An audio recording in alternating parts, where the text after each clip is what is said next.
Hashtag chapter 1. Boy, here's your pay for today. A man with a Fu Manchu mustache glanced down at the youth sprawled on the ground and tossed a bag of silver coins toward him. The youth had disheveled hair and bruises all over his body. He was curled up on the ground, spitting out a mouthful of blood that painted the ground red. Shaking, he reached for the money bag lying on the ground. Thank you. He opened the money bag and hesitated momentarily. Mr. Fedoru, is there an error with today's payment? Mr. Fedoru, the man with the Fu Manchu mustache, had a complicated expression as he responded. The extra 2 silver coins are a reward for you. Buy some tonics to replenish your strength. Coming here daily to be a human punching bag would wear down even the toughest body. Honestly, in my many years as a manager, I've never seen anyone who values money over life like you do. With that, Mr. Fedoru waved and turned to walk through the gate of the residence.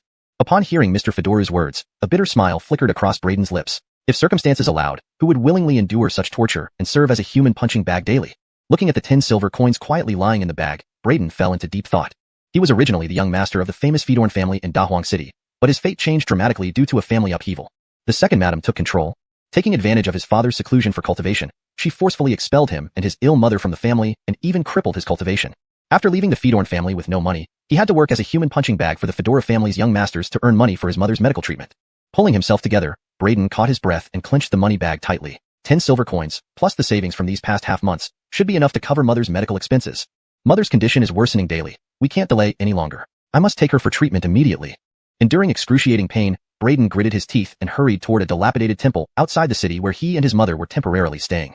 His rapid run exacerbated his injuries, causing him to sweat profusely, but he didn't stop.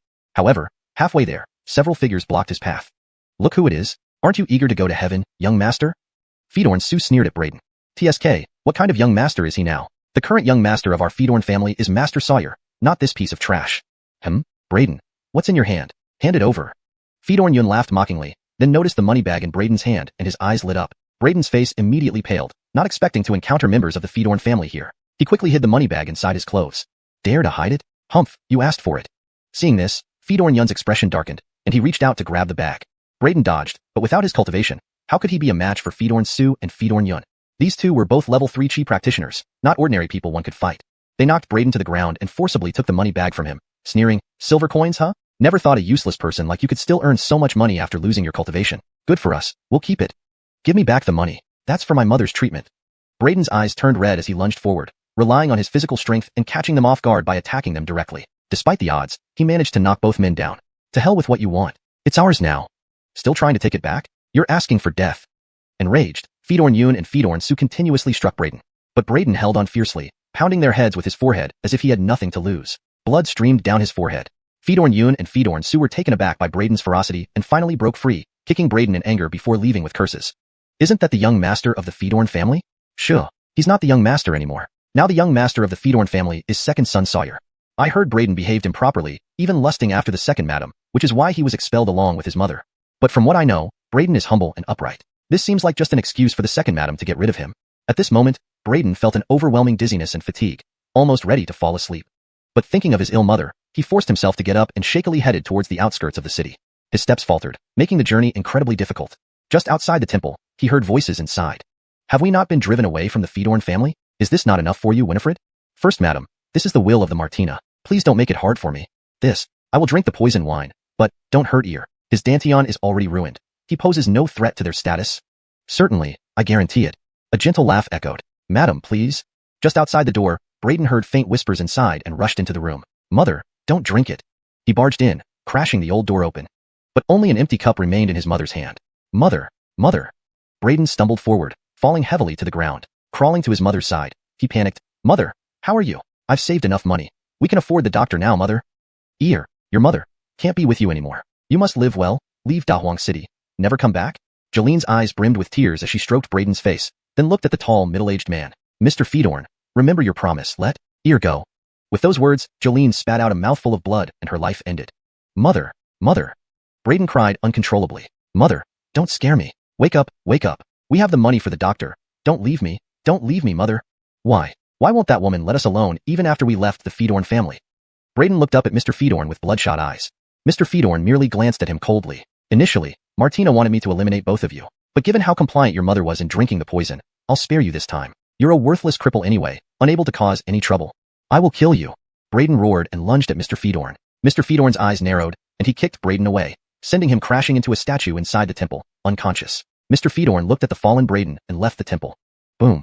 A terrifying bolt of lightning tore through the sky, briefly pausing in the air before transforming into a blood-red flash. It shot straight at Braden and entered his body, disappearing. Translator's note: for character names, pinyin is used to maintain authenticity. Chapter 2. The Devouring Demon Body. Chapter 2. Devouring Demon Physique. Note: depending on the context and the nature of the story, Tun Tian Moati could also be translated as Heaven-Swallowing Demon Body. If more context is provided, I can refine the translation further. Please provide the full paragraph or section you would like translated for a more accurate rendering. Chapter 2. The broken door of the dilapidated temple crashed to the ground as wind and rain gushed inside. Mom!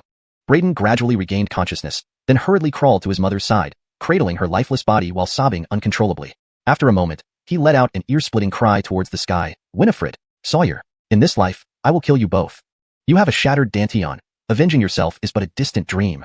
At that moment, a stern voice echoed in Braden's mind. Who is speaking? Braden was immediately frightened, looking around frantically but finding no one. Stop searching. I am within your mind. The voice sounded again. Braden immediately noticed that there was now a mysterious black jar somehow in his mind. Are you the one speaking? Suspicious, he instinctively used his mental power to investigate. Boom. The black jar suddenly emitted a powerful suction force, pulling his mental power into it. In the next instant, Braden found himself standing in an unfamiliar grand hall.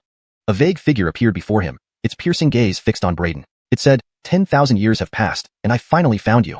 I am Ivar. You are the only swallow heaven demon body in this era besides me, the sole successor to my legacy. Now that I have found you, you shall accept my inheritance and someday reclaim the god realm, ruling all once more. The prospect of reclaiming the god realm and restoring dominance stunned Braden. Could this shadowy figure really be a powerhouse from the god realm? He immediately asked with excitement, Senior, with my shattered dantian, can I still accept your inheritance? Ha ha ha, it's just a shattered dantian. If you're willing to become my disciple, I can restore your dantian right now and bestow upon you supreme blessings. The shadow laughed heartily. As long as he accepted the other party as his master, his dantian could be restored? Thinking of the deep-seated enmity he bore, Braden bowed respectfully. Heralsipal Braden pays respect to master. Ha ha, very good. The blurry figure laughed heartily. Since you are willing to take me as your master, I will lend you a helping hand. With these words, the figure raised its hand and condensed a black power orb, which abruptly merged into Braden's body. Immediately afterward, an overwhelming aura began to stir within Braden. Time seemed to pass unnoticed. The blurred figure's somewhat weakened voice resounded in Braden's mind. My dear disciple, I have repaired your dantian and awakened your swallow heaven demon body completely.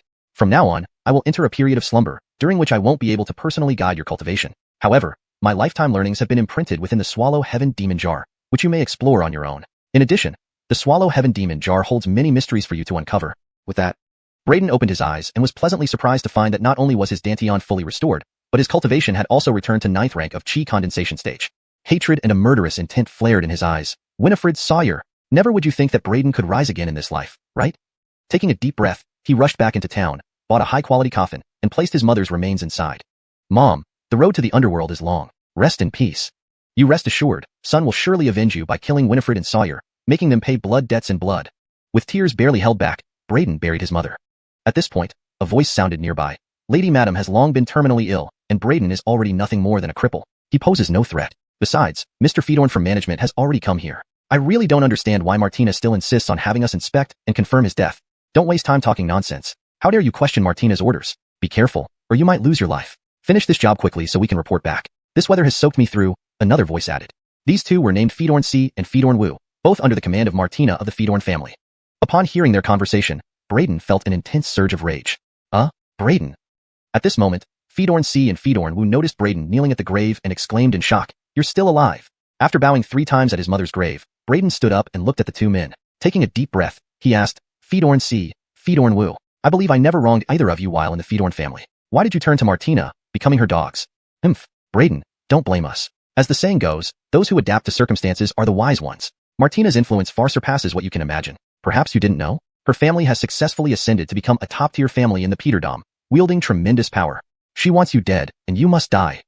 So, don't resent us. Blame yourselves for your misfortune. Rest assured, considering how well you treated us, we'll give you a quick death. Fedorn Wu scoffed coldly. Why bother with idle chatter? Kill him quickly and report back. Fedorn C snapped, lunging forward with a swift punch aimed at Braden's head. Braden's eyes filled with murderous intent, looking for death. Now awakened with the swallow heaven demon body, even though the two men were also at the 9th rank of chi condensation stage, their strength paled in comparison to his demon body. Boom. Braden's punch was like a thunderbolt. With a crack, Fedorn C's arm fractured instantly. Fedorn C screamed in agony as he flew backward. You actually recovered your cultivation. Fedorn Wu was shocked, attacking from the side. Hurrell. Braden's expression turned cold. He twisted his body and punched Xuanhuan's lower ribs. Xuanhuan's rib broke and pierced into his internal organs, causing him to gasp and fall silent on the ground. Seeing this, Xuanhuan turned pale, terrified. Spare my life. You said you'd give me a quick death. Now, I'll return the favor. Braden sneered coldly, crushing Xuanhuan's neck with his foot. Afterward, Braden picked up their storage bags and returned to the mountain god temple. Inside the bags, Braden found 200 silver coins and 3 condensing chi pills. Condensing chi pills are medicinal pills that help cultivators enhance their practice. However, Braden did not rush to absorb them. Instead, he first focused on exploring the swallow heaven demon jar within him. Master mentioned before entering slumber that his lifelong teachings were imprinted within the swallow heaven demon jar. Being the ruler of the god realm, his cultivation techniques must be extraordinary. Chapter 3. The Condensed Truth Realm. Chapter 3. Realm of Condensed Essence. Note, Realm of Condensed Essence is used here as a translation of Ning Junjing. Depending on the context of the novel, you might want to adjust this to better fit the world's terminology, such as Condensing Truth Realm or Condensed Truth Realm. If there are established terms in the novel for such realms/stages, it would be best to use those. Chapter 3. Braden sat cross-legged, sinking his consciousness into the sea of awareness to communicate with the heaven devouring demon vase within. In the next moment, Braden found himself back in the grand hall he had seen earlier. Inside this hall, every wall and pillar was densely inscribed with tiny script. Simultaneously, the hall was filled with a terrifying power. Struggling mightily, Braden managed to move one difficult step forward. His gaze fell upon the closest stone pillar's inscriptions. These tiny characters suddenly transformed into countless glowing tadpoles that rushed towards him. Heaven Devouring Demon Art. An immensely powerful martial technique immediately surfaced in Braden's mind. So this is the strongest technique exclusively for the Heaven Devouring Demon physique, as Master mentioned? Devouring heaven and earth, indeed formidable. And this art can even devour other physiques and extract their abilities for my own use when combined with my Heaven Devouring Demon physique. Understanding the power of the Heaven Devouring Demon art, Braden was awestruck. This ability was truly the nemesis of geniuses. He immediately began cultivating. The technique felt like it was custom-made for him. Within just half a cup of tea's time, he mastered the first level of the Heaven Devouring Demon art. Instantly, the surrounding spiritual energy surged towards him, creating a powerful spiritual storm.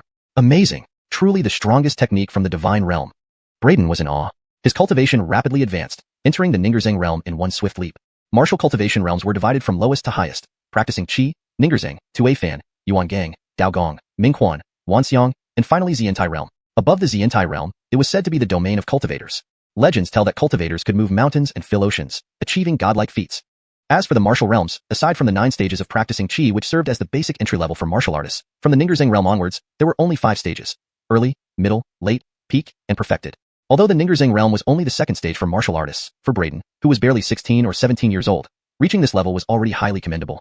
It was known that the highest cultivation in all of Dehuang City, after more than a century of practice, had only reached the Yuangang realm. Right, now that I've ascended to the Ninggurzheng realm, it's the perfect time to refine the 3 condensing Qi pills I collected from Xuanhuan and Xuanhuan to stabilize my realm. Braden took out the 3 pills, preparing to refine them. However, at this moment, a mysterious force emerged from the Heaven Devouring Demon vase in Braden's sea of awareness, enveloping the 3 pills in his hand. Next, the 3 pills astonishingly merged into a higher grade pill. This is a more precious condensing spirit pill than the condensing Qi pill? Braden's eyes widened in disbelief. The Heaven Devouring Demon vase can actually fuse pills and upgrade them? Does this mean I can obtain high-grade pills by fusing low-grade ones? Braden was thrilled. Many high-grade pills were extremely difficult to refine. Some had even been lost over time, with no one able to create them anymore. Yet, through the method of merging low-grade pills, he could obtain these high-grade pills. With sufficient resources, he could rapidly enhance his strength and seek vengeance soon. Braden kept the condensing spirit pill, not rushing to refine it.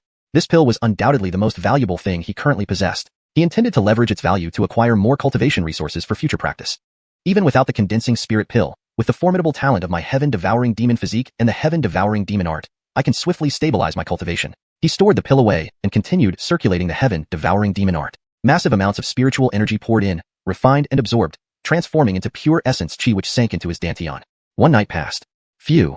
In the morning, Braden awoke from his cultivation, exhaling a breath of turbid air. The Heaven Devouring Demon physique is indeed impressive. In just one night, my cultivation has become thoroughly stabilized.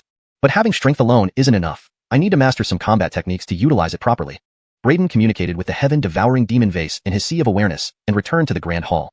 His gaze fell on a mural. Heaven Overlord Fist. Braden murmured, reading the text beside the mural. Instantly, the mural seemed to come alive, radiating brilliant light. A figure jumped out of the painting and instantly merged with Braden's forehead, entering his mind where it demonstrated a powerful fist technique. The Heaven Overlord Fist recorded on the mural. Additionally, clear pathways of essence Qi appeared within the figure, clearly visible. Even clearer voices echoed in Braden's mind, explaining the profundity of the Heaven Overlord Fist. Braden calmed his mind, focusing intently on comprehending the essence of this fist technique. After a while, the demonstration ended. Braden left the hall and returned to the ruined temple to begin practicing the Heaven Overlord fist. Punch after punch. Bang! A single punch shattered the air, causing a piercing explosion, and the force directly snapped a 2-foot-wide tree in front of him into pieces. How powerful and domineering this fist is. Braden was amazed. The power of this punch exceeded his expectations. It wasn't something his previous Fedorn family martial arts could compare to. Just scratching the surface of this Heaven Overlord fist yielded such power. If he could cultivate it to perfection, or even the ultimate state, how strong would it be? Without wasting time, he practiced repeatedly. At the Fedorn residence. It's been an entire night, and Fedorn C and Fedorn Wu haven't returned yet? Lady Winifred said coldly. They have not returned all night, madam, Gwillem replied. Humph, useless fools. Can't even handle such a simple task. Winifred scoffed unhappily and ordered, if so, go see what's going on yourself. Within 2 hours, I want to hear the news of Jolene and Braden's deaths. Gwillem received the order and headed straight for the city god temple outside the city. Chapter 4. The Might of the Dominant Fist. Chapter 4. Outside the mountain god shrine, punches resonated. Braden delivered his final blow. The sound of air exploding was even more intense than before. The range of the vacuum explosion was wider, and it seemed as if his punch could rend the very space apart. Finally achieved great mastery, but there's still some way to go before reaching perfection. Braden stood with his fists retracted, his body drenched in sweat. The heavenly tyrant fist was too domineering. An ordinary person couldn't continuously practice it like him. His body would never endure such intensity. However, he had awakened the heaven-devouring devil body, possessing a formidable physique and astonishing endurance. This level of exertion was nothing for him. But mastering the heavenly tyrant fist was not easy. Reaching its peak would take time, requiring relentless refinement. Fedorn Shu had jumped into the nearby river to bathe, then changed into clean clothes, preparing to enter the city. He planned to sell the true chi pill in his possession and exchange it for more low-grade pills. Using the heaven-devouring devil flask's fusion ability, he aimed to acquire higher-grade pills in bulk, thereby amassing resources needed for his own cultivation. Not far from leaving the mountain god shrine, Braden saw a burly man flying towards him from ahead. Gwillem? Braden immediately recognized the person. Huh, Braden? You're really not dead? Gwillem also saw Braden. In 3 strides, he leaped several times, landing in front of Braden. Are you here to kill me too? Braden stopped walking. Does Winifred hate us so much? In just 2 days, she sent 3 groups to kill my mother and me? Gwillem's eyes narrowed upon hearing this. So you've already met Fedorn C and Fedorn Wu? Where are they? Of course they're dead. Suddenly Braden roared, launching a furious punch at Gwillem. With his arrival and asking about Fedorn C and Fedorn Wu, his intentions were clear. Thus, Braden took the initiative. Huh? Your cultivation has recovered? Gwillem was startled but then sneered, even if your cultivation has returned, you can't be my match. With that, Gwillem met the punch head-on. Crushing fist. This was a mid-tier yellow-class martial technique recorded by the Fedorn family with considerable power. However, when their fists collided, Gwillem's pupils constricted, his expression drastically changing. Boom. Crack. Ah. With a clear bone-cracking sound, Gwillem screamed in agony, instantly flying sideways. His entire arm shattered into pieces. How is this possible? How did you become so strong? Gwillem's face was filled with shock and pain, staring at Braden in disbelief. Heavenly tyrant fist. Braden growled, launching another fierce punch. Gwillem was no match for Braden when fully capable, let alone now with his right arm incapacitated. A loud bang echoed as Gwillem spewed a mouthful of blood, being blasted away like a cannonball. Indeed, although we are both in the initial stage of the true essence realm, my true essence foundation is far beyond what Gwillem can match. Add the unparalleled dominance of the heavenly tyrant fist, and common same-rank cultivators are no match for me. Braden muttered to himself. He then walked over, ransacking Gwillem's storage bag. Opening it revealed 4 chi condensing pills and 100 silver coins. Braden directly communicated with the heaven-devouring devil flask, fusing the 4 chi condensing pills into 1 true essence pill. Moreover, the quality of this true essence pill was better than the one he made yesterday using 3 chi condensing pills, reaching middle grade. 3 chi condensing pills fused into a low-grade true essence pill, while 4 resulted in a middle-grade one. Could the quality of fused pills depend on the number of pills involved? Braden was somewhat surprised. Storing the middle-grade true essence pill, Braden disposed of Fedor Shan's body, then entered the city. Baoyao Hall, the largest pharmacy in Dahuang City.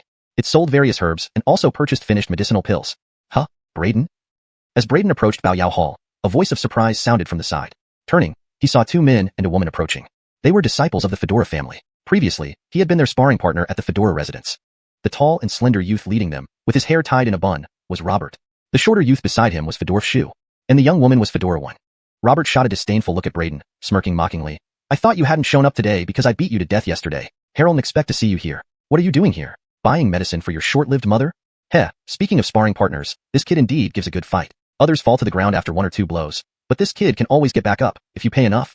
Fedora Shu chuckled. As for Fedora 1, she looked at Braden with disdain, completely ignoring him. A worthless trash who could only serve as their human punching bag. How could someone like her, proud and reverent of strength, possibly respect him? Hearing Robert insult his deceased mother, Braden's eyes turned cold. It doesn't matter if you look down on me, but don't disrespect my mother. Fixing his gaze on Robert, Braden said icily, apologize, and I might not tear your mouth apart. Robert and the others froze upon hearing Braden's words. Then Robert laughed, slapping Braden's face. So you've got guts after just one day. Actually talking back to this lord. You think you have the right to make this lord apologize? You're nothing but a stray dog. Does a stray dog like you deserve an apology from this lord? Harold, this lord say anything wrong? Your mother was sickly all the time and got expelled by the Fedorn family. Isn't she just a short-lived ghost? Chapter 5. Harold Saster arises from loose talk. Please note that without the full context or subsequent paragraphs from the original text, this title translation stands alone. If you have more content to translate, feel free to provide it. Chapter 5. Slap.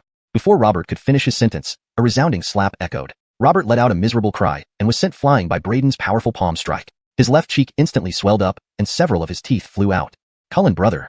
Fedorf Shu and Fedora 1 were taken aback. You damn brat, you actually dared to lay a hand on him? Are you courting death? Fedorf Shu roared furiously, immediately lunging at Braden with a murderous intent. However, Braden kicked out without warning. Bang! Ah! Fedorf Shu screamed in pain, his body curling like a shrimp as he was hurled backward. Braden glanced coldly at Robert and Fedorf Shu. A man reaps what he sows. Next time, think twice before spewing rubbish, or else don't blame me for being merciless. With that, Braden turned and walked into the precious medicine hall. Fedora 1 looked back, her eyes full of surprise. She couldn't believe that this seemingly useless individual, who had been their punching bag for half a month, was so formidable, striking down her two cousins in an instant. Robert and Fedorf Shu also staggered up from the ground, staring at Braden's back with astonishment. Wasn't he already crippled by the Fedorn family? How can he still have such strength? Welcome to the precious medicine hall. What medicine would the gentleman like? Oh, why is it you again? As Braden stepped into the hall, a shop clerk greeted him but then froze upon recognizing Braden. The clerk's smile vanished. I've told you countless times, boy, our precious medicine hall is not a charity shop. You couldn't afford the medicine last time. Go away and don't bother us. The clerk said impatiently and tried to push Braden out. Previously, when Jolene was gravely ill, Braden had come here to buy medicine. Due to insufficient funds, he had been forcibly expelled by this very clerk. Huh. The clerk pushed Braden, but Braden didn't budge. Surprised, the clerk exerted all his strength, his face turning red, yet Braden remained as immovable as a rock. What's wrong with this guy today? I can't even move him? The clerk was astonished. People, come quickly, get this brat out. The clerk called out to the guards. Several burly men immediately grinned maliciously and rushed over. No money, yet you dare come to the precious medicine hall? Get lost. One guard roughly grabbed Braden, intending to throw him out. Braden's expression turned cold, grabbing the man's wrist and squeezing it until he howled in pain. Ouch, ouch, boy, let go. How dare you lay hands on us? Boy, are you looking for death? The other guards frowned and pressed forward. I'm not here to beg for medicine this time. I'm here to sell it. Must your hall be so unreasonable, pushing people out without cause? Braden said coldly, waving his hand and sending the burly man flying. Onlookers gasped in surprise at Braden's strength. Sell medicine? Ha, you, who couldn't even afford medicine for your mother. What do you have to sell? The clerk mocked him. The burly man, rubbing his wrist and seeing the crowd murmuring, flushed with anger and humiliation. Sell your mother's medicine? Brat, you dare to make trouble in the precious medicine hall? Find death, heraldsable him, and toss him out to set an example. With that, the guard and others charged at Braden. This boy, actually daring to cause trouble in the precious medicine hall, truly doesn't know the value of life. Other guests watched this unfold, shaking their heads pitifully. The guards of the precious medicine hall were notoriously fierce, and the hall itself had powerful backing. No one dared to cause a scene here. Thump, thump, thump. The crowd's eyes widened in disbelief as they saw Braden effortlessly send the guards flying back, crashing to the ground in agony. You, boy, you dared to use violence in the precious medicine hall and injure Guardian and the others. How dare you? The clerk trembled, pointing at Braden. I said, I'm just here to sell medicine. Braden glanced at the fallen guards, dusted off his robe, and spoke calmly. Who dares to cause trouble in my precious medicine hall? At that moment, a stern voice echoed from within. Anselm is coming. That boy is dead meat now, having alarmed Anselm. People around shuddered, fearing that Anselm. Ha, manager has arrived. Boy, you're finished. Let's see how arrogant you can be now. The clerk resumed his bluster. You refused to leave earlier. Now, you won't even be able to walk out of here without broken limbs. Slap. Braden slapped the clerk, sending him spinning. From the moment you entered, you've been jabbering non-stop. Braden snorted coldly. You actually dared to hit me. The clerk, covering his face, stared in shock and fury. Bam! The crowd buzzed in commotion. Is this boy mad? He's actually using violence in front of Anselm. Many backed away from Braden, fearing involvement. To them, Braden seemed insane. Daring to strike a clerk in front of Anselm of the precious medicine hall, this was suicidal. Anselm was known to be extremely ruthless. Someone who once caused trouble here ended up being personally maimed and fed to dogs by Anselm. After that incident, no one dared cause trouble here anymore. Nor did anyone dare to defy Anselm's authority. Chapter 6. Acting Out. Chapter 6. Acting Out. As there is no further content provided in the original text, the translation includes only the chapter title with a note on the translation choice. Please provide the following text for translation if you have more content for Chapter 6.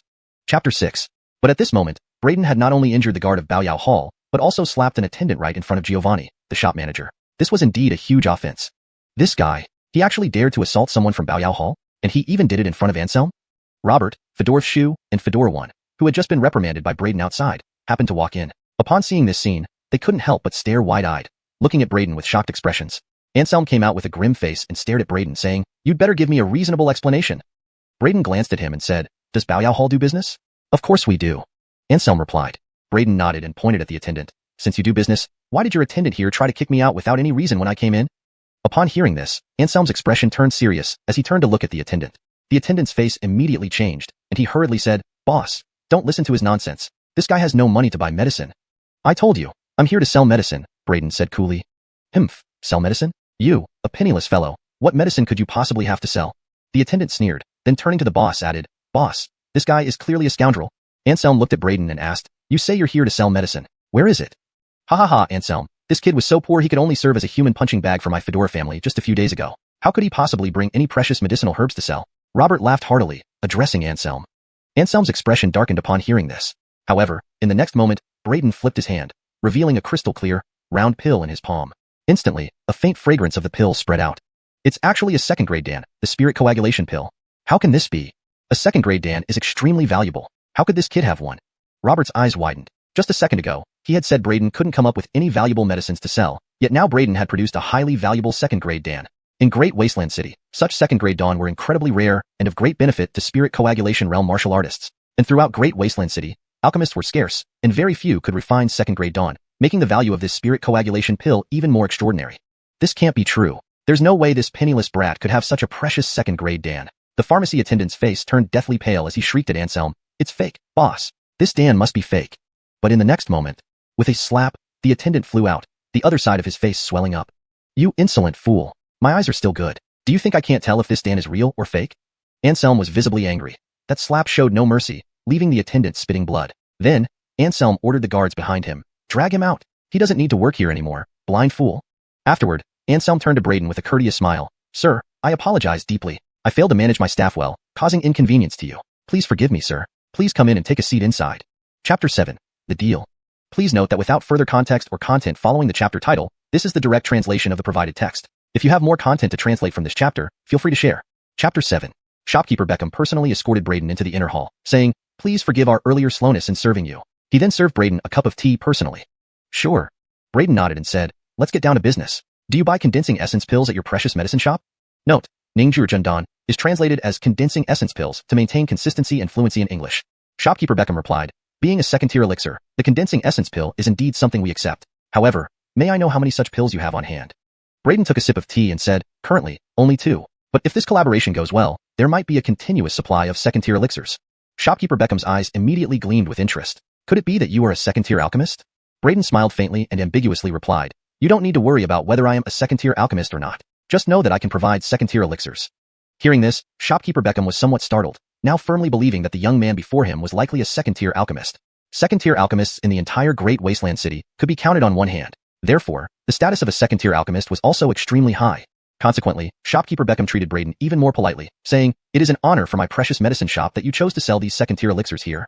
How about this? Today, I will purchase these 2 condensing essence pills at double the price as a gesture of friendship. In addition, any elixirs you bring in the future will be priced to your satisfaction." This edit ensures that the term, condensing essence pills, is consistently translated and reads naturally in English. It also maintains the meaning and style of the original text. "Thank you, Shopkeeper Beckham." Braden nodded, and they promptly completed the transaction. The market price for an inferior-grade condensing essence pill was 2,000 silver coins each, while a medium-grade condensing essence pill was 2,500 silver coins each. Double the price equaled 9,000 silver coins.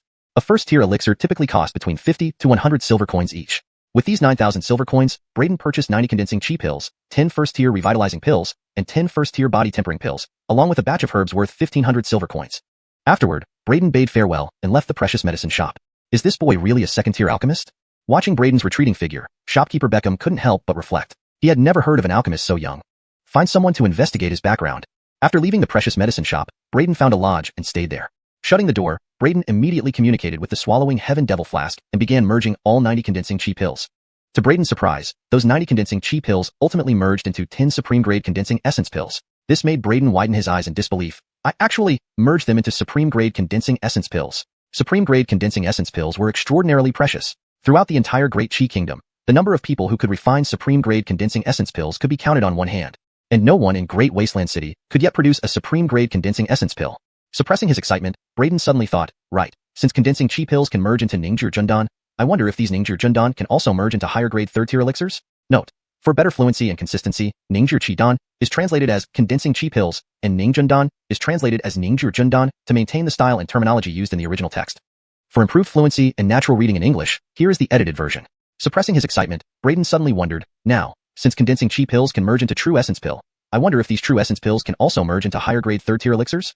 He immediately communicated with the swallowing heaven devil flask, but the 10 supreme-grade condensing essence pills remained unmoved, showing no signs of change. Why no change? Could it be that the swallowing heaven devil flask can only merge up to second-tier elixirs and cannot merge higher grades? Braden was puzzled, then pondered, no, perhaps merging higher-grade elixirs requires additional conditions which I haven't figured out yet. However, being able to merge into supreme-grade second-tier elixirs is already sufficient for me. Without hesitation, Braden merged the previously acquired 10 body-tempering pills and 10 restorative pills, resulting in 2 supreme-grade body-tempering spirit pills, 1 supreme-grade restorative pill, and 1 inferior-grade restorative spirit pill. 10 body-tempering pills actually merged into 2 supreme-grade body-tempering spirit pills. Braden was overjoyed. Body-tempering pills can strengthen the physical body, while body-tempering spirit pills are a higher-grade version with even better effects. However, my swallowing heaven devil body is already extraordinary, with an incomparably powerful physique. I wonder if this body-tempering spirit pill will still be effective on me. After some thought, Braden decided to try converting 1 body-tempering spirit pill. He immediately swallowed a body-tempering spirit pill, and the potent medicinal power instantly spread throughout his body. Braden's entire body turned bright red as he felt a wave of heat spreading within him. His body became like a furnace, with the powerful medicinal power continuously cleansing his body, refining every bit of flesh and every cell. This process was excruciatingly painful, causing him to break out in cold sweat almost instantly. But he gritted his teeth and endured it without letting out a single scream throughout the entire process. The pain he endured when working as a human punching bag at the Fedora family to earn money for his mother's treatment was no less intense than this. After a short while, the effect of the first body-tempering spirit pill finally dissipated. Braden breathed heavily and then happily discovered that his body seemed to have undergone a complete transformation, clearly becoming stronger. Not only did his muscles become more lustrous, but he also felt a significant increase in physical strength, as if there was a dormant power within every inch of his flesh. He tried throwing a punch without using any true energy and found that it could create a sonic boom in the air. So powerful. My physical body has become much tougher, with greatly increased explosive power. A single supreme-grade body-tempering spirit pill has such a noticeable effect on me. Braden couldn't contain his excitement and proceeded to swallow and convert the remaining supreme-grade body-tempering spirit pill. The physical body is the abode of the soul and the carrier of all strength. The stronger the body, the more profound the true energy foundation can be. After all, if the physical body isn't strong enough, it cannot withstand too much true energy power. Most prodigies with special physiques also possess extraordinary physical bodies. Although Braden's swallowing heaven devil body was already formidable, it didn't mean he had reached its peak. Awakening the swallowing heaven devil body merely gave him a higher starting point compared to ordinary people. After another moment, Braden completely converted the medicinal power from the second supreme grade body tempering spirit pill, further enhancing his physical body. His entire demeanor appeared much more transcendent.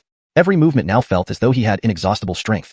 My strength foundation has increased again, and the limit of true energy capacity has also been improved. Under the same realm, I can now carry more true energy. Next, let's see the effect of this supreme grade true condensing pill. Let's find out just how amazing this legendary supreme grade true condensing pill is. Braden was in high spirits as he took out 5 true condensing pills to convert. Braden was overjoyed.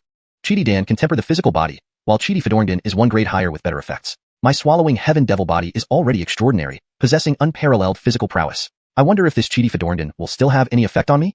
For better fluency and consistency in terminology, Chidi Dan can strengthen the physical body, while Chidi Spirit Dan, Chidi Fedorngdan, is a higher grade version with enhanced effects. My swallowing heaven devil body is already exceptional, with unparalleled physical strength. I wonder if this Chidi Spirit Dan, Chidi Fedorngdan, will still have any effect on me? Note, Chidi means tempering the body, and Fedorngdan could be translated as Spiridon. To maintain consistency and readability, using Chidi Spiridon for Chidi Fedorngdan would be preferable. Final edited version. Chidi Dan can strengthen the physical body, while Chidi Spirit Dan, Chidi Fedorngdan, is a higher grade version with enhanced effects. My swallowing heaven devil body is already exceptional, with unparalleled physical strength. I wonder if this Chidi Spirit Dan, Chidi Fedorngdan, will still have any effect on me? After some thought, Braden decided to try absorbing a quintessence body tempering pill. Immediately swallowing a quintessence body tempering pill, immense medicinal power surged through his body. Braden turned crimson red, feeling a wave of heat spreading within him. His body felt like a furnace, the powerful medicinal power constantly purifying every bit of flesh and every cell, making the process unbearably painful. Cold sweat drenched him instantly, but he gritted his teeth, not uttering a single sound throughout. Back then, enduring pain to earn money for his mother's treatment by being a punching bag for the Fedora family was equally excruciating. A moment later, the effect of the first premium body tempering spiritual pill finally subsided. Braden gasped heavily, and to his pleasant surprise, he discovered that his body felt as if it had been transformed, clearly becoming stronger. Not only did his muscles appear more crystalline, but he also felt an increase in physical strength, as if there was a dormant force within every inch of his flesh. Not only did his muscles appear more crystalline, but he also felt an increase in strength, with hidden power lurking within every bit of flesh. Trying to throw a punch without using true chi, he surprisingly made the air explode. Amazing, my physical strength has greatly improved. One supreme-grade body-tempering spirit pill has such a significant impact.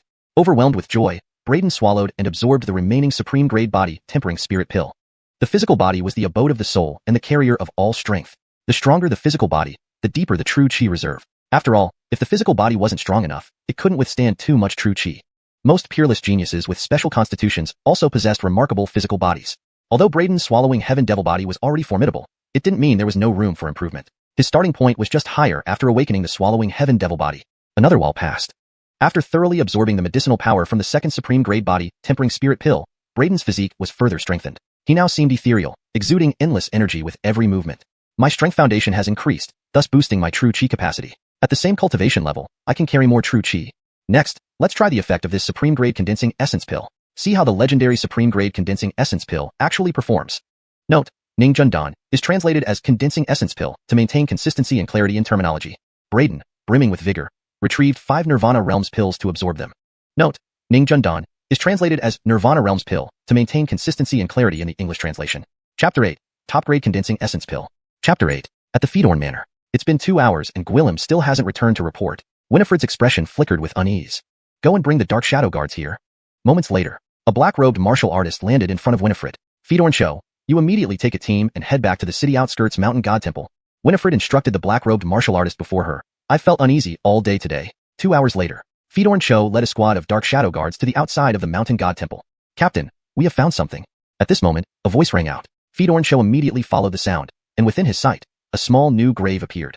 It was Jalene's grave, and the person who erected the tombstone was none other than Brayden. Fedorn Cho's gaze instantly sharpened. Brayden is indeed not dead.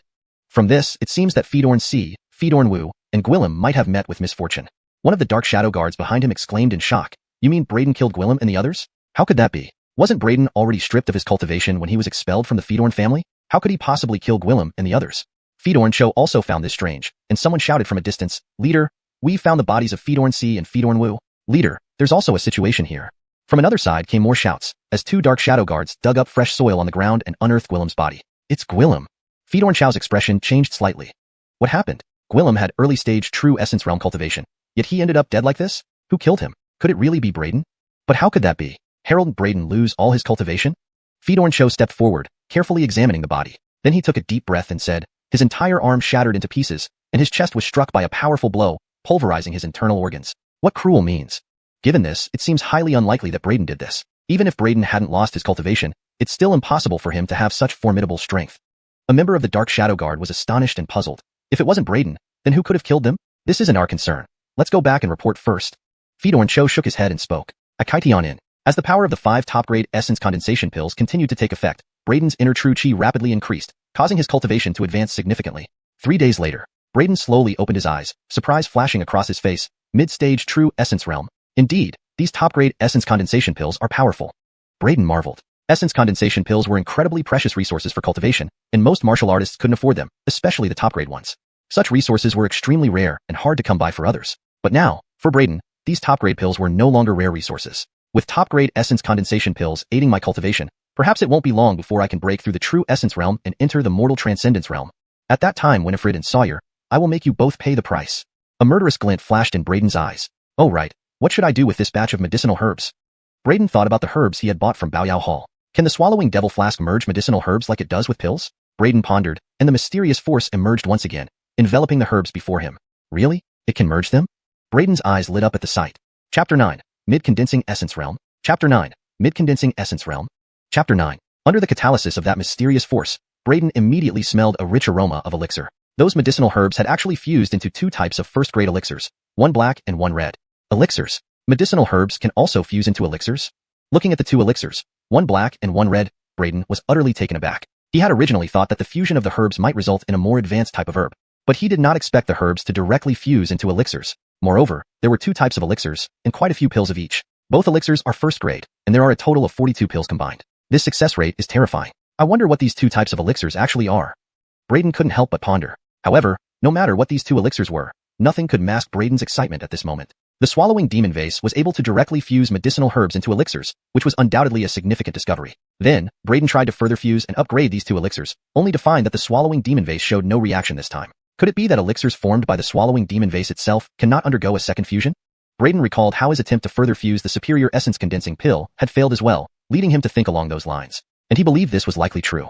Otherwise, if the swallowing demon vase could infinitely fuse items, wouldn't it be possible to create divine-grade elixirs in no time? That would be too exaggerated. These two elixirs, one black and one red, had never been seen on the market before, so Braden didn't recognize them at all. He separately packed the two types of elixirs, then pushed open the door and walked out of the room, planning to head to the Alchemist's Guild to examine the effects of these two elixirs. Creak. As Braden pushed open the door, a stunningly beautiful girl came out from the opposite room. The girl was around 16 or 17 years old, with a captivating beauty. After glancing at Braden, Aaliyah politely nodded at him, then went downstairs. Braden nodded in return as a gesture of acknowledgement, then walked out of the inn toward the Alchemist's Guild. However, not far from where he had just exited, he saw the same beautiful girl again. Turning a corner, a cold sword suddenly stabbed toward Braden from the side. Startled, Braden quickly ducked his head to avoid the icy blade and simultaneously struck forward with his palm. The beautiful girl swiftly retracted her sword and held it horizontally in front of her. With a bang, Braden's palm struck the sword, forcing the beautiful girl to take several steps back before stabilizing herself. Immediately startled, she looked at Braden with astonishment, clearly not expecting such a reaction and strength from him. "It's you. I don't seem to know you. Why did you attack me?" Recognizing the attacker as the beautiful tenant who lived opposite him, Braden frowned and said coldly, "I haven't even asked why you were following me, and now you're questioning me." Aaliyah stood holding her sword, eyebrows slightly furrowed, looking rather fierce. "Following you?" Braden was instantly stunned. "When have I ever followed you? You still won't admit it. When I went out just now, you happened to come out as well. Then when I walked down this path, you followed me. How can you say you weren't following me?" Aaliyah sniffed coldly, staring at Braden warily. Braden was momentarily speechless. "I'm telling you, aren't you thinking too much? This road doesn't belong to you. Does that mean only you can walk here while I can't?" Seeing that Braden didn't seem to be lying, Aaliyah hesitated for a moment. "You really weren't following me?" "Really not. I'm heading to the Alchemist's Guild, and this is the shortest route." Braden explained helplessly. "So you're also going to the Alchemist's Guild? It's my misunderstanding. Sorry about that. I heard there are many bad people outside, and since I just got here, I'm not familiar with the place. I thought I had encountered a bad person, so, I'm sorry." Hearing Braden's explanation, Aaliyah blushed and apologized somewhat embarrassedly. "Since the misunderstanding is cleared up, everything's fine." Braden waved a hand, not bothering to hold a grudge against the young girl. Seeing that Braden wasn't blaming her rashness, Aaliyah heaved a sigh of relief and smiled. "You mentioned you were going to the Alchemist's Guild? Since I'm going there too, shall we go together?" Before Braden could reject, Aaliyah continued, "Come on. If you don't say anything, I'll take it as a yes." She winked at Braden, looking mischievous and adorable. "Braden. By the way, your reaction just now was really fast, and your strength is incredible. You managed to push me back 3 steps with just one strike, and you don't look much older than me." Aaliyah looked at Braden curiously. "Oh right, I haven't introduced myself. Let's get acquainted. My name is Aaliyah. What's yours?" "Braden." Braden replied in a calm tone.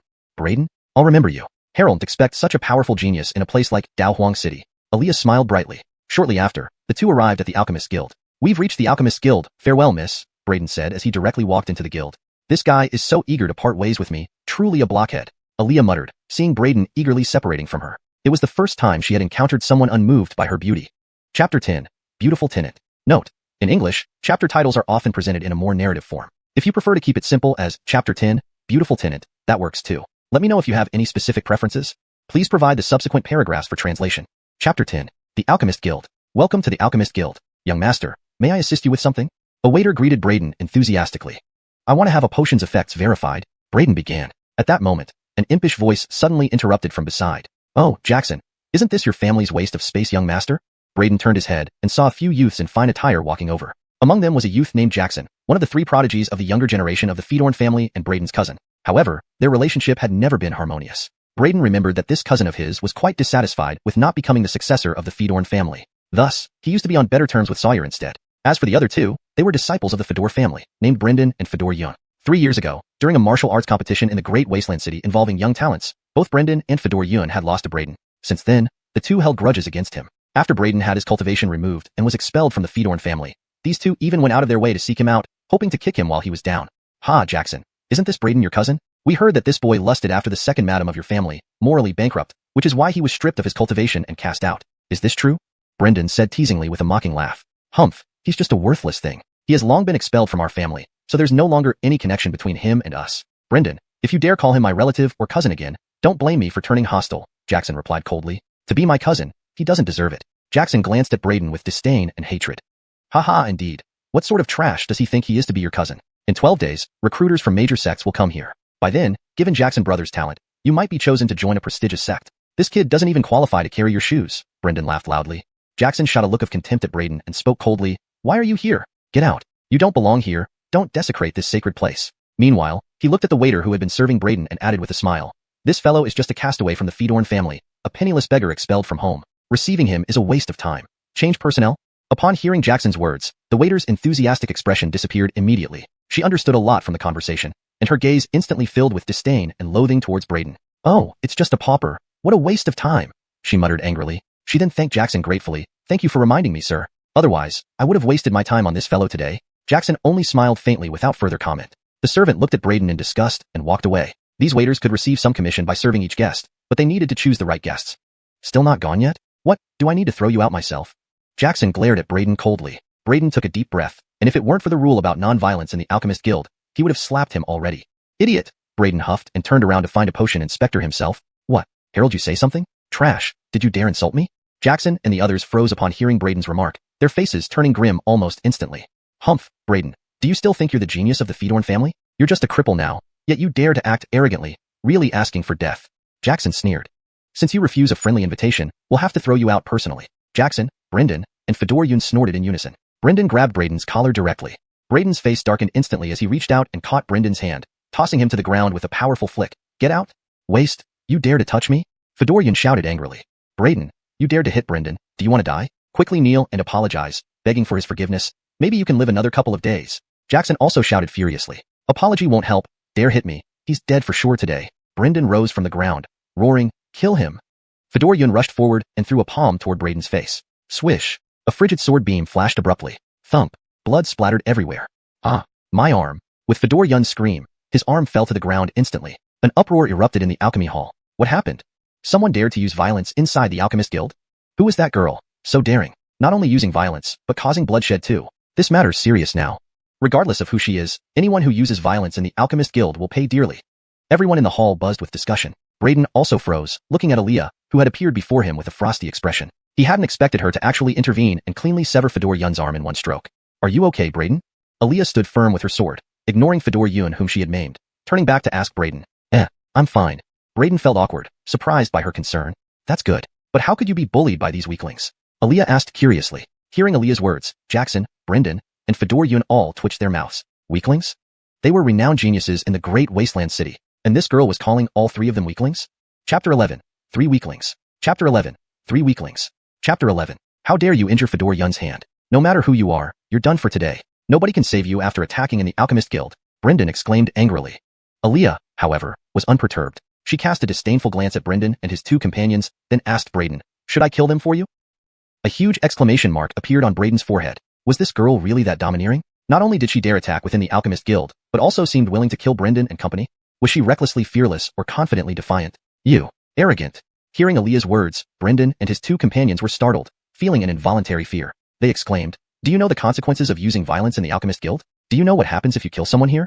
To dare say such arrogant things. Oh, I'm curious about the consequences too. Aaliyah stroked her sword, grinning at the trio. How about I kill you all and see what happens? With that, she winked at them, asking, which one of you three wants to die? Fedor Tai, Brendan, and others trembled upon hearing her words. Was she serious? At this moment, a stern voice rang out. Who dares to be so audacious here? Several elders clad in alchemist robes rushed over quickly. Leading them was none other than Baird, one of the 3 vice presidents of the Alchemist Guild. It's Vice President Gongsun from the Alchemist Guild. To think it has disturbed Vice President Gongsun. Things are going to get messy now. What a pity. Such a beautiful girl is going to lose her life. The people around the hall showed mixed expressions. What happened? Vice President Gongsun approached with his entourage. Seeing the blood on the floor and Fedorun's severed arm, his expression darkened as his gaze fell on Aaliyah holding the sword. Vice President Gongsun, please stand up for us. Brendan and company promptly knelt before Baird, crying out, this girl attacked without reason, cutting off Fedorun's hand and even claimed she would kill all of us. Upon hearing this, Baird's expression turned extremely unpleasant. He snorted coldly, to dare attack here, you have quite the nerve. With a wave of his hand, he ordered, arrest her. Immediately, several guards rushed forward. Seeing this, Braden's expression changed drastically. He swiftly pulled Aaliyah behind him. Since she had acted on his behalf, he couldn't stand idly by. Vice President Gongsun, will you arrest her based solely on their claims without investigating the cause? Braden stepped in front of Aaliyah and said firmly. Despite the immense power of the Alchemist Guild, Braden refused to back down, maintaining his dignity even before the esteemed Vice President Gongsun. From behind Braden, Aaliyah looked at his resolute back and couldn't help but smile. Humph, daring to attack within the Alchemist Guild is an act of defiance against our guild. Regardless of the reason, There must be consequences. Baird snarled, cold and ruthless. Arrest her. The guards swarmed over, encircling Braden and Aaliyah tightly. Fedor Tai, Brendan, and Fedor Yun watched Braden and Aaliyah with cold sneers. Braden felt grim. He hadn't expected Baird to be so autocratic, refusing any explanation and insisting on their arrest. Taking a deep breath, he realized that since words wouldn't work, perhaps actions would have to suffice. Behind him, Aaliyah seemed unconcerned, seemingly dismissing these people as nothing. On the second floor, someone noticed the commotion below and glanced down. Braden? It was Master Beckham from the Bao Yao Hall. Brother Beckham knows this person? Beside Master Beckham, an elder with a goatee followed his gaze, looking surprised when his eyes fell on Braden. Chapter 12. Who dare be so audacious here? Chapter 12. Who dare be so presumptuous here? Chapter 12. Giovanni smiled and nodded, saying, the intermediate grade spirit condensing pill I obtained a few days ago came from this person. Really? Hearing Giovanni's words, the goatee immediately gleamed with sharpness in his eyes. Do you mean this person could be a second-rank alchemist? Asked the goatee. Giovanni shook his head. Initially, I also thought this person might be a second-rank alchemist. But after sending someone to investigate him, I learned that this person was the eldest son of the Fedorn family mansion who had his cultivation revoked and was expelled from the family some time ago. However, 3 days ago, this person brought 2 second-rank spirit-condensing pills to my precious medicine pavilion and even injured our guards. With his cultivation revoked, he could still injure your guards? The goatee pinpointed the key point. Exactly, not only was his cultivation not revoked, it seems to have become even stronger, replied Giovanni. Moreover, this person said he would continuously supply us with second-rank pills. Perhaps this person has received some sort of fortune and actually succeeded in refining pills. Whether or not he is an alchemist, why not test him? The goatee chuckled and then narrowed his eyes, saying, if he truly is an alchemist, such a young alchemist might achieve immeasurable success in the future. Daring to attack in the Alchemist's Guild. Let's see how you escape now, sneered Jackson, Brendan, and Fedor Yun. Attack. If they dare to resist, kill them on the spot, ordered Baird coldly. The guards immediately rushed over. I will cover you while you break out, then I'll hold them off for you to run away immediately. Don't look back, whispered Braden to Aaliyah behind him. Aaliyah smiled sweetly at hearing this, intending to step forward, but at that moment, stop. A commanding voice rang out from the second floor. Immediately, the goatee and Giovanni leaped down from upstairs. President! Baird instantly stiffened, along with the surrounding alchemists who all bowed respectfully. The guards stopped as well. It's President Zhou. President Zhou hasn't been seen for a long time. I didn't expect this incident would actually draw out President Zhou, exclaimed the crowd. Rocco was the president of the Alchemist's Guild. He was also the top alchemist of the great wilderness city. His status was exalted. This small matter can be handled by us. We wouldn't dare disturb the president, said Baird. Rocco glanced at Baird and scolded sternly. You handle it? If this really were left to you, the reputation of our guild would be ruined because of you. Baird froze, stunned at Rocco. Rocco pointed at Braden and explained, everything that happened here, I saw clearly from the second floor. Clearly, they provoked first and attacked first, and these two were merely defending themselves. You, without investigating thoroughly, wanted to arrest them, turning a blind eye to the real troublemakers. How do you think the guild's reputation would fare if word got out? Speaking, Rocco suddenly pointed at Jackson, Brendan, and Fedor Yun with an unfriendly expression. What? Baird's face changed slightly, breaking out in cold sweat. He hadn't expected that Rocco had witnessed everything from start to finish. He immediately looked unkindly at Jackson, Brendan, and Fedor Yun, and coldly humphed. So it was you playing the trick and trying to fool me. Arrest them immediately and drag them away for 80 lashes each. Add them to the blacklist, and ban them from entering the Alchemist's Guild ever again. Jackson, Brendan, and Fedor Yun's faces turned deathly pale, filled with horror. No, don't. Drag them away, Baird said coldly. Soon, cries of pain from Jackson, Brendan, and Fedor Yun echoed as they were beaten. They never imagined the situation would turn so quickly against them, and they couldn't have anticipated that the rarely seen President Rocco of the Alchemist's Guild would personally intervene to speak on behalf of Braden and Aaliyah. Chapter 13. Can this also become a pill? Chapter 13. Master Fedorn, it's been a few days. I hope you've been well, haha. Beckham Jinhu, standing beside Rocco, laughed heartily as he greeted Braden. This scene immediately caused a stir among the people in the hall. It's Master Beckham from Treasure Medicine Shop. He actually knows that young man. Who is he? How can he make an impression on Master Beckham of Treasure Medicine Shop to the point where he greets him proactively? In the hall, many were secretly surprised. The attendant who had previously received Braden, but left him because of Jackson and Brendan's words now looked utterly green with envy at this sight. Anyone who could receive a personal greeting from the owner of Treasure Medicine Shop couldn't possibly be an ordinary person. She instantly regretted losing such an opportunity. Ah, it's Master Beckham. Seeing Master Beckham, Braden immediately understood. The president of the Alchemist's Guild, who was like a dragon only seen partially, must have intervened for his aid due to Master Beckham. Therefore, Braden treated Master Beckham with added politeness and chuckled. I didn't expect to meet Master Beckham here. I originally planned to visit Treasure Medicine Shop later. Hearing Eliam's words, Master Beckham's expression changed, and he immediately understood, eyes sparkling with interest. Prince Fedorn, do you have new goods? Braden nodded slightly and smiled. Our previous collaboration with Treasure Medicine Shop was quite pleasant. Master Beckham glanced at Rocco, feeling a bit astonished. Braden actually had more potions to sell. Could he really be an alchemist? Or perhaps this guy had some extraordinary encounter, obtaining a large number of potions from somewhere, deliberately selling them in batches to avoid causing a sensation. Rocco, however, watched Braden with interest and chuckled. My apologies for what happened earlier. I, the president, personally apologize to you, sir. Please come to the inner chamber and let us discuss matters further. Russell. As Rocco spoke, the hall erupted in chaos. Harold, I hear right? President Joe apologized and invited that kid to the back room? What sort of divine being is this kid? Not only does he know Master Beckham of Treasure Medicine Shop, but also makes President Joe treat him so respectfully? I heard he seems to be that cast-off heir of the Fedorn family, recently expelled and had his cultivation stripped after some incidents. How could he have such influence? The crowd buzzed with incredulity. Vice President Baird and the other alchemists present also wore shocked expressions, looking at Braden with disbelief. Sweat began to bead on his forehead. This kid had made President Joe so courteous, yet he had just ordered guards to detain him. Given Rocco's cordiality, Braden naturally couldn't refuse. But Aaliyah did not accompany him, as she had her own business to attend to at the Alchemist's Guild. Braden followed Rocco and Master Beckham into the inner chamber. A servant brought in fragrant tea. Braden sipped lightly and placed the cup aside. Sir Fedorn, what brings you to the Alchemist's Guild today? Brother Beckham mentioned that you're a second-rank alchemist. Could it be that you were here to register as an alchemist? Rocco said with a kindly smile. Braden froze momentarily, looking at Rocco and Master Beckham, noticing their fox-like grins, and instantly comprehending. No wonder they had come to his rescue and invited him to the back room. They were waiting for him here. If it were before, without realizing that the heaven-devouring magic jar could directly fuse herbs into pills, he might have panicked. But now, he felt perfectly calm. He turned to Master Beckham, furrowing his brow, and asked bluntly, "You told them about me?" Master Beckham, caught off guard by Braden's calm demeanor and direct questioning, felt somewhat guilty and replied awkwardly, "It just slipped out. My apologies, Sir Fedorn." Braden shook his head and then calmly said, "Forget it. Since that's the case, there's no need to hide it." Looking at both men, he admitted straightforwardly, "Yes, I can indeed refine second-rank pills." Upon hearing Braden's words, Rocco and Master Beckham were taken aback, their eyes flashing with interest. They actually didn't believe that Braden could refine second-rank pills and harbored doubts.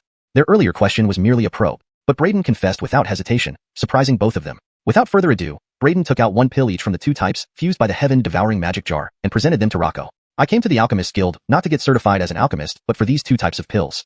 Handing over the black and red pills, he continued, "I heard President Joe is the top alchemist in Great Wasteland City. Do you recognize these two pills?"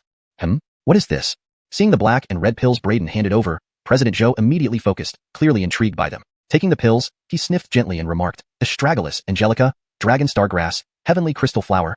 Just by smelling, he accurately identified all the herbs used in the pills. Braden was inwardly impressed. Rocco truly lived up to his reputation as the top alchemist in Great Wasteland City. Master Beckham's eyes widened even more as he pulled out a list from his robe. The list recorded the herbs Braden had purchased from Treasure Medicine Shop initially. Back then, he suspected that the herbs Braden bought, many of which were incompatible, couldn't be used for refining. Now, Braden presented finished pills made from those exact herbs, causing Master Beckham immense surprise. How is this possible? These herbs are incompatible, yet a pill was successfully refined?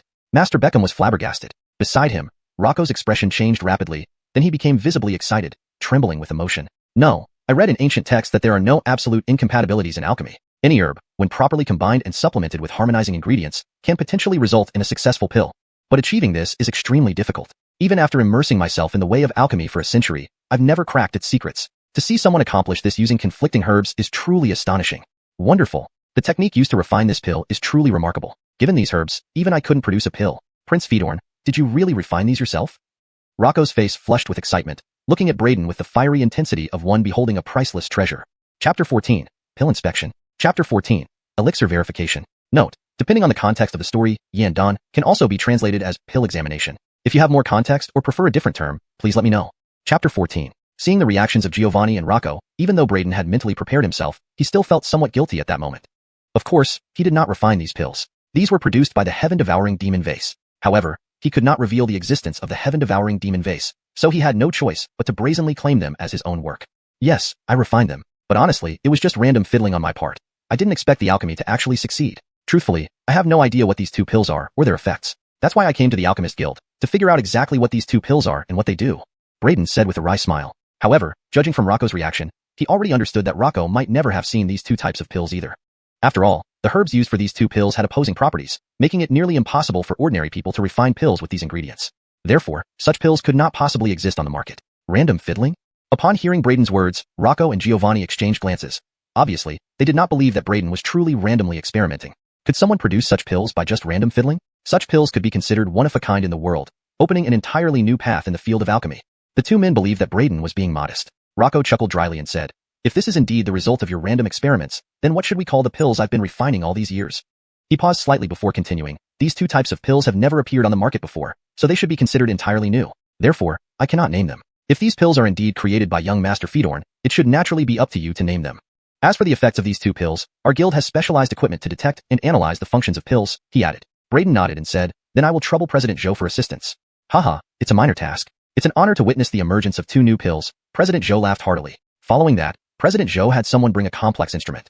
This instrument had intricate mechanisms and exquisite craftsmanship. It looked like a teapot, with a groove on its back containing an embedded milky white stone.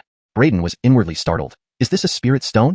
Indeed, this pill detection instrument requires a spirit stone as an energy source. Don't be fooled by its size, similar to a teapot, as it is extremely valuable, Rocco chuckled. He then placed one of the pills into the belly of the detection device, twisted a knob to activate it, and immediately the belly began spinning rapidly. Soon after, text started appearing on the front of the detection device, analyzing the herbs contained within the pill. However, it could not determine the proportions of the components. Approximately 60 breaths later, the detection device stopped rotating and revealed the effects of the pill. This black pill actually has detoxifying and miasma-breaking properties. Moreover, its detoxification range is so broad, its effect surpasses the detox pill. Braden's eyes widened. Initially, based on the pill's color, he thought it might be a poison pill. The detox pill was specifically designed to counteract toxins, requiring a complex refinement process and spirit herbs to complete. It was incredibly expensive. However, the detox pill could only neutralize 10 common poisons. But according to the analysis, the black pill in Braden's hand could detoxify 100 different toxins. Its scope was 10 times greater than the detox pill. Not just Braden. Even Giovanni and Rocco couldn't help but stare in astonishment. It can detoxify 100 different poisons? This pill is only a first-grade pill, and the herbs used are common herbs. Yet its efficacy is so astonishing. Old Joe, isn't there something wrong with your detection instrument? Giovanni said in disbelief. How can the detection instrument be wrong? The pill is truly extraordinary. Rocco took a deep breath, equally unable to remain calm. Now let's see the red pill and its effects, Braden suggested. Inside, he was excited beyond measure. A detox pill that can neutralize 10 kinds of toxins alone commands a high price. His black pill, which can neutralize 100 kinds of toxins, would surely be off the charts. Soon, the analysis of the red pill was also completed. However, upon seeing the detected effects, the 3 couldn't help but look perplexed. Because the red pill turned out to be an enhanced version of aphrodisiac, with effects 10 times stronger than the harmony pill. Giovanni and President Zhou both looked at Braden with strange expressions. Embarrassed, Braden explained hurriedly, don't misunderstand. It was just random experimentation. I didn't expect to refine a batch of aphrodisiacs. Hehe, no need to explain. Men, we all understand. Giovanni smiled warmly and winked at Braden, saying, oh, by the way, young Master Fedorn should still be unmarried, right? Actually, I have a granddaughter named Xuanhuan who is quite lovely and charming, absolutely a top beauty in Great Desolation City. She's about your age. Perhaps I could introduce you? Cough cough, young Master Fedorn, candidly speaking. I also have a granddaughter named Margaret, approximately your age, and absolutely beautiful and sweet-voiced. Suitors line up to her doorstep, but those ordinary folks don't match our ruaya. I think young Master Fedorn is quite handsome and talented, perfectly suited for my granddaughter, President Zhou interjected. Seeing Giovanni start promoting his granddaughter, Rocco internally cursed the old fox. Not wanting to be outdone, he promptly promoted his own granddaughter as well. Braden was utterly baffled. What was happening? Were they not supposed to be identifying the pills? Why were they suddenly concerned with his marriage prospects and trying to introduce him to their granddaughters?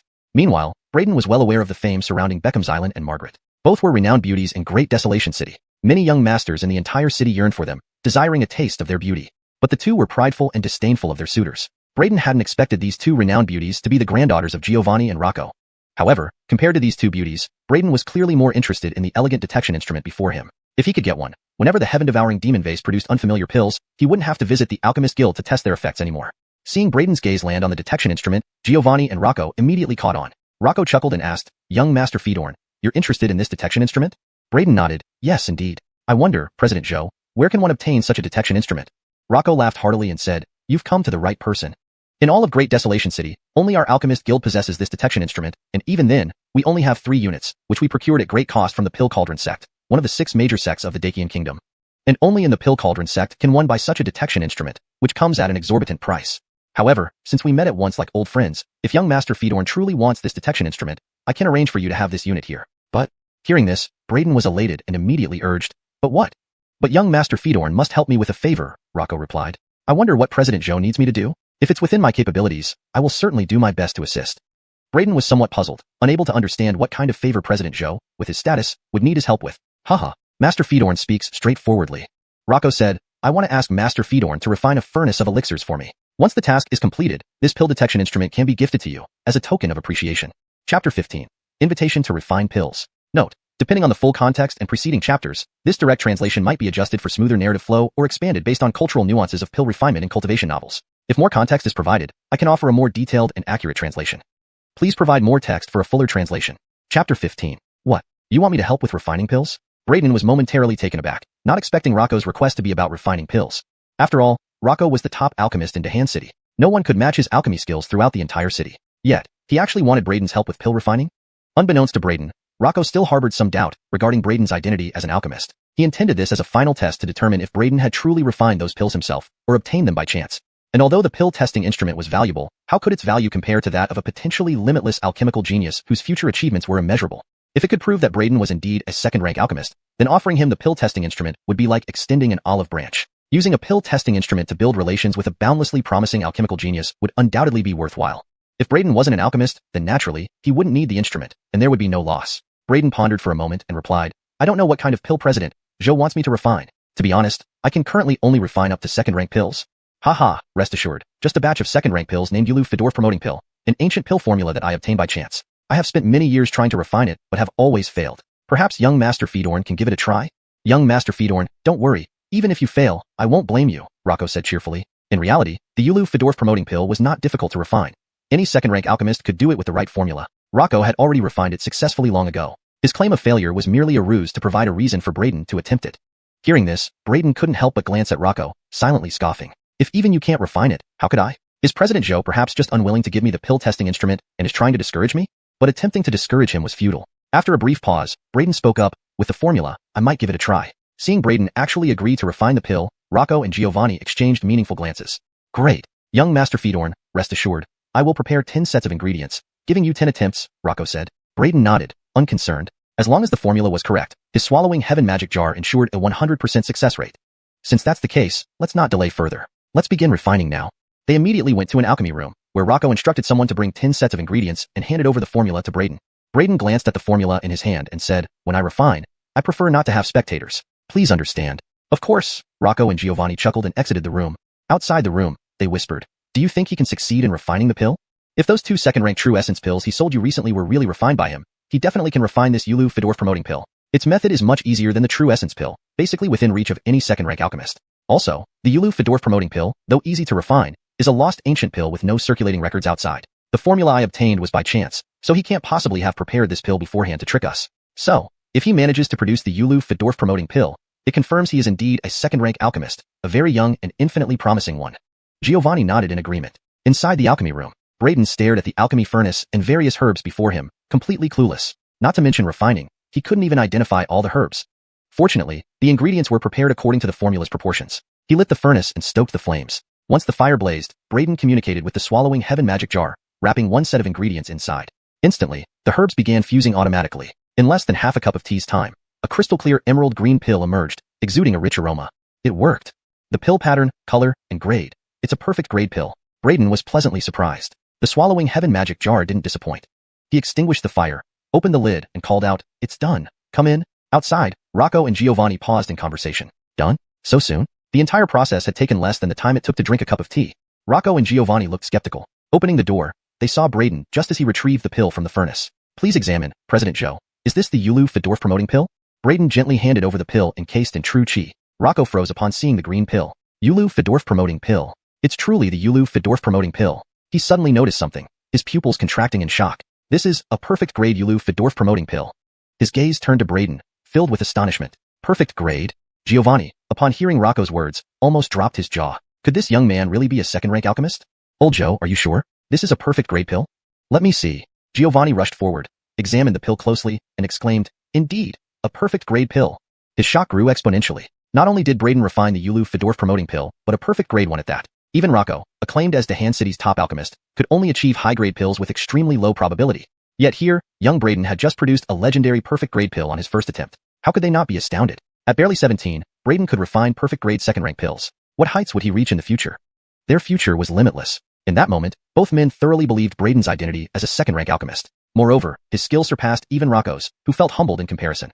President Rocco grabbed Braden's hand directly, his breathing becoming somewhat rapid. Staring at Braden with fervent eyes, he said heatedly, young Master Fedorn, what I said earlier was no jest. My granddaughter, Margaret, is well-read and beautiful, and she's around your age. If young Master Fedorn is interested, I can make the decision to betroth Ruayun to you. And there's also my other granddaughter. Though her personality is a bit mischievous, she is innocent, lovely, and kind-hearted. She would absolutely be an excellent match for you. Giovanni added hurriedly. Braden was a peerless genius who could refine second-rank perfect-grade pills at such a young age, with immeasurable future achievements. If they didn't seize this opportunity now, when would they have another chance? A note on translation choices. Rocco grabbed Braden's hand directly, his breathing becoming slightly rapid. He stared at Braden with an intense gaze and said fervently, young Master Fedorn, I was not joking earlier. My granddaughter Margaret is well-educated and graceful, with a striking beauty. She is about the same age as you. If young Master Fedorn is interested, I can make the decision to betroth Ruayun to you. And there's also my other granddaughter, the shopkeeper Beckham added hastily. Though she is a bit quirky, she is innocent and adorable, with a kind heart. She would definitely be a perfect match for you. A prodigy who can refine second-grade supreme elixirs at such a young age. His future accomplishments are boundless. If they didn't secure this opportunity now, when would they? Mr. Zhou grabbed Braden's hand directly, his breathing becoming slightly labored, and he stared at Braden with a passionate gaze, saying, Young Master Fedorn, what I said before was no joke. My granddaughter, Margaret, is well-read and graceful, with stunning beauty, and she is around the same age as you. If young Master Fedorn is interested, I can decide to betroth Ruayun to you. And my other granddaughter, while she has a quirky personality, is innocent, adorable, and kind-hearted. She would absolutely be a perfect match for you too. Giovanni added hastily. A peerless Dansai who can refine top-grade second-stage elixirs at such a young age. His future achievements are boundless. Now is the time to secure this connection, not later. Note, the term genius or prodigy may be more natural in English than directly translating Juis or Tansai. Here, I chose peerless genius. Mr. Zhou grabbed Braden's hand directly, his breathing becoming slightly labored, and he stared at Braden with a passionate gaze, saying, Young Master Fedorn, what I said before was no joke. My granddaughter, Margaret, is well-read and graceful, with stunning beauty, and she is around the same age as you. If young Master Fedorn is interested, I can decide to betroth Ruayun to you. And my other granddaughter, while she has a quirky personality, is innocent, adorable, and kind-hearted. She would absolutely be a perfect match for you too. Giovanni added hastily. A peerless genius who can refine top-grade second-stage elixirs at such a young age. His future achievements are boundless. Now is the time to secure this connection, not later. Note, in the original text, there is a mention of Zhaozhanggui, which should be translated as Giovanni, to maintain consistency with the previous text style. I maintain the original paragraph structure and tone of urgency and excitement in the proposal. Chapter 16. Please give my granddaughter a chance. Please give my granddaughter a chance. Chapter 16. Braden was embarrassed. He hadn't expected that Rocco and Giovanni would immediately start promoting their granddaughters to him just because they disagreed on something. Senior experts, please don't tease me anymore. Let's talk about the real business. Braden found it hard to endure their enthusiasm. Although both of their granddaughters were top beauties in the great wasteland city, what did that have to do with him? His sole focus was on becoming stronger to avenge his mother and seek justice. Mr. Fedorn, isn't arranging your lifelong happiness an important matter? Giovanni and Rocco winked at him. A spasm ran across Braden's lips. He had to play his trump card. With a flip of his hand, he produced the 5 premium essence condensing pills he previously refined. This is a premium essence condensing pill? And 5 of them. Rocco and Giovanni's gazes fell upon the 5 pills Braden held up. Instantly, their bodies trembled as they widened their eyes, looking at Braden with disbelief. You can actually refine premium essence condensing pills? Their shock was unmistakable. The premium Jade du Fedorf promoting pill already made them astonished, but as Rocco said before, the method for refining that pill was much simpler than other second-rank pills. However, refining the second-rank essence condensing pill was no easy task. To think Braden could refine them to such a high quality. This meant that Braden's talent in alchemy was even more frightening than they imagined. They grabbed Braden's hand directly and pleaded, Mr. Fedorn, please give our granddaughters a chance. Wait here while we fetch them so you can meet and get acquainted. Braden opened his mouth, speechless. Why did these two become even more enthusiastic after seeing his premium essence condensing pills? He sighed bitterly and hurriedly explained, Seniors, that's not what I mean. These 5 premium essence condensing pills are here for sale. After a lot of persuasion, the two finally calmed down. Recalling their previous indiscretion, Giovanni and Rocco exchanged glances, coughing awkwardly. Since that's the case, let's discuss the sale of these pills. Giovanni started. Second-rank premium essence condensing pills have only appeared once in the Great Wasteland City in the last 10 years, imported from the capital. Back then, each premium essence condensing pill sold for an astronomical price in the city. The value of a premium essence condensing pill was unimaginable. Although this was only the second time meeting Braden, they felt like old friends and did not wish to take advantage. If Braden didn't urgently need money, they could arrange an auction for the 5 pills, which would likely yield a much higher price than a direct sale. Giovanni smiled warmly, displaying genuine affection and friendliness towards Braden. What Giovanni said is correct. In the Great Wasteland City, premium essence condensing pills are rare treasures that have great benefits for essence condensing realm martial artists breaking through stages. Announcing their availability will certainly cause a sensation, doubling their value. Even I am tempted by these pills and plan to participate in the auction to study one. Upon hearing this, Braden was stunned. He hadn't realized how valuable these premium pills were compared to his initial expectations. Glancing at Rocco, Braden smiled and said, If President Zhou is interested in the premium essence condensing pill, why bother buying it at an auction? Just take one from me. Saying this, Braden handed over a premium essence condensing pill to Rocco. To others, these pills were incredibly precious, but to him, they were just ordinary pills. With the swallowing heaven devil flask, he could refine as many as he wished. Thus, the value detecting device was far more valuable to him than the premium essence condensing pill. Seeing Braden offer the pill, Rocco was dumbfounded, looking at him with disbelief. This is a premium essence condensing pill. You're giving it to me just like that? No way, no way. This can't be done. I can't take such a huge favor. Although tempted, Rocco waved his hands, adhering to his principles of fairness. Braden chuckled and said, This is nothing. The value detecting device you gave me is much more valuable than this single pill. I can always refine more pills, but finding such a device is difficult. But you've already refined a premium Jade du Fedorf promoting pill for me. Rocco shook his head. Well, consider this as friendship building. In the future, I might need help from President Joe. If you refuse this pill, it would be embarrassing for me to ask for help in the future, Braden laughed. Hearing this, President Joe laughed heartily and responded, all right, if little friend insists, then I won't deny you this face. I'll accept the premium essence condensing pill. If you need my assistance in the future, feel free to ask. I'll do everything within my power. He wanted to befriend Braden, and now that Braden had initiated the goodwill, Rocco was delighted, changing his address from Mr. Fedorn to Little Friend, significantly narrowing the distance between them. Seeing President Joe accept the pill, Braden smiled too. Receiving someone's gift naturally came with some debt. Trading just a premium essence condensing pill for Rocco's goodwill and favor was definitely worth it to Braden. Remember, Rocco was the president of the Alchemist Guild and the first-rate alchemist in Great Wasteland City. Even the city lord treated him with respect. Additionally, Rocco had connections with the Pill Cauldron sect, enabling him to acquire advanced instruments like the value detecting device. Then, Braden offered another premium essence condensing pill to Giovanni, saying, Giovanni, please arrange the auction for me. Consider this pill as a token of appreciation. Using a premium essence condensing pill as payment, I'm receiving too much from you. Giovanni looked somewhat overwhelmed. Giovanni has been managing Treasure Medicine Shop for many years, renowned in the city. With your arrangement, the auction's effect will be better. Moreover, we will collaborate many times in the future. What's just one premium essence condensing pill? Braden waved his hand and smiled. Giovanni admired Braden even more and bowed. Thank you for trusting me. Rest assured, I will do my best to ensure a fair auction. Braden nodded and added, by the way, besides these premium essence condensing pills, I also have black and red pills I intend to sell. Are you interested? After giving one pill each to Rocco and Giovanni, 3 remained, which he planned to auction off. However, he needed money to buy new herbs and low-rank pills. Therefore, he decided to sell the remaining pills as well. Of course, I'm interested. The black pills refined by young Master Fedorn have a detoxification effect 10 times stronger than the detoxifying pill. They can neutralize all poisons. Such pills are incredibly precious. Although their value doesn't quite match that of the premium essence condensing pill, they will still fetch a good price. Giovanni coughed dryly and chuckled. As for that red pill, while it may not have much use in cultivation, if put on the market, it should be quite popular with some people. After all, being several times more effective than ordinary aphrodisiacs is a great boon for certain individuals. However, these 2 types of pills need names from young Master Fedorn. Braden pondered for a moment and said, the black pill, which neutralizes all poisons, shall be called the 100 Toxin Cleansing Pill. As for the red pill, how about we call it the Pill of Unwavering Support? Chapter 17. The Pillar Supporting the Sky. Note, done is not translated as it seems to be a part of the title or name which usually remains in its original form. If done needs to be translated or explained, more context would be required. Chapter 17. Pillar Supporting the Sky Elixir.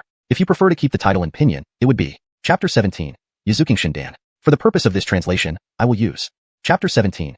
Xuanhuan. Please let me know if you have any preferences or further context for this chapter title. Chapter 17. Pill for Supporting the Heavens? Rocco and Master Beckham were taken aback, wiping their sweat as they commented. Isn't this name a bit too straightforward? Braden waved his hand and said, it's meant to be simple and direct. Isn't it better if it's easy to understand? The two were speechless. After all, Braden was the inventor of this pill, so they didn't press the matter further. Master Beckham nodded and said, let's go with these names then. Subsequently, Master Beckham took over the 42 pills, which totaled exactly 52,500 silver coins. When Braden received the money, he still found it hard to settle down. He knew that the total cost for these 42 pills was only 1,500 silver coins, but now he had sold them for 52,500 silver coins, quite the substantial profit. This made Braden marvel at how quickly alchemists could make money. No wonder so many people scrambled to become alchemists. However, earning money easily also meant spending it just as fast. Braden hadn't even warmed up to holding the 52,500 silver coins before he spent it all on ordering large quantities of medicinal herbs and low-grade pills from Master Beckham. Master Beckham couldn't help but ask in surprise, young master, why do you need so many low-grade pills? Rocco also looked at Braden curiously. From their perspective, given Braden's alchemy skills, he could refine low-grade pills himself, and those would be of much higher quality than what was available on the market. Braden casually gave an excuse. I plan to re-refine them. Re-refine? They exchanged looks but wisely chose not to pry further. Master Beckham asked, may I know where young master is staying so we can arrange to deliver the herbs and pills promptly? I'm currently at Xuanhuan Inn, room number C on the 2nd floor, Braden replied with a nod. Before leaving, Rocco personally verified Braden's second-class alchemist identity. With this second-class alchemist status, Braden's standing would undoubtedly rise significantly. If those wealthy clans learned that he was a second-class alchemist, they would vie for his favor. And if the Fedorn family knew he became a second-class alchemist at such a young age, what would their reaction be? Back at his residence, while waiting for the herbs to arrive, Braden began to study the newly acquired pill testing device. What a sophisticated device. It can actually detect the efficacy of a pill despite its small size. But it requires spirit stones to activate, which makes it rather impractical for ordinary people.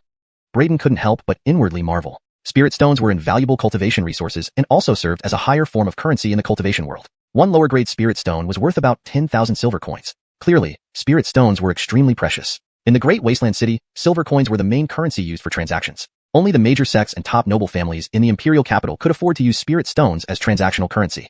Spirit stones were themselves immensely valuable cultivation resources, harboring vast and pure spiritual energy. Moreover, the spiritual energy within spirit stones was easier for martial artists to absorb and purer compared to natural spiritual energy, making spirit stones even more valuable. Mr. Zhou was indeed honest. He didn't even take out the spirit stone embedded in this pill testing device and handed it over along with it. Otherwise, if I concocted any new pills, I would have to first find ways to exchange some silver coins for spirit stones to use this device. Knock knock knock. Just as Braden was studying, there came a knock at the door. Delivered already? Giovanni sure has incredible efficiency. Opening the door, Braden saw a beautiful and charming young girl with a perfect figure. Startled, he asked, "Miss, did you knock on the wrong door?" The young girl's eyes curved into a smile. "Are you Braden?" Braden looked at her quizzically. "Yes, I am." She grinned mischievously. "Then I didn't knock on the wrong door." Surprised, Braden watched as she inspected him closely, muttering, "He really does look quite handsome." Phelan wasn't lying this time.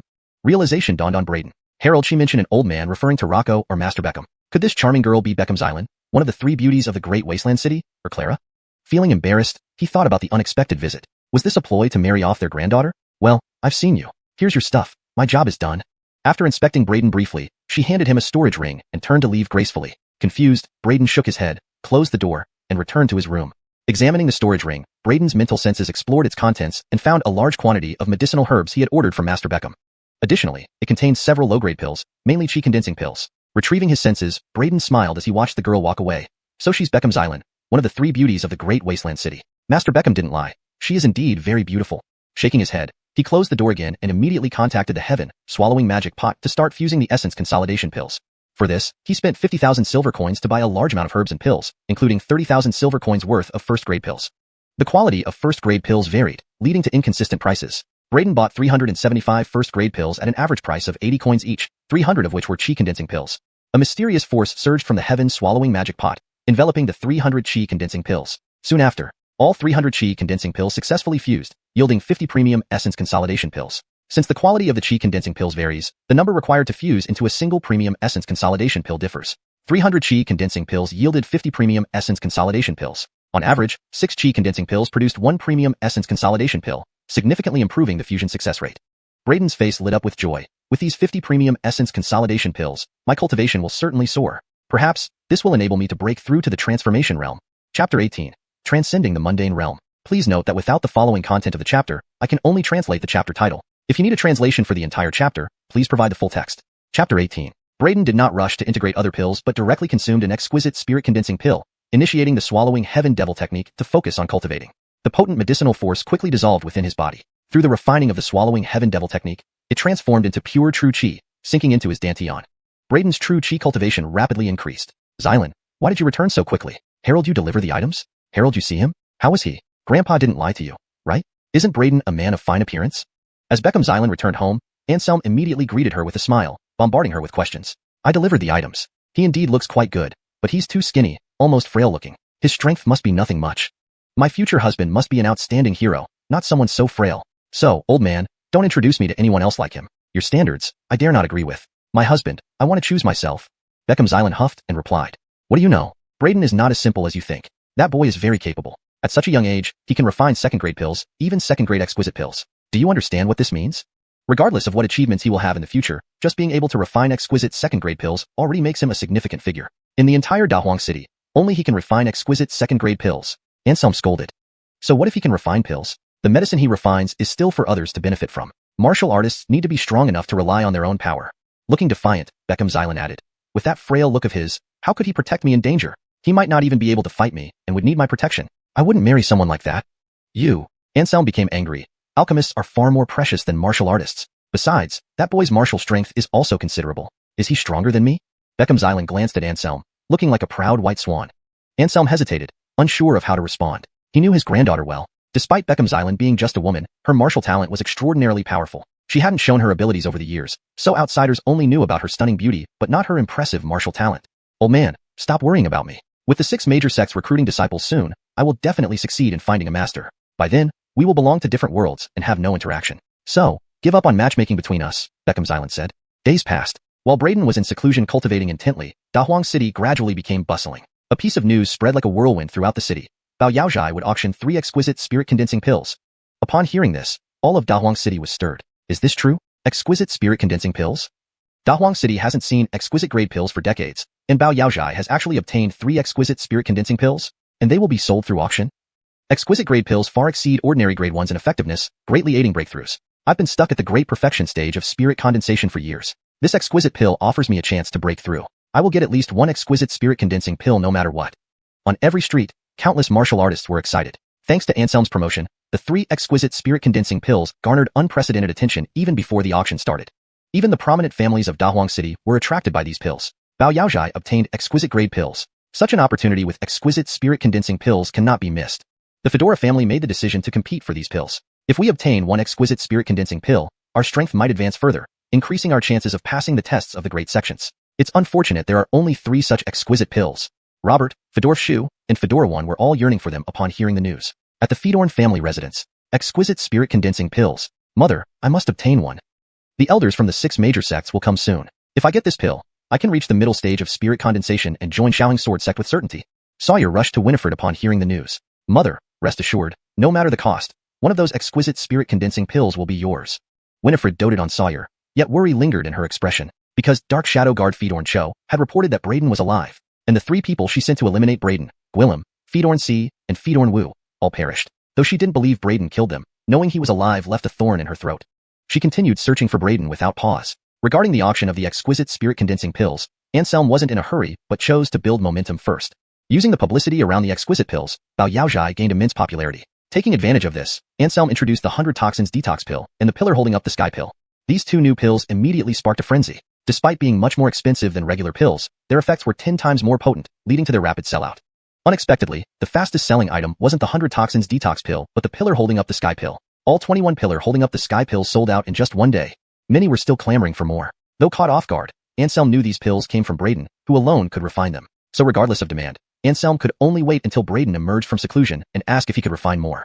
Meanwhile, at Kaiyuan Inn, in room C on the 2nd floor, spiritual energy surged wildly. A fierce spiritual storm enveloped the room. The windows burst open due to the surging energy, allowing torrents of dense heavenly chi to flood in.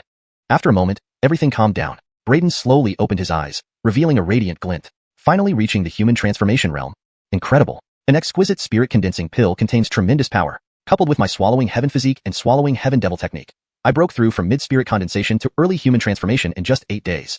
Braden exhaled deeply, his face lighting up with joy. Becoming human transformation at 16? This must be unprecedented in all of Dahuang City.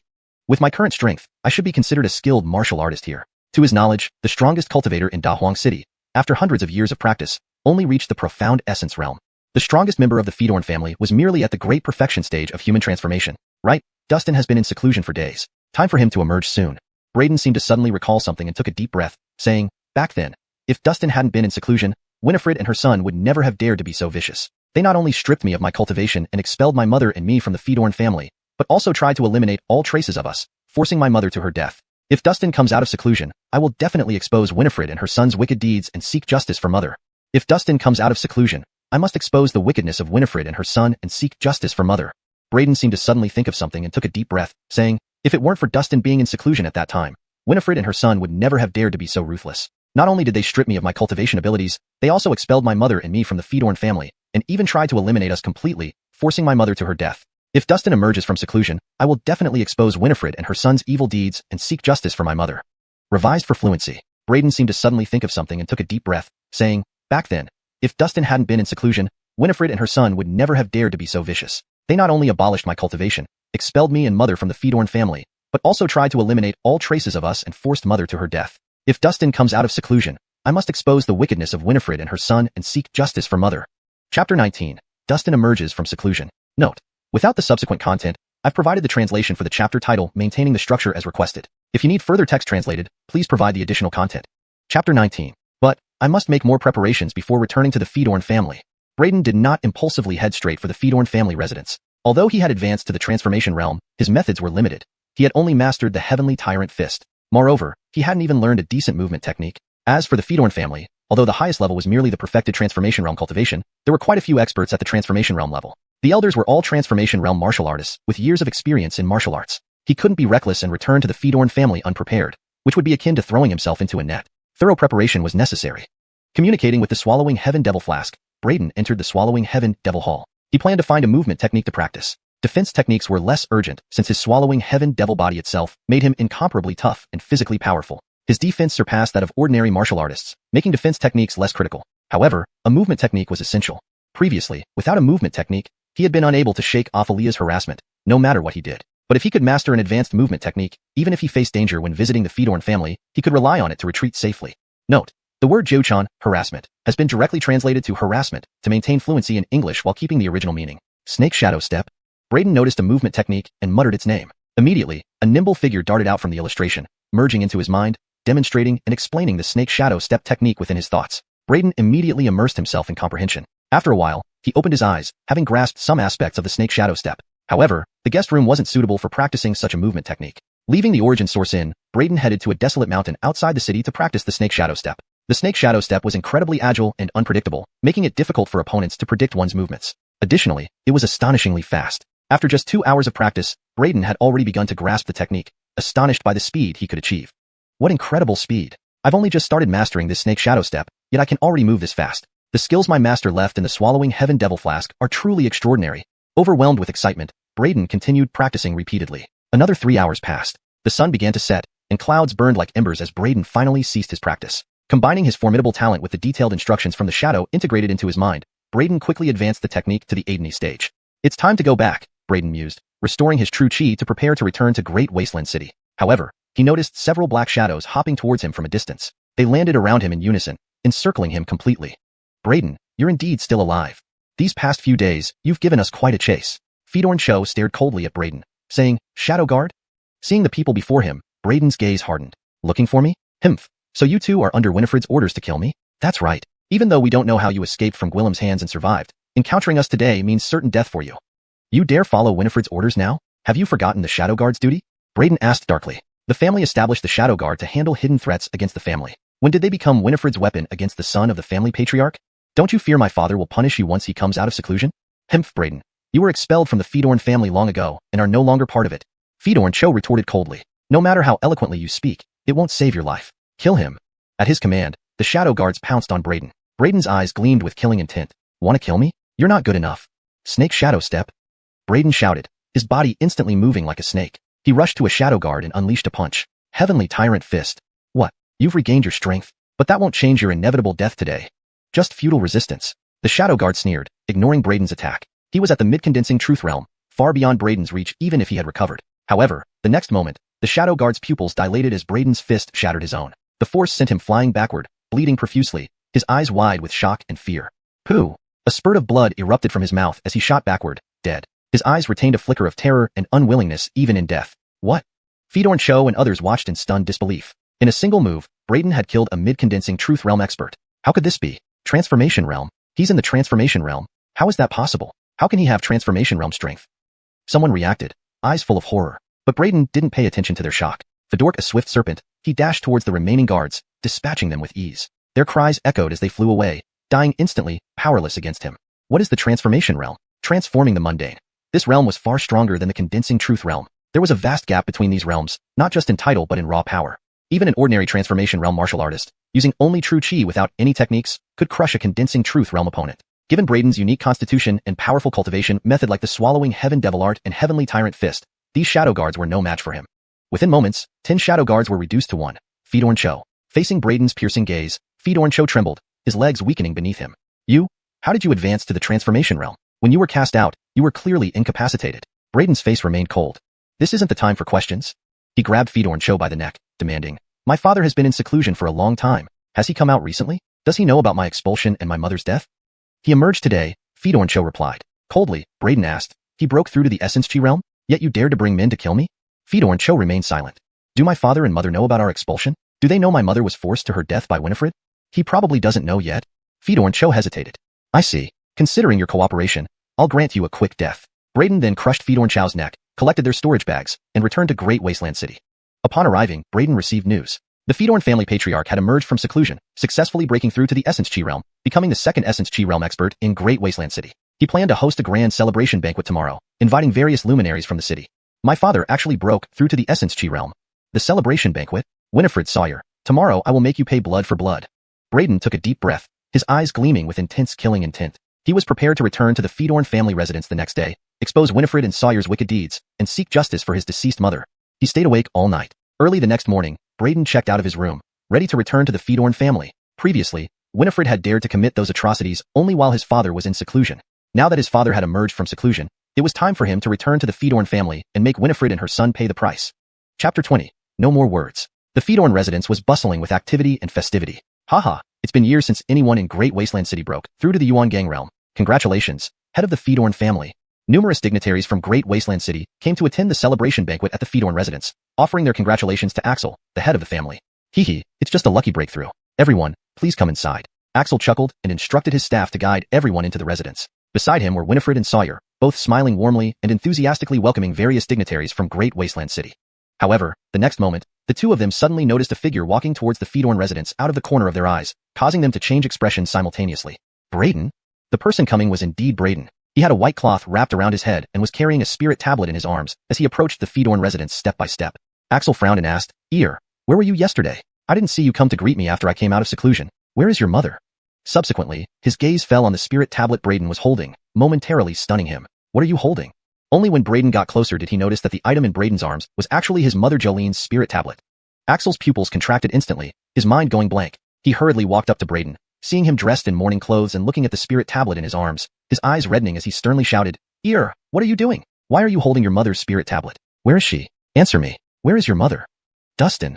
Seeing his father right before him, Braden seemed to have found support. His eyes immediately welled up with tears as he threw himself into his father's embrace, sobbing uncontrollably. "Dustin, mother has passed away. You must do justice for her." Braden clung tightly to his father, his face tear-streaked and grief-stricken. Upon hearing Braden's words, Axel's body trembled violently.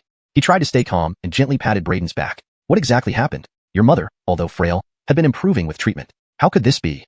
It's Winifred and Sawyer." Braden abruptly left Axel's embrace, his eyes bloodshot as he glared at Winifred and Sawyer, filled with hatred. "They took advantage of Dustin's seclusion to not only cripple my cultivation, but also expelled my sick mother and me from the family. They even sent assassins after us. Mother was forced to drink poison wine." Saying this, tears poured down Braden's face, memories flooding back. "What did you say?" Hearing Braden's words, Axel's pupils contracted sharply, disbelief evident in his voice. "You're saying your stepmother and brother? This is impossible. Ear, do you know what you're saying? How could Federnglong and Year do such things?" He turned to look at Winifred and Sawyer. Although Winifred managed to maintain some composure, there was undeniable guilt in her eyes. Sawyer, accused by Braden, was already in disarray, panic-stricken and fearful. Witnessing this, Axel, the head of the Fedorn family, understood that what Braden said might be true. His body wavered, nearly succumbing to overwhelming shock. He couldn't believe that within a month of seclusion, such a grave matter had occurred in his home. Looking at Winifred, although he already suspected the truth, he hoped desperately that it wasn't real. With a hint of hope in his voice, he shakily asked, "Federnglong, tell me, what Ear said isn't true, right?" At this moment, Winifred remained composed. She knew that hiding this from Axel was impossible. When she made the decision to act, she anticipated all this would happen. Seeing Axel's hopeful eyes, Winifred replied, "He's not lying. I did indeed disable his cultivation and expelled them from the family. But it's because this boy lacks virtue and ethics. Hubby, you don't know what your son did while you were in seclusion. He attempted inappropriate actions against me. I'm your wife. How can he do such a thing to me?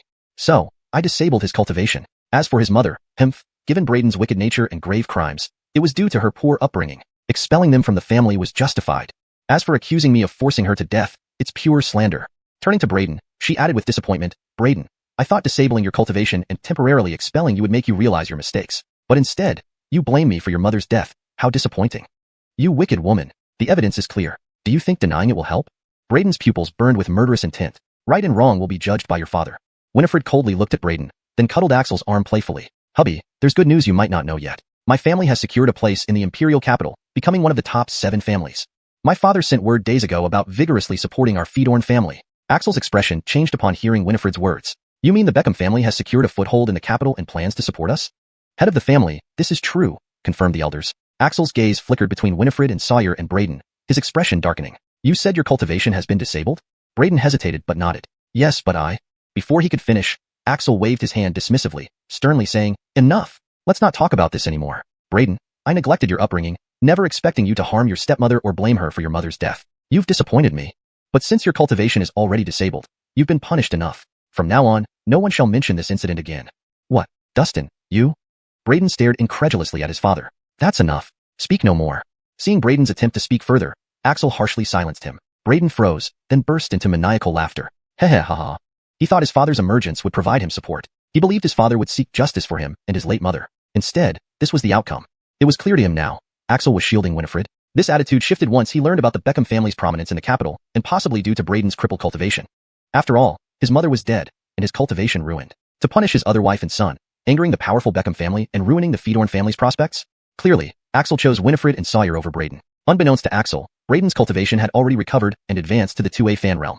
For Winifred, Axel's reaction was expected. That moment. A faint smile curled on the corner of Winifred's lips as she glanced at Braden, her eyes revealing a hint of smugness, as if mocking his audacity. Braden's eyes blazed with rage, and he suddenly lunged at Winifred. Wicked woman, I will kill you. Since Axel was not going to seek justice for him and his mother, he would take matters into his own hands and avenge his mother himself. Note, the paragraph structure and line breaks have been maintained as requested. Chapter 21. Severing all ties. Outrageous. Bam. Axel struck Braden, sending him flying. Spit.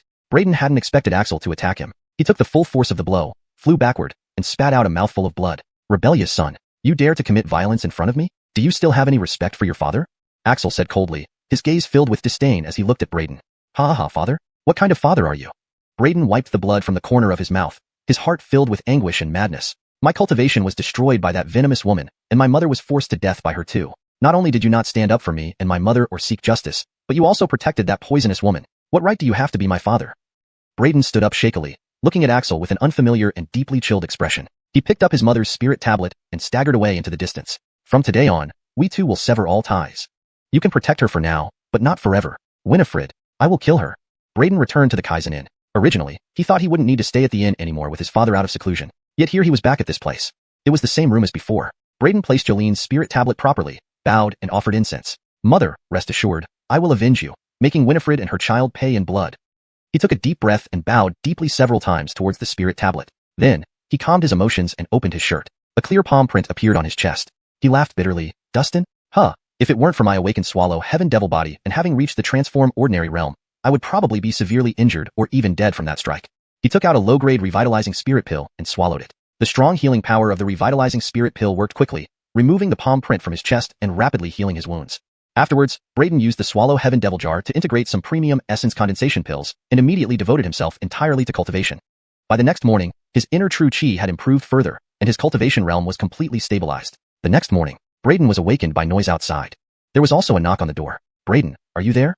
Upon hearing the voice, Braden opened the door and saw Aaliyah standing outside. It's you. Is there something? Braden asked, looking at Aaliyah. Harold, you know that Bao Yao Hall is auctioning off premium essence condensation pills today? Aaliyah looked at Braden, surprised. Auctioning premium essence condensation pills? Braden was momentarily stunned. Those 3 premium pills had yet to be sold by Bao Yao Hall?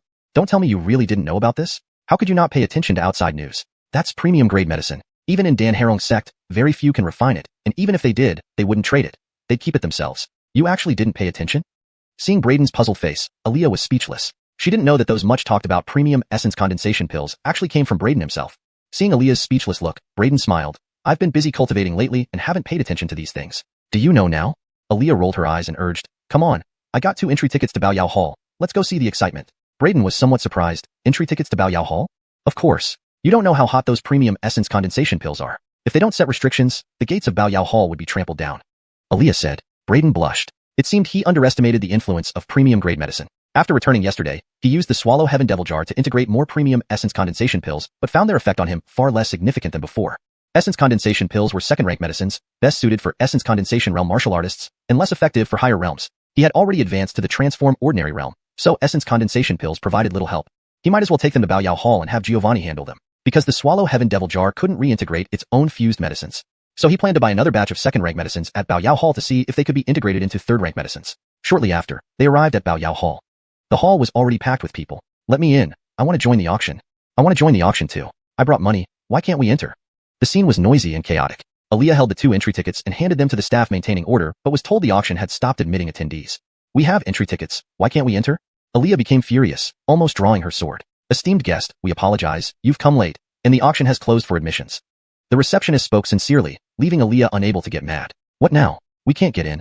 Aaliyah looked back at Braden unhappily. Braden smiled, calming her, and then asked the receptionist, is the auction being hosted by Giovanni personally? Yes, Giovanni is hosting it. The receptionist nodded and suddenly recognized Braden after taking a closer look. You're young Master Fedorn? Do you recognize me? Braden asked in surprise. The receptionist hurriedly replied, young master. Our boss specifically instructed us that if you arrive, to let you in directly. Please follow this way. The receptionist quickly let them through. Aaliyah was shocked, wondering why she couldn't get in with tickets while Braden just needed to show his face. What's going on? Braden, you actually know Bao Yao Hall's owner? Aaliyah pulled Braden's sleeve and whispered. Braden smiled faintly without explanation. If she knew that the 3 famous premium essence condensation pills being auctioned were his, what would she think? The receptionist briefed someone and personally led Brayden and Aaliyah into the hall. What is that rebellious son doing here?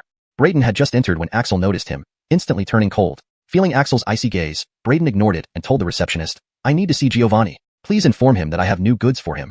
The receptionist led Brayden and Aaliyah to a private chamber, served tea, and then went to inform Giovanni. Before long, Giovanni left the front area and came to the chamber. Haha, young Master Fedorn graces us with his presence, welcome. Giovanni laughed heartily. Beside Brayden, Aaliyah stared wide-eyed. She didn't expect Brayden to have such influence that it made Giovanni, who was busy up front, immediately attend to him. Brayden replied, Giovanni, no need for formalities. Suddenly, shouts came from outside. Why isn't the auction starting? Where is Giovanni? This waiting is getting ridiculous. Yeah, we've been teased for days. Start the auction already. I can't wait anymore. However, Giovanni paid no heed to the commotion outside and looked at Brayden with a smile. Young master mentioned new goods? What are they?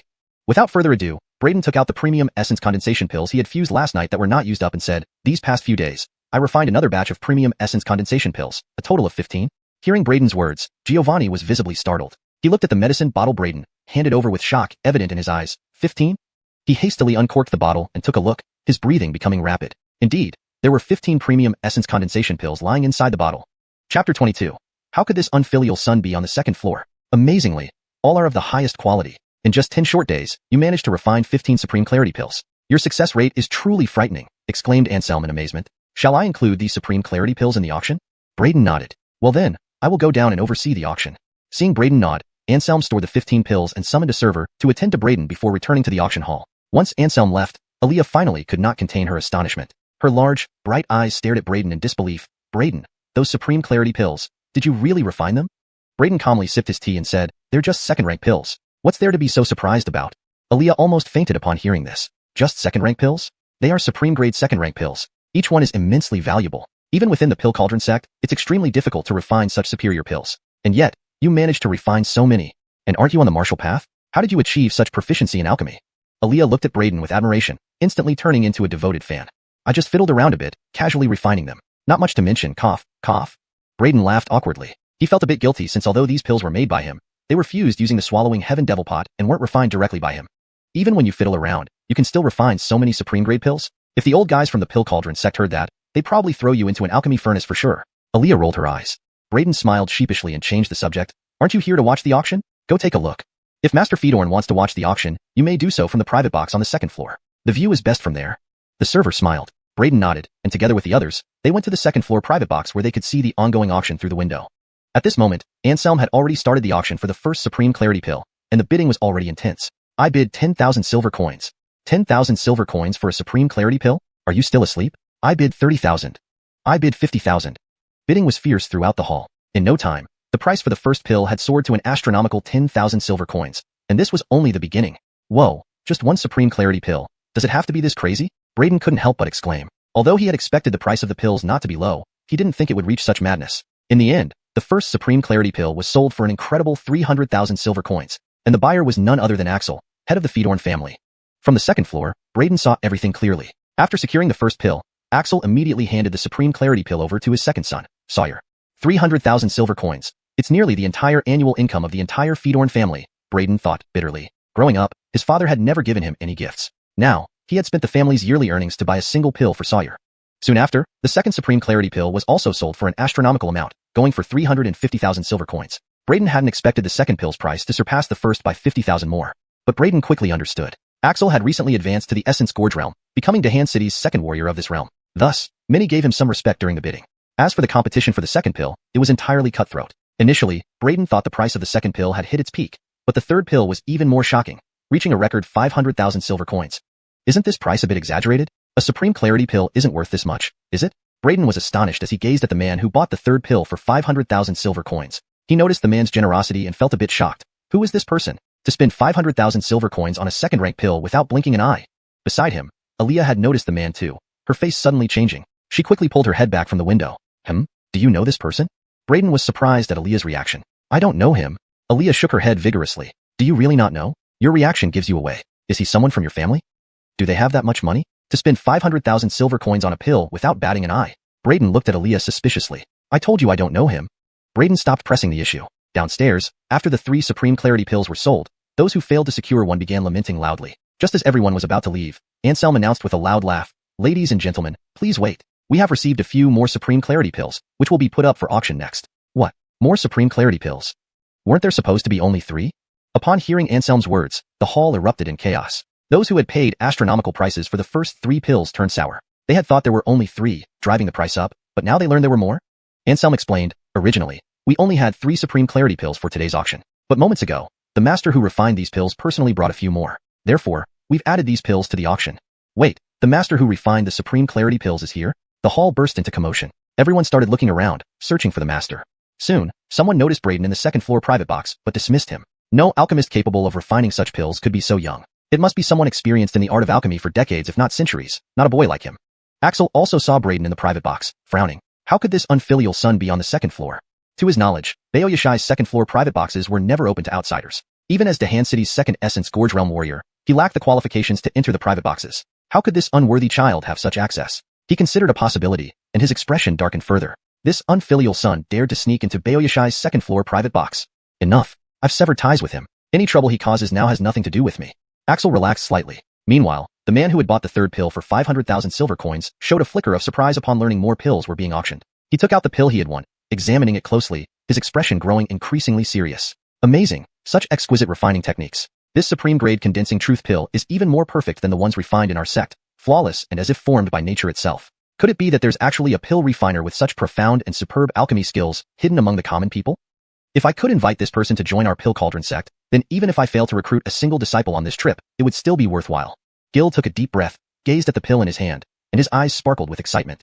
Chapter 23, Millionaire. The remaining 15 top-grade essence condensation pills were quickly auctioned off again. With this, the auction concluded.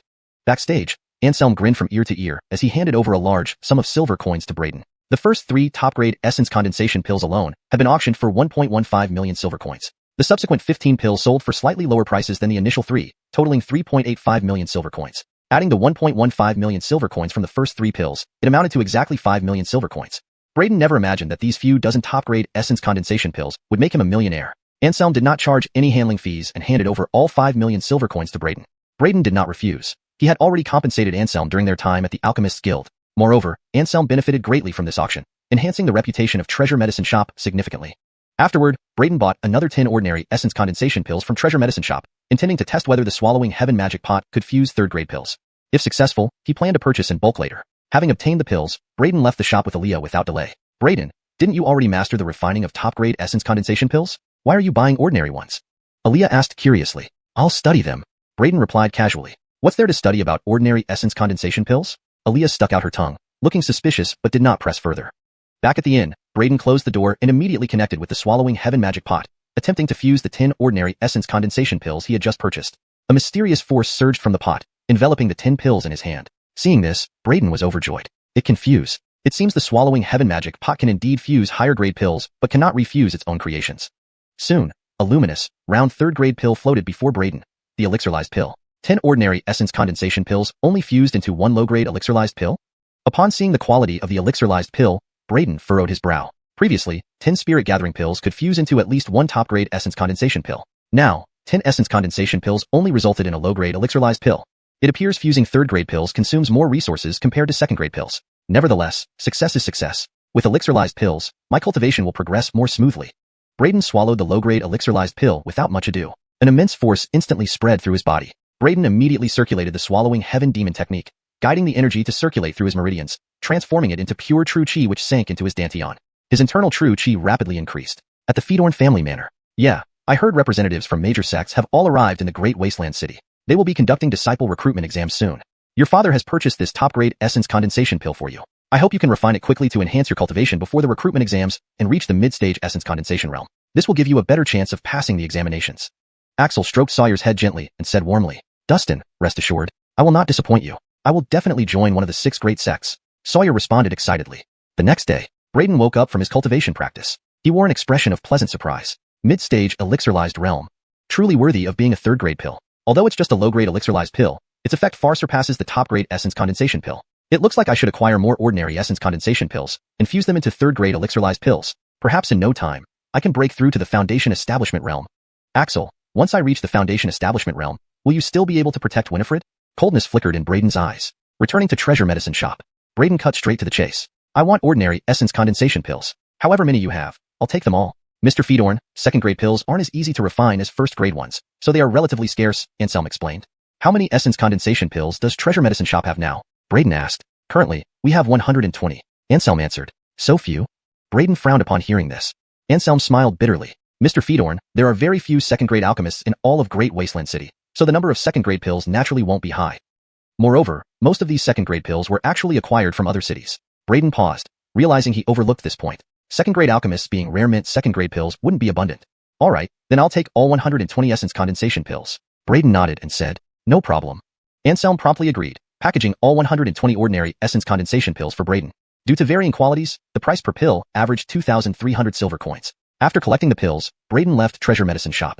At this moment, a lavishly dressed young man arrived at Treasure Medicine Shop, waving his hand and telling a clerk, go, get me 10 essence condensation pills. It was Robert, the eldest son of the Fedora family. Yesterday, he finally broke through to the essence condensation realm, feeling elated. Today, he came to buy essence condensation pills. Sir, our stock of essence condensation pills for today is already sold out. Perhaps you can check other types of pills, or come back another day. The clerk politely said. What? Sold out? Isn't Treasure Medicine Shop supposed to be the largest apothecary in town? How can you not even provide 10 essence condensation pills? Robert was taken aback, unable to help but frown. I apologize, sir, but today's essence condensation pills have indeed sold out. The clerk explained. Well then, if that's the case, I'll look elsewhere. Though upset, Robert dared not cause trouble at Treasure Medicine Shop. After leaving Treasure Medicine Shop, Braden swept through other pharmacies in Great Wasteland City, purchasing an additional 300 essence condensation pills. This martial path truly burns money. Combined with the 120 essence condensation pills from Treasure Medicine Shop, I now have 420 pills, costing me nearly 1 million silver coins. Braden muttered in amazement, knowing he had 4 million silver coins left. Just as he stepped out of the pharmacy, Robert arrived, only to be told the essence condensation pills were all sold out. Even here, the essence condensation pills are sold out? Hearing the clerk's words, Robert became anxious. He had visited 4 pharmacies, and this was the last one. How could they tell him the pills were also sold out? Yes, all our essence condensation pills were bought by the previous customer. The clerk replied politely. The previous customer? Robert immediately rushed out, spotting Braden's back and calling, wait a moment. Braden turned around. Robert's eyes widened in surprise. Braden? How could it be you? Harold, you buy up all the essence condensation pills in the city? No, wait. How could you have so much money to buy all these pills? None of your business. Braden responded coldly. Robert had once insulted his mother, so he wasn't in the mood for pleasantries. Robert's lips twitched in anger. Braden, don't get too cocky. You should know better after 3 days apart. Do you think I'm still the same as before? Now that we've met, let's settle the grudge of that slap. With that, he took a swift step forward and charged at Braden, raising his hand to throw a punch directly at him. Core formation realm? Sensing the cultivation aura emanating from Robert, Braden's eyebrows twitched slightly, revealing a hint of surprise in his eyes. No wonder the opponent dared to attack him. He then reached out and grabbed Robert's fist. What? You? Robert was instantly taken aback, staring at Braden in disbelief, unable to comprehend how Braden had so easily intercepted his attack. You're too weak. To seek revenge, core formation realm is not enough. After saying this, Braden twisted his hand, causing Robert to spin through the air for 2 full rotations before crashing heavily onto the ground. Chapter 24, Admission Evaluation. Note: as there is no further content provided in the original text beyond the chapter title, the English translation only includes the chapter title and a section break to match the structure of the original. The original text appears to be a chapter heading from a novel or story, indicating that this chapter deals with an admission evaluation or examination. If you have more content for this chapter, please provide it so I can translate further. Chapter 24. Back at the Kaixing Inn, Braden combined all the true essence pills he had acquired on this trip, eventually synthesizing 21 supreme transformation pills. An average of 20 true essence pills is needed to synthesize 1 supreme transformation pill. However, the effect of supreme transformation pills is formidable. These should be enough for me to advance my cultivation further. Braden sat cross-legged and began cultivating. With top-tier cultivation resources like the supreme transformation pills assisting his practice, along with the heaven-swallowing demonic art and his innate talent, Braden's cultivation advanced rapidly, day by day. 2 days passed in a flash. Braden woke from his meditation. During these 2 days, he had been practicing non-stop, consuming 7 supreme transformation pills. His cultivation level advanced significantly, reaching the later stage transformation realm. 1 step closer to the origin aura realm, Braden slowly ended his cultivation, exhaling a breath.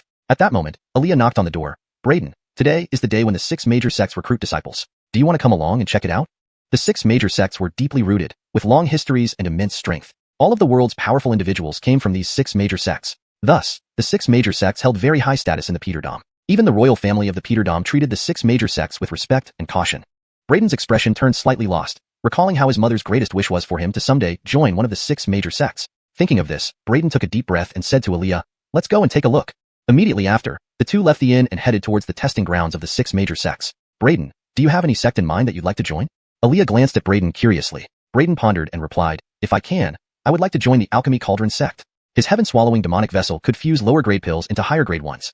However, even second-grade pills were rare on the market, while third and fourth-grade pills were priceless. He had exhausted the entire Great Wasteland City just to acquire 420 true essence pills, which he used to synthesize third-grade transformation pills. If he were to advance to the Origin Aura realm and need to fuse Origin Aura pills, he would require third-grade transformation pills as materials. But third-grade transformation pills weren't available in the Great Wasteland City, let alone if he reached higher realms requiring even more potent pills.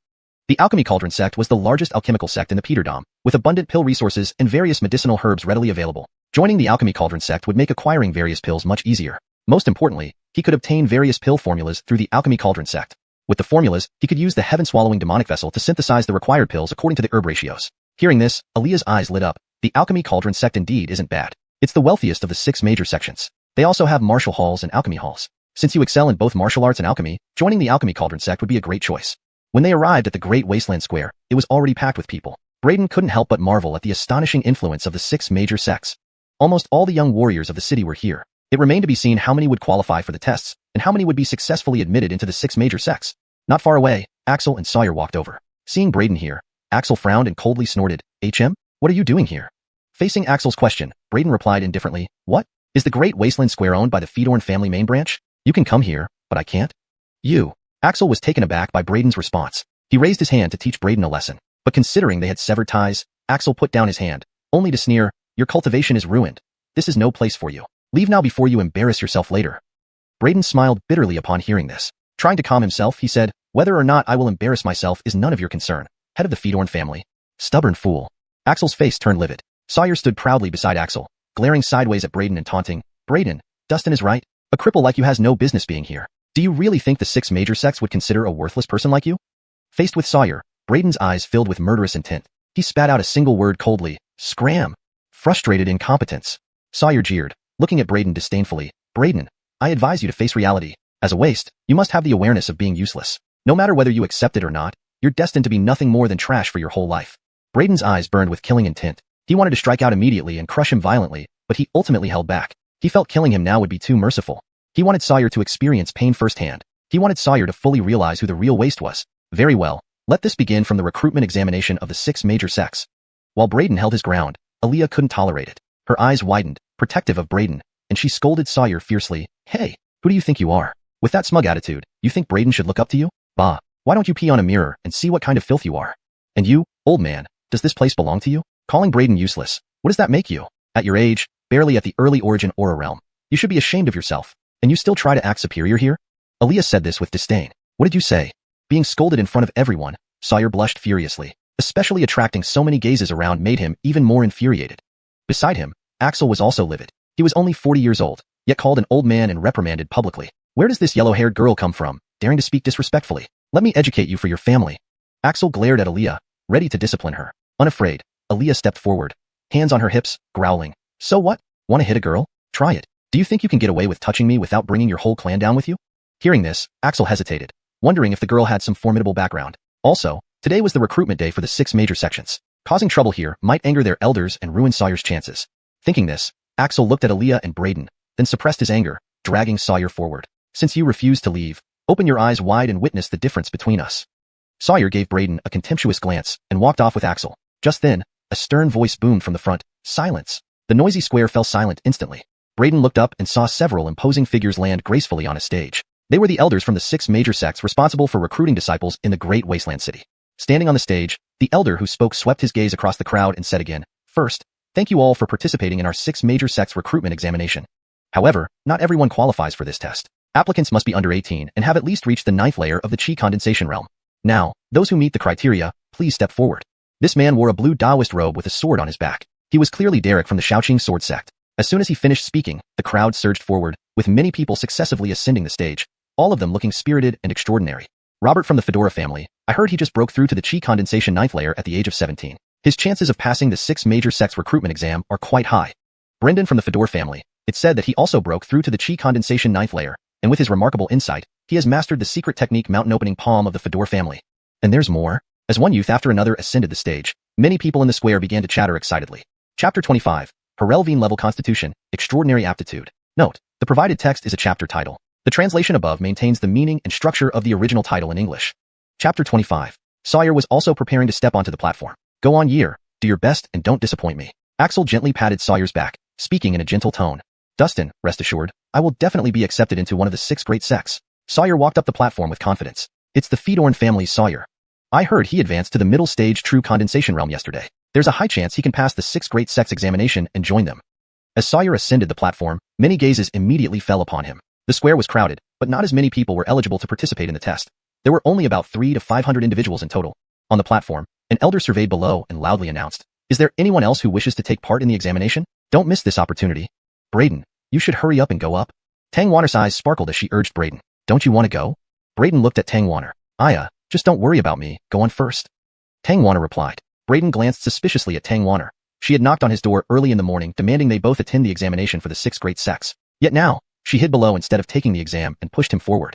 However, Braden did not think too much about it and slowly ascended the platform. That wayward son actually dared to come up? Axel's expression turned unpleasant. He believed that Braden's participation in the exam was nothing more than an act of humiliation. On the stage, Sawyer saw Braden and arrogantly said, "Braden, you actually dared to come up here. Are you not afraid of making a fool of yourself? You should leave before disgracing me and the Fedorn family. Get down from here immediately. This is not where you belong." Then, Sawyer turned to the elders of the 6 great sects, saying, "Cullens, this person's cultivation has been utterly destroyed. He does not qualify to participate in the assessment with us. Please have him removed from the platform." The 6 great sects elders all frowned when they heard this. Derek asked Braden, "This test requires participants under 18 years old and at least 9th stage chi cultivation realm. Are you sure you meet the criteria?"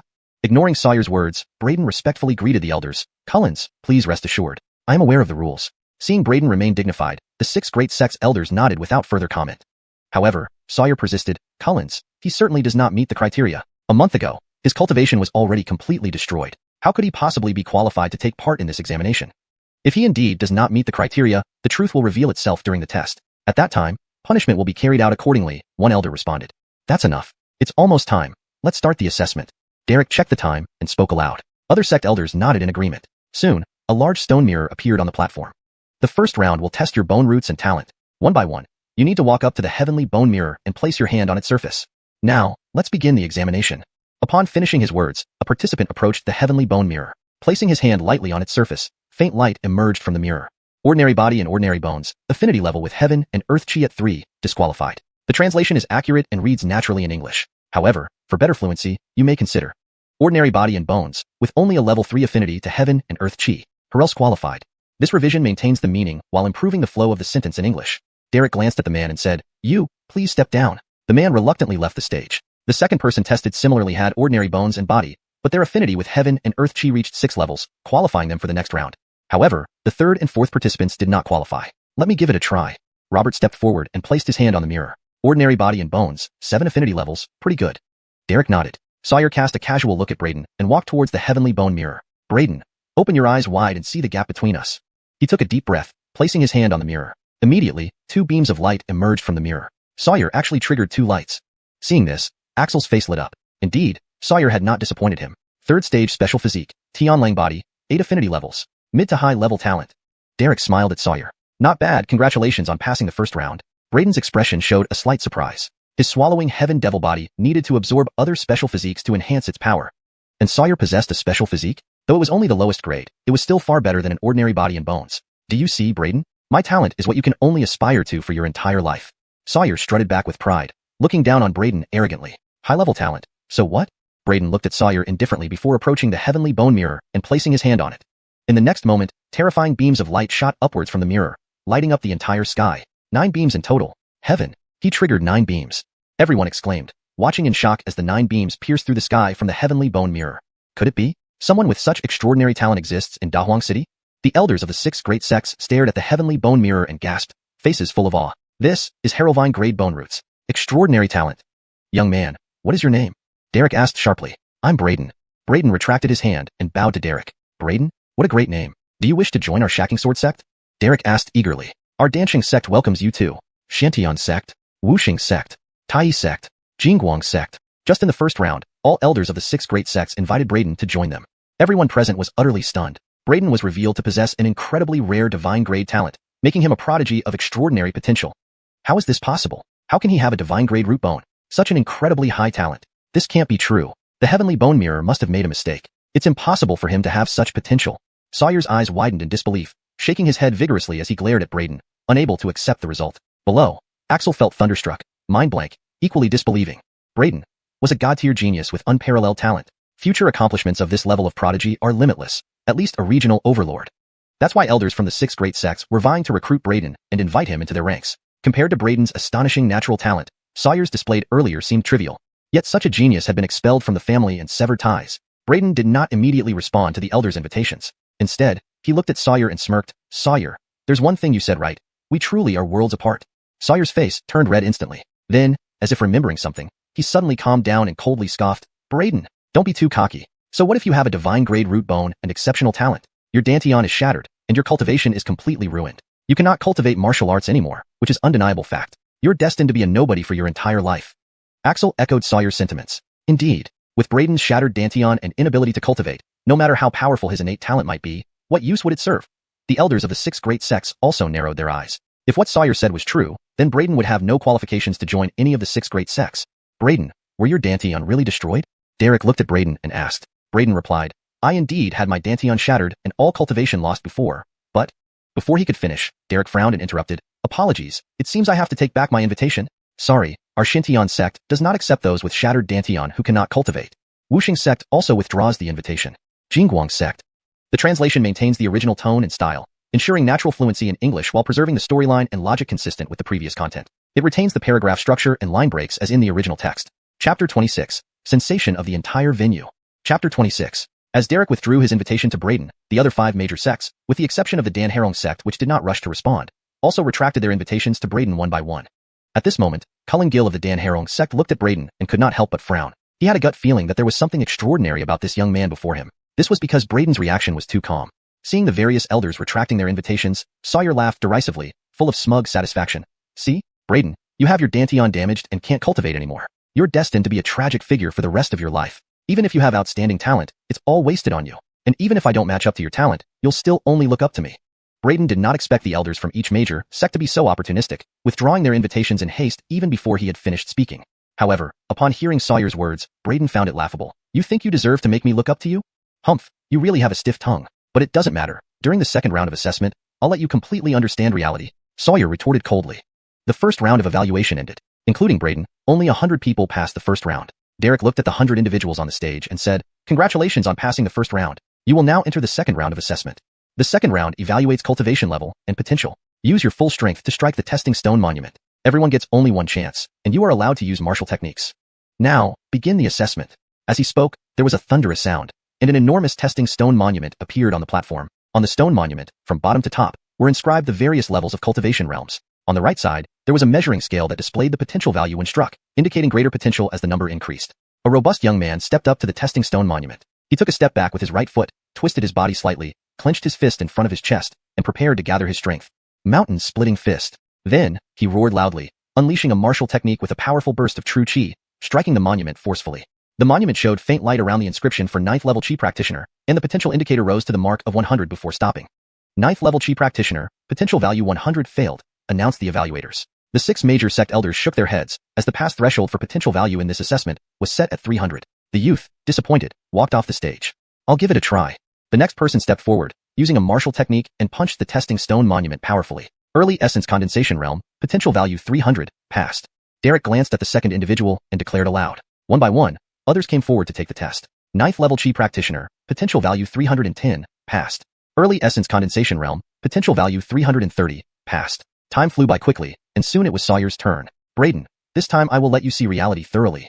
Sawyer turned and gave Braden a cold look before stepping up arrogantly. 8 Extremes Crushing Fist. Sawyer shouted loudly, delivering a fierce punch after gathering strength. Spectators around cried out in surprise. It's the Fedorn family's secret 8 Extremes Crushing Fist. Sawyer has mastered this technique. Derek gazed at the stone tablet, his eyes widening in excitement, and announced loudly, "Middle Essence Condensation Realm, potential value 800. He then looked at Sawyer with a smile and commended. "Not bad, congratulations on passing this round." The other elders nodded approvingly. 800 points were excellent among current participants. Axel breathed a sigh of relief, wearing a proud smile while looking at Sawyer. Basking in the praises from the elders, Sawyer returned proudly, looking at Braden disdainfully and saying casually, "See, I have already reached Middle Essence Condensation Realm, with a potential value of 800. What do you have to compare with me?" Braden strode directly towards the testing stone monument. In the astonished gazes of everyone present, he unleashed a ferocious punch, striking the testing stone monument before him. Boom! With a loud roar, bright light instantly burst forth from the monument. Meanwhile, the numerical representation of potential value skyrocketed crazily. 1,000, 2,000, 3,000, 4,000, until it finally stopped at 9,999. This wasn't due to Braden's potential being merely 99.99. It was because the maximum limit for potential values was set at 9,999. Right then, the potential value was flashing wildly. Finally, with a crackling sound, the stone monument suddenly developed web-like cracks and shattered explosively into pieces. The elders from the 6 major sects immediately widened their eyes, their hearts trembling intensely with unprecedented shock. Late body transformation realm, potential over 10,000. The testing monument couldn't withstand his power, shattering from a single blow. Unable to contain their astonishment, the 6 elders exclaimed together, "Braden, Shaoqing Sword Sect eagerly awaits your joining. With your qualifications and talent, the Shaoqing Sword Sect will certainly provide you with the best cultivation environment. I, too, welcome you to join the Wuxia Sect. Any conditions are yours to name if you wish to join. Dan Herong Sect also hopes for your inclusion. We, the richest among the 6 major sects, can provide you abundant resources of medicinal pills should you choose us. Jingguang Sect." Subsequently, the elders from various sects quickly reacted, extending simultaneous invitations to Braden. Super geniuses of such caliber were exceedingly rare throughout the entire Deqian kingdom. And here, under their noses, such an unparalleled prodigy had been unearthed. In Dayuan City, this remote border town, there emerged a god-grade bone structure, an extraordinary talent genius. It truly felt like an eagle soaring out from a secluded valley. Silence descended over the surrounding area. Everyone was dumbfounded. All eyes were fixated on the stage where Braden was being vied for by the elders of the 6 major sects, causing an uproar within them. Am I seeing this correctly? Herald our city produce a true dragon? Stunned, Sawyer stared at this scene, disbelief etched across his face. Late body transformation realm? Impossible. I saw him get his Dantian destroyed and his cultivation disabled with my own eyes. How could he possess such prowess? It's fake. This can't be real. I must be dreaming. Braden looked at Sawyer, a mocking smile creeping onto his lips as he remarked, "You constantly called me useless. Who is the real waste now?" Phew. Upon hearing Braden's words, Sawyer was reminded of what he said earlier. Feeling like a buffoon, anger surged within him. In that moment, he spat out a mouthful of blood, then fell unconscious with blackness clouding his vision. Braden's gaze shifted to Axel below the stage, speaking in a cold tone, "Is this your choice?" Axel's body trembled at this question, looking at the radiant Braden on stage, and then at Sawyer who had fainted from the shock. Axel staggered and chuckled bitterly, "Ha ha ha. A late body transformation realm cultivator at 16, paired with a divine grade bone structure and exceptional talent. Such a prodigy was expelled from the family and ties severed. What have I done?" Braden retracted his gaze. The elders from the 6 major sects looked at Braden with anticipation, waiting for his decision. Finally, Braden's gaze fell on Cullen Gill of the Alchemy Tripod Sect, and he asked, "Senior, I heard that the Alchemy Tripod Sect is divided into the Pill Pavilion and the Martial Pavilion. If I choose to join the Alchemy Tripod Sect, can I join both the Pill Pavilion and the Martial Pavilion?" Gill was taken aback by this question and replied, "Given your demonstrated martial talent, if you join the Martial Pavilion, you will certainly receive focused cultivation support from it. As for the Pill Pavilion, to be honest, our Pill Pavilion does not accept martial prodigies. It only accepts alchemists. You want to join both the Martial Pavilion and the Pill Pavilion simultaneously? Unless you are a dual cultivator in both alchemy and martial arts and possess exceptional talent in alchemy?" Gill was taken aback by this question and replied, "Given your extraordinary martial talent shown here today, if you join the Martial Pavilion, you will certainly receive all the support it can offer. As for the Pill Pavilion, to be honest, our Pill Pavilion does not accept martial prodigies. It only accepts alchemists. You want to join both the Martial Pavilion and the Pill Pavilion? Unless you are a dual cultivator in both alchemy and martial arts and possess outstanding talent in the field of alchemy." Ultimately, Braden's gaze settled on Cullen Gill of the Pill Cauldron Sect. "Senior, I've heard that the Pill Cauldron Sect is divided into the Pill Pavilion and the Martial Pavilion. If I choose to join the Pill Cauldron Sect, can I join both the Pill Pavilion and the Martial Pavilion?" Gill was taken aback for a moment before responding, "Given the martial talent you've demonstrated, if you join the Martial Pavilion, you will certainly receive extensive cultivation support from it. As for the Pill Pavilion, to be honest, our Pill Pavilion does not accept martial prodigies. We only accept alchemists. You want to join both the Martial Pavilion and the Pill Pavilion simultaneously? Unless you are proficient in both alchemy and martial arts and possess exceptional talent." Chapter 27. Carrying the coffin to the door. Please note that without the full context or subsequent paragraphs from the original text, the translation provided is based on the title alone. If you have more content to translate, feel free to provide it. Chapter 27. Upon hearing Gill's words, Braden smiled slightly and said, "To be frank, I am indeed both a martial artist and an alchemist. This is the second-rank alchemist badge I obtained previously." "What?" Gill was taken aback by his statement. His eyes immediately focused on Braden's second-rank alchemist badge, his pupils narrowing in surprise, not expecting Braden to truly be a dual cultivator. A second-rank alchemist so young. Even in our Pill Cauldron Sect, this is unprecedented. Taking a deep breath, Gill continued, "However, to ensure accuracy, I need to verify it further. Do you have any pills you've personally refined with you?" Braden frowned. All the low-grade pills he had refined were already sold. All that remained were the third-grade peak transformation pill from before. "Is there any problem?" Gill asked when he saw Braden hesitate. All around, everyone's gaze landed on Braden, finding it hard to believe he possessed such terrifying talent in alchemy as well. Braden pondered and replied, "The low-grade pills I refined earlier are all sold. Now, I only have this." After a moment's thought, he revealed a peak transformation pill. This, a third-grade transformation pill? Gill froze for a moment, then squinted his eyes in astonishment. "No, this is a third-grade peak transformation pill? What? A third-grade peak transformation pill? How can this be? Even in your Pill Cauldron Sect, few can refine a peak transformation pill. The elders of other major sects exclaimed in shock. However, their expressions turned rigid when they saw the peak transformation pill in Braden's hand. Their faces were filled with shock. It really is a peak transformation pill. Gil quickly took the pill and examined it carefully. Upon recognizing the refining technique of the peak transformation pill, he was instantly stunned. This pill used the exact same refining technique as the peak essence condensation pill he had purchased at Baoyao Hall. Harold, you refine this? Can you refine peak third-grade pills? Gil looked at Braden in shock. Was the peak essence condensation pill auctioned at Baoyao Hall also your work? Braden openly admitted, predecessor, your keen eye is impressive, recognizing the nuances instantly. Heavens, did I hear correctly? The peak essence condensation pill at Baoyao Hall was refined by Braden? Not just that, but Braden also refined a third-grade peak transformation pill? Everyone around them was buzzing with excitement upon overhearing their conversation, utterly astonished. Axel stood frozen, staring at Braden in disbelief. The peak essence condensation pill he bought for 30,000 silver coins at Baoyao Hall was actually refined by his own son, Braden?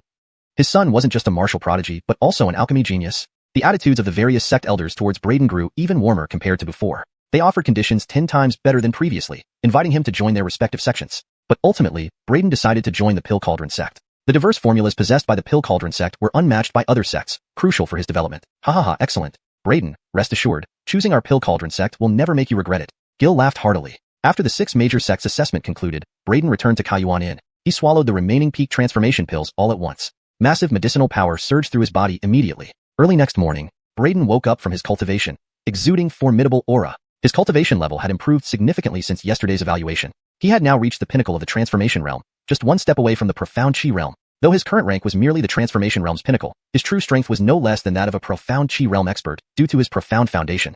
After all, his devouring demon body was unparalleled. Coupled with the formidable techniques he practiced, his strength was far beyond ordinary.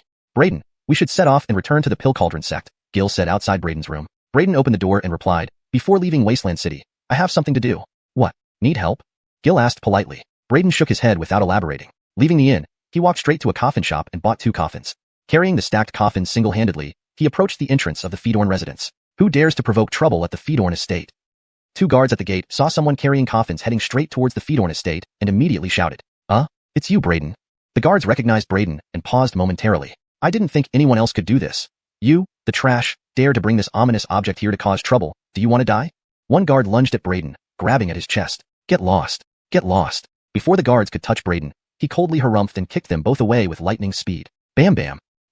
They screamed, falling to the ground, staring at Braden in horror.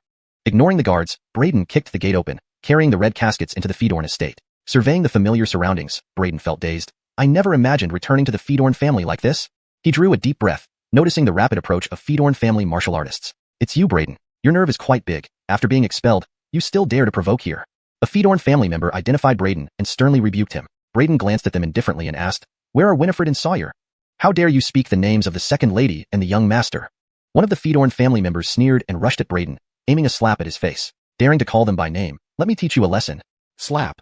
A sharp slap echoed, but it wasn't Braden who received the slap, but the Fedorn family member. His cheek shattered, flying out like a spinning top. What? Fedorn you? Other Fedorn family members exclaimed in shock, looking at Braden with disbelief. You insolent scum, daring to attack within the Fedorn estate, apprehend him. Others rushed toward Braden angrily. Braden harumphed again, lifting the coffin with one hand, causing the approaching martial artists to fly back in agony. This commotion alerted the higher-ups of the Fedorn family. Stop. Axel arrived with Winifred, Sawyer, and the elders, seeing the scene, their expressions changing drastically. Braden's eyes immediately focused on Axel, Winifred, and Sawyer. Speaking icily, Winifred, Sawyer. With a heavy thud, the 2 stacked red caskets landed on the ground. Braden stood holding the coffins, eyes full of murderous intent. I've said before, in this life, I must kill you. Today, it's your death day. These are the gifts I prepared for you. Please accept them. As he spoke, Braden pushed the coffins sharply, sending them hurtling towards Winifred and Sawyer. At the same time, he bent his knees and leaped after the coffins, pouncing at them. Axel's face changed dramatically, shielding Winifred and Sawyer, raising a palm to strike. Boom. The powerful force instantly struck the 2 vermilion coffins. That overwhelming power caused the 2 coffins to explode on the spot. Ear. Let's talk this out peacefully. Axel said with a complex expression. Who is your ear? Braden coldly snorted and said, Axel, you wanted to protect those 2, didn't you? I want to see if you can still protect them today. A powerful force instantly struck the 2 vermilion coffins. That overwhelming force caused the 2 coffins to explode on impact. Ear. Let's talk this out calmly. Axel said with a complex expression. Who is your ear? Braden scoffed and said, Axel, weren't you trying to protect those 2? I'd like to see if you can still protect them today. Chapter 28. Fedorn Mansion presents a coffin. Chapter 28. Fedorn Mansion presents a coffin. Note, the exclamation mark conveys emphasis and Fedorn Mansion is introduced as a key setting, assuming it refers to a significant location or family residence in the story. Presents a coffin, suggests a dramatic and possibly foreboding event or ritual. Chapter 28. Heavenly Tyrant Fist. Braden shouted loudly, throwing a punch with overwhelming power that echoed through the air like thunder. The sheer force sent shockwaves rippling through the atmosphere, causing Axel's expression to flicker with surprise. He quickly responded, palm facing forward. Raging Wave Palm. A powerful burst of true chi erupted from both of them as their fist and palm collided midair. The Raging Wave Palm unleashed waves of hidden strength, an endless torrent of true chi that had been honed by Axel to its peak. But Braden's Heavenly Tyrant Fist was even more formidable. Boom! As the two struck each other head-on, the immense power of the Heavenly Tyrant Fist exploded outward. Axel immediately felt his entire arm go numb from the blow, staggering back 3 steps before he could regain his footing.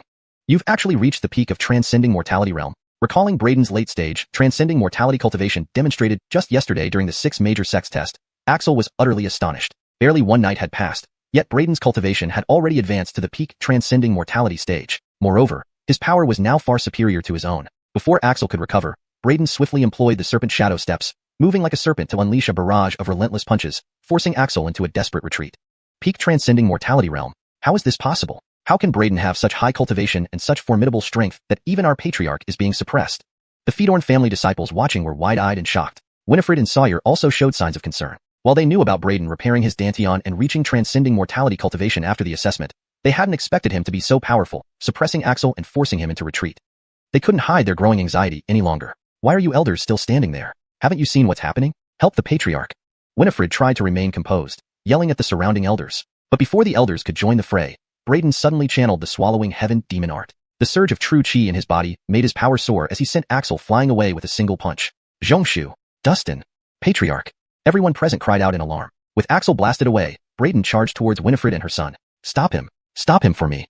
Winifred screamed in terror, retreating while shielding Sawyer. Reacting instantly, the elders surged forward, shouting, Braden, you are still part of the Fedorn family lineage. How dare you commit such treason? Stop this madness.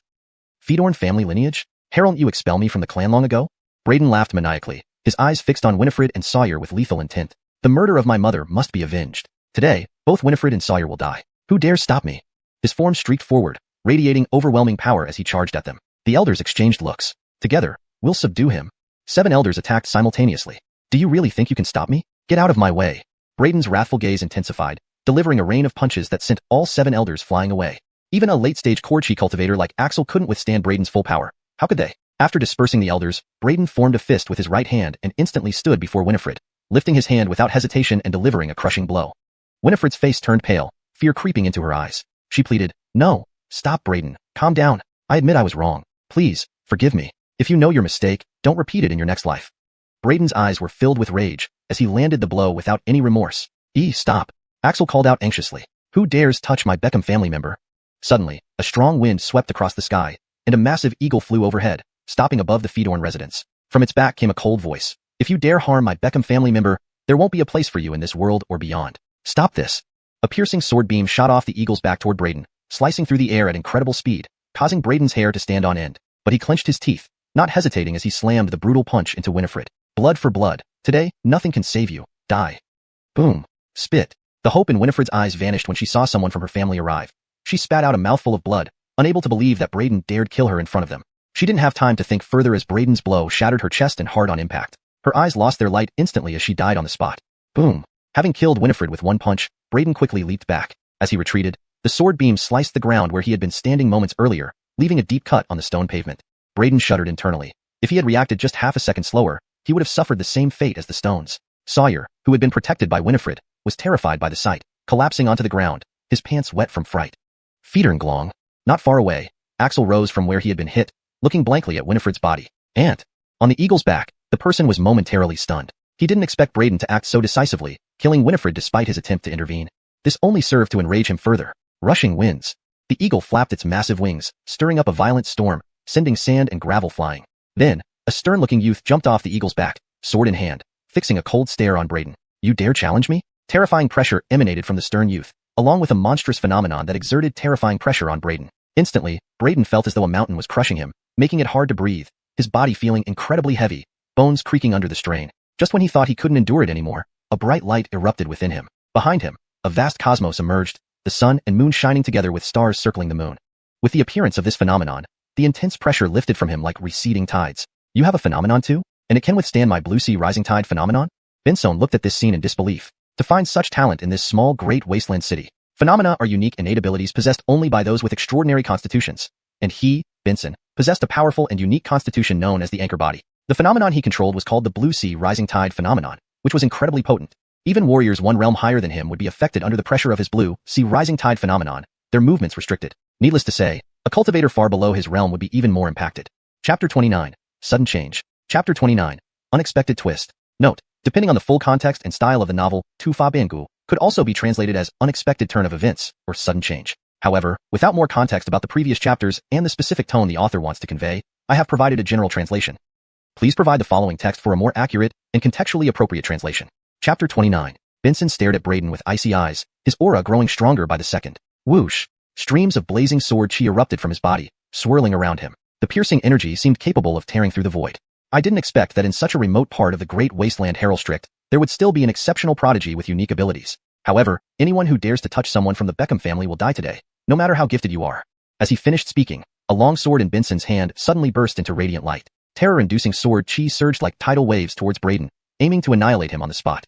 Braden was shocked. His opponent's cultivation far exceeded his expectations. He instantly shot backwards, evading with the snake shadow step. But those terrifying streams of sword chi locked onto him tightly, transforming into a giant dragon that pursued him at an alarming speed, carrying an awe-inspiring momentum. Such power had already surpassed the primordial aura boundary. It was something Braden couldn't withstand now. Boom! The colossal dragon formed by countless streams of sword chi struck the place where Braden had been moments ago, smashing the stone floor into a huge crater and immediately raising a cloud of dust. Amidst the dust, the dragon reformed and continued its chase. With the distance between Braden and the dragon closing within 3 feet, Braden found himself cornered, revealing a look of frenzied defiance. He abruptly stopped, planting his feet firmly on the ground, and roared, "Sky Tyrant Fist!" Clutching his fist, he punched at the sword chi dragon. His internal true chi exploded outward while his muscles bulged as he combined physical strength with true chi, unleashing his full power. Cornered resistance. An ant trying to shake the heavens. Vincent watched coldly. In his view, Braden's resistance was nothing but a futile struggle. Boom! The golden fist collided with the sword chi dragon, creating an intense explosion. Sharp shards of sword chi scattered everywhere, causing a violent storm of sword chi. Braden's robe tore apart, blood splattered, and his body was sent flying backward by the impact, spitting out a mouthful of blood. The gap in cultivation between them was insurmountable, not easily bridged. Overestimating your capabilities, do you think you can match me just because you have a unique ability? You're no more than an insignificant insect that can be crushed as easily as stepping on an ant. Vincent gazed indifferently and slowly raised his hand, launching a blazing sword beam at Braden to finish him off. Enough! At that moment, a figure appeared in front of Braden, pinching 2 fingers to catch the rapidly incoming sword beam, which then shattered with a crack. It was Gil. Vincent's gaze fell upon Gil. Blue Sea Surge, imperishable king body. So you must be the legendary genius of the profound sky sect, Vincent, who is said to have the potential to open the heaven gate with a sword strike. Gil spoke slowly. Standing with his sword tilted, Vincent looked indifferent. Yes, it's me. Indeed, a formidable talent, achieving full palace realm at such a young age. Gil nodded approvingly. Vincent kept his cold gaze on Gil, pointing at Braden. He killed someone from my Beckham family. Are you going to protect him? Gil replied calmly. Killing must be avenged, debts repaid. He did well. Vincent paused, glaring at Gil with sudden hostility. Really? Let's see if you can really protect him. Suddenly, terrifying streams of sword chi erupted from Vincent's body, even cutting through the void. Countless streams of sword chi, like 1,000 swords converging, rained down on Gil and Braden. Gil narrowed his eyes, blocking all the sword chi with a sweeping movement of his sleeves. Whoosh! Vincent vanished from sight, transforming into a blazing sword beam, charging towards Gil with boundless sharpness. Gil met the attack head-on, both figures blurring as they exchanged strikes, their afterimages filling the sky. After a moment, the chaotic afterimages gradually dissipated. 2 figures returned to the original spot. Vincent's face was slightly pale as he glared at Gil with killing intent. Gil, I'll remember you. In 5 years, I'll come back for you and see if you can protect him then. With that, Vincent gave Braden a cold look, placed Winifred's corpse on the giant eagle, and addressed Sawyer. Cousin Sawyer, Dustin asked me to take you to the Beckham family. Sawyer snapped back to reality and quickly climbed aboard the giant eagle. Jiwoo, Axel hastily called out. Vincent cast a cold glance at Axel. Humph, Axel, my aunt married you, yet you failed to protect her. Consider carefully how you will explain her death to my father. Then, Vincent rode the giant eagle and soared into the sky. Braden, I will definitely kill you within 5 years. From the eagle's back, Sawyer yelled at Braden. Year. Axel turned pale, never expecting the situation to escalate this way. Braden, are you alright? Gil hurriedly supported the heavily injured Braden. Cough. I'm fine. Braden coughed up a mouthful of blood, took out a top-grade rejuvenation pill, and swallowed it. His pale complexion soon turned rosy. Seeing this, Gil couldn't help but twitch his lips. Another top-grade medicinal pill. How high was this guy's alchemy skill? Even healing pills like rejuvenation pills were top-grade quality. He couldn't help but marvel inwardly. Recruiting here in the great wasteland city truly paid off. With the help of the top-grade rejuvenation pill, Brayden's injuries quickly stabilized. He stood up and thanked Gil. Thank you for saving me, Cullen Tang. Otherwise, I might not have survived today. Gil waved his hand. You are the greatest find on my trip to the great wasteland city, so naturally, I cannot sit idly by. However, Benson is not ordinary. Some say he may one day open the heaven gate with a sword strike. This encounter proved it. He is indeed extraordinary. At his young age, he has such prowess. Given time, he might achieve it. You've offended him this time. Keep away from him in the future, or you risk your life. Cough. At this point, Gil's face turned pale as he coughed up a mouthful of blood. Cullen Tang, are you hurt? Brayden rushed to support Gil. Gil wiped the blood from his mouth and chuckled bitterly. Damn it, what a disgrace. Who would have thought after centuries of cultivation, I'd be injured by a junior? Benson. Looks like I'll need to avoid him too from now on. Brayden looked at the disappearing giant eagle, unable to suppress a deep breath. He hadn't expected Benson's strength to be so terrifying, even injuring Gil. He then took out another top-grade rejuvenation pill intending to give it to Gil, whose eyes lit up immediately. It's just a minor injury. Give me a couple of days to recover. No need to waste such valuable healing pills. Before Brayden could react, Gil swiftly pocketed the pill. Brayden couldn't help but twitch his lips, suspecting that the elder wasn't really injured, but merely faking it to get the top-grade rejuvenation pill after seeing Brayden use one. Staring at Gil for a while, Brayden finally couldn't resist saying, Cullen Tang, are you really not injured? Don't talk nonsense. I'm really injured. Gil's face flushed red as he forced another cough and spat out more blood. See? I'm really hurt. Cough. Brayden was speechless, realizing the Alchemy Cauldron sect elder was quite the dramatic actor. He then directly handed a small porcelain bottle to Gil, saying, there are 10 top-grade rejuvenation pills in here. I see that Cullen Tang's injuries are quite severe, and these pills should help with your recovery. Gil's expression froze when he heard this. How many? 10 top-grade rejuvenation pills? Gil's eyes widened as he looked at the small porcelain bottle in disbelief. Brayden nodded. Gil immediately took a deep breath, took the small porcelain bottle from Brayden, and opened it. An intense medicinal fragrance immediately wafted out, shocking him. He said, almost in excitement, these are all for me? Chapter 30, Crafty and Deceitful. Chapter 30, Crafty and Deceitful. Note, the term xuanhuan is often used to describe someone who is very cunning and deceitful, usually with a negative connotation. Depending on the context of the story, you might want to adjust the translation. Here, I've chosen crafty and deceitful to maintain the tone.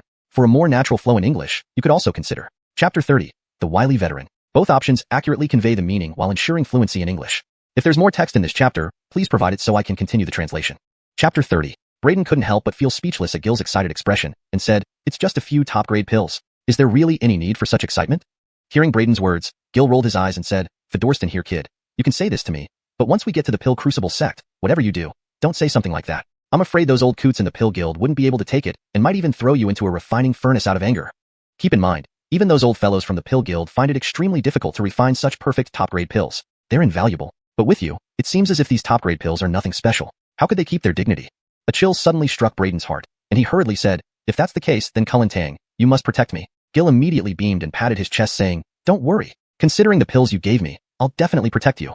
Do you still have anything unresolved here? Brayden glanced at the dazed Axel and the elders in disarray, shook his head and said, Beckhamling is dead, and Sawyer has been taken by Benson to the Beckham family. It's time for me to leave.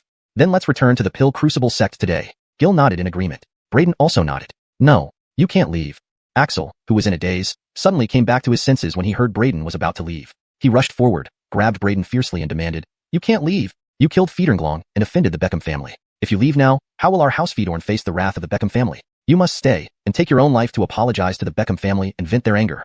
Brayden's expression froze upon hearing Axel's words. He never expected him to say such things, to demand he take his own life to appease the Beckham family. Could a father actually speak like this? Brayden took a deep breath and felt utterly cold-hearted towards Axel and the Feedorn family. He shook off Axel's hand and replied coldly, Axel, it's fine that you favored Sawyer growing up. It's also fine that you did nothing for my mother and me when we were persecuted by Winifred. I took justice into my own hands. But I didn't expect that after avenging my mother with my own hands, you would ask me to take my life for the Beckham family to vent their anger. As they say, even tigers don't eat their cubs. You really go too far. Axel roared, what else can I do? Your mother was always frail and destined to live a short life. Dead is dead. How could I kill Winifred for her sake and offend the Beckham family? Do you know that the Beckham family is now an imperial power in the capital city, with boundless influence? The Beckham family could wipe out our house with a snap of their fingers. Blame her short life if you will. Slap. A resounding slap landed on Axel's face. Brayden slowly turned around and walked toward the main gate of House Feedorn. I won't allow you to insult my mother. You are not worthy of even mentioning her name. A bamboo boat soared from Dahuang City like flowing light, carrying Brayden and Gil swiftly towards the Pill Crucible sect. Several days later, outside Donghua Holy Land, where the Pill Crucible sect was located, a massive cloud ship approached rapidly from the distance, its towering body creating a powerful sense of pressure. An elderly man in black robes aboard the cloud ship glanced at Gil and Brayden on the bamboo boat, then smirked sarcastically, ha ha ha. So, Gil, you've traveled miles to recruit students, and ended up bringing only one disciple? Faced with Wei Chi Song's mockery, Gil only gave a cold snort and said indifferently, even though I recruited only one disciple this time, It surpasses recruiting 100 or 1,000. They had always been at odds. Hearing this, Wei Chi Song burst into laughter, mocking. What talent could possibly come from a backward place like Dahuang City? To recruit a mid-tier quality disciple each year from there already counts as a stroke of great luck.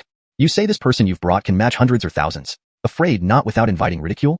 Believe it or not, anyone randomly picked from my cloud ship could easily overpower him. Note asterisk the translation preserves the original tone and paragraph structure while ensuring fluency in English. Chapter 31.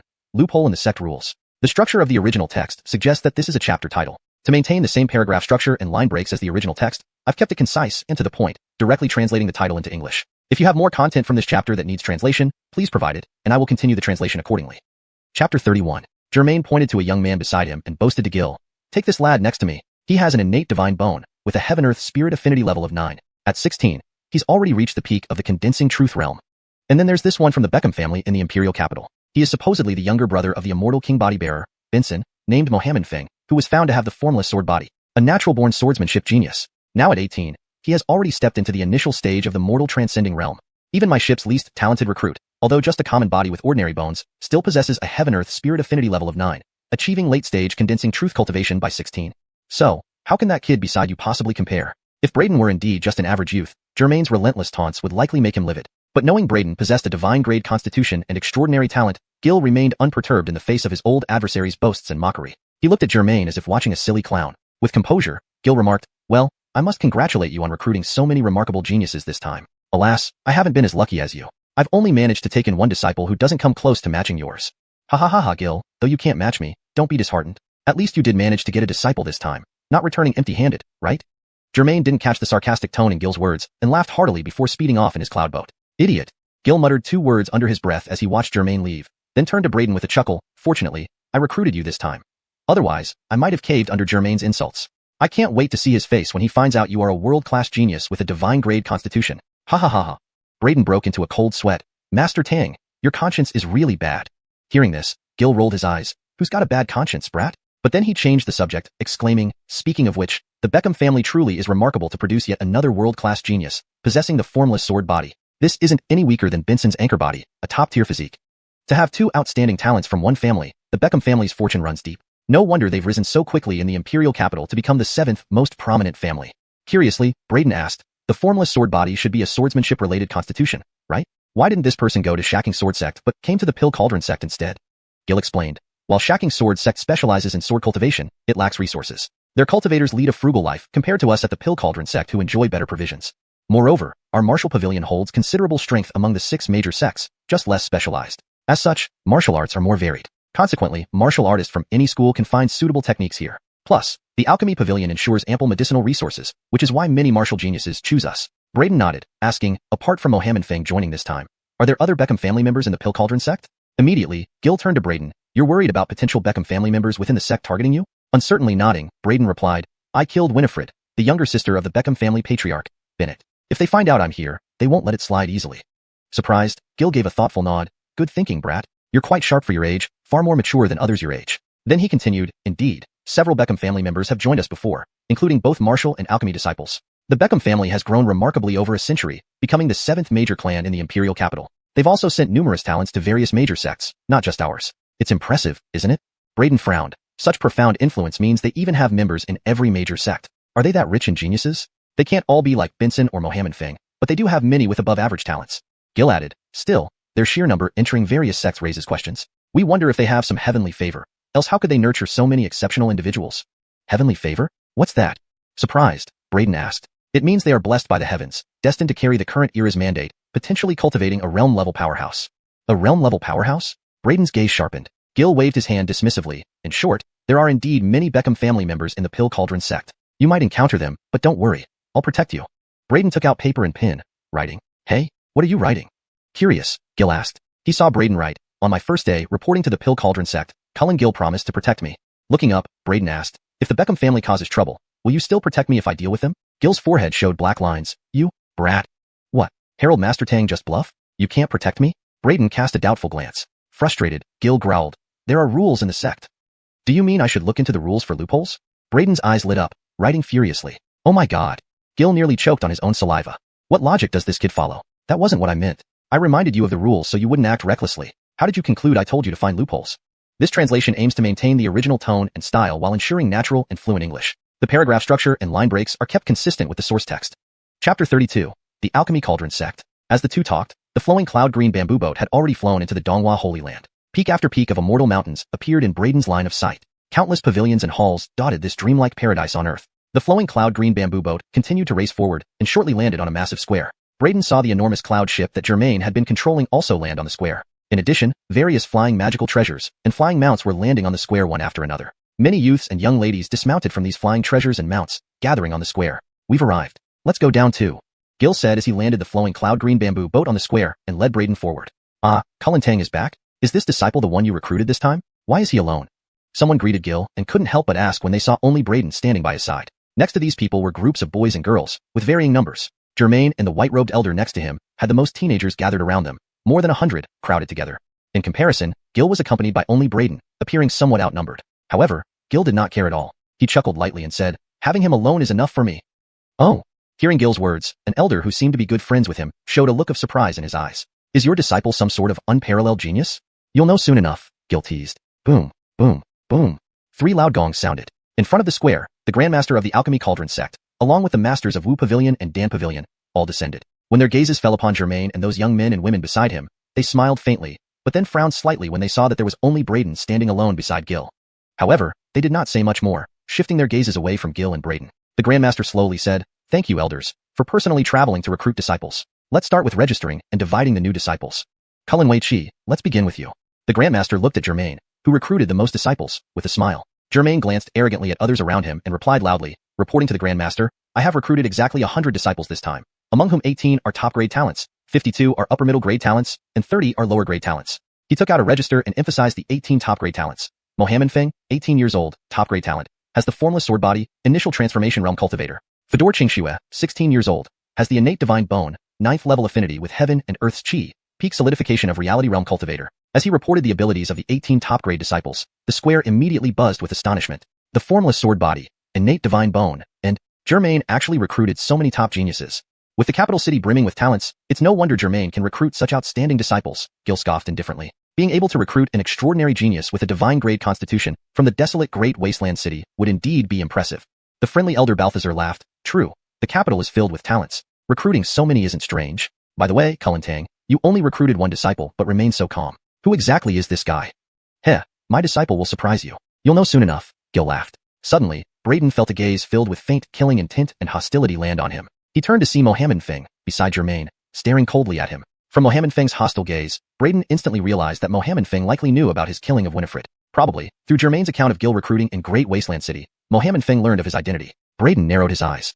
Earlier, at the Fedorn residence, Benson had nearly killed him with a single sword strike while riding a giant eagle. The subsequent burst of sword energy gravely injured him. If not for Gil's timely rescue, he would have died under Benson's sword. Benson even vowed to challenge Gil again in 5 years and kill him.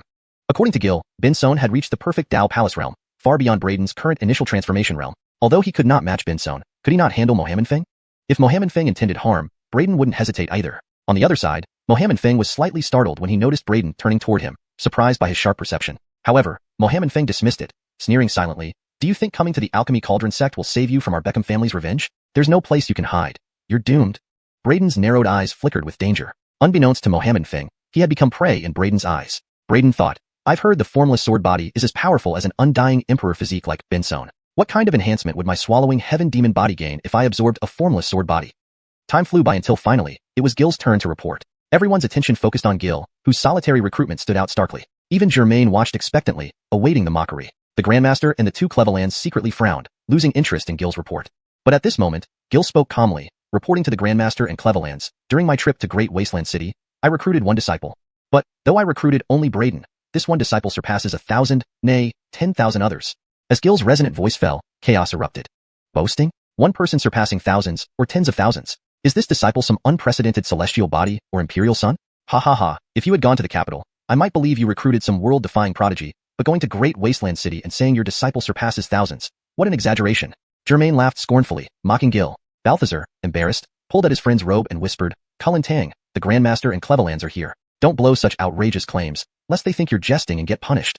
Even the Grandmaster and the two Clevellands frowned upon hearing Gil's statement. Really? One person surpassing thousands? I'd like to see what kind of constitution and talent this disciple has. The The Grandmaster's tone revealed dissatisfaction, thinking Gil's boasting had crossed the line. A place as desolate as Great Wasteland City would be doing well to produce a disciple of upper-grade talent. When has it ever produced any world-renowned geniuses? Braden couldn't help but frown slightly when he heard Gil speak so boldly. Was this old man deliberately setting himself up for enmity? He had already sensed that with Gil's words, many disciples around the elders were giving him hostile looks. He intended to advise Gil to be more low-key, but then he heard the discussions from all around, all implying one thing. Great Wasteland City is a barren and remote place with no talents. This immediately stirred a fire in his heart. A man lives by his breath, and a tree by its bark. Why shouldn't Great Wasteland City be able to produce talents? Translation note. The last line, a man lives by his breath, and a tree by its bark, is a literal translation of a Chinese proverb emphasizing pride and reputation. In English, it conveys the importance of dignity and honor, aligning with Braden's feelings. Chapter 33. The younger generation runs wild. Note. As there is no previous content provided, the coherence with prior context could not be ensured in this segment. If you have more context or chapters preceding this one, please provide them so I can better maintain continuity. The translation provided aims to maintain the original tone and style while ensuring it is natural, fluent, and free of grammatical errors. The paragraph structure and line breaks are kept as per the original text. Chapter 33. The Great Master glared at Gil with evident displeasure, fully prepared to give him a stern lecture once Gil finished his report, aiming to correct his habit of boasting. Everyone could see the Great Master's dissatisfaction and were waiting to see Gil make a fool of himself.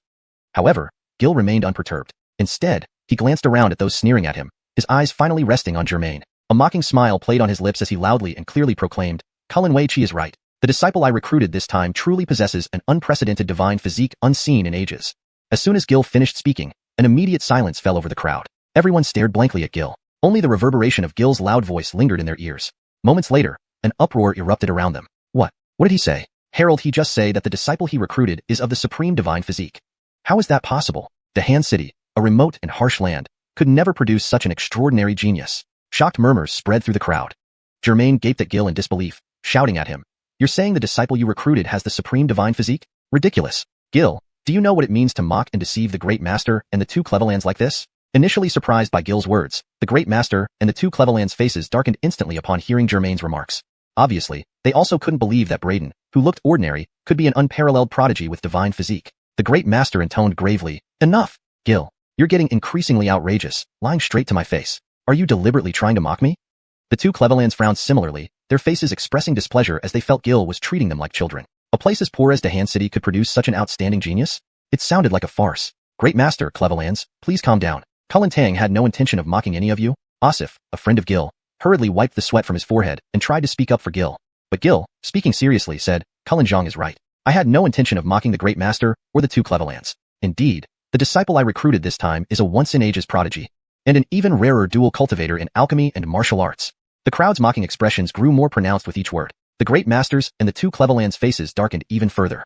Ha ha ha ha, what a joke. Who doesn't know that Dahan City is just a dumping ground for duds? To my knowledge, the highest cultivation level there barely reaches the Yuan Gang realm. Over the years, every martial artist who emerged from Dahan City was utterly mediocre. Germain laughed heartily. In such a place, it would take a miracle to produce even a decent talent, let alone a supreme prodigy skilled in both alchemy and martial arts. Gil, your audacity to insult our intelligence is one thing, but to mock the Great Master and the two Clevelands like this, do you think they're fools? Great Master, Clevelands, Gil's insolence cannot go unpunished. If this is tolerated, where will your authority stand?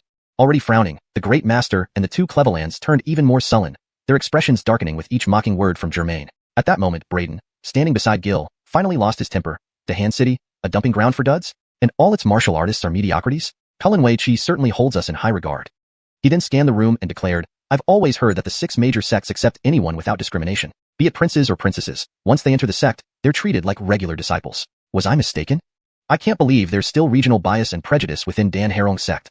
His words caused an uproar among the attendees. This fellow, he's daring. All eyes widened in disbelief at Braden. None expected him to openly defy Germain and criticize the Dan Harong sect leadership so boldly. Braden knew his actions might create a bad impression on the Great Master and the two Clevelands. But a man needs pride, just as a tree needs bark. He was a proud man born and raised in Dahan City. How could he remain silent when someone disparaged his homeland and insulted its martial artists? If worst came to worst, he wouldn't join the Dan Harong sect. The world was vast and full of opportunities. With his talent, where couldn't he shine? Hearing Braden's words, the Great Master and the two Clevelands immediately barked at him in fury, insolent. Humph, who do you think you are, criticizing the Dan Harong sect so arrogantly? Germain seized the opportunity, yelling at Braden, impudent child, not only have you disrespected me, but you've dared to challenge the Dan Harong sect's dignity and shown no reverence for our rules. Gil, look at your protege from that insignificant place. Then, turning towards the Great Master and the two Clevelands, he bowed and continued, Great Master, Clevelands, This boy shows no respect for elders, no distinction between rank, and disregards our sect entirely. Such a person has no place in our Danharong sect. I suggest we expel him immediately and never allow him back, to uphold our sect's dignity. Being close to the Beckham family, Germain had learned of Braden's conflicts with the Beckham family during the cloud ship journey. Coupled with his long-standing enmity with Gil, he naturally saw this as an excellent opportunity to undermine both. The great master coldly remarked, indeed, he lacks not only talent but also respect. Expelling him aligns with Cullen Wei Chi's suggestion. Braden hadn't expected his outburst to lead to immediate expulsion. Herald's appointed in the Danharong sect. He laughed sarcastically. I from a humble place indeed don't deserve the lofty Danharong sect. I'll leave on my own accord. Then, facing Cullen Gil, he said, Cullen Tang, there's always a place for those rejected here. Thank you for your guidance. Let's meet again someday. Without looking back, Braden walked away resolutely. Braden. Gil's face changed dramatically, chasing after him, calling his name. But Braden didn't respond, nor did he turn back. He couldn't believe he couldn't live outside the Danharong sect. The great master and the two Cleveland's faces turned livid. Noticing their anger, Germain shouted, impudent child. Our Danharong sect isn't a place for you to come and go as you please. Insulting our sect like this, you dare challenge our authority. Today, you will receive a lesson to maintain our dignity. With that, he darted forward and struck Braden's back with a powerful palm. PFT. Blood spewed out of Braden's mouth. Braden never expected that Germain would attack him directly, and from behind at that, he was immediately struck on the back, spewing a large mouthful of blood as his body flew forward. He felt as if all his bones were shattered, an unbearable pain coursing through his entire body. Germain, how dare you? Gil instantly reacted, his pupils narrowing as he roared in fury. In an instant, he appeared before Braden, raising a hand to counter Germain's incoming strike. Boom! The two palms collided, unleashing an explosive burst of power that whipped up a fierce spiritual energy storm. Then, the two immediately engaged in combat.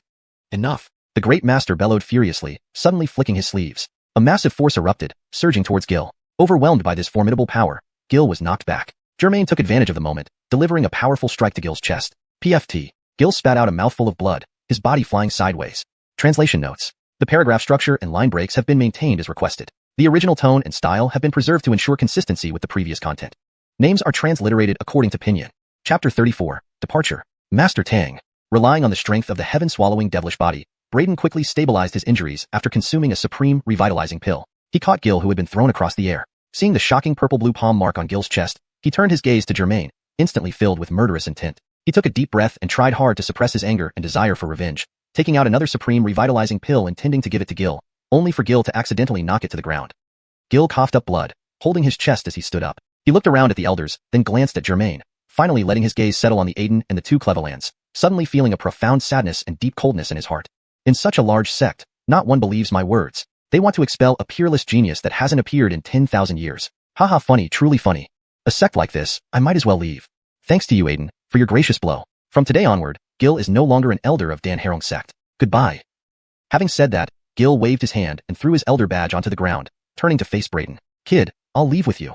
He brought an unprecedentedly brilliant genius to the Danharong sect. But, no one in the entire Danharong sect believed him or acknowledged Braden's talent. They were even going to expel Braden from the Danharong sect. Moreover, since he intervened to protect Braden against Germain's bullying, the Aiden openly favored Germain, allowing him to heavily injure Gil. After dedicating half his life to the Danharong sect, he never expected it to end like this. Germain, today's enmity, I will make you pay 100-fold one day. Braden wiped the blood from the corner of his mouth, his eyes coldly scanning Germain, then looking at the Aiden and the two Clevelands before following Gil and helping him away. Old Tang, Balthazar, who was close to Gil, changed expression and hurriedly called out. Gil waved without turning back towards Balthazar and shouted loudly, Aiden, Clevelands, you don't believe in Braden's talent and quality. Someday you will regret today. I'm waiting for that day. Ha ha ha. With that, Gil summoned the flowing cloud-green bamboo boat, carrying Braden far away, disappearing into the horizon in the blink of an eye. The Aiden and the two Clevelands watched as Gil and Braden departed, all with pale faces. They hadn't anticipated that Gil would be so resolute, choosing to leave the Danharong sect. However, with Danharong sect's abundance of talent, Gil's departure wouldn't cause significant loss. Just as Balthazar was turning back, he felt a crunch underfoot. Moving his foot aside, he saw a sparkling, round pill lying on the ground. He paused, recalling it was the pill Braden intended to give Gil, but which Gil accidentally knocked away. Bending down to pick it up, he suddenly froze, immediately turning to look towards where Gil and Braden had left. What? Harold Cullenjong find something? Noticing Balthazar's changed expression, the Aiden couldn't help but ask. Balthazar turned around, facing the Aiden, and slowly said, Aiden, we might have wrongly blamed Cullen Tang. That disciple he brought back could really be a peerless genius. What are you saying? The Aiden and the two Clevelands were shocked and frowned deeply. Germain sneered, Pa Balthazar, did that Gil brainwash you? Aiden and Clevelands, please take a look. Ignoring Germain, Balthazar presented the supreme revitalizing pill before them. This is the healing pill the youth took out to treat Cullen Tang after he was injured. The Aiden and the two Clevelands examined it closely. Their eyes widened. A supreme revitalizing pill? Germain also hesitated, then said, Revitalizing pills are just first-grade pills.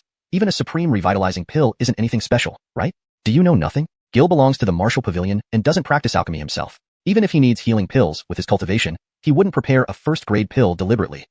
So, this supreme revitalizing pill must belong to that youth and was indeed taken out by him. Balthazar coldly replied. So what? Owning a supreme revitalizing pill doesn't prove anything, Germain retorted dismissively. However, upon seeing the pill, the Aiden and the two Cleveland's expressions drastically changed, suddenly drawing in sharp breaths. Such astonishing alchemy skills. A perfectly flawless supreme grade pill, naturally formed. The Cleveland of alchemy took out a first-grade supreme grade pill he possessed and compared it. Clearly, Braden's revitalizing pill was superior. This realization stunned the three, their hearts trembling in disbelief. Could there be more skilled alchemists in the world than those of the Dan Harong sect? Seeing the reactions of the Aiden and the two Clevelands, the other elders were startled. Could this pill have been refined by the youth Gil brought back? Could that youth really be the prodigy Gil claimed? One elder exclaimed. This is impossible. That youth is only 16 or 17. At such a young age, how could he have such advanced alchemy skills? Germain immediately refuted, refusing to believe that Braden could refine such high-quality pills. Such a supreme grade pill even surpassed a first-grade pill crafted by the Cleveland himself. How could a mere youngster achieve that? This pill's quality is too astonishing. It can't possibly be made by the youth. Perhaps he obtained it through some stroke of luck, Germain added casually. The Aiden and the two Clevelands exchanged uneasy glances. The Cleveland suggested, Aiden, should we chase them down and investigate further? No need, the Aiden raised a hand, composedly saying, Cullen Wei-Chi has a point. Such an outstanding pill couldn't have been made by a mere youngster. He likely found it by chance somewhere else. Braden and Gil sped away on the flowing cloud-green bamboo boat, without stopping once they left the Dan Harong sect. Master Tang, you're also injured. Should we slow down a bit? Braden glanced worriedly at Gil. Can't afford to slow down. If Dan Harong sect changes its mind and pursues us, we'll be in trouble, Gil said with a pale face. Braden's expression changed. You were once an elder of Dan Harong sect. Could they really be so heartless? At this point, do I dare still hope for anything from Dan Harong sect? Gil gave a self-deprecating smile. Always be cautious, boy. Cultivation realms are far more dangerous than you think. To live long, one must always be vigilant. Braden fell silent, gazing at the dark purple palm mark on Gil's chest. He whispered softly, Master Tang, I've dragged you into this. Don't blame yourself. You're the one I brought here, and I must ensure your safety. Blame those fools who failed to recognize you as a true dragon of the heavens. Gil smiled gently, consoling Braden.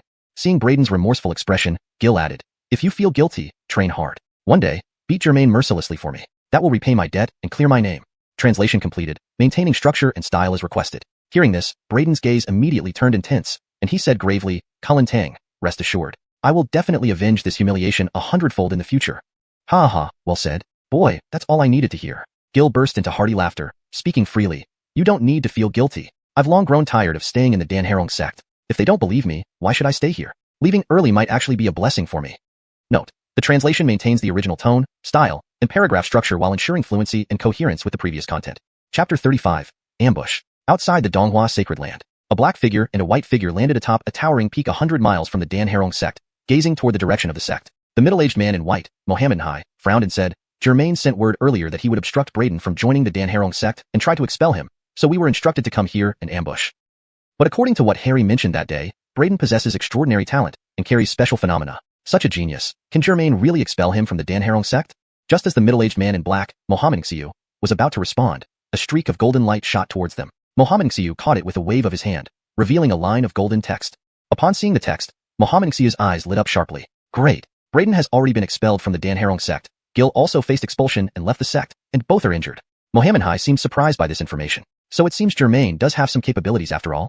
The flowing cloud-green bamboo boat carried Braden and Gil at great speed. Just as they were about to pass a towering peak, a brilliant sword beam suddenly descended upon the boat. Gil reacted instinctively, shooting out a palm forward. Boom! The sword beam was struck by Gil's palm, halting in midair as if stuck in quicksand, creating a stalemate. ZZZT. Suddenly, another sword beam tore through the air from the side, rushing towards them. Gil's face changed dramatically, and he immediately steered the boat to the side. The two sword beams barely missed them, slicing into a distant mountain peak with a loud explosion, cleaving it in two. Cough cough. Gil clutched his chest. Having already been injured, his forced attack immediately exacerbated his condition. Old Tang. Braden quickly reacted, helping Gil to his feet. Black and white swords, Mohammed Xiu and Mohammed Hai. Gil looked up at the two men before him, his expression turning grave. Why are you here? Hee hee, Gil. I didn't expect you to be able to withstand my strike even with severe injuries. You do have some skills, said the white-robed warrior Mohammed Hai with a light laugh. He stood on a giant eagle, holding his sword diagonally, looking quite like a celestial figure amidst the cold wind. We're here for one reason, to kill you. The black-robed warrior Mohammed Xiu replied with a killing intent. To kill us? Humph. You dare attack me outside the Dan Harong sect? Gil sneered. Ha ha ha ha, Gil. If you were still an elder of the Dan Harong sect, we would indeed need to think twice before acting. But now that you've left the sect, killing you will not provoke any retribution from the Dan Harong sect. Mohammed Xiu laughed heartily. Gil's face turned pale. How did you know this? He immediately realized the answer, his expression darkening. Harold Germain notify you? His face darkened further. I understand now. Previously, Germain deliberately targeted Braden and me to expel us from the sect. You must have been waiting here all along. That's right, but it's too late for you to realize it now. Our original target was just the boy beside you. However, Germain asked us to take care of you as well since he helped us so much. So today, both of you must die. Mohammed Hai and Mohammed Xiu sneered, then lunged forward with murderous intent. Braden's face turned grim, realizing that Germain had already coordinated with the Beckham family to help them eliminate him. Let's go. Facing the lethal intentions of Mohammed Xiu and Mohammed Hai, Gil accelerated the boat, carrying Braden away from their attacks and sped towards the distance. With severe injuries, Gil knew he couldn't stand against Mohammed Xiu and Mohammed Hai. Braden, similarly wounded and far less skilled than his opponents, knew there was no way he could fight them off. The best strategy was to flee. You can't escape that easily. Seeing this, Mohammed Xiu and Mohammed Hai immediately gave chase. Blazing sword beams followed closely behind. The flowing cloud-green bamboo boat zigzagged to avoid the relentless onslaught. Braden felt like a needle was piercing his back, making his hairs stand on end. Damn it, if only my cultivation were higher, I wouldn't be chased like a rabid dog. Braden glanced back at Mohammed Xiu and Mohammed Hai relentlessly pursuing them, feeling intense anger and fear. As the chase stretched over hundreds of miles, a bright sword beam suddenly slashed towards Braden's back. Gil roared, using all his strength to block it with a powerful palm strike. However, the sword beam was too powerful, breaking through his defense and continuing its course towards Braden. There was no place to run. Braden's pupils contracted as the blade locked onto him, casting a shadow of death. A strong sense of danger overwhelmed him. At this critical moment, Gil, who failed to intercept the sword beam, suddenly stepped in front of Braden. The blazing sword beam sliced through Gil's body with a poo. Blood spurted out, splattering onto Braden's face. Braden's pupils dilated. Old Tang. Old Tang. Looking at Gil, who blocked the lethal strike for him, Braden's eyes reddened. Why? They had only known each other for less than half a month. He couldn't fathom why this old man would shield him with his life. Gil spat blood, smiling weakly at Braden. I said before, you came with me, so naturally, I'll bring you back safely. Braden, you're young and gifted. You have a long future ahead. I believe one day your name will resonate throughout the world. Sadly, I won't be around to see that day. Stay alive, train hard, and remember to avenge me in the future. Hearing these words, Braden trembled, tears streaming down his cheeks. Old Tang, don't talk anymore. Here, take these healing pills. He pulled out several healing pills. Gil shook his head weakly. It's useless. My injuries are too severe. Unless it's a third-stage healing pill, nothing will help. These instructions tell you how to control the flowing cloud-green bamboo boat. Take it, go to Xiaoyue's sword sect, find an elder named Edie. In my storage ring, there's a letter I've written for years but never dared to give her. Deliver it to her. Saying this, Gil smiled faintly, handing over his storage ring to Braden. Then, he pushed Braden away with a final effort, shouting, Braden, live on, avenge me in the future. As he shouted, a terrifying force erupted from his body, emitting blinding light. Explosion. Be careful, he's self-destructing. Beware. Retreat fast. Mohammed Xiu and Mohammed Hai's pupils dilated in shock, immediately stopping their pursuit and retreating rapidly. Boom. Next moment, Gil detonated his entire true chi, enveloped in a blinding light, and exploded violently. The shockwave rippled through space, distorting reality. Old Tang. On the flowing cloud-green bamboo boat, Braden cried aloud, tears streaming down his face. Cough cough. Well done, Gil, choosing self-destruction. Mohammed Xiu and Mohammed Hai were battered by the blast, nearly severely injured despite their timely retreat. But do you think that boy can survive just because you're dead? Kill him. Regaining their composure, Mohammed Xiu and Mohammed Hai cast icy glares immediately upon Braden. Germain. The Beckham family. I, Braden, swear that one day I will make you all pay the price. Braden roared, not allowing himself a moment to grieve. He could only follow the instructions Zhang Lao had given him on how to control the flowing cloud-green bamboo boat, and fled with all his might. He couldn't die here. If he did, who would avenge Zhang Lao? Germain, the Beckham family. He would not let either of them off. Translation notes, Zhang Lao is used here as a respectful way to refer to Gil, maintaining consistency and respect from the original text. ####Chapter 36, The Primordial Forbidden Zone. Bodhi's self-explosion temporarily drove back the two brothers Mohammed Xiu and Mohammed Hai, allowing Braden to slightly increase the distance between them. However, it didn't last long before Mohammed Xiu and Mohammed Hai caught up again. I can't keep fleeing blindly like this. I need to find a way to completely shake them off. Braden took a deep breath, glanced around, and recalled a map of the Great Gone Kingdom in his mind. If I remember correctly, 500 miles away lies the primordial forbidden zone, where warriors of the Great Gone Kingdom dread to go. His eyes flickered with determination, and a Feng Kong gleam appeared in them. He controlled the flowing cloud-green bamboo boat and headed straight for the primordial forbidden zone. Note, the word Feng Kong means madness or frantic in Chinese. For better fluency in English, it can be translated as. His eyes flickered with determination, and a fanatic gleam appeared in them. He controlled the flowing cloud-green bamboo boat and headed straight for the primordial forbidden zone.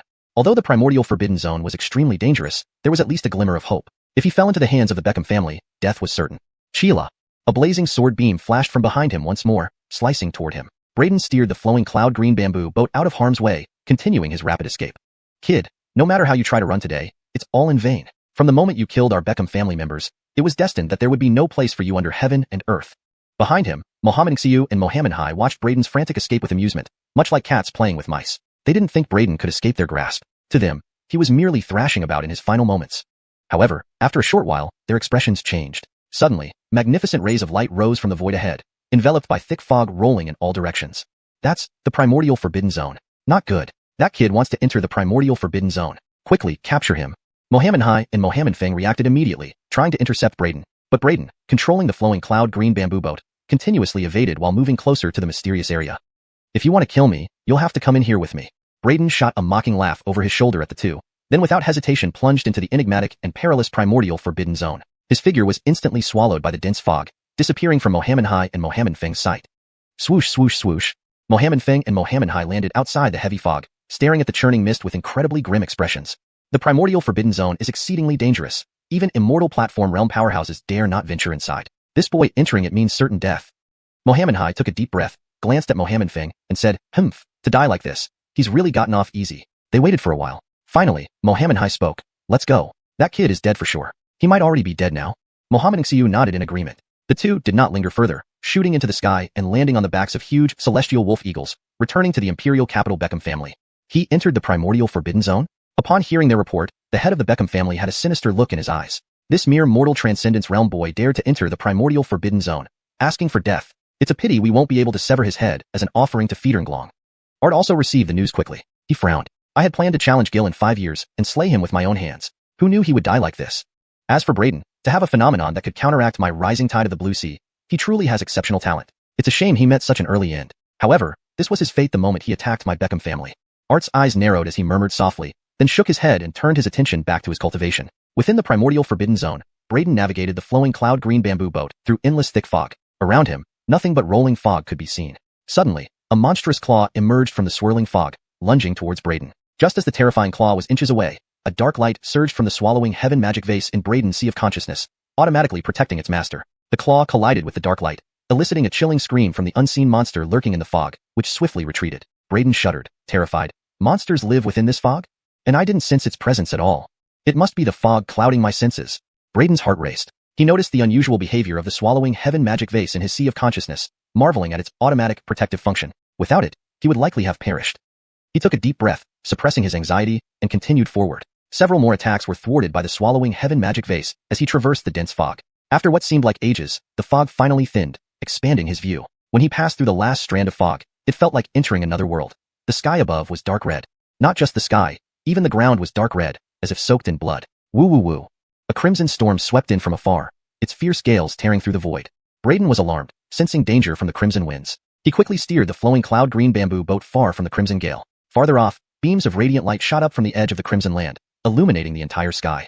Braden was immediately drawn to the bright light emerging from the center. Legend has it that great opportunities and transformations exist within the primordial forbidden zone. Those endless beams of light are probably emitted by some wondrous treasure. Over countless years, many ventured here seeking treasure, but none survived to tell the tale. Now it seems they likely died at the hands of monsters living in the fog. Braden's eyes flickered. Had it not been for the swallowing heaven magic vase's protection, he wouldn't have made it through the fog either. Controlling the flowing cloud green bamboo boat, Braden dodged the terrifying crimson storms in the void and flew towards the glowing beams at the center. Danger and opportunity coexisted. Since he was already here, he decided to thoroughly explore this forbidden zone that had frightened countless martial artists for centuries. However, soon, Braden noticed something strange. Although he was heading straight towards the glowing center, he kept circling around it, forming a spiral trajectory. What seemed to be a short distance took Braden 7 days to reach, eventually arriving at the center. The blinding radiance made it hard for Braden to open his eyes fully. Simultaneously, he sensed an overwhelming, mysterious force emanating from the core of the glowing beams. What is this? Braden cautiously explored instead of rushing into the light. Under his feet, a fist-sized yellow stone glowed with crystalline light, similar to the glow ahead, but less intense. Using true chi, Braden drew the stone into his hand, immediately feeling the powerful energy within. This is a legendary Herolvine source stone?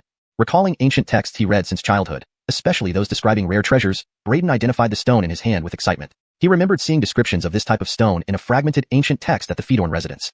The story seamlessly carries forward from the previous content, adhering to the original tone and style, while ensuring natural and fluent English. The storyline remains coherent and consistent with the previous narrative, maintaining paragraph structure and line breaks as requested. The Herolvine source stone, with its crystalline body of bright yellow, contains an immensely vast and pure force, far more precious than spirit stones by countless degrees. It is said to be the most valuable special cultivation resource in the universe. Braden couldn't help but take a deep breath, lifting his head to gaze at the boundless radiance ahead, his heart rate accelerating. These are all Harrowvine Source Stones? Given the preciousness of Harrowvine Source Stones, even a fingertip-sized piece is worth a fortune. How terrifyingly immense must the value of so many Harrowvine Source Stones be? The translation adheres to the original tone and style, ensuring natural and fluent English while maintaining the paragraph structure and line breaks as requested. The storyline and logic remain coherent with the previous content. Chapter 37. Xuanhuan Realm. Braden carefully explored his surroundings and, finding no danger, put away the flowing cloud green bamboo boat. He took another premium rejuvenation pill, and after a short while, his injuries were almost completely healed. He then fixed his gaze on the fist-sized Divine Source Stone before him. The power within this Divine Source Stone is incredibly potent. Ordinary martial artists cannot absorb it at all. However, my heaven-devouring devil body is said to be capable of swallowing heaven and devouring earth, encompassing everything. Combined with the heaven-devouring devil art, my ability increases many-fold. I wonder if I can consume the formidable power within this Divine Source Stone. His eyes sparkled. If he could indeed absorb the power within the Divine Source Stone, his cultivation would advance rapidly. With that thought, he immediately activated his heaven-devouring devil body and simultaneously circulated the heaven-devouring devil art to try refining the Divine Source Stone before him. A massive black vortex appeared above Braden's head, emitting a powerful suction force that engulfed the Divine Source Stone. In the next moment, an immensely pure and strong force was extracted from the Divine Source Stone, flowing through the black vortex into Braden's body. The heaven-devouring devil body and heaven-devouring devil art have truly not let me down. They are indeed helping me refine and absorb the power within this Divine Source Stone. Sensing the powerful force sinking into his body, Braden was pleasantly surprised and began to fully consume the power within the Divine Source Stone. In just a brief moment, the power inside the Divine Source Stone was completely consumed. Crack! Immediately after, Braden's body trembled as a crisp sound echoed from within him, like a lock being shattered, releasing a powerful aura from his body. Braden opened his eyes, revealing a brilliant gleam. His expression was exhilarated. The power within this Divine Source Stone is indeed vast. I only absorbed a palm-sized piece, yet it boosted me to the early stage of the Xuanhuan realm. Taking a deep breath, Braden punched out, releasing immense power from his body. The air quaked violently and burst into resounding thunder. So powerful. Is this what the Xuanhuan realm feels like? Kit, Beckham family, you wait for me. Feeling the might of his current punch, Braden could not contain his excitement. The Xuanhuan realm was far more powerful than the Transform Ordinary realm. Though the leap from the perfected Transform Ordinary realm to the early Xuanhuan realm seemed small, it had significantly increased his strength. Rising from his seat, he walked into the radiant light ahead, where a colossal Divine Source Stone, towering like a mountain, became clearly visible to him. Braden's eyes widened in amazement. This Divine Source Stone was incomprehensibly large. Suppressing his shock, he sat cross-legged before the giant Divine Source Stone, activated his heaven-devouring devil body, and ran the heaven-devouring devil art to directly consume and refine the power within. Rich and powerful forces streamed continuously into Braden's body, quickly refined into pure true chi. His cultivation advanced at a breakneck pace, growing much faster than when refining Transform Ordinary pills. Time flew by. A month later, the enormous Divine Source Stone in front of Braden had shrunk by a whole level, and Braden's cultivation had progressed even further, reaching the mid-stage of the Xuanhuan realm. However, he did not stop there and continued to voraciously consume the massive Divine Source Stone. 2 months later, Braden's cultivation reached the late stage of the Xuanhuan realm, just one step away from its perfected state. Meanwhile, the mountainous Divine Source Stone shrank again. Upon this second reduction, Braden discovered something terrifying. A vague figure emerging from the center of the Divine Source Stone. This discovery halted his refinement of the stone. What is that? Braden was taken aback. The figure was too blurry, sealed within the heart of the Divine Source Stone. Just as his gaze fell upon it, the figure seemed to sense him, opening its eyes and awakening. Next moment, the giant Divine Source Stone started shrinking visibly, its essence of power surging toward the figure within. With the rapid shrinking of the Divine Source Stone, the figure inside gradually became clearer. Upon recognizing it, Braden's eyes widened. Is that a bald mountain chicken? He was stunned. He never expected the figure within the Divine Source Stone to be a mountain chicken. Moreover, this chicken was grotesquely ugly, bald on top and tail. How is this possible? How can there be a mountain chicken inside a Divine Source Stone?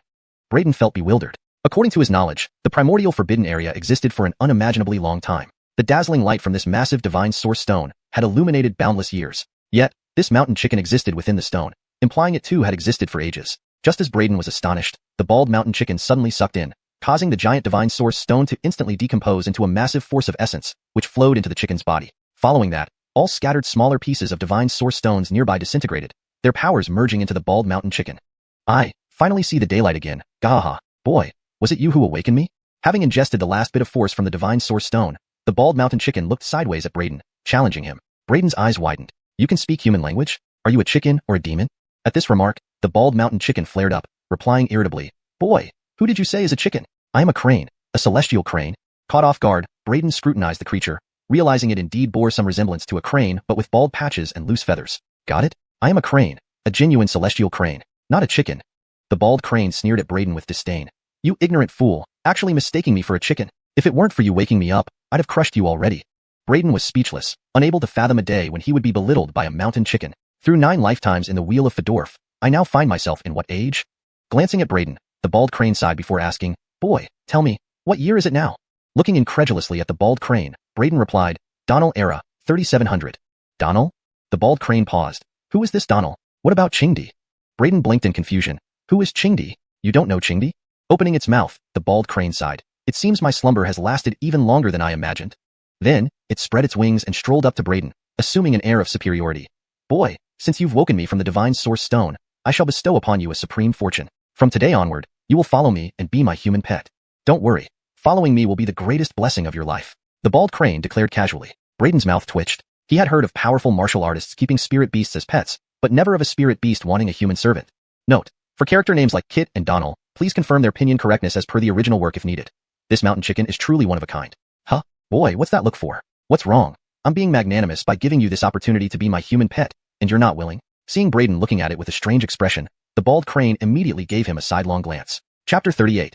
The figure within the Harrowvine Origin Stone. Chapter 38. The figure in the Harrowvine Source Stone. Note, depending on the context of previous chapters, xuanhuan could also be translated as Sacred Origin Stone. The choice can be adjusted based on earlier terminology used in the novel. Please provide the full text of Chapter 38 for a more accurate and detailed translation. Chapter 38. Who are you? And how did you end up inside the Harrowvine Source Stone? Braden ignored the bald-crowned crane's previous words and asked directly, his gaze fixed on it. He had been quietly observing the bald-crowned crane all along and sensed no threat from it at all. Although the bald-crowned crane's appearance took him by surprise, and it had devoured all the Harrowvine Source Stones in this primordial forbidden land, it didn't exude particularly intense power fluctuations. This made Braden feel somewhat puzzled. Who am I? You actually ask who I am? Humph. Boy, if I tell you, you'll be startled. Fedorsten up, I am the unrivaled master who dominates all, traversing realms and controlling 6 directions. The bald-crowned crane glanced sideways at Braden, while rattling off a torrent of grand titles that left Braden dumbfounded. He hadn't expected the creature to be so full of bravado. Seeing Braden taken aback, the bald-crowned crane said smugly, What do you think, boy? Shocked by Grandpa Crane's reputation? Bam! Braden's lips twitched as he landed a direct punch on top of the bald-crowned crane's head. Ah, painful. The bald-crowned crane immediately shielded its head with both wings and shouted angrily, Boy, what are you doing? Nothing much, just checking if you're as mighty as you claim. Now it looks like this unrivaled ruler of 6 realms can't even withstand a punch from a mere mortal. Braden gave a sidelong glance at the bald-crowned crane and said coolly, With that, you dare to threaten me to become your pet? The bald-crowned crane exploded in fury, impudent brat. It was out of respect for your waking me from the Harrowvine Source Stone that I offered you the chance to follow me. But you have dared to question my strength and show such insolence towards me. Such a sin is unpardonable. You should die to atone for your sins. As it spoke, an immensely terrifying aura emanated from the bald-crowned crane, radiating rays of resplendent light that instantly cast a formidable presence. The powerful aura exerted immense pressure, giving one the feeling that it could crush Braden instantly. Its fierce exterior concealed internal trepidation. Its flapping wings darkened the sky, like the end of days was approaching. Suddenly, it stopped, merely glaring coldly at Braden. Its expression remained indifferent. Enough, boy. Considering you woke me, I'll give you one last chance. Swear allegiance to me. I will forgive your earlier affront. Otherwise, I shall end your life. Feeling the terrifying aura from the bald-crowned crane, Braden's brows furrowed. In his mind-sea, the heaven-devouring magic pot gently vibrated, emitting waves of divine radiance which dissolved the fearsome ambience into nothingness. Looking at the bald-crowned crane's pretentious act, Braden was inwardly astonished. He didn't expect it to possess such advanced illusion techniques that could create such realistic effects. If not for the heaven-devouring magic pot stabilizing his mind, crushing illusions, he might have been tricked. He watched the bald-crowned crane put on its act with amusement. The bald-crowned crane felt unnerved under Braden's gaze, internally perplexed. What's wrong with this boy? How come my mental illusions couldn't affect him? Despite its confusion, the bald-crowned crane did not back down, continuing to employ illusions and maintain its intimidating demeanor. With glaring eyes, it commanded sternly, Boy, kneel now, offer your soul blood, sign a soul contract, and swear allegiance to me. Fascinating. A mountain pheasant can speak human language and wield such sophisticated mind interference to silently generate such convincing illusions. Braden stared at the bald-crowned crane, his lips curling slightly as he exposed the ruse mercilessly. Upon hearing Braden's words, the bald-crowned crane was momentarily alarmed but quickly regained composure, reasserting its dignified posture. Impudent. What nonsense are you spouting? What mental illusions? And for your information, I'm a crane, a celestial crane, not a mountain pheasant. Your insults have crossed the line too many times. Don't test my patience. Bang! Braden punched the bald-crowned crane's head again, saying calmly, Stop pretending. Your mental illusions don't work on me. The bald-crowned crane cradled its head in pain, then stared at Braden in astonishment. Impossible. You're just a mortal with late essence boundary cultivation. How can you ignore my mental interference? Braden shrugged nonchalantly. Maybe your technique isn't refined enough. Bullshit. My mental illusions are flawless. Even ancient emperors couldn't detect their secrets. The bald-crowned crane snapped angrily. Then, it seemed to realize something, staring intensely at Brayden. I get it. You must have some treasure on you that negates my illusions. Otherwise, with your low cultivation, you wouldn't be immune. With that, it circled Brayden, sniffing around before its eyes lit up. Yes, I smell the fragrance of a treasure. You do have something valuable, and not just any ordinary item, quite extraordinary indeed. Brayden was startled. He hadn't expected this bald-crowned mountain pheasant to have such a keen sense of smell, detecting treasures on him. Naturally, the treasure on him was the heaven-devouring magic pot, a supreme treasure of the divine realm, far from ordinary. You're mistaken. I have no treasures. Brayden kept his cool despite being surprised inwardly, eyeing the bald-crowned crane mischievously. You wanted my soul blood to make me your pet. Now, here's a chance for you. Offer your soul blood and be my spirit pet. I might refrain from stewing you for dinner. Frankly, I'd love it if you refused because I've never tasted a celestial crane. They say they're mythical creatures with delicious meat. Hearing this, the bald-crowned crane recoiled in terror. What? You want to eat me? Let's talk sensibly. Earlier, I was just joking. Moreover, crane meat is sour and foul-smelling. Please don't target me. Brayden's lips twitched. If you don't want to be eaten, surrender your soul blood and sign a soul contract. I'll spare you. That's unacceptable. Once bonded, you could kill me with a thought. If you still decide to eat me later, I'd have no defense against it. No way, absolutely not. Over my dead body. The bald-crowned crane shook its head vigorously. If you won't agree, I guess I'll just use you to satiate my appetite. Brayden's eyes gleamed as he approached the bald-crowned crane with hunger written on his face. The bald-crowned crane shuddered, fleeing immediately. Mommy, run! Though extremely fast, Brayden anticipated its escape and intercepted it with the snake shadow step, catching it effortlessly. Stop, please, don't eat me. Celestial crane meat is sour and foul, truly unappetizing. The bald-crowned crane screamed in panic. Just now, you consumed a lot of Harrowvine source stones. Those powers haven't fully digested yet. Eating you now might let me extract some of that power. Brayden mused, his lips curling slightly. Hearing this, the bald-crowned crane's expression froze for a moment before it struggled violently. No, I've already refined all those powers. There isn't a drop left? Brayden's lips twitched. What kind of fierce and outrageous excuse was that? Even if you've refined them all, some of that power must have seeped into your flesh and blood. That means your body is definitely highly nutritious. Brayden said indifferently as he gathered some dry wood nearby to set up a simple barbecue rack. Picking up a wooden branch, he gestured at the bald-crowned crane, saying, I plan to skewer you with this stick. Should I start from your mouth or your rear? The bald-crowned crane's eyes fell on the sharpened stick in Brayden's hand, and its throat involuntarily moved as it swallowed hard, shuddering. I think we can still have a good talk? There's nothing else to talk about. I'm hungry and want some meat.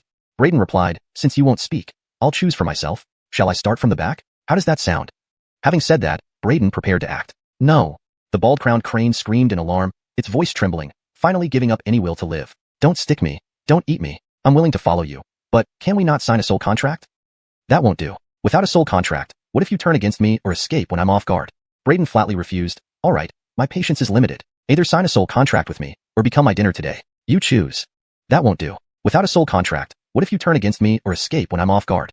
Brayden flatly refused. All right, my patience is limited. Either sign a soul contract with me, or become my dinner today. You choose.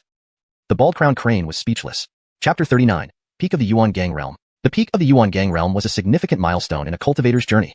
Chapter 39. Ultimately, under Brayden's relentless pressure, the bald crane had no choice but to hand over its soul blood and sign a soul contract, acknowledging Brayden as its master. Once a soul contract was established, the party that signed it would never be able to betray their master. Otherwise, they would face divine retribution. Seeing the bald crane who had just signed the soul contract, Brayden couldn't help but smile. Without mentioning other things, just the powerful mental illusion techniques the bald crane mastered were extraordinary, let alone its unparalleled sensitivity to valuable treasures. This ability was extremely rare, making it an excellent treasure hunter. Alright, there's no need for you to be so dispirited. As you said earlier, following me will be your greatest fortune in this lifetime, understand? Brayden looked at the bald crane before him, who seemed utterly hopeless, and smiled slightly as he returned the exact words the bald crane had previously spoken. The bald crane glanced at Brayden, with a sullen expression. Fortune? What kind of fortune? You're just a mere mortal warrior at the Yuan Gang realm, not even having touched the threshold of cultivation. Who would have thought that I, with a lifetime of prestige, would end up being subdued by such a common human warrior and become your follower? What a humiliation. Eowel, why did you kick me, kid?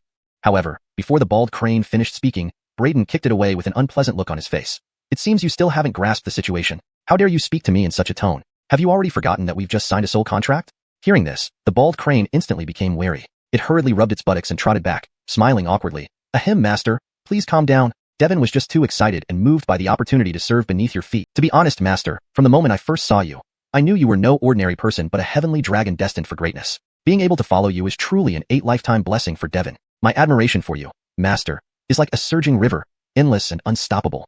Seeing the bald crane rapidly change its attitude and become a flatterer, Brayden couldn't help but twitch his lips. He managed to resist the urge to kick it again and asked, Enough nonsense. Tell me, who are you and how did you end up inside the divine source stone? The bald crane blinked its eyes. Master, if I say that Devon doesn't know who I am or how I ended up in the divine source stone, would you believe me?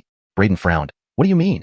The bald crane spread its wings. I simply don't remember why I'm in this stone, nor do I know who I am. Maybe because I've been sleeping for too long and just woke up. My memories are very confused and blurry.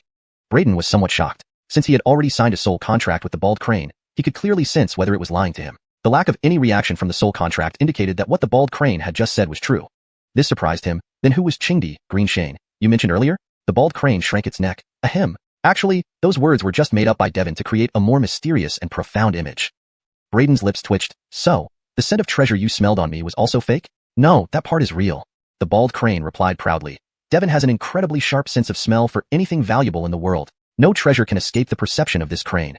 Hearing this, Braden felt some comfort. He had tamed the bald crane mainly because of its two abilities. One was the skill of mental interference, and the other was its talent for detecting treasures. Both these skills were formidable, and he was curious about the origin of this bald crane. One last question. You've devoured all those divine source stones. Have you fully absorbed their power? Braden asked with a smile while looking at the bald crane. Seeing Braden's suddenly rising smile, the bald crane felt a sense of unease and took a cautious step back, staring at Braden. All of it, master. Why are you asking? You've completely digested them, huh? Nothing much. I was planning to use those divine source stones to break through the constraints of the Yuan Gang realm and reach the Daogong realm. But now, with all those divine source stones devoured by you, I can't advance to the Daogong realm and my cultivation is stuck at late stage Yuan Gang. Don't you think you should compensate me a little? Braden said with a broad smile. The bald crane quickly retreated. Why you want me to compensate? How? You absorbed so many powers from the divine source stones, yet your strength doesn't seem to have improved much. That's a waste of such precious resources. However, you couldn't possibly have digested all that power. Part of it must have fused into your flesh and blood, right? How about this? Give me 20 to 30 pounds of your pure blood as compensation. That shouldn't be too much, right? Braden rubbed his hands together. What? 20 to 30 pounds of pure blood? The bald crane widened its eyes in shock and stepped back. Master, are you joking? If I let out all my blood, would it even amount to 20 to 30 pounds? Well, then half should be fine. Can I get 15 pounds? Braden nodded seriously. No way. 15 pounds of pure blood would kill me. You might as well just kill me. The bald crane huffed angrily. Do you really think so? Braden glanced sideways at the bald crane. The bald crane immediately felt uneasy under Braden's gaze. Its tone softened as it pleaded. Master, 15 pounds is too much. How about 1 caddy? 10 pounds. How about 5 liang? 5 liang only? The bald crane tried to bargain. 5 pounds. Not less than that. Braden said firmly. 1 pound tops. Or Devon would rather self-destruct. The bald crane gritted its teeth. Deal. Braden grinned broadly, satisfied with his success. The bald crane was momentarily stunned, then immediately realized it had been tricked. It cursed Braden for being shameless internally. Why should it give Braden pure blood when those divine source stones didn't belong to him? Devon, we agreed to 1 pound of pure blood as compensation. A gentleman's word is unchangeable. You cannot go back on your promise. Braden ignored the bald crane's complaints with a smug smile. Infuriated, the bald crane couldn't hold back and shouted, shameless, unscrupulous, Fedorn striptease. In the end, despite its grumbling, the bald crane painfully gave Braden 1 pound of pure blood and then squatted aside, drawing circles on the ground. So rich in energy substances indeed, a large portion of the divine source stone's power has already merged into its body. Braden observed the potent energy within the bald crane's pure blood. The bald crane had devoured countless divine source stones, yet showed no signs of significant strength increase, indicating that most of the power had integrated into its flesh and blood. This creature's physical strength and physique must be astonishingly strong. It just doesn't realize it. Braden thought to himself as he glanced at the squatting bald crane. Immediately, Braden began practicing the swallowing heaven devil skill, using the immense energy from the bald crane's pure blood for cultivation. A black absorption vortex appeared, devouring the pure blood. Instantly, an overwhelmingly pure force was extracted from the pure blood and flowed into Braden's body. Braden's entire body began radiating an aura that visibly intensified at an alarming rate. The bald crane's eyes widened in shock, exclaiming, "What's going on with this kid? What cultivation technique is this? It can directly ingest my pure blood and convert the power within it into his own strength?" Several days passed in the blink of an eye. Braden finally awoke from his cultivation, his strength having significantly advanced. He had broken through from the late-stage Yuan Gang realm to the peak Yuan Gang realm. Although I'm still a bit short of reaching the Daogong realm as I imagined, advancing from the late-stage Yuan Gang to the peak Yuan Gang is also quite satisfactory. A smile spread across Braden's face. Then, he stood up, gazing into the distance, and muttered softly, "Having stayed in this primordial prohibited zone for so long, I imagine Germain and those from the Beckham family must think I've already died here. It's time to leave this place." Translation provided maintains the original tone, structure, and logic consistent with the previous content while ensuring natural English fluency and correctness. Chapter 40. Meeting Benson again.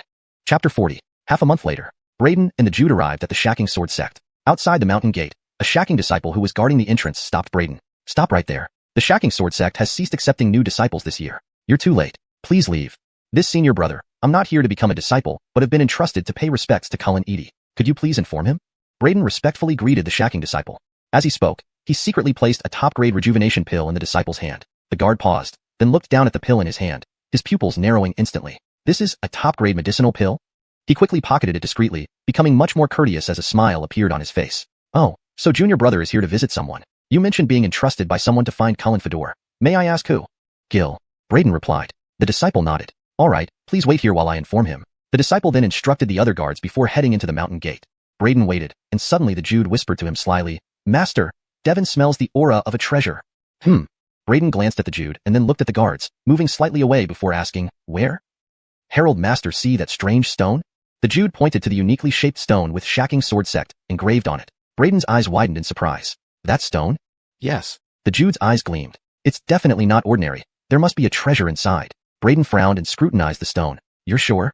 Absolutely. Treasure hunting is my specialty. The Jude thumped its chest. Then its eyes shone mischievously. Master, those guards aren't strong. How about we just overpower them, take the stone, and run? Don't act rashly. Let's handle the matter at hand first. At that moment, an elderly woman with a hunched back walked out from the gate. The guards bowed to her. Cullen Fedor. Braden realized she was likely Cullen Edie and hurried over, bowing. Junior Braden pays respect to senior. The old woman stared at Braden. Gil sent you? Braden nodded. She leaned on her cane and turned to walk inside. Follow me. Braden followed without hesitation, the Jude trailing behind with longing glances at the stone until Braden kicked it, compelling it to follow. On a desolate main peak, Edie turned to Braden. After all these years, Gil finally humbled himself? But why didn't he come himself and instead send you? Braden fell silent for a moment. Tang passed away. Edie's footsteps faltered. She turned around sharply. Braden pulled out Gil's storage ring. This contains a letter Tang left for you. Edie took the ring, trembling hands pulling out the letter. Tears welled up as she read it. Braden spoke softly. Tang said he wrote this long ago but lacked the courage to deliver it. Edie closed her eyes for a long time before looking at Braden. How did he die? Braden recounted the events candidly. Edie gazed at Braden. I understand. You are exceptionally talented. He didn't want to delay your progress. By sending you here, he hoped to find a place for you. Braden was taken aback. Edie continued, if you don't mind, stay here. Though it's rather lonely, this peak once was one of the 9 main peaks. There are plenty of living quarters. Choose one. Braden asked hesitantly, but didn't the Shacking Sword Sect stop taking new disciples this year? Edie shook her head. No problem. I'll announce you as my personally accepted disciple. Here's my jade token. Take it to the administration hall to register. Handing over the jade token, Edie returned to the main hall with the letter. Braden bowed and selected a courtyard near a cliff to settle. He told the Jude, I need to go to the administration hall. Stay here and don't wander off. After getting directions, Braden headed straight there. En route, he heard captivating music, almost celestial, making his internal energy stir. This music not only stirs the heart but also influences inner energy and can boost cultivation, he marveled. Suddenly, he sensed something and turned to see a huge Tianlang eagle hovering with Benson, the immortal body from Xintian sect, standing on its back, staring at him in disbelief. Isn't Benson a Xintian sect disciple? Why is he here? Braden, now at peak profound force realm, felt no panic. Having grown stronger, he was not entirely defenseless against Benson. Without pondering why Benson was here, Braden proceeded towards the administration hall. Braden, how can this be? Herald he intrude into the primordial forbidden grounds? Why is he here? Benson's eyes flashed. Benson deeply analyzed Braden's presence, then soared toward Feng Peak where the enchanting music originated. There, several transcendent figures gathered, including Ellis, a direct disciple of Shacking Sword Sect, playing the piano. Seeing Benson, Ellis stopped playing and greeted everyone. Today, I've invited everyone to discuss exploring the Douglas ruins. Just entering the administration hall, Braden was stopped by a disciple. You're not a Shacking Sword Sect disciple. Who are you, and what brings you here? I am a newly admitted disciple here to register, Braden responded. Oh, a new disciple? The disciple's eyes lit up, then smirked. Do you know the etiquette when meeting us senior disciples? What etiquette? I'm not clear. Could elder brother explain? Braden politely inquired. Haha, looks like you really don't know. Luther said with ill intent, our Shacking Sword Sect doesn't have the abundant resources of the other 5 major sections. Therefore, the way we cultivate disciples is different from other sections. Simply put, our Shacking Sword Sect encourages competition among disciples. Newbies like you are seen as easy targets by many disciples, so generally speaking, new disciples who join the Shacking Sword Sect will seek protection from a powerful backer within the shortest time possible. And to seek protection, you must pay a certain price. Do you understand? Luther rubbed his thumb and forefinger together with his right hand. Braden suddenly understood, saying, so that's how it is. I see now. Thank you for your guidance, senior brother. After speaking, Braden cupped his hands in greeting toward Luther and walked straight past him. Luther was momentarily stunned, turning his head to look at Braden who had walked over to the counter where the elder responsible for registration was seated, looking utterly perplexed. What's wrong with this kid? Harold I hint clearly enough just now? Chapter 41. Robbery. Please note that the provided text is just the chapter title, so the translated content is brief. If you have more text from this chapter, feel free to share for a continued translation. Chapter 41. Luther. It seems this kid isn't quite getting the message. A youth standing beside Luther said with a hint of mockery after glancing at him. Luther frowned and remarked, this boy is so bold. He must have some background. Instead of leaving the deacon's hall in a hurry, he stayed and eavesdropped on Braden's conversation with the registration elder. This is Cullen Edie's jade token. Are you Cultivati's disciple? The registration elder asked, frowning. Braden nodded affirmatively. The elder looked at Braden with some surprise and continued, Cultivati has not involved herself in affairs for many years, and the star peak she represents is almost entirely abandoned. It's quite peculiar that she would now take on a disciple like you. Braden smiled but remained silent. The registration elder registered Braden's name and then handed him a stack of items. An identification jade token, a fine steel sword, several booklets, and a pile of clothes. Your name has been recorded on the identity token, and you must wear it all the time. These books are the Manual of Monastery Rules, Catalog of Celestial Treasures, and Geography of Deqian. Make sure to study the rules carefully, so as not to violate them out of ignorance. These clothes should be worn immediately upon returning. As for the 5 pieces of low-grade spirit stones, they will be your cultivation resources for the coming year. Keep them safe. After speaking, the registration elder waved his hand, dismissing Braden. Braden collected the clothes and books, hung the identity token on his waist, and then paused when he saw the 5 low-grade spirit stones. He couldn't help but ask, Cullen, you're sure these are my cultivation resources for the entire next year? That's correct. The registration elder glanced at Braden indifferently. Braden's lips twitched involuntarily. 5 low-grade spirit stones were worth approximately 50,000 silver coins. While that seemed like a lot, it was barely enough for one corresponding grade medicinal pill for someone of his level. And this was supposed to last him a whole year. Don't complain. It's useless anyway. Who would have thought our shacking sword sect is so poor? The registration elder looked at Braden disdainfully with an oddly proud expression. Braden felt awkward. This was the first time he'd seen someone so boldly admit their poverty with such pride. If you really find it insufficient, try to stand out during the freshman trial in half a month. If you show enough value, the sect will naturally be willing to invest more resources in cultivating you. The elder added coolly, after all, our shacking sword sect has limited resources and can't afford to waste them on mediocre disciples.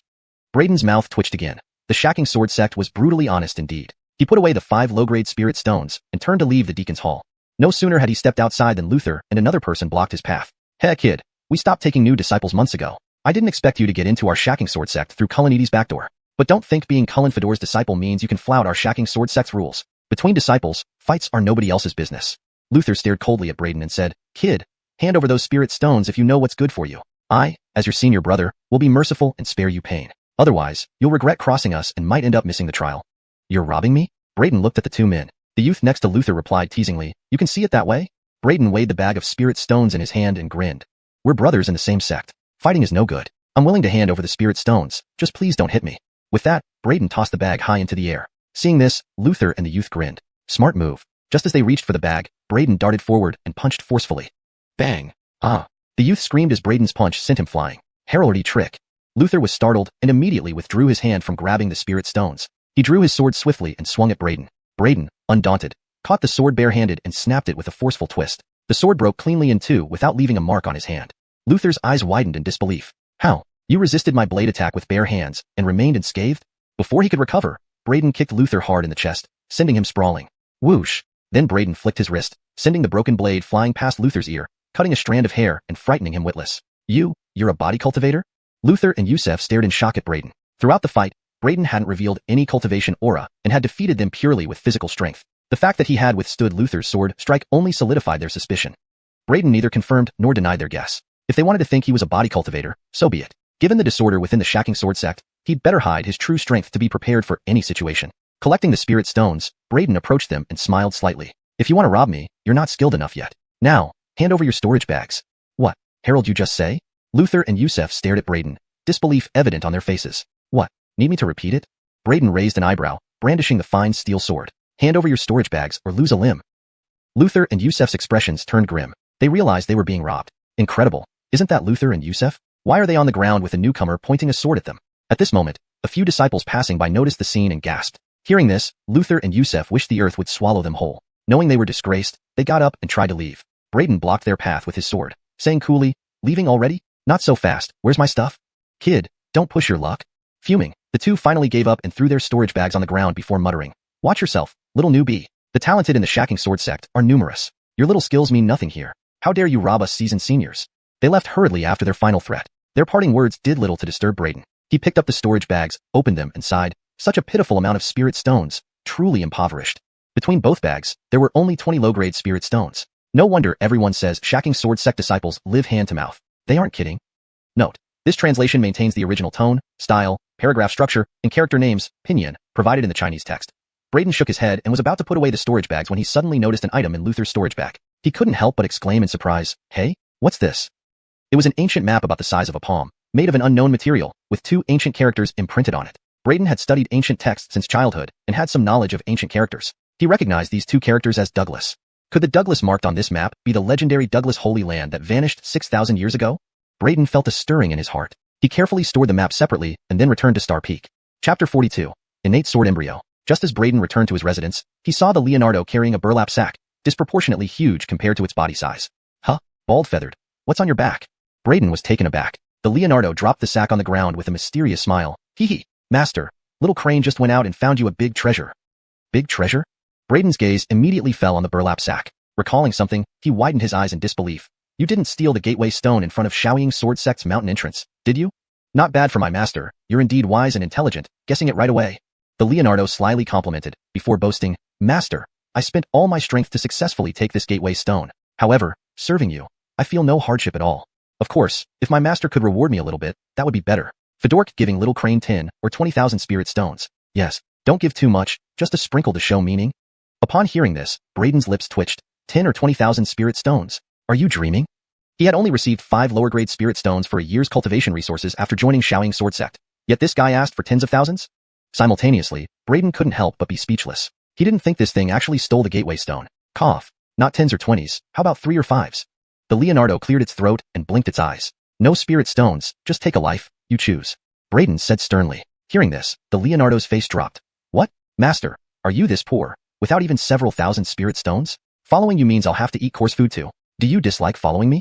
Braden frowned, his expression unfriendly. I don't like eating rough either. How about we eat crane meat instead?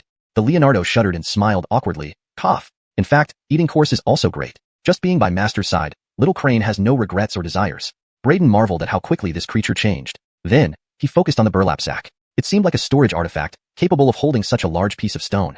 The Leonardo put away the sack, revealing the gateway stone to Braden. Is this really a treasure? Braden touched the stone and scrutinized it closely, but couldn't see anything special. Master, you can't see its magic with your eyes. You need to feel it with your heart, said the Leonardo. With my heart? Braden raised an eyebrow. Fedork this. The Leonardo pulled out a mallet from somewhere and smashed it hard onto the gateway stone. Ah, boom, crack. With a crisp sound, the stone cracked open. Immediately, beautiful light bloomed from within. Real treasure. Braden was startled, quickly extracting the hidden object. This the stone sword? Braden was astonished. The hidden treasure turned out to be a very crude-looking stone sword. In hand, the stone sword felt smooth like jade. Its glowing light gradually faded into the blade until there was no remaining charm visible externally. Innate sword embryo. The Leonardo exclaimed with wide eyes. This stone contains an innate sword embryo. What's an innate sword embryo? Braden asked, surprised.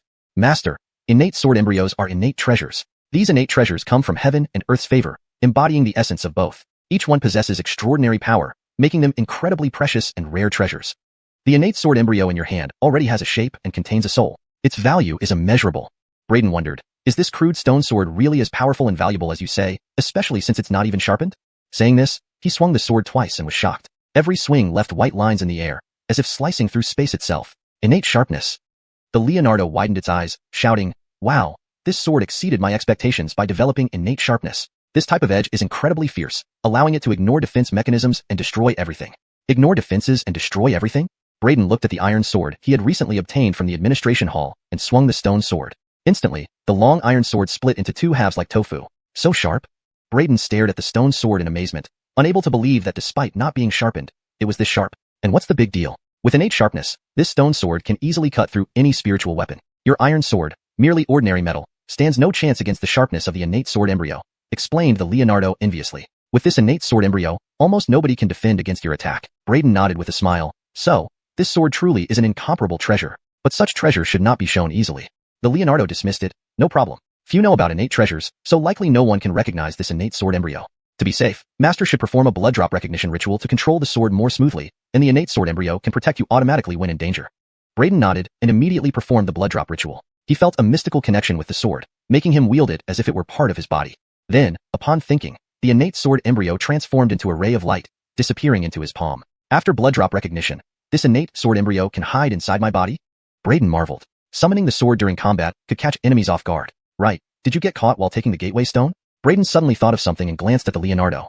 The Leonardo shrank its neck weakly. Probably. Not?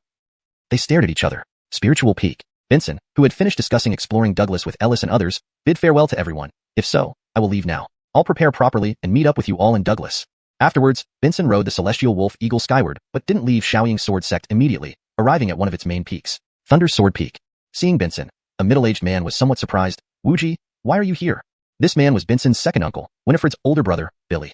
Second uncle, Benson greeted him and recounted everything he had seen regarding Braden. You said what? The person who killed Fiedernglong is still alive, and he even came to our Xiaoying sword sect? Upon hearing Benson's words, Billy's face immediately turned cold, his eyes blazing with boundless killing intent. Benson nodded and said, that's right. This person escaped into the primordial prohibited zone back then, and unexpectedly, he managed to walk out of it alive now. It seems he likely harbors some secrets. Entered the primordial prohibited zone and could still come out alive? Are you sure you didn't mistake the person? Billy asked in a deep voice. Benson affirmed, I once fought against him, so I have a deep impression of him. There's no way I could be mistaken. I see. Billy narrowed his eyes, his expression grim as he continued, rest assured. Anyone who harms a member of the Beckham family has only one path ahead, death, regardless of what secrets he hides. However, before ending him, I will do my best to uncover those secrets. Chapter 43, Invincible Sword Technique. At the edge of Star Peak's cliff, Braden swung his sword like a torrential rain, practicing a particular sword technique. This sword technique was obtained by Braden after communicating with the Swallow Heaven Devil Pot and entering the Swallow Heaven Devil Hall, where he acquired this formidable sword art called the Invincible Sword Technique. The name is straightforward, and so are the moves, simple yet fiercely direct without any fancy flair. Each stroke is basic and direct, but possesses an unbelievably strong power. It turns decay into magic. SSSSSS. Braden's comprehension ability was incredibly high. He repeatedly waved his stone sword, making each strike sharper and more precise than the last. After some time, a bright white sword energy suddenly burst out from the tip of his sword, silently splitting a massive rock at a distance. Finally perfected, handling weight as if it were light and vice versa. This invincible sword technique may have simple movements, but it holds infinite subtleties and astonishing power. Master's collection of martial arts indeed has no ordinary skills. A smile graced Braden's face as he sheathed his sword. With my current strength, should I be able to match up against ordinary Dao Palace Realm experts?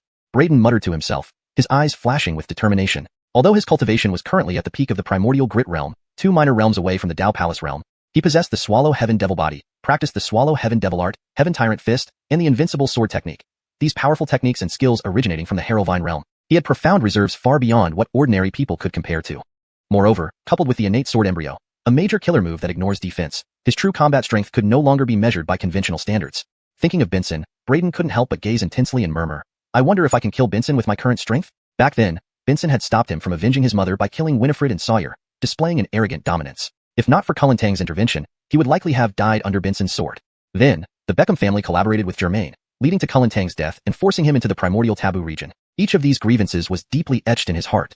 However, Braden hadn't been clouded by hatred but remained focused, thinking carefully, Benson is not an ordinary martial artist. As the absolute genius of Xianxian sect with an anchor body and the extraordinary phenomenon of the green sea rising tide, even Cullentang struggled to suppress him. Although my strength has vastly improved, killing Benson still seems just out of reach. Just endure a little longer. Braden clenched his fists inwardly. With my current growth rate, it won't be long before I can definitely defeat this person. At that moment, Hale, who had been dozing under an ancient tree nearby, suddenly woke up alertly, saying, Master, someone is coming, and I feel murderous intent. Murderous intent? Braden immediately raised his eyebrows. Could it be Luther and Yusef coming to take revenge for the earlier robbery? Just as he spoke, 3 figures abruptly appeared beside the cliff. All 3 held 3-foot green swords, exuding murderous auras. The one in front had a slender build and resembled Benson somewhat. Are you Braden? Jace narrowed his eyes, his gaze falling directly on Braden, speaking in a chilly tone. Braden looked at the trio, finally focusing on the one who resembled Benson. He immediately ruled out the possibility of Luther and others coming for revenge. He stared coldly at them. Are you people from the Beckham family? Exactly. It seems we haven't come to the wrong person. You're the one who killed my Aunt Fiedernglong. Jace waved his left hand, and the other 2 instantly closed in from both sides, forming a surrounding posture around Braden. Then, with a loud swoosh, their long swords unsheathed, revealing cold steel and icy glares. Jace said icily, anyone who offends the Beckham family will surely die. Tell us how you escaped the primordial taboo region, and we can grant you a quick death. Braden responded in a heavy voice. This is the Shacking Sword Sect. Are you not afraid of breaking the sect rules by trying to kill me here? Ha ha, sect rules? Harold, I hear that right? This kid actually brings up the sect rules? Jace laughed loudly, then squinted his eyes and said menacingly, in Shacking Sword Sect, if your talent is strong enough and your value high enough, you can enjoy supreme privileges. An accidental death doesn't count for much. Another Beckham family member, Beckhamjiang, sneered, this kid actually doesn't understand such an obvious fact. He really is young. Oh, so, according to you, having enough talent and value means having unlimited privileges to do whatever you want. Braden smiled slightly. If that's the case, then I understand. As soon as he finished speaking, Braden shot forward, instantly reaching Beckhamjiang. His stone sword left a white streak in midair, slashing fiercely towards Beckhamjiang's neck. Beckhamjiang never expected Braden, facing them 3-on-1, to dare make the first move with such astonishing speed. Before he could react, a poo sounded, and a huge head soared into the sky, blood spurting out immediately. His body thumped to the ground, the head slowly rolling to rest beside its feet, the mocking expression frozen on its face. Beckhamjiang. Jace and the last Beckham family disciple, both pupils constricted in shock. You bastard, you dared to ambush. Kill him. Jace reacted in alarm, drawing his sword alongside the other Beckham family disciple to attack Brayden. Both exhibited a cultivation level of the middle stage of the primordial grit realm. Especially Jace, although also in the middle stage of the primordial grit realm, his aura was significantly stronger than the other Beckham family disciple. Behind him emerged a snake-shaped long sword, with a diamond-shaped vertical pupil on the blade. As the diamond-shaped vertical pupil opened, Brayden felt a powerful mental oppression trying to interfere with his senses and twist his perception. Second stage, Special Constitution, Demon Snake Sword Body? Brayden was startled to find that Jace possessed a second stage, Special Constitution. However, the intense mental oppression radiating from the vertical pupil did not affect Brayden in the slightest. Though his innate devil body wasn't ranked among the treasure bodies list, it rivaled the strength of top-tier divine bodies. Even the anomaly of the anchor body wielded by Benson couldn't suppress him, let alone this mere second-tier demon snake sword body. Brayden struck directly with a sword slash. Jace turned pale in shock and hurriedly blocked with his sword. But what horrified him was that when Brayden's stone sword swept in, his black iron treasure sword was cut cleanly into two halves. Jace's pupils contracted sharply, and his body tilted backward, the cold blade almost grazing his neck, leaving a fine mark. He quickly retreated, touching his neck and seeing blood, cold sweat breaking out. If he had reacted a bit slower, he would now be following Beckham Jiang to his doom. Meanwhile, the other Beckham family disciple wasn't as fortunate. He was pierced through the heart by Brayden's sword and fell dead on the spot. Beckham Sean. Seeing Beckham Sean fall to Brayden's sword, Jace's eyes showed shock. Peak Primordial Grit Realm. You've broken through to Peak Primordial Grit Realm. He was astonished. According to Benson, several months ago, Brayden's cultivation was merely at the full Enlightenment realm, and in just a few short months, Brayden had advanced to Peak Primordial Grit Realm. Pity, you know too late. Brayden advanced with his sword, calmly asking, let me ask you one question. If you answer honestly, I'll give you a swift death. Where is Benson? Hearing Brayden's words, Jace laughed mockingly. Ha ha ha ha, Brayden. You're actually asking me where Brother Wuji is? Do you think breaking through to Peak Primordial Grit Realm will allow you to contend with Brother Wuji? Don't daydream. My Brother Wuji is a peerless genius with the potential to dominate the world. Do you think you can contend with Brother Wuji just like that? You're overestimating yourself. You should be glad it's us here today and not Brother Wuji, or else if he came personally, crushing you would be as simple as squashing an ant. Brayden frowned. Then suddenly his stone sword quivered. A faint white sword chi instantly shot out, mercilessly slicing into Jace's forehead, instantly killing him on the spot. All that talk was nonsense. He put away the innate sword embryo and suddenly looked up at the peak, where an old woman had appeared quietly, watching him calmly. The old woman's figure flickered and vanished from her original spot. In the next moment, Brayden felt a blur before his eyes, and a figure appeared right in front of him, closely examining him.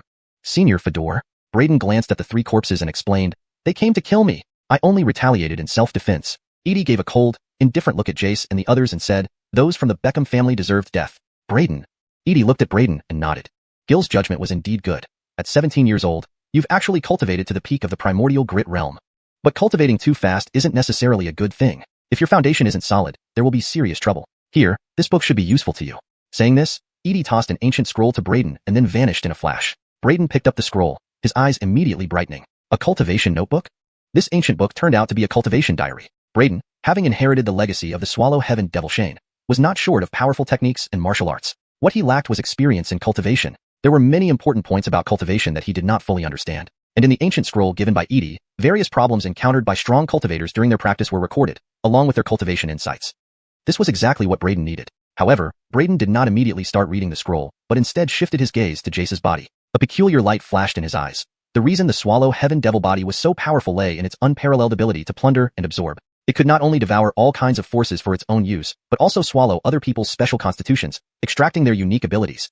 Chapter 44, Star Peak Legacy. Chapter 44, Star Peak Legacy. Note, depending on the context, Xingfeng could also be translated as Stellar Peak. If it's a proper name or specific term within the story, it's best to stick with Star Peak for consistency. Please provide the rest of the text you would like translated. Chapter 44. Jace's demonic snake sword body, although only a second-tier special constitution, possessed an extremely rare mental radiation ability. If he could acquire this ability, it would absolutely catch his enemies off guard. With this thought, he immediately activated the Heaven-Devouring Devil Body and began circulating the Heaven-Devouring Devil technique. A black vortex instantly appeared in his palm. Then Brayden raised his hand and pointed it at Jace's corpse. A mysterious essence slowly emerged from Jace's body, falling into Brayden's hand and being devoured by the black vortex in his palm. Brayden immediately sat cross-legged and fully activated the Heaven-Devouring Devil Body and Heaven-Devouring Devil technique to refine that mysterious essence. Half an hour later, a ghostly shadow of a snake-shaped demonic sword slowly appeared behind Brayden. On the blade, an eerie diamond-shaped vertical pupil radiated powerful mental energy. Seeing this, the nearby Jude's eyes widened with surprise. Heavens! Master, what kind of constitution do you have that can replicate the abilities of other constitutions? Brayden slowly retracted the ghostly shadow of the snake-shaped demonic sword, a look of pleasant surprise on his face. Just as my master said, each time the Heaven-Devouring Devil Body consumes a special constitution, it grows stronger. Then, Brayden collected the storage rings of Jace and the other two. He dug a pit and buried the 3 bodies before returning to the courtyard to read the cultivation notes given to him by Edie. There are so many things to be mindful of in the path of cultivation. Breaking through from the primal aura realm to the Dao Palace realm and opening the Dao Palace is extremely perilous. One wrong move could lead to utter destruction. It is necessary to find heavenly treasures with the 5 elements attributes to stabilize the Dao Palace. Seeing the various cultivation-related precautions recorded in the notes, Braden became serious and meticulously read every word and sentence. After a long time, he took a deep breath and sighed inwardly about the dangers of cultivation. Before reaching the primal aura realm, it was manageable, but after the primal aura realm, starting from the Dao Palace realm, the risks increased step by step. One mistake in cultivation could lead to eternal ruin. Suddenly, Braden's eyes lit up. Hey, is this the method for condensing one's unique phenomenon?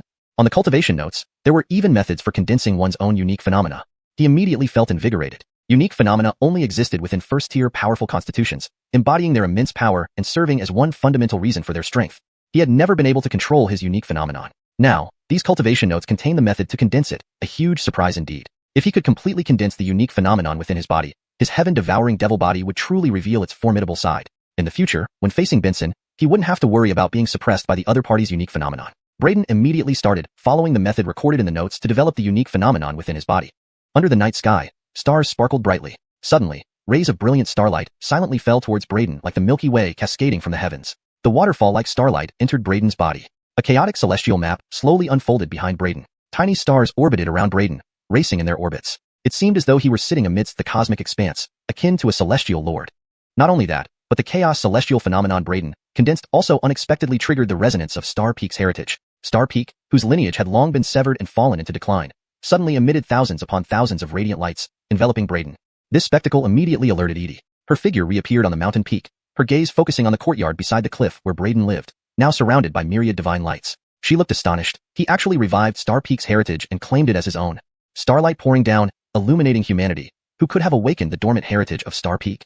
Deep within the sword sect of Few Purity, several figures rushed toward the sky palace of Few Purity, looking up at the vast starlight cascading from the heavens, all unable to hide their astonishment. They then hurried to Star Peak. In the courtyard, the Jude's eyes bulged wide as it stared at Braden, encased in countless divine lights, full of shock. What's going on with this guy? Practicing a unique phenomenon causes such a big stir. Even Braden hadn't expected that cultivating his unique phenomenon would trigger the resonance of Star Peak's heritage. At this moment, those countless divine lights were gradually transforming and expanding his spiritual sea. His spiritual sea continually expanded, becoming a vast cosmos. His spiritual power increased wildly, far surpassing the limits of the primal aura realm. After a long time, with the expansion of the spiritual sea complete, a majestic mantra mysteriously appeared in his mind. The 9 stars spiritual forging technique. Braden opened his eyes. All the surrounding phenomena vanished, and Star Peak returned to tranquility. This heritage of Star Peak is actually a secret technique for cultivating spiritual power. Braden was somewhat surprised. As far as he knew, specialized techniques for cultivating spiritual power were exceedingly rare. Even in the heaven-devouring Devil Hall, he hadn't found any secrets about cultivating spiritual power. One could imagine how rare such a spiritual technique was. My spiritual power seems to have grown significantly. My senses are much sharper than before. Upon closer examination, Braden discovered that both his vision and hearing were over 10 times more acute than before. When he probed with his divine sense, he was startled to find that the range covered by his divine sense had also increased tenfold. Someone is coming. From afar, he sensed people heading towards Star Peak. In the next moment, several figures directly descended into the courtyard. The revival of Star Peak's heritage is truly a blessing for our Few Purity sect. A refined middle-aged man, smiling, stared at Braden and spoke. This person was none other than the current headmaster of Few Purity Sword Sect, Joshua. Beside him, several elders looked at Braden with intense interest, their eyes burning as if they had seen some rare treasure. Star Peak's heritage has been severed for years, but it is now awakened by this person. This person's talent must be extraordinary. Let me take a look. An elder with white whiskers took out a bone mirror. Upon reflection, the mirror immediately erupted with boundless divine light. All present instantly dilated their pupils and cried out in shock, "Harrowvine bones! Extraordinary talent!" Everyone sucked in a breath, their gazes turning even hotter as they looked at Braden. Our Few Purity Sword Sect actually has a disciple with divine bones. What is your name? With such talent, why are you staying on Star Peak? Joshua's eyes shone brightly as he admired Braden. Braden, however, regarded the gathered crowd with surprise. Harrowsipple Braden. I don't know who these venerable seniors are. I greet the sect leader, elders. It's been a while since any of you came to Star Peak. What brings you here today? Before Braden finished speaking, Edie suddenly appeared before them, bowing to the refined middle-aged man, then glanced at the elders and said. Hearing this, Braden was startled. He hadn't realized that the middle-aged man before him was the current leader of Few Purity Sword Sect, and the elders present were also high-ranking members of the Few Purity Sword Sect. His heart tightened, and he hurriedly bowed deeply. Harrowsipple is ignorant, not recognizing the arrival of the sect leader and the elders. Please forgive my impertinence. Ha ha ha, you have revived Star Peak's dormant heritage. An incredible feat. How can I blame you for such trivial matters? Joshua laughed, and then smiled at Edie. Congratulations, sect leader Fedor. With the revival of Star Peak's heritage, the Star Peak lineage will certainly shine brilliantly. But I remember that at the grand ceremony for receiving disciples a few months ago, there was no mention of a disciple with divine bones and extraordinary talent. I wonder where Peak leader Fedor found such an exceptional talent. Edie glanced at Joshua and said, Lord Sect Leader must have seen his potential and wishes to take him under your wing in the main lineage, right? Joshua's expression became slightly awkward. The Star Peak's lineage had been severed for several hundred years. Now, it had finally welcomed an absolute genius who awakened its heritage, yet he wanted to take him away, which indeed wasn't quite fair. However, a genius with divine bones and extraordinary talent has immense potential, and their future achievements are boundless. Leaving them on Star Peak, a declined main peak, seemed like a waste. Although Braden had now awakened the Star Peak's legacy, the entire Star Peak remains desolate. Whether in terms of cultivation environment or teaching resources, it far lags behind other spirit peaks. He didn't want to see such a prodigy be wasted here on Star Peak. Therefore, Joshua had to bite the bullet and say, I hope Peak Leader Fedor understands. The current situation on Star Peak isn't suitable for nurturing such an extraordinary genius. Only by going to another main peak can he receive the best cultivation support and not waste his talent. Edie shook her head and replied, I will not interfere with his decision. Whether to stay or leave is entirely up to him. Upon hearing Edie's words, Joshua and the elders all breathed a sigh of relief, and a smile appeared on their faces. As long as Edie didn't interfere, things would be much easier to handle. Joshua looked at Braden and said, Braden, our Shaoqing sword sect has 9 main peaks, one of which is Star Peak. In recent years, due to the severance of its heritage, Star Peak has fallen into decline. However, the remaining 8 peaks are flourishing with abundant resources and superior environments. With your talent, you shouldn't stay on Star Peak and waste your time. You can now choose any one of the 8 major peaks to join. No matter which peak you choose, you will receive focused cultivation support from the sect. After finishing, he introduced each of the other 8 main peaks of Shaoqing Sword Sect one by one, giving special emphasis to the main peak under his command. Then he looked at Braden expectantly, waiting for him to make a choice. Chapter 45. Money to buy one's Fedorf. Chapter 45. Money to buy one's Fedorf. Note, depending on the context of the story, Mai Ming-chan can also be translated as ransom or money for saving one's life. Without further context, I chose a translation that conveys the concept clearly while ensuring it reads naturally in English. Chapter 45. Braden was somewhat surprised that Joshua had personally invited him to join the main vein peak. He shook his head and said, Thank you for your kindness, Patriarch. However, I think the Star Peak is just fine. Joshua replied, Although Star Peak is good, it's not the best choice for you. The spiritual energy here is relatively poorer compared to the other 8 peaks. You should find a better place. Edie also spoke up, the Patriarch is right. Compared to the other 8 peaks, Star Peak's current conditions are indeed much inferior. You will receive better cultivation support at any of the other 8 peaks. Braden bowed and said, I have made up my mind. Please grant me this wish, Patriarch. Joshua sighed, All right, since you're determined, I won't say more. However, if you ever change your mind, feel free to visit me at Shaoqing Palace anytime.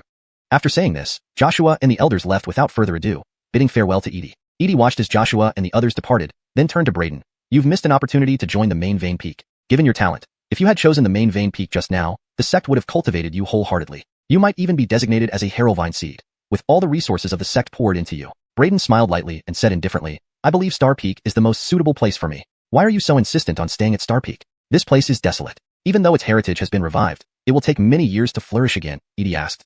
Put simply, Senior Fedor brought me up the mountain, so naturally, I'll stay with Senior Fedor, Braden softly replied. Edie looked deeply at Braden, then left without saying anything more. The Shaoqing Sword sect possesses various specialized training grounds that greatly aid martial practitioners in their cultivation. For instance, the Gravity Training Ground is an excellent place to temper one's body and hone martial techniques. The next morning, Braden left Star Peak early to head to the Gravity Training Ground. Just as he descended from Star Peak, he noticed 5 figures speeding towards it. Among them were 2 familiar faces, Luther and Yusef, who had failed to rob him yesterday and were instead robbed by him. There he is. Seeing Braden, Luther and Yusef immediately became excited, shouting to the other 3 beside them and rushing over. In a blink, they surrounded Braden. Yusef glared at Braden with a bitter expression and sneered, Harold, expect we'd meet again so soon, kid? How dare a mere newcomer like you rob us? Today, you'll pay the price. Luther grinned maliciously and urged the other disciples, Senior Brother Chung, Senior Brother Federeo, Senior Brother Zhang, please help me teach this kid a lesson. Don't let him escape. Rest assured. Since we've agreed to help, we won't go back on our word. Zeus laughed coldly and stared at Braden. You're the first one who dared to break the rules and rob senior disciples. I must admit, you have courage. But sadly, you'll pay a terrible price for this. I'll give you a chance. If you disable your own arm, kneel down, and sincerely apologize to Luther and Yusef, giving up all your resources, we might let you off today. Otherwise, his eyes narrowed cruelly as he continued, otherwise, I'll break your limbs and destroy your dantian, turning you into nothing but a waste. Hearing this, Braden furrowed his brow and pretended to be frightened. We're all fellow disciples. Such a small conflict doesn't need such brutality. Remember, they tried to rob me first, and I merely returned the favor without seriously injuring them. Could you all show some mercy and forgive this? Forgive you? Who do you think you are? You say it's over, and it's over? Seeing Braden's scared face, Zeus and company snickered, becoming even more excited. Spitting on the ground, Zeus sneered, now you know fear, but it's too late. Besides, whether Luther and Yusef are under my wing or not, A newcomer daring to challenge senior disciples' authority needs a lesson. If we don't set an example, all newcomers will defy us. Oh, so, you won't let me go? Brayden's tone grew somber. Without waiting for a reply, he suddenly lunged forward and punched Zeus directly in the chest. Huh? Trying to sneak attack me, huh? Looking for death. Zeus sneered and threw out a palm strike, meeting Brayden's punch while roaring, "Embrace you on great stone hand." Senior brother Chung, be careful. Luther and Zhang Hu quickly shouted, warning him. This guy specializes in body cultivation. Don't fight him barehanded. So what if he's a body cultivator? Before absolute strength, insects remain insects. Ignoring the warnings, Zeus showed no concern and unleashed his palm strike confidently. Next moment, bam! Palm met fist. Crack! With a crisp sound of bone breaking, Zeus screamed in agony and flew backward like a cannonball. His arm that had clashed with Brayden fractured instantly. Senior brother Chung, Luther, and the others rushed to catch Zeus, shocked by the scene. Holding his broken arm, Zeus looked at Brayden incredulously, unable to believe the power behind Brayden's punch. In direct combat, he suffered a significant defeat. Damn, this kid's punch is really hard. Looks like he's got something going for him in body cultivation. Enraged, Zeus shouted, all of you attack. Use weapons. Heraldsable him. The four others roared and drew their swords, charging at Brayden. Brayden remained unfazed. He originally planned to finish them all off with one punch each, but decided to test the abilities of the demon snake sword body he had taken from Jace. Thinking about it, a snake-shaped sword shadow emerged from his back. Its vertical pupils opened abruptly, emitting powerful mental radiation. As the radiation spread, Luther and the others felt like they had entered a mental illusion. Their senses were distorted. Sight, hearing, touch, all seemed twisted. The air appeared warped, and the figures before them wavered unnaturally. Additionally, their heads throbbed, and their spirits grew dull. They could no longer distinguish friend from foe, attacking each other thinking they were Brayden. The four fought among themselves clumsily due to their distorted senses. Watching this, Brayden couldn't help but marvel at the power of the demon snake sword body's ability to cloud the six senses. Zeus, who had been watching nearby after being thrown away earlier, saw this and his eyes widened in disbelief. Demon snake sword body. You actually possess a second-tier special constitution, the demon snake sword body. Brayden only laughed coldly and walked towards Zeus. You said you'd break my limbs and ruin my Danteon? Zeus's face changed drastically. He stammered, what are you doing?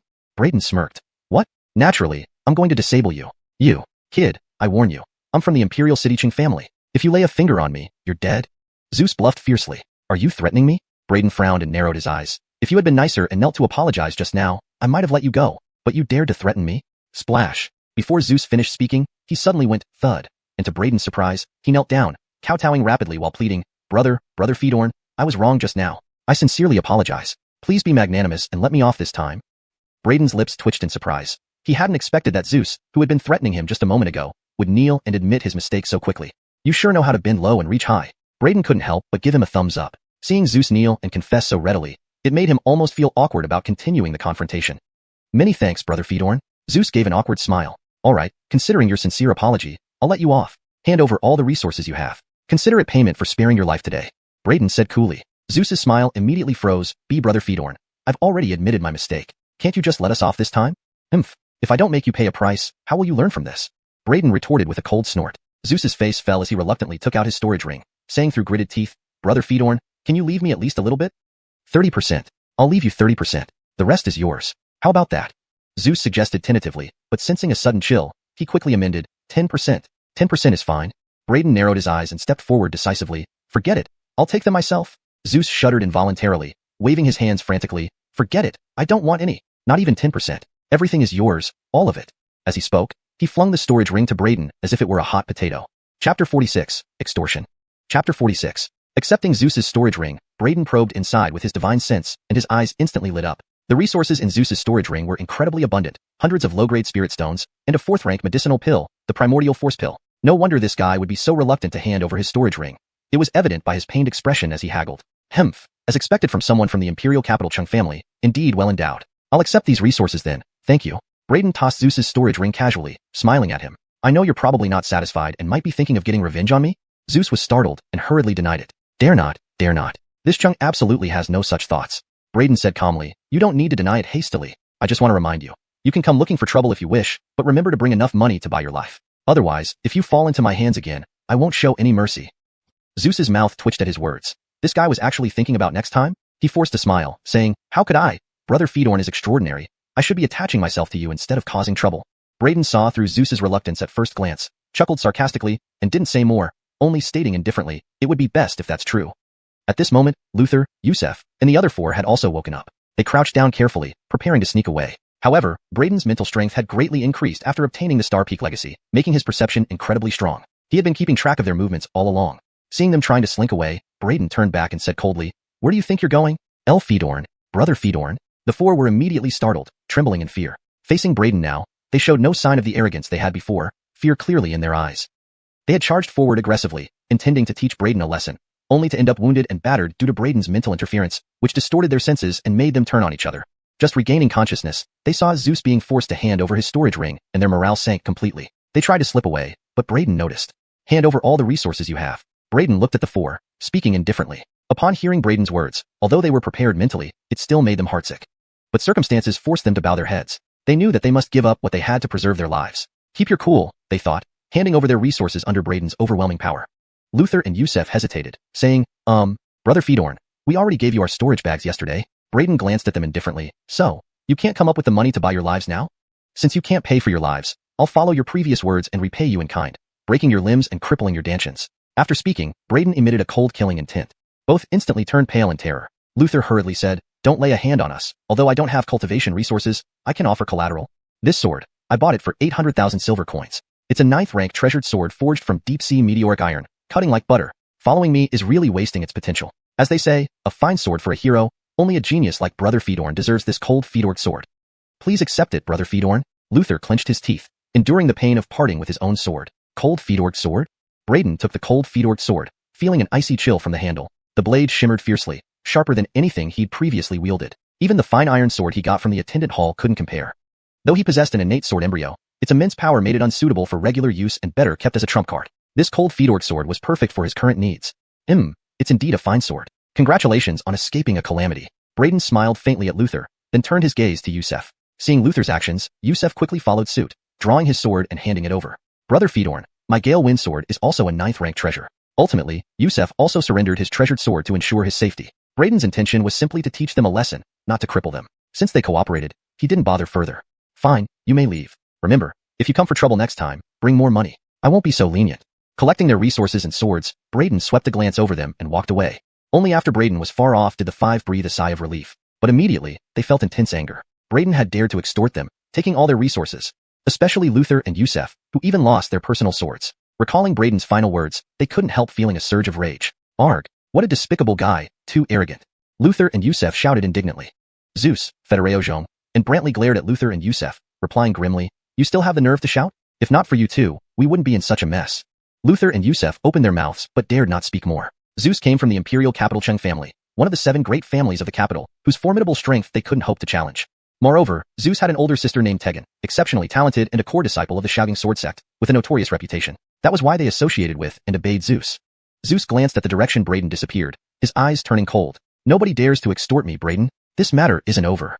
Gone was the subservience he showed Braden earlier.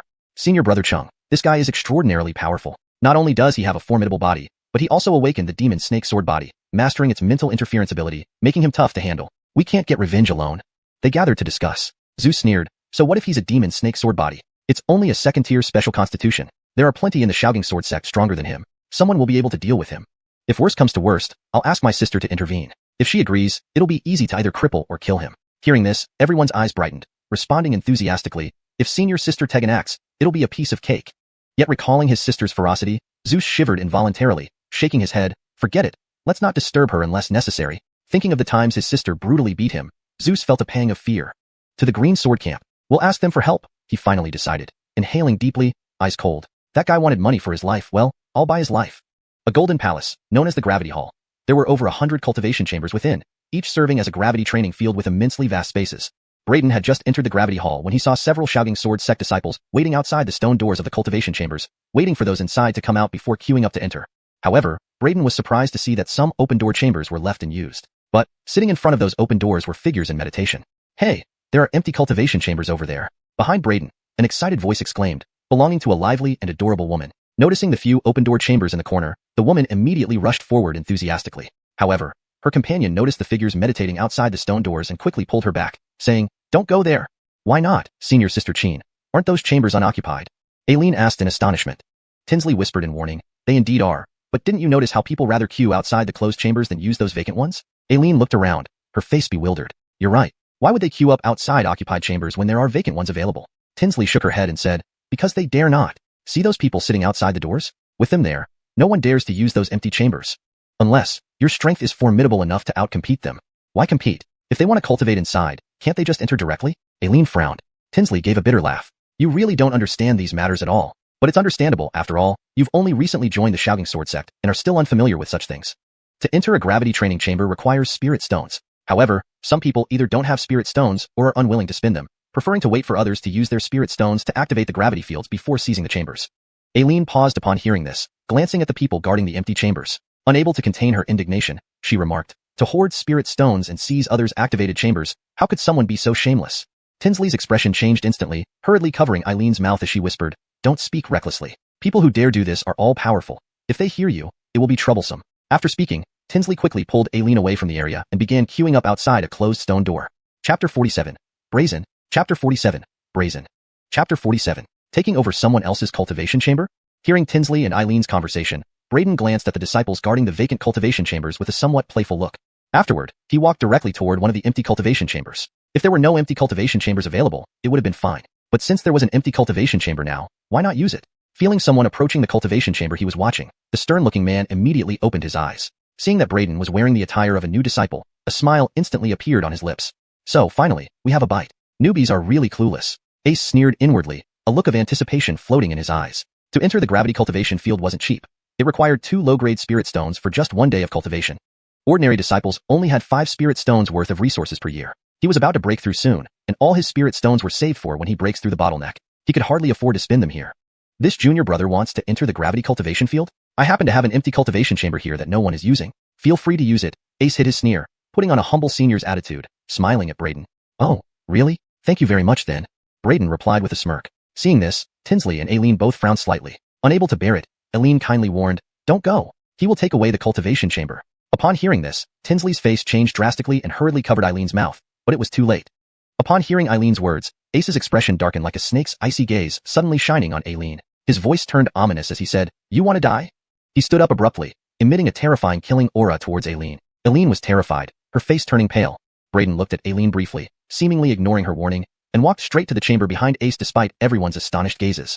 Looking at the spirit stone slot beside the stone door, Braden asked Ace, is it just placing the spirit stones here? Ace was taken aback. Harold, this guy not hear that girl's warning just now? Was he really going into the cultivation chamber behind him? But he quickly reacted and nodded with a smile. Yes, place the spirit stones in this slot, and it will activate the gravity field inside this chamber. Braden nodded and asked, if I want to cultivate here for 10 days, how many spirit stones do I need? 10 days? Ace paused, shaking his head with a laugh. No one can stay continuously for 10 days in the gravity cultivation field. Even veteran Dao Palace Realm disciples usually can only stay for 7 days before their bodies can't handle it anymore. Just tell me how many spirit stones I need to cultivate for 10 days, Braden replied. Ace frowned. Are you serious? Braden nodded. What's wrong with that kid? The girl already warned him. Yet he still wants to enter the cultivation chamber Ace is squatting at? And he even claims he'll cultivate nonstop for 10 days? Go into the gravity cultivation field for 10 consecutive days? Does that newbie disciple even have enough spirit stones? Idiot. In the gravity hall, others began to sneer and gossip. Seeing this, Aileen couldn't help but stomp her feet in frustration. Sister Tinsley, did that guy not hear my warning? He actually went into that gravity room. What a waste. Tiana also frowned, looking at Braden and pulling Aileen aside. Since he didn't hear you, it's his bad luck. If you intervene further, Ruawei, you'll only get yourself into trouble. Ace is famous within the inner gate and extremely powerful. Few dare provoke him. You already annoyed him by warning that boy. If you interfere more, Ace won't let you off easily. Aileen turned pale, recalling the terrifying killing intent from Ace, feeling a shudder of fear. But her kind nature wouldn't let her rest easily. Tiana cut her off. No buts. Even if you hadn't warned him, the most he would lose are a few spirit stones. But if you anger Ace again, your trouble won't be limited to losing some spirit stones. Aileen nodded, looking at Braden and sighed. I understand. On the other side, Ace, seeing Braden nod, took a deep look at him and said, 2 spirit stones for 1 full day in the gravity field. For 10 days, you'll need 20 spirit stones.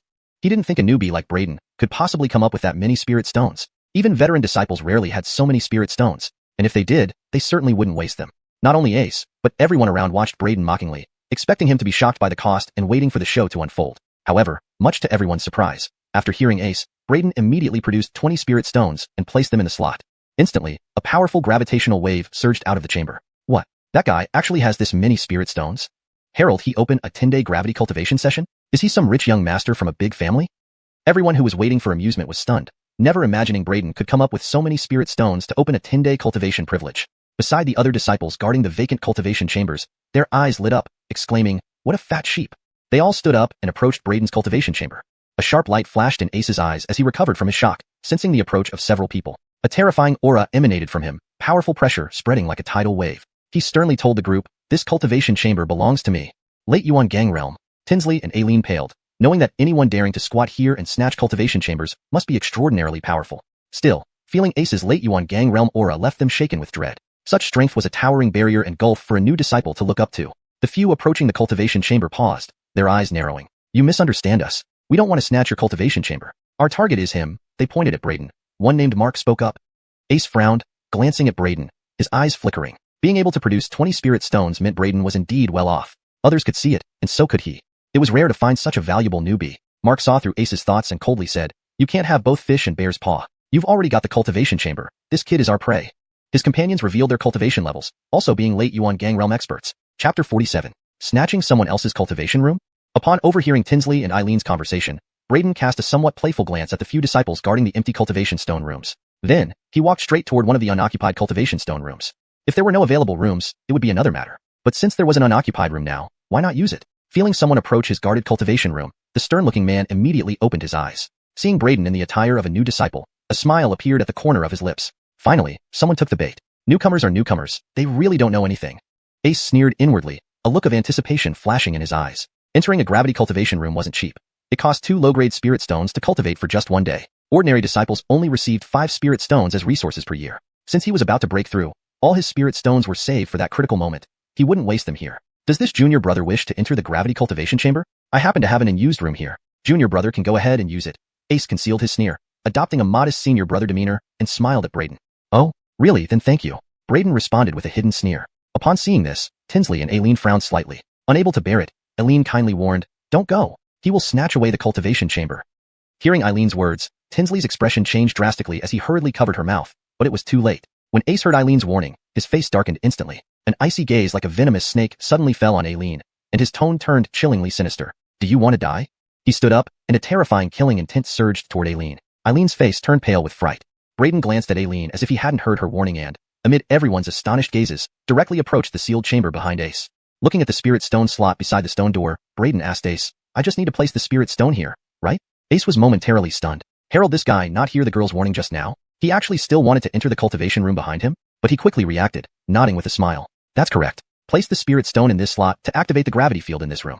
Braden nodded. "How many spirit stones do I need for 10 days of cultivation?" 10 days? Ace was taken aback and shook his head with a laugh. No one can stay continuously in a gravity cultivation room for 10 days. Even regular Dao Palace Realm seniors can only last 7 days before their bodies can't endure it anymore.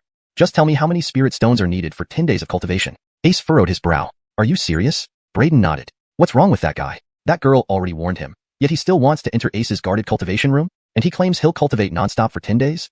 Entering the gravity cultivation chamber for 10 consecutive days? Does that new disciple even have enough spirit stones? Fool. In the gravity hall, others laughed sarcastically, gossiping among themselves. Seeing this, Aileen couldn't help but stamp her foot in frustration, somewhat irritated. "Sister Tinsley, did that guy not hear my warning? He still wants to use the gravity room, truly wasting my advice." Tiana frowned, looked at Braden, and pulled Aileen aside seriously. "If he didn't hear it, then it's his bad luck. Ruawe, don't meddle anymore. That person is Ace, who is very renowned within the inner sect and extremely formidable. Few dare provoke him. You've already upset him by trying to warn that kid. If you intervene further, Ace won't let you off easily." Thinking of the terrifying killing intent from Ace earlier, Eileen's face turned pale with afterthoughts. Yet her kind nature couldn't quite bear it. Tiana immediately cut her off. "No buts. Ruawe, you should know, even without your warning, that guy at worst would only lose a few spirit stones. But if you irritate Ace further, your trouble won't be just losing some spirit stones." Aileen nodded, glanced at Braden, and sighed softly. "I understand." Meanwhile, seeing Braden nod, Ace studied him closely before saying, 2 spirit stones open the gravity cultivation chamber for 1 day. 10 days straight would require 20 spirit stones. He didn't believe Braden, as a newcomer, could possibly have that many spirit stones. After all, even many senior disciples couldn't afford so much. And even if they could, they wouldn't waste it this way. Not only Ace, but others watching nearby also stared mockingly, expecting Braden to be shocked upon hearing the fee and waiting to see what would happen next. However, to everyone's surprise, Braden promptly retrieved 20 spirit stones and inserted them into the slot. Instantly, a powerful gravitational wave emanated from the chamber. What? That kid actually has that many spirit stones? To activate a 10-day gravity cultivation chamber in one go, is he some noble son? Those waiting for the spectacle were dumbstruck, unexpectedly witnessing Braden indeed having enough spirit stones to activate 10 days of cultivation rites. The other disciples guarding nearby empty cultivation rooms also looked at Braden, their eyes gleaming greedily. Such a big catch. They all rose and approached Braden's cultivation room. A glint appeared in Ace's eyes as he recovered from his surprise. Sensing the others approaching, he exuded a fearsome aura, and a powerful pressure spread out like a tidal wave. This cultivation room is mine, he said firmly to the approaching group. Late Yuan gang realm. Tinsley and Eileen's faces turned pale. Though they suspected that anyone daring to guard and seize a cultivation room would be strong, the overwhelming might of a late Yuan gang realm practitioner left them horrified and fearful. For new disciples, such strength was like an insurmountable mountain, making people feel utterly powerless. The others also focused their attention. You misunderstood. We're not here to snatch your room. Our target is him. They pointed at Braden, and one named Mark spoke. Ace frowned, glanced at Braden, and his gaze flickered. Braden could readily produce 20 spirit stones for 10 days of cultivation, clearly indicating considerable wealth. This insight was evident to everyone, including Ace. New disciples rarely had such rich targets. Mark noticed Ace's thoughts and coldly remarked, "You can't have both fish and bare paws. You've gotten the cultivation room, and this kid is our prey." Beside him, the two disciples also revealed their ranks. All late Yuan gang realm experts. Several pairs of cold eyes fell on Ace simultaneously, causing his expression to change slightly as he sensed a hint of pressure. He had no choice but to say, "All right, he's yours, and this cultivation stone room is mine."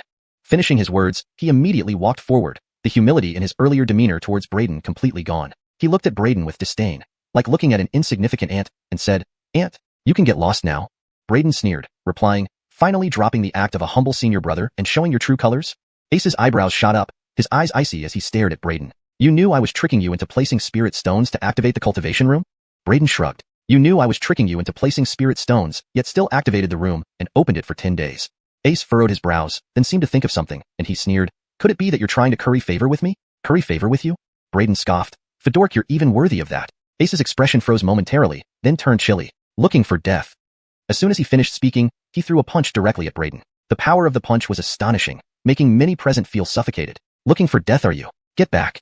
However, faced with such a forceful punch from Ace, Braden showed no fear at all. His physical body could contend with anyone without fear. With his strength, even without using his cultivation energy, his sheer physical might was enough to crush disciples of the same realm. Besides, Ace was one minor rank lower than him, merely at the late Yuan gang realm. How could he possibly be Braden's match? And as expected, the result was inevitable. "Ah!" Ace screamed in agony, his arm breaking on impact. He was hurled backward by Braden's punch. "What? That guy actually sent Ace flying with one punch." Everyone around widened their eyes in disbelief, staring at the scene unfolding before them in utter astonishment. Tinsley and Aileen also widened their beautiful eyes, their expressions stunned as they murmured, so strong. No wonder that guy dared to place spirit stones in the slot, even knowing Ace was trying to trick him into opening the cultivation room, so he could snatch it. It turned out he was this formidable. He didn't fear any attempts at seizing it. Note, I've replaced Chengdua with seizing to maintain fluency in English. For a more integrated flow, here is the adjusted paragraph. He didn't fear any attempts at seizing it. He had acted with confidence, knowing his capabilities. He acted without fear because he had the confidence to back it up. Indeed, Braden had no fear because he was more than capable of handling any threat. Chapter 48, Total Suppression. Please note that without the full context of the story, this is a general translation based on the given title. If you have more content to translate or need further assistance with the context, feel free to provide additional details. Chapter 48. Those like Mark who saw Braden as an easy target also narrowed their eyes, filled with disbelief. A new disciple actually had such formidable strength? One punch was enough to crush the late Yuan gang realm Ace. Even if Ace had been careless and underestimated his opponent, it still wasn't something a mere newcomer could achieve. "There's something strange about this kid," a disciple beside Mark remarked gravely. This person was called Eamon, who now cast a hesitant glance at Braden. "He's a physical cultivator," Mark murmured, his gaze sharp. "A physical cultivator?" Upon hearing this, the group immediately realized, no wonder that Guy Ace was beaten by one punch. Physical cultivators excel in close combat. No one can match them hand to hand. Eamon explained, "You're a physical cultivator?" Ace, having regained his senses, wiped the blood from the corner of his mouth and looked at Braden with a grim expression while clutching his broken arm.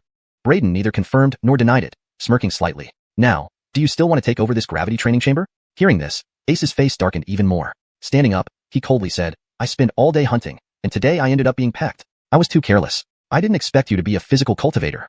But since you dared to injure me and humiliate me in front of so many people, you'd better watch out." Glaring at Braden with malice, he left with a chilling remark, preparing to turn around and leave.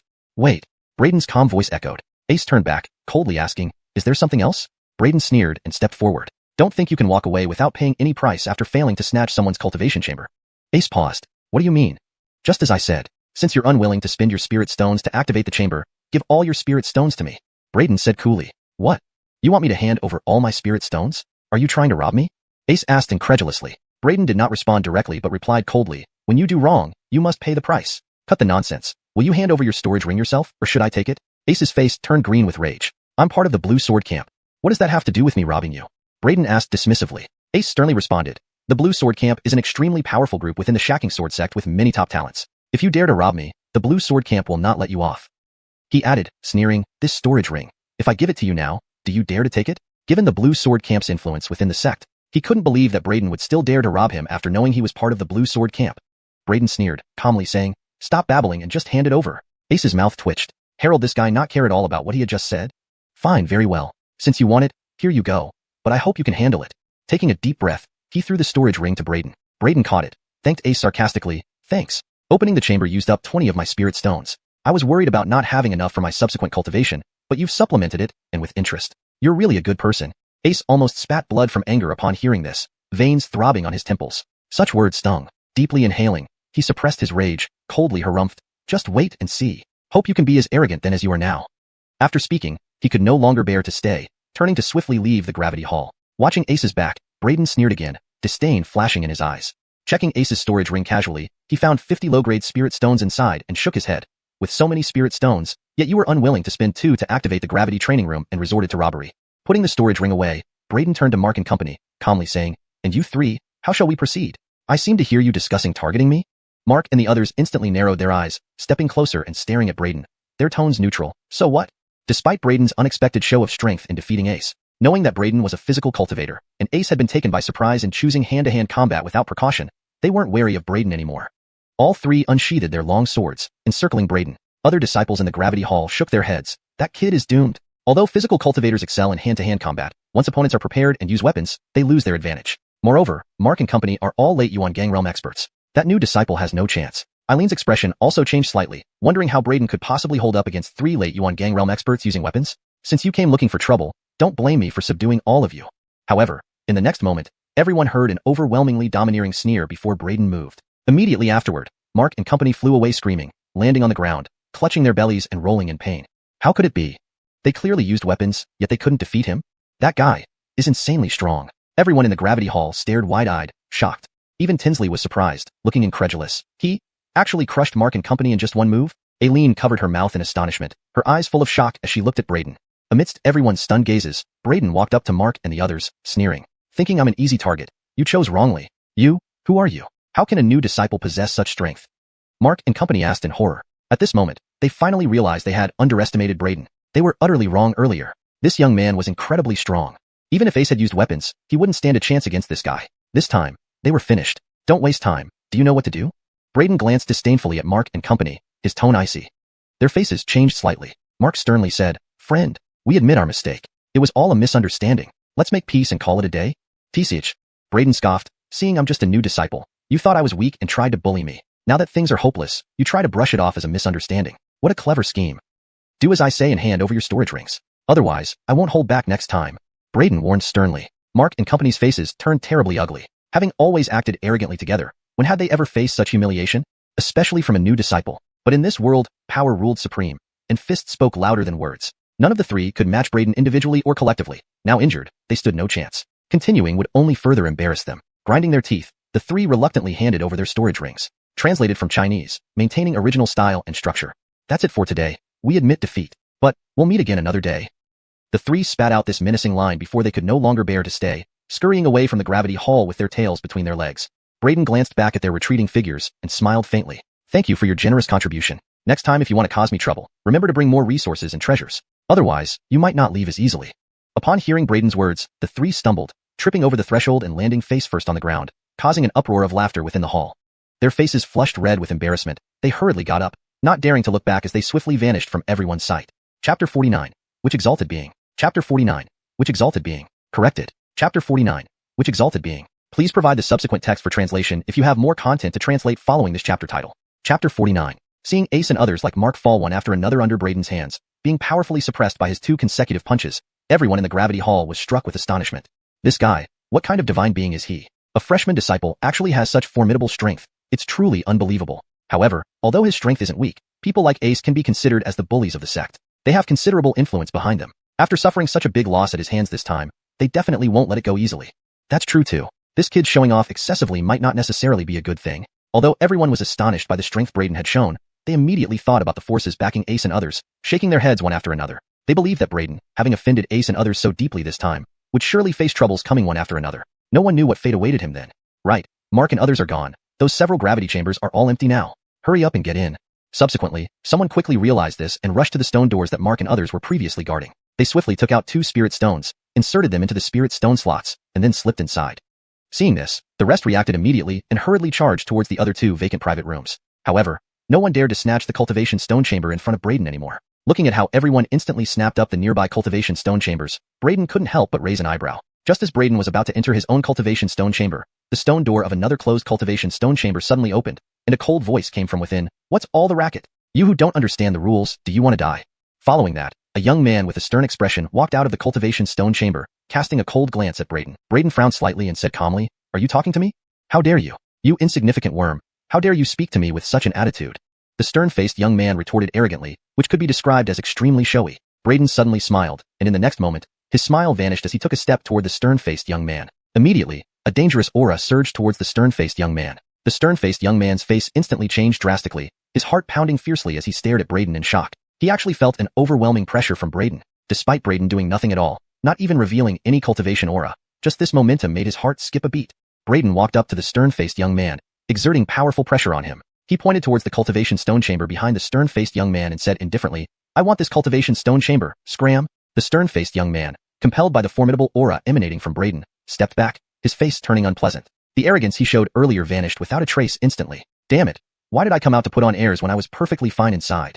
He cursed inwardly, wanting to slap himself hard. Originally, he was training well inside the gravity training field, but hearing the commotion outside, he wanted to show off, only to kick into an iron plate right away, making a fool of himself. It was truly unfortunate.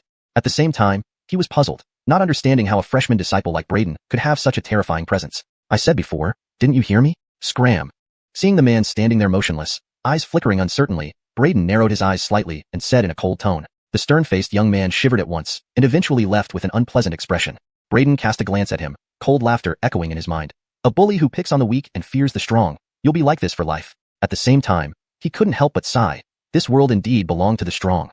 Without strength, the weak could only endure the bullying of these bullies. Putting aside his thoughts, Braden turned his head to look at Aileen beside him and gave her a faint smile, saying, "Do you guys need this cultivation stone chamber?" Aileen looked around and then at Braden, pointing at herself. "You're talking to me?" Braden nodded and said, "Consider it a thank you for your kind warning earlier." Aileen blushed slightly, saying, "But, my reminder seemed unnecessary. You knocked them all down directly?" Braden shook his head and said earnestly, "One thing should not affect another. Kindness deserves praise." Hearing this, Eileen's face turned slightly red and she said, "Okay, then, thank you." As she spoke, she and Tinsley walked to that cultivation stone chamber. Braden nodded and entered his own cultivation stone chamber without saying anything more. Then, the stone door closed. Aileen glanced at Braden's cultivation stone chamber, smiling, "Second sister, as the ancients say, good deeds will be rewarded. It seems they weren't wrong. Let's hurry and start our cultivation." Tinsley laughed bitterly. "Not everyone has the abilities of that person just now. If we interfere again, we might end up in trouble. This world of cultivation is not as simple as you think. Being too kind will make you vulnerable." Aileen playfully stuck out her tongue. Okay, I know. Second sister, let's hurry and start our cultivation." However, just as the two were about to enter the cultivation chamber, a figure suddenly appeared in front of them, taking the lead and walking into their cultivation stone chamber, sneering at them. "Thank you both for opening this cultivation stone chamber for me." "What are you doing? This is our cultivation chamber." Eileen's face changed abruptly, immediately becoming furious. "If you don't mind, you can join me inside. We might even do things more enjoyable than cultivating. What do you think?" However, that figure chuckled sarcastically, his gaze landing on the two of them, revealing a wicked gleam in his eyes. "You shameless person."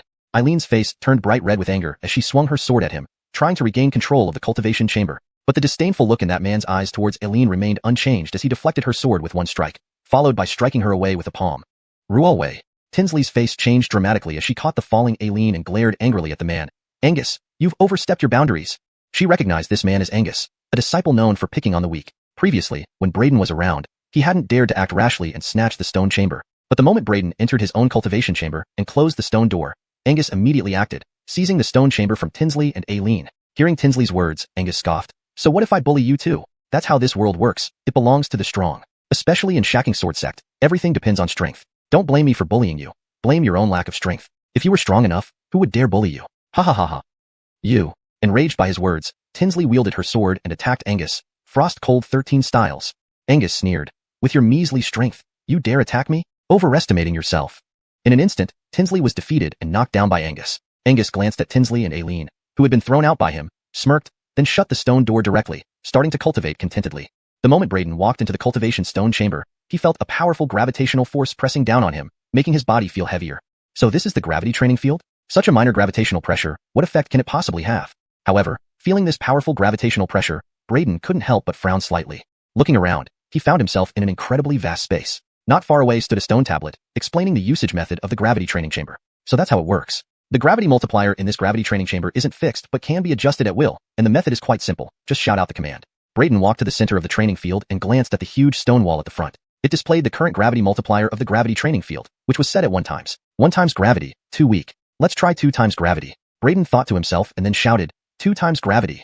Instantly, the gravity multiplier in the gravity training field increased to 2 times. The sense of pressure instantly doubled. Feeling the enhanced pressure from the 2 times gravity, Braden gained a clearer understanding of the gravity multiplier and then commanded, 10 times gravity. As his words echoed, the powerful gravitational pressure became absolutely terrifying. Suddenly, Braden felt as if a massive mountain was pressing down on him, making his entire body incredibly heavy. His breathing paused momentarily. Heavy, so heavy. Braden took a deep breath, but there was a gleam of determination in his eyes. This is the kind of pressure I need. Now, let's start refining my martial techniques. Begin with the snake shadow step. Braden exhaled deeply and started practicing the snake shadow step under the 10 times gravity environment. The ultimate martial arts principle is that speed conquers all. If he could refine the snake shadow step to its perfected state, allowing it to undergo a transformation, his speed would certainly increase significantly. Combining extreme speed with formidable offensive techniques, how powerful would his overall strength become?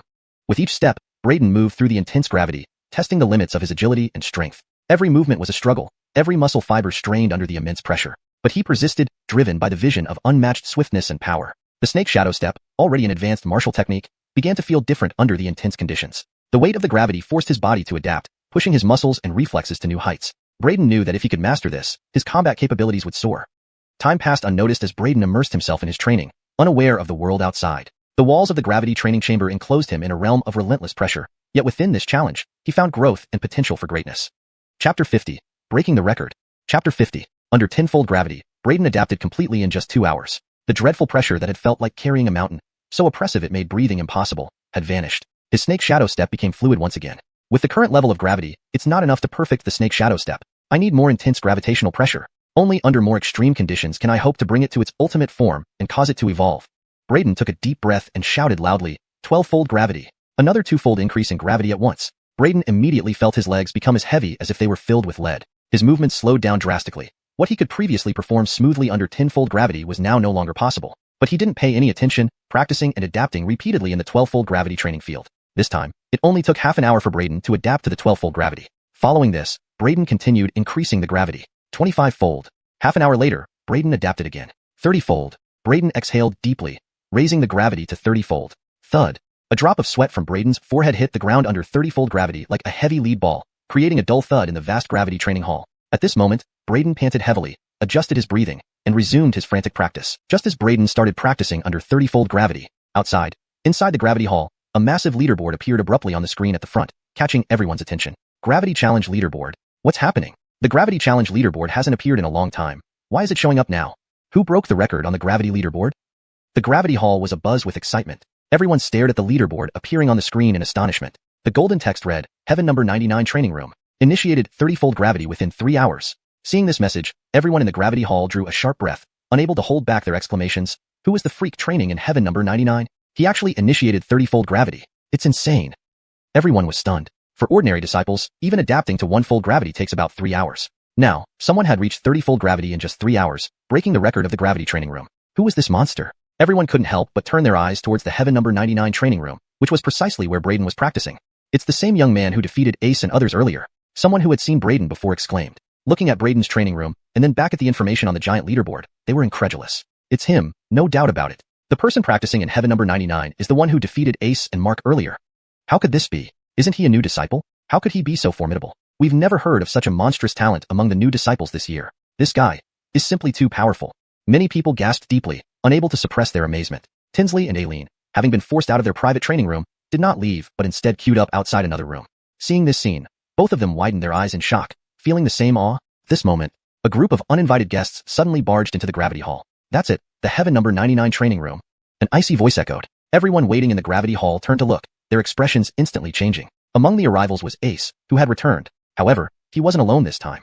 Apart from Ace, 5 others came along. Each one exuded an intimidating aura, displaying unparalleled might. They're from the Green Sword Camp. That's Kermit, one of the top 10 experts of the Outer Sect. It said he's only 1 step away from reaching the Dao Palace realm. Ace actually invited him here. Not just Kermit. Harold, you see those other individuals are also extraordinary? Connor, Fergus, Jody, and Mohammed Gwang. These people are all renowned experts of the Outer Sect. Ace has managed to invite all of them. Clearly, they're here for revenge against that young man. He's finished. Even if he's very skilled, he's no match for Kermit and the others. Heh, if only he had thought about this beforehand. That new disciple didn't know how to restrain himself, showcasing his brilliance and provoking Ace, planting the seeds of trouble. Perhaps it's for the best that he gets taught a lesson by Kermit at all, to set an example for future new disciples, who might otherwise disregard us senior disciples. Harrelsiples whispered among themselves in the gravity hall. Some sighed and shook their heads, pitying Braden for the potential he showed before, which would likely have led to great achievements if not for this calamity. But now, having offended the wrong people, his future seemed uncertain. Others sneered, envious of Braden's strength and talent, taking perverse pleasure in seeing him get into trouble. Tinsley and Eileen's faces went pale. The people around Ace clearly weren't to be trifled with.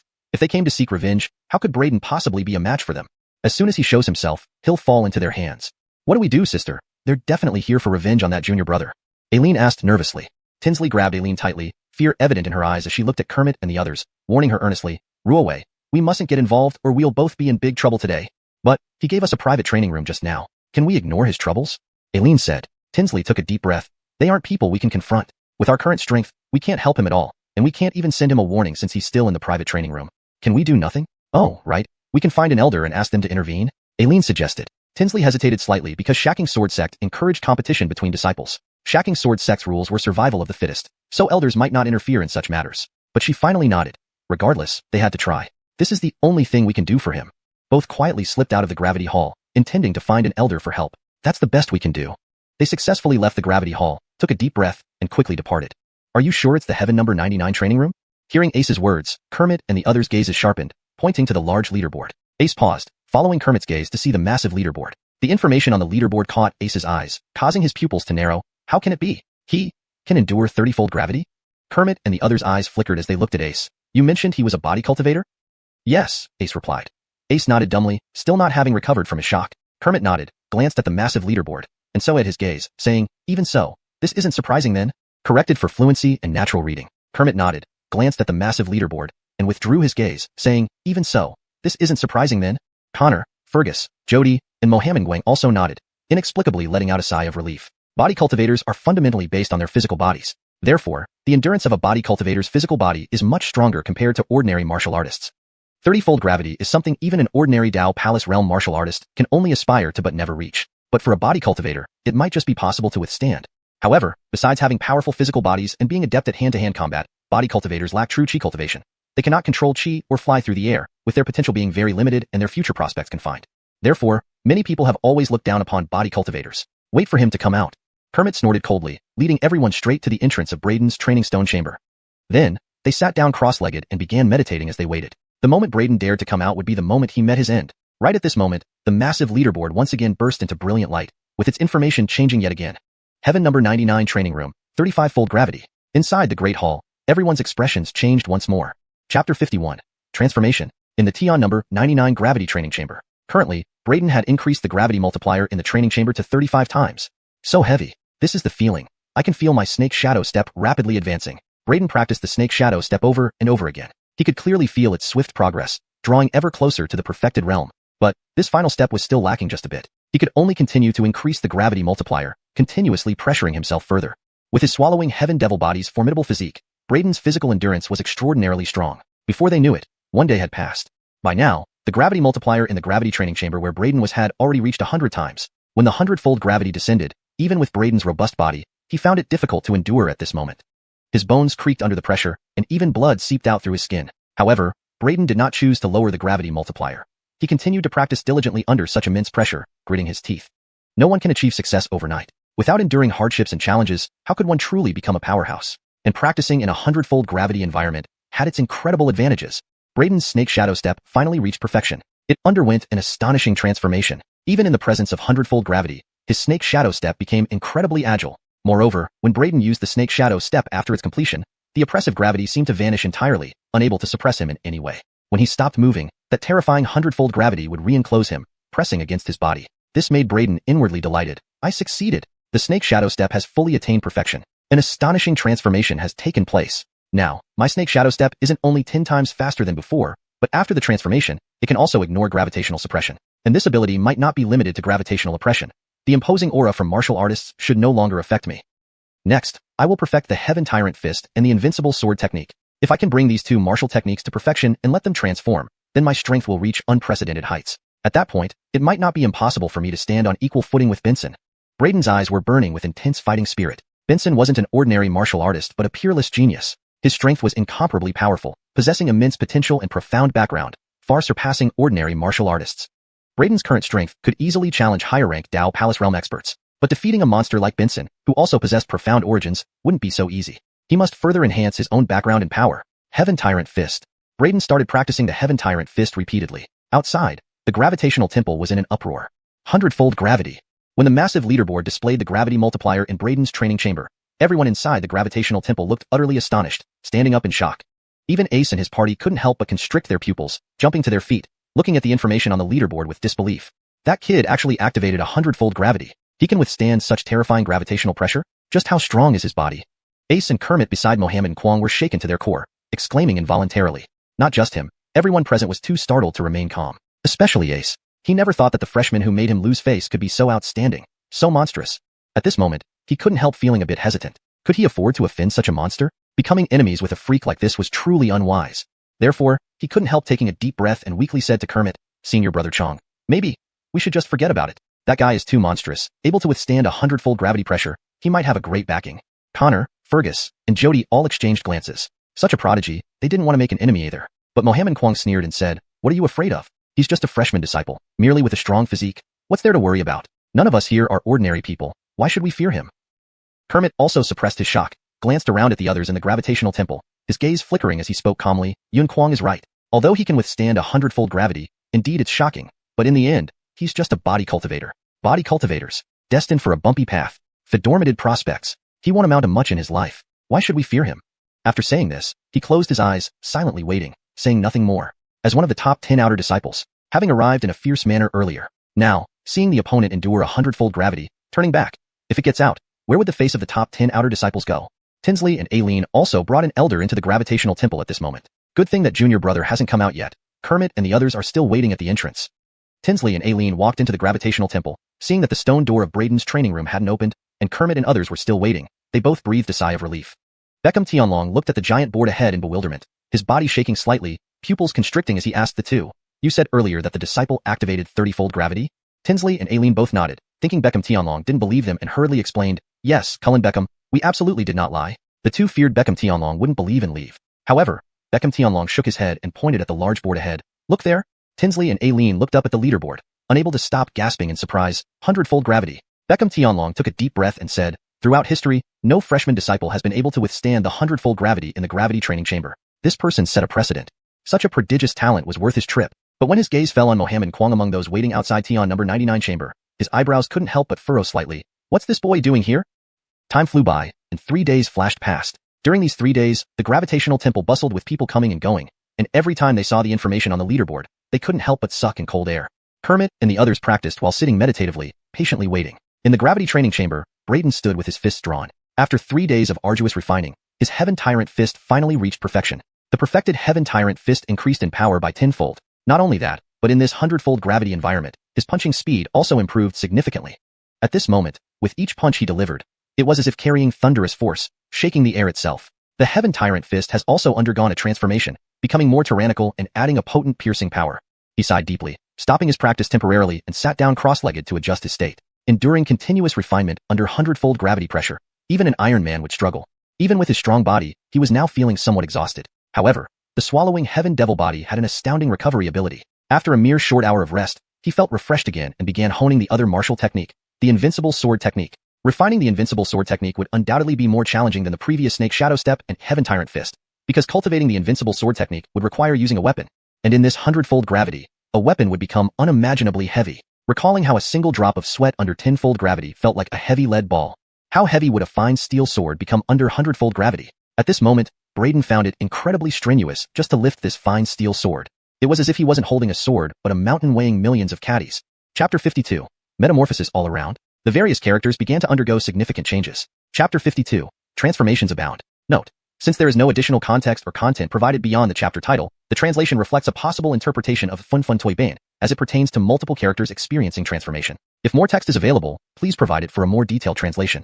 Chapter 52. Just adapting to the 100-fold gravity, Braden spent 2 full days getting used to the weight of the cold Fedork sword. On the 3rd day, Braden finally managed to wield the cold Fedork sword. Boom. A single slash, heavy as a mountain. The void before Braden's eyes resounded with the sound. Too slow. Braden took a deep breath and began continuously delivering slashes with the sword. As time passed, his speed in wielding the sword increased more and more. Fourth day, Braden was finally able to smoothly execute an entire set of sword techniques under this 100-fold gravity illusion. And when the fifth day came, Braden could already perform the whole set of sword techniques with fluid ease. Over and over again, he practiced continuously. His sword strikes became faster, and the momentum of the sword grew even fiercer. Hiss! At sunset on the fifth day, Braden finally brought the invincible sword technique to perfection. With one thrust, the long sword trembled through space, leaving hair-thin cracks wherever it passed. These were spatial fissures. Not only that, the invincible sword technique underwent a transformation, and with each strike, there emerged a rainbow-like sword glow, as heavy as a mountain, manifesting true invincibility. Feeling the power of this strike, Braden's eyes immediately lit up with excitement. The invincible sword technique is finally perfected. Its power is indeed terrifying. He repeatedly exclaimed, so strong, feeling incredibly elated. With my current strength, even if I face monstrous geniuses at the Dao Palace realm, I can confront them head-on.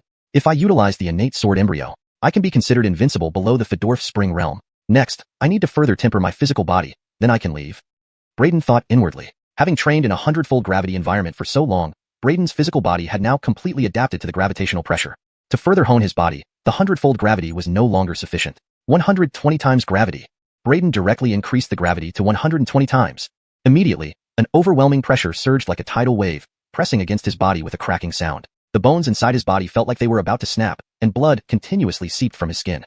But Braden paid no attention, gritting his teeth and persisting while circulating true chi throughout his body to temper his physical form. During these days, while he honed martial techniques day and night, his physical body was also being tempered. Now, he was just one step away from his physical body's transformation. One night passed quickly. By noon the next day, Braden roared, and a golden light burst forth from his body.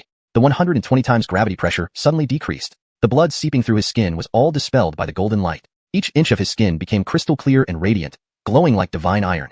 He slowly opened his eyes, which emitted a dazzling light, quickly becoming subdued. My physical body has successfully transformed. With my current physical strength, probably no one below the Dao Palace realm can touch me, unless the other party also has an innate sword embryo, a treasure of heaven and earth. Braden's face showed excitement, then he stood up straight. It's time to leave. I remember the elder who registered my identity mentioned that there would be a freshman trial. By my calculations, it will start in 3 or 4 days at most. Currently, the 120 times gravity oppression on him felt as light as nothing. In this training ground with 120 times gravity, he walked as easily as on flat ground toward the door. Then, he pushed open the stone door. Rumble. The heavy sound of the stone door echoed. The terrifying gravity in the gravity training area vanished instantly as Braden opened the door. He came out. In the gravity hall, countless people were paying attention to Braden's room number 99, under the heavenly character category. In the instant the stone door opened, everyone's gazes converged on Braden. Ace, Kermit, and others simultaneously woke up from their cultivation and opened their eyes. Brilliant rays shone from their eyes, focusing on Braden. Subsequently, they swiftly rose. Cullen Beckham. Aileen hurriedly looked at Cullen Beckham Tianlong beside her. Cullen Beckham Tianlong, expressionless, said, no rush. This person can cultivate in a 120 times gravity environment, so he's definitely not simple. Let's see first. His gaze flickered. Upon seeing Braden appear, his eyes instantly narrowed, and he was immediately taken aback. He never expected it. The person who broke the Gravity Hall's age-old record turned out to be Braden. The person listed on the death list of the Beckham family. Yes, this Cullen Beckham was indeed a member of the Beckham family. Thus, seeing Kermit et al. Surround Braden, he did not immediately intervene but watched coldly instead. Seeing Ace, whom he had previously reprimanded, along with Kermit and others beside him, Braden raised an eyebrow and looked at Ace with a mocking smile. It's you? What, are these few your helpers? Feeling Braden's mocking gaze, Ace immediately shrunk his neck and darted behind Wyatt and the others, poking his head out to shout, that's right, boy, your death is upon you. Corrected to. Feeling Braden's mocking gaze, Ace immediately shrank back, flashing behind Kermit and the others, peeking out and yelling, indeed, kid, your end has come. Do you know who these people are? They're all renowned experts outside the inner sect. Senior Brother Chong is among the top 10 experts of the outer sect, only a step away from the Dao Palace secret realm. Braden glanced indifferently at Ace, who was hiding behind others, then shifted his gaze to Kermit and the others, speaking calmly. You intend to stand up for him? Kermit squinted his eyes. It was the first time he had seen someone remain this calm in front of him. Faced with their 5 powerful experts, this person still didn't show any sign of panic. Before Kermit could speak, Mohammed Quang beside him suddenly narrowed his eyes, recognizing Braden. Are you Braden? He had once seen Braden's portrait sent by his family. Do you recognize me? Braden turned his gaze to Mohammed Quang, instantly sensing a change. His originally calm eyes turned cold. You're from the Beckham family? He was certain he had never met this person before, but this person recognized him instantly. He had just joined the Shacking Sword sect, and those who knew him must be very few. Mohammed Quang could recognize him right away, so he had to be from the Beckham family. Hemph, didn't expect it to really be you. What a narrow encounter indeed. Mohammed Quang sneered, pointing at Braden and addressing Kermit and the others. Senior Brother Chong, all fellow seniors, This person has a grudge with our Beckham family. Please give us some leeway and just watch from the sidelines. Allow me to personally slay this person. Everyone around them was momentarily stunned. They didn't expect that Braden had prior enmity with the Beckham family, and it seemed to be a matter of life and death enmity. Kermit and the others also looked at Mohammed Quang with surprise, asking, "Are you confident?" Mohammed Quang smirked and said confidently, "He's just a physical cultivator. Although he has some abilities, I am Mohammed Quang." Seeing Mohammed Quang's confidence, Kermit and the others nodded without saying much. Mohammed Quang was a peak true Qi realm expert, ranked 17th among many disciples of the outer sect, dubbed the Mad Sword. Therefore, they believed in Mohammed Quang's strength. Xuanhuan, this rascal, wasn't discouraged by the 120-fold gravity record and dared to personally kill Braden. He didn't disgrace the Beckham family. Behind, Cullen Beckham Tianlong secretly nodded, revealing a look of satisfaction on his face. Immediately, a hint of regret surfaced in Beckham Tianlong's gaze as he looked at Braden. This time, Braden broke the gravity training field record, setting a new record of 120-fold gravity. He had limitless potential. Alas, such a genius was about to perish. With no future left, he suddenly felt a surge of pride. Regardless of how talented you are, daring to oppose the Beckham family can only lead to your bleak demise, a dead end.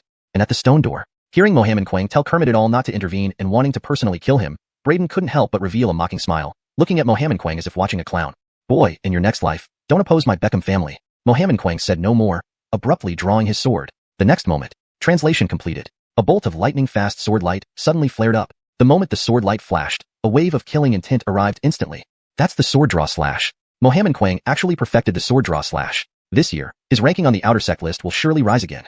As Mohammed Quang made his move, exclamations of shock immediately rang out from all directions. Even major outer sect experts like Kermit and Fergus couldn't help but show astonishment at the Sodan displayed by Mohammed Quang. Note, the word Sodan was not translated. Here is the corrected version. Even major outer sect experts like Kermit and Fergus couldn't help but show astonishment at the technique displayed by Mohammed Quang. Tinsley and Aileen turned deathly pale, pleading desperately to Cullen Beckham Tianlong who was watching. "Cullen Beckham, please intervene quickly. Mohammed Quang clearly intends to kill. If you don't stop him soon, it might be too late." However, Beckham Tianlong cast a cold glance at Tinsley and Aileen, and harshly ordered, "Shut up." A powerful aura suddenly pressed down on the two of them. Tinsley and Aileen were startled, unable to understand why Beckham Tianlong didn't intervene and instead reprimanded them so angrily. Beckham Tianlong looked at them with disdain and said, "Harold, you hear what Xuanhuan just said? The person you asked me to save is an enemy of the Beckham family." "What?" Beckham Tianlong's words struck Tinsley and Aileen like a thunderbolt on a clear day, leaving them standing there in shock. Chapter 53, Too Slow. The translation provided assumes that the chapter title is to be translated for an English-speaking audience. If pinyin is required or preferred for chapter titles, it would be D53 Zhang. Time on la.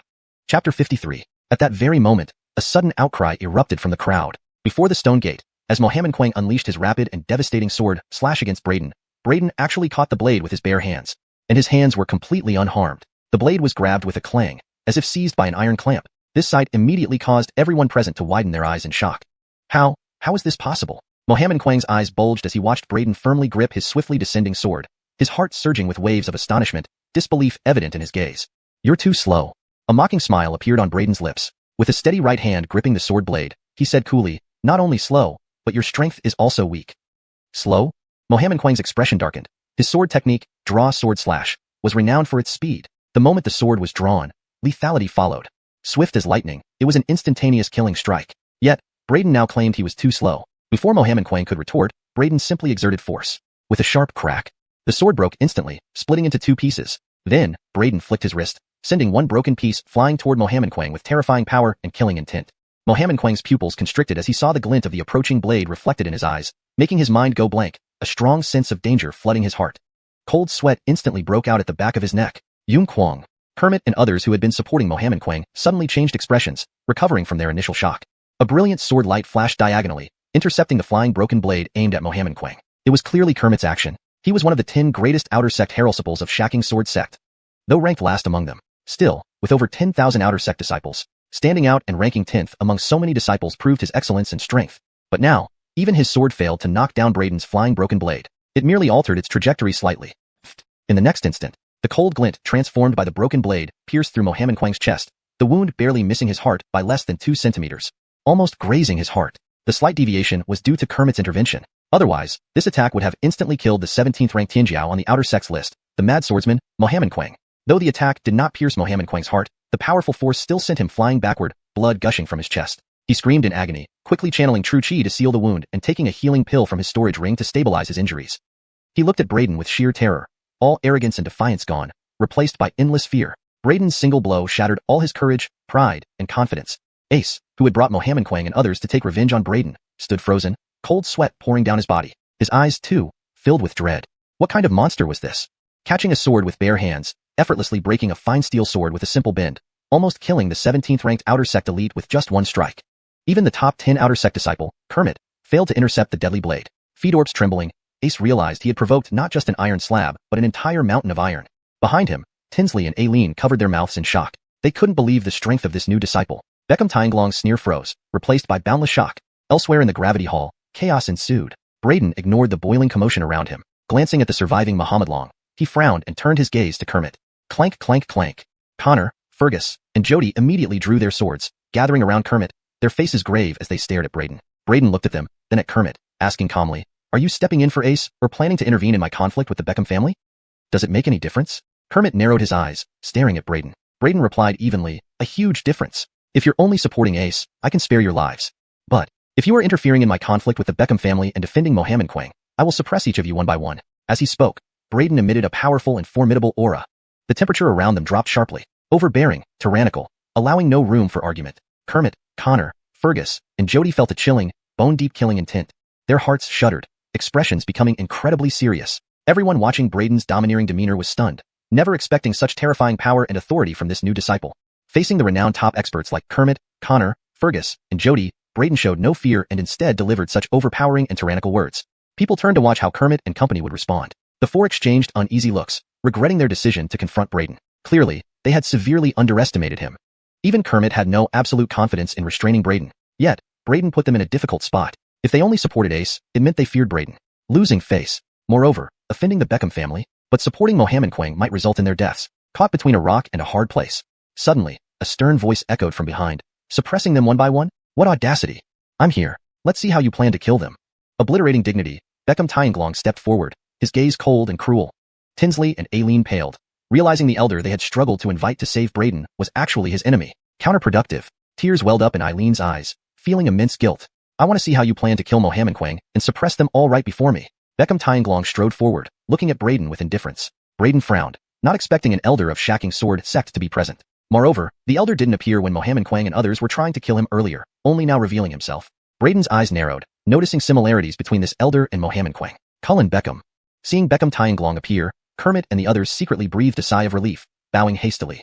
Surnamed Beckham? Braden confirmed his suspicions, a mocking smile appearing on his lips. No wonder the elder hadn't intervened earlier to stop Mohammed Quang from attacking him but jumped out now. Turns out he was from the Beckham family. And likely held a special relationship with Mohammed Quang. Beckham Tianglong walked up close, giving Braden a cold glance before addressing Kermit and the others. Feel free to make your move. I will personally back you up. He won't be able to turn the tables. Upon hearing this, a sharp light immediately flashed in Kermit's eyes and the others, smiles spreading across their faces as they said, with Cullen's assurance, we are reassured. Though Beckham Tianglong was just an ordinary elder, he possessed a cultivation level at the mid-stage Dao Palace secret realm. With him personally backing them up, how could Braden possibly act so arrogantly? Furthermore, this opportunity would allow them to improve their relationship with Beckham Tianglong, the benefits of which were self-evident. Therefore, the few of them turned their gazes back to Braden, with Kermit sneering as he said, Boy, you asked us earlier if we were stepping in for Ace or planning to intervene in your feud with the Beckham family, supporting Mohammed Quang? Now, let us tell you, it's both. I'd like to see how you plan to suppress each of us one by one. Note, maintaining paragraph structure and line breaks as provided. Chapter 54. The Mad Sword no longer rages as it once heralded. Chapter 54. Braden glanced at Dovey, who was backing up the few individuals, and said expressionlessly, Are you sure? He and the Beckham family had long been irreconcilable, and he had already warned them and given them an opportunity. But they chose to intervene knowing well about his feud with the Beckham family. He would not show mercy. Enough nonsense. You're just a body cultivator. What's there to be arrogant about? As a body cultivator, no matter how strong you are now, it's only a fleeting moment. Besides, do you really think you can stand against all four of us alone? Kermit, Connor, Fergus, and Jody all coldly snorted. Attack? Their words fell. All four moved in unison, each wielding blazing sword lights filled with icy killing intent, sweeping toward Braden like waves. Dovey stood nearby, smirking coldly. He didn't believe that with Kermit and the other three attacking together, they wouldn't be able to suppress Braden. You have chosen a dead end. Braden's indifferent voice rang out, followed by his figure blurring into motion. In the next moment, the four people suddenly cried out in agony as their bodies were thrown back. Braden stood still, residual afterimages overlapping on his body. Instantly, apart from the moans of Kermit and the others, the entire gravity hall was deathly silent. Everyone stared in disbelief. The renowned outsiders, like Kermit, couldn't even put up a fight against Braden. In a blink, they were all sent flying by Braden. It happened too quickly, so fast that Dovey, who was supposed to support them, didn't even get a chance to react. The four were all struck down by Braden's fists. Cough, cough. The four hit the ground heavily, blood gushing from their mouths, their chests shattered by Braden's punches, barely hanging on to a breath. They struggled to lift their heads, staring at Braden in disbelief, then looked towards Dovey. Harold, you promised to support us? They couldn't understand why Dovey didn't save them immediately when he was supposed to support them. In reality, Dovey also wanted to save them, but the scene unfolded too quickly. He didn't expect Kermit and the others to lose so swiftly, not even lasting a single breath before being instantly defeated by Braden. Meanwhile, Mohammed, previously severely injured by Braden, saw this and turned pale with fear, his terror escalating exponentially. Looks like you can't protect them. Braden's indifferent gaze fell upon Dovey. Dovey shuddered, immediately snapping out of it. Fiery eyes focused on Braden, revealing blatant malice. He shouted fiercely, Braden, how dare you harm a fellow disciple right before this elder's eyes? So ruthless, you cannot be left alive. Today, I will cleanse the sect on behalf of the clan. As his words fell, a sinister glint flashed in Dovey's eyes. Suddenly, he flew up, unleashing his mid-stage Dao Palace realm power. With a wave of his hand, he stabbed directly toward Braden's forehead. This strike carried blatant killing intent, without any concealment. He didn't care about Kermit and the others' lives. His true intention was to use Kermit and the others' hands to eliminate Braden. Now, with Kermit and the others heavily injured and nearly dead, he had a reason to personally attack Braden. Because Qingjian's sect encouraged competition, elders could not interfere in disciples' disputes without reasonable cause. He had to find a plausible reason. Now that Kermit and the others suffered fatal injuries and likely wouldn't survive, and considering this disciple killed another during a competition, the elder naturally had the right to punish the culprit. Seeing Dovey rushing towards him in righteous indignation, Braden laughed. If you want to kill me, just act directly. Why go through such grandiose pretenses? Humph, daring to be defiant till the last breath. Dovey sneered coldly, his long sword surging like a dragon emerging from the sea, menacing and forceful, charging straight at him. However, Braden seemed momentarily startled by Dovey's overpowering momentum, standing motionless. What terrifying power! This is the might of a Dao Palace realm expert? Truly horrifying. That boy was completely terrified, standing there frozen. Harold Supple's around paled at Dovey's overwhelming aura. Next moment, swoosh! Dovey's fierce gaze penetrated Braden's forehead. Witnessing this, surrounding spectators mourned. Despite Braden's extraordinary talent, capable of suppressing top-notch outsiders, like Kermit immediately after joining the sect, he was still helpless against a Dao Palace realm expert. Tinsley and Eileen's faces drained of color, covering their faces in sobs, feeling deeply guilty and ashamed. A smirk appeared on Dovey's lips, yet it froze abruptly as he suddenly recoiled violently. Too slow. A chilling voice rang out. In the next moment, Braden appeared beside him, delivering a heavy punch. It was the perfect level Heaven Tyrant fist, and the figure pierced by Dovey's sword slowly dissipated. An afterimage, Dovey's face showed shock, facing this terrifying punch from Braden, sensing imminent danger, realizing the intense threat posed by this newcomer disciple to his life. He roared, blocking with his sword. Then, Braden's blazing fist struck Dovey's chest-guarded sword with a metallic clang. Dovey's sword bent frighteningly, eventually pressed tightly against his chest by Braden's punch. The powerful explosive force and penetration of the perfect level Heaven Tyrant fist wreaked havoc on Dovey's body. His chest caved in instantly, and he was hurled backward like a cannonball, landing heavily beside Kermit and the others. Kermit and the rest, barely clinging to life, stared wide-eyed at Dovey in horror. They finally understood why Dovey couldn't protect them earlier. Even the outer sect elder with Dao Palace secret realm cultivation wasn't Braden's match. Defeated with a single punch. Only now did they realize how foolish their choice was. Braden gave them options, warned them, asking if they wanted to speak for Ace or meddle in his feud with the Beckham family. But they chose the path leading to death. Braden ignored Kermit and the others, looking instead at Dovey, barely holding on, and sarcastically remarked, "To kill me, your strength isn't enough." Blood gushed from Dovey's mouth, pointing at Braden. "You dared to kill an elder. The sect won't forgive you. The Beckham family won't either. Concerned for me while dying?" Braden scoffed, catching a glimpse of Mohammed trying to escape. He flicked his foot, kicking a long sword to instantly slay Mohammed. Then, he looked down at Dovey beneath his feet, saying coldly, "Rest assured, it won't take long for me to make your Beckham family accompany you." With that, Braden crushed Dovey's neck under his foot, under his horrified gaze. How ruthless! Everyone in the gravity hall shivered, their eyes filled with dread at Braden. They never would have thought that even an elder like Dovey was no match for Braden, nor could they imagine that Braden would be so ruthless, daring to kill an elder. At this moment, everyone present deeply imprinted Braden's appearance into their minds, categorizing him as someone they must never provoke in their lifetime. Braden ignored the gazes around him, collecting the storage rings of Dovey and Mohammed. Then, he approached Kermit and the others, removing each of their storage rings one by one, saying indifferently, "I did give you all a chance." Upon hearing this, Kermit and the others spat out mouthfuls of blood, drawing their final breaths before passing away. Note: I've maintained the structure and tone from the previous content while ensuring the translation is fluent and coherent with the story's progression. The paragraph breaks and line structures are preserved as in the original text. Chapter 55, Enforcement Hall. The Enforcement Hall was a place where rules were upheld and justice was served. Its grand structure loomed over the courtyard, a symbol of authority and discipline. Within its walls, the strictest regulations were enforced, and any violations were dealt with accordingly. If you need further content translated, please provide additional text. Chapter 55. Braden's gaze fell upon Ace, and he stated in a calm tone, "They all died because of you. If you hadn't brought them here to take revenge on me, they wouldn't have ended up in conflict with me, let alone dead." Ace dropped to his knees with a thud, banging his head repeatedly as he pleaded, "Brother Fedorn, no matter how wrong I was, it's all my fault. Please, Brother Fedorn, spare my life? He couldn't believe that Braden was so powerful that even an elder was no match for him, having been crushed by him. Had he known this earlier, he would never have dared to ask Kermit and the others to come take revenge. At that moment, looking at Braden, all he felt was fear. Not an ounce of hatred remained. When fear reached its peak, one might not even dare to hate anymore. Waste of space. Braden glanced coldly at Ace, taking away the long sword from him. This sword will be your payment for your life. Remember, if you think of revenge again, don't come if you can't pay more than 500 low-grade spirit stones for your life. Ace trembled, hurriedly kowtowing and thanking him. Thank you, Brother Fedorn, for sparing my life. Thank you. Thank you. Revenge? After witnessing what just happened, the fear of Braden had rooted deeply in his heart. How could he dare think of revenge again? He silently warned himself that if he ever encountered Braden in the future, he must avoid him at all costs. Braden ignored Ace and walked straight out of Gravity Hall. Only after Braden left did the commotion start within the hall. Who was that person? He is really from this batch of new disciples? He's incredibly fierce. New disciple? An elder of Dao Palace Secret Realm was killed by him with just one punch, and you're telling me he's a new disciple? Even saying he's an inner disciple is hard to believe. No matter who he is, having killed so many people, including an elder, he's bound to face severe punishment from the sect. His good days are numbered. Back at Star Peak, Braden started to tally the spoils of war. Tiske, indeed worthy of being an elder, quite wealthy indeed. A smile spread across Braden's face. From Beckham Tianlong's storage ring alone, he obtained 700 pieces of low-grade spirit stones. Adding another 300 low-grade spirit stones found in Mohammed Quang and Kermit's storage rings, he now possessed a total of 1,000 low-grade spirit stones. Putting away the spirit stones, Braden suddenly frowned, turning his gaze towards the distance. In the distance, figures were riding flying mounts racing towards Star Peak.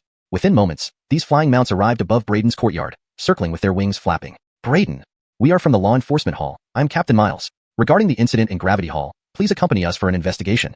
A young man stood stern-faced on a flying mount, shouting down at Braden in the courtyard below, radiating an imposing aura. Behind him stood 9 other members of the Law Enforcement Hall, each standing on their own flying mount, looking equally cold and serious. You may ask anything here, Braden said calmly to Miles and the others. Hearing Braden's words, Miles merely furrowed his brow, not overly concerned since Braden was willing to cooperate with the investigation. It didn't matter where the questioning took place. Before Miles could speak, one of his companions interrupted loudly, immediately accusing Braden. Ridiculous. Braden, do you want to defy the sect's regulations? Braden raised an eyebrow at this, coldly retorting. So this is defiance? You harbor such prejudice against me, accusing me like this. Let me guess, you must be from the Beckham family? Irvin paused, his eyes flickering evasively. What if I am? TSK, you are indeed from the Beckham family. What's your relationship with Beckham Tianlong or Mohammed Quang? Braden sneered. Irvin's eyes reddened. He is my brother. Naturally, the brother referred to Mohammed Quang, given their similar age. Braden nodded. That explains it. Humph, Braden. You not only slaughtered fellow disciples, but also committed a grave offense by murdering an elder. Daring enough, do you dare to come with us to the Law Enforcement Hall? Irvin stared at Braden with animosity, coldly asking. Braden wore a mocking smile. You hate me so much and are eager to take me to the Law Enforcement Hall, clearly indicating it would be disadvantageous for me to go there. Maybe there are Beckham family members in the Law Enforcement Hall who wish to harm me. Would you expect me to follow you? Irvin snorted angrily. Humph, whether you go or not is not your choice. What, are you going to use force? Braden shot a contemptuous look at Irvin and said coldly, here's a deal. If you can defeat me, I'll go with you. How about that? Dare you fight me? Heat rose to Irvin's face, and he was about to impulsively agree when he remembered that Beckham Tianlong, an elder, wasn't a match for Braden either. Swallowing the words at his lips, he turned around, muttering coldly, why should I fight you? Don't talk big if you don't dare to fight. Braden commented indifferently. You. Irvin turned red with anger and shouted at Miles. Captain? Miles looked at Braden. Harold, you kill Cullen Beckham Tianlong along with Kermit, Connor, Fergus, Jody, Mohammed Quang, and others? There was no point denying it. Braden nodded straightforwardly. Yes. Miles's gaze sharpened. Do you know slaughtering fellow disciples is a grave crime? Or else respecting superiors is even worse, punishable severely. Braden met Miles's eyes calmly. I only know if I didn't kill them, they would have killed me. Since they wanted to kill me, why shouldn't I kill them? Miles said, whatever reasons you have, the result is that you killed people. His cold stare carried an unspoken authority. Beside him, Irvin sneered continuously at Braden. So, you're taking me to the Law Enforcement Hall? Braden asked Miles. Miles didn't deny it. From the moment you killed, you should have expected this. And if I refuse? Braden remarked indifferently. He realized Miles and Irvin were in cahoots. Since Irvin spoke up, Miles's attitude had changed too. If he really went to the Law Enforcement Hall with them, it wouldn't end well for him. Going or not is not your choice. Miles narrowed his eyes, a hint of coldness flashing in them. With a wave of his hand, the others surrounded Braden. Braden surveyed them and replied coolly, based on your numbers, I doubt you can forcibly take me. Why don't we find out? Miles chuckled, and a powerful aura suddenly burst forth, making Braden somewhat surprised. Dao Gong's secret realm? The opponent was actually a Dao Gong secret realm martial artist. Not just Miles. Among the 10 present, everyone except Irvin was in the Dao Gong secret realm. Humph, Braden. Do you think someone without real talent can work in the Law Enforcement Hall? Irvin mocked. Braden glanced sideways at him sarcastically. Is that so? We're all Dao Gong's secret realm. Yet why are you the only one still in Late Yuan Gang realm? Is your strength all about connections? You. Struck at a sensitive spot, Irvin jumped to his feet, pointing at Braden and yelling, "Captain, please capture this lunatic immediately." Miles snorted, "Capture him. If he resists, kill without mercy." With a wave of his hand, everyone instantly rode their mounts and pounced on Braden. Zayap! Brilliant sword lights immediately slashed toward Braden, each filled with lethal intent, aiming to kill from the very start. Braden's gaze instantly sharpened. He used the snake shadow step, his figure flickering and vanishing from the spot. Those brilliant sword lights poured down like a torrent of pear blossoms in a rainstorm, instantly turning the ground into a sieve. Braden reappeared at a distance. Seeing the mess where he had just been standing, his expression turned cold, and his gaze fell upon those who had attacked. He noticed their icy stares and the murderous intent lurking deep in their eyes. Braden suddenly understood. These people had likely been bought off by the Beckham family long ago. "I advise you to stop your attack. Otherwise, I won't be as lenient next time." Braden warned coldly.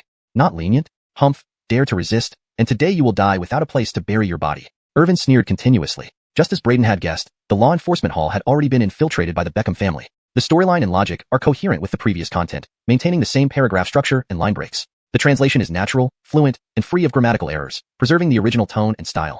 ####Chapter 56, Clash of Anomalies. The crowd paid no heed to Braden's words, instead sneering and attacking with even greater ferocity. "It's your own doing." Braden took a deep breath, his expression turning cold. The perfected snake shadow step burst into terrifying speed, rendering the storm-like attacks harmless to him. He weaved through countless sword lights, suddenly leaping into the air, and kicked an enforcement hall disciple off his flying mount. The disciple let out a miserable cry, spitting out a mouthful of blood as his body flew like a cannonball into the distance. Braden stepped onto the flying mount and bent his legs before pushing off forcefully. The mount screamed in agony, unable to withstand the sudden force, and plummeted from the sky. Using this momentum, Braden darted toward another enforcement hall disciple, delivering a punch. The disciple was taken aback, hastily raising his sword to block, but Braden's perfected Heaven Tyrant fist, unmatched in its power, shattered the blade with ease, sending the disciple flying backward from the sheer force of the punch. Braden's foot lightly touched the flying mount, instantly reappearing before his next target. This continued for just a moment, and 4 people were already thrown down. Irvin's face paled in shock, not expecting Braden to be so formidable. Each of the other enforcement hall disciples, except Irvin who had entered through connections, was an elite inner sect disciple at the Dao Palace realm. Despite their numbers, they couldn't suppress Braden, and he had managed to take down 4 of them almost instantly. Irvin was terrified. What kind of monster is this guy? According to Wuji, he was only at the Grand Perfection Transcendent Ordinary stage half a year ago. Yet now his strength has grown to this level. He gritted his teeth. "We must get rid of him while he's still growing. Otherwise, he will become a major threat to our Beckham family." Turning to Miles, he said, "Fong's senior brother, please handle him yourself." Miles glanced at Irvin, nodded, and replied, "Leave it to me." Seeing Braden's strength, Miles was also slightly surprised but remained composed. As Braden struck at the 5th enforcement hall disciple, a blazing sword light suddenly cut towards him from the side. Sensing the threat, Braden redirected his punch from the original target to the incoming sword light. "You dare meet my attack bare-handed? Impressive," Miles sneered. Boom. The blazing sword light was shattered by Braden's fist. A faint streak of blood appeared on Braden's knuckles. Miles's smirk froze, not expecting Braden to deflect his sword strike with a single punch. You actually managed to draw blood. Indeed, the Dao Palace secret realm is formidable. It seems my physical strength needs improvement." Braden frowned slightly at the grazed skin on his fist. Miles's expression turned grim. His sharp sword strike, powerful beyond measure, had been deflected with a mere fist, resulting in only a graze. Yet, Braden found his physical body lacking. The crowd was speechless at this humiliation. Braden looked at Miles coolly. "I can feel your strength. You're the strongest opponent I've faced since joining the Shacking Sword sect. Because only you have injured me, albeit by ambush. Come on, continue. Let's see if you can kill me," Braden said. "Foolish." Miles snarled, his demeanor darkening. His figure shot off the flying mount like a water dragon, launching himself at Braden. Dragon Sword 13 styles. Water Dragon Whirl. A torrent of true chi surged like water, enveloping Braden with splendid sword moves. Braden scoffed, impressive display, but ineffective. With a swift draw, he wielded the cold feet-orc sword and countered with the invincible sword technique. A blinding sword beam erupted, sweeping away everything in its path. Despite its simplicity, it held unimaginable power. Upon collision, Miles's intricate sword moves disintegrated like tofu. The simple yet devastating strike pressed forward unyieldingly towards Miles. Miles grew pale, sensing a looming danger. Knowing better than to meet it head-on, he leaped away just in time, avoiding being sliced in half as the powerful sword light cut through a distant mountain peak. "How do you know sword techniques? Aren't you a body cultivator?" Miles was bewildered. "Who says body cultivators can't practice sword techniques?" Braden retorted with a smirk. Everyone believed he was a body cultivator, but none knew he was, in fact, a proud chi cultivator. Strengthening his body was secondary. His greatest strength lay elsewhere, not in martial arts. Miles and others hesitated, doubting their previous assumptions. Could body cultivators really master sword techniques and chi? But Braden gave them no time to think. Leveraging the terrifying speed of the perfected snake shadow step, he appeared before Miles and slashed. "Captain, be careful." Other disciples rushed to support, but Braden's speed was too fast for them to intercept in time. Miles felt a surge of panic, shouting, 10,000-mile green pine. Instantly, a towering green pine appeared behind him, his cultivated anomaly. The massive ancient pine radiated overwhelming pressure, spreading in all directions. It's the captain's 10,000-mile green pine anomaly. The crowd cheered. That kid is doomed. Now stop. Miles, hair fluttering wildly, unleashed waves of powerful force from the 10,000-mile green pine, filling the air with a fearsome pressure. However, Braden sneered. Anomaly? Don't think I don't have one. Behind him, a dazzling chaos star map emerged, countless stars orbiting around him. Suddenly, the suppression from Miles's 10,000-mile green pine collapsed, dissolving into nothingness. Under Braden's anomaly, Miles's anomaly was forced back into his body, unable to manifest outside. Witnessing this, everyone's eyes widened in disbelief. The joy vanished instantly. How is this possible? You have also cultivated an anomaly, and it's so strong that it suppresses mine, making it impossible to manifest. This shouldn't be possible, even if your anomaly is slightly stronger. This translation preserves the structure, tone, and style of the original text, ensuring coherence and natural flow in English. What struck the hardest was for Miles, seeing his anomaly being forcibly suppressed back into his body by Braden's anomaly. Miles's face was etched with disbelief. Still don't get it? The gap between our anomalies is not just a slight edge as you imagined. Braden sneered, raising his hand and delivering a powerful slash with the cold Fedor sword right onto Miles, sending him flying horizontally through the air. Chapter 57. The Hall Master Descends. Note: in the absence of preceding context, I've translated the chapter title maintaining the structure and meaning. If you provide more context or paragraphs from this chapter, I can continue translating accordingly. Chapter 57. With this sword strike, Braden held back, only rendering Miles incapable of fighting. Otherwise, this strike would have undoubtedly killed Miles. Let me advise you. Some money is easy to take, some money is not. The Law Enforcement Hall is an institution of the sect, not a tool for the Beckham family. I hope you know what's best for you. Braden glanced at Miles, and then at the other disciples present in the Law Enforcement Hall, his tone cold and stern. The many disciples of the Law Enforcement Hall present all showed signs of shock on their faces, both by Braden's strength and his daring. Miles, holding his injury, stared at Braden with flickering eyes. Taking a deep breath, he said, Braden, your strength is indeed formidable, but it hasn't reached the level where you can contend against the Law Enforcement Hall. Even if we are not your match, others from the Law Enforcement Hall will still come to apprehend you. That's not something you need to worry about. Braden spoke indifferently. Miles glanced at Braden, then leaped onto his flying mount, shouting, let's go.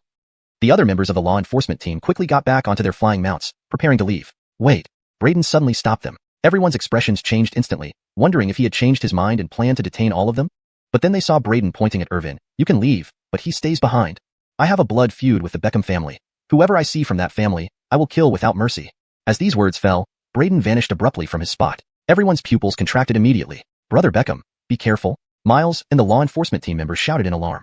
Irvin was filled with dread, realizing that even elite inner disciples like those from the law enforcement team were no match for Braden. Not to mention Miles, who couldn't withstand Braden for even a moment. How could he possibly resist Braden's lethal intent? A shadow of death enveloped his heart. At this moment, a commanding voice echoed from afar. You dare. Next, everyone felt an overwhelmingly powerful aura rushing toward them from afar, closing in rapidly. Second uncle, save me. Hearing this voice, Irvin screamed at the newcomer, clinging to him as if he were a lifeline. Young whelp, dare you touch him? I shall crush you into dust and ashes. The newcomer's imposing and domineering presence was cold, as if crushing Braden would be as simple as crushing an ant. Is that so? Crush me into dust and ashes? Braden's eyes narrowed slightly, and without hesitation, he slashed off Irvin's head in one swift motion. Sorry, I get nervous easily, and my hands tend to shake under pressure. It seems I accidentally cut off his head. What can I do now? Braden sneered at the newcomer. The many law enforcement hall disciples watched this scene with contracted pupils, their hairs standing on end. This guy actually dared to make a move. Everyone was astonished, not expecting Braden to actually kill Irvin. After all, Irvin was from the law enforcement hall. Even if he entered through back channels, he still belonged to the law enforcement hall. And yet, Braden dared to kill someone from the law enforcement hall, right before its Herald Rector. Leonard, you're courting death. Seeing this, Leonard, with fury in his eyes, dashed over from afar, raising his hand to deliver a heavy palm strike towards Braden. Boom. The force of this palm strike was overwhelming, seemingly tearing through space itself, creating a loud resounding boom. The power was so terrifying it pressed down upon everything around. Braden's expression changed drastically. Bending his knees, he shot backward, narrowly avoiding Leonard's palm. The palm struck the ground with immense force, leveling the entire courtyard, leaving a gigantic palm print 3 feet deep. Seeing this, Braden was startled. He hadn't expected the newcomer to be so powerful. Such prowess suggested his cultivation might already have reached the Fedorf Spring realm. I'll see how many palms you can dodge. Leonard's eyes were icy cold as he unleashed another deadly palm strike. Braden's gaze sharpened, forming a bold idea to play all his cards and bring down Leonard. Analyzing carefully, since acquiring the Star Peak legacy, his spiritual energy had increased significantly, boosting the mental interference capability of his demonic snake sword body, combined with the suppression from his chaotic starry sky anomaly and the killing power of the innate sword embryo. A surprise attack might severely wound the opponent. However, it was extremely risky. But given Leonard's murderous intent, there seemed to be no other option. With a roar, Braden triggered the chaotic starry sky anomaly, dashing straight at Leonard, looking cornered and desperate. Sure enough, Leonard was deceived. He scoffed, an ant trying to shake a tree, too presumptuous. Do you think desperation can change anything before absolute strength? Hurrell. Leonard's palm descended heavily, the space before him cracking apart. Braden raised his hand to meet the strike, concealing a glint of cold light within his palm. The innate sword embryo. Foolishness. Seeing Braden dare to confront him head-on, contempt rose in Leonard's eyes. But Braden secretly smiled. Leonard's underestimation gave him the chance to turn the tables. Suddenly, a figure appeared between them without warning. An old hand struck Leonard's palm with a loud crack, sending him flying several dozen meters backward before regaining his stance with a few more steps. Cullen Fedor. Braden was visibly shocked, retracting his palm hastily. Edie glanced at Braden, then swept her gaze over the others before finally settling it on Leonard. Her tone indifferent. Leonard, quite brave of you to dare to be impertinent at Star Peak. Stabilizing himself, Leonard felt a surge of internal chi and blood. Staring at Edie in horror, he clearly hadn't expected her strength to be so terrifying. His face flickering uncertainly, he bowed and said solemnly, Cullen Fedor, I did not come here intentionally to offend. This visit is purely to arrest a criminal, which I failed to inform you beforehand. Please forgive my rudeness. There is no criminal you seek here. Leave. Edie coldly commanded, her expression cold and authoritative, causing Leonard's face to pale. Leonard angrily responded, this person has murdered fellow disciples and dared to defy elders. His crimes are unforgivable. Are you protecting him, Cullen Fedor? I told you to leave. Can't you understand? Her eyes narrowed, and her hunched form emitted a frightening aura, making the surrounding air bitterly cold. While I can still restrain my killing intent, get out of Star Peak. Otherwise, I will kill you. Edie said ominously. Leonard's pupils constricted sharply, feeling intense murderous intent from her. She was restraining it currently. His face flickered. Realizing that he couldn't possibly match Cullen Fedor in combat, he suppressed his anger, bowing to her. If that's the case, I will not intrude further. He picked up Irvin's corpse, turning to Miles, let's go. Miles and others left silently, mounting their flying beasts, fleeing Star Peak as if it were an extremely dangerous place. Watching Leonard depart, Braden couldn't help but reveal a trace of regret in his eyes. If Edie hadn't intervened just now, he might have truly dealt a severe blow to Leonard or even eliminated him. Because, at that moment, the timing was perfect. Leonard had shown a clear disdain for him, underestimating and disregarding him with obvious arrogance. Such an arrogant person would never imagine that his seemingly desperate strike was actually a lethal poison sword. With the unparalleled sharpness of the innate sword embryo, it could definitely pierce through Leonard's palm and then penetrate his entire arm by surprise. The lightest consequence would be losing one arm. And once Leonard lost an arm, his strength would undoubtedly diminish significantly. At that point, with the sharpness of the innate sword embryo and various hidden strengths, he might well be able to bring Leonard down. However, he did not blame Edie for intervening. In fact, he was only grateful that Edie had acted to protect him. Chapter 58. Spirit Medicine. Chapter 58. Senior. Braden greeted Edie with a traditional salute. Edie looked at Braden and said, Billy is the head of the Law Enforcement Hall and an elder of Thunder Sword Peak. You've offended him, so it might be tough for you in the sect from now on. Braden shook his head and replied, he's from the Beckham family. Even if this incident hadn't happened, he probably wouldn't have let me off easily. Edie nodded and asked, I heard you killed an elder? Braden confirmed, yes, he's also from the Beckham family, named Beckham Tianlong. How many disciples did you kill? Well, one of them was called Beckham Tianquang, and a few others were trying to cling to the Beckham family, relying on Beckham Tianlong's power to try to kill me, Braden explained.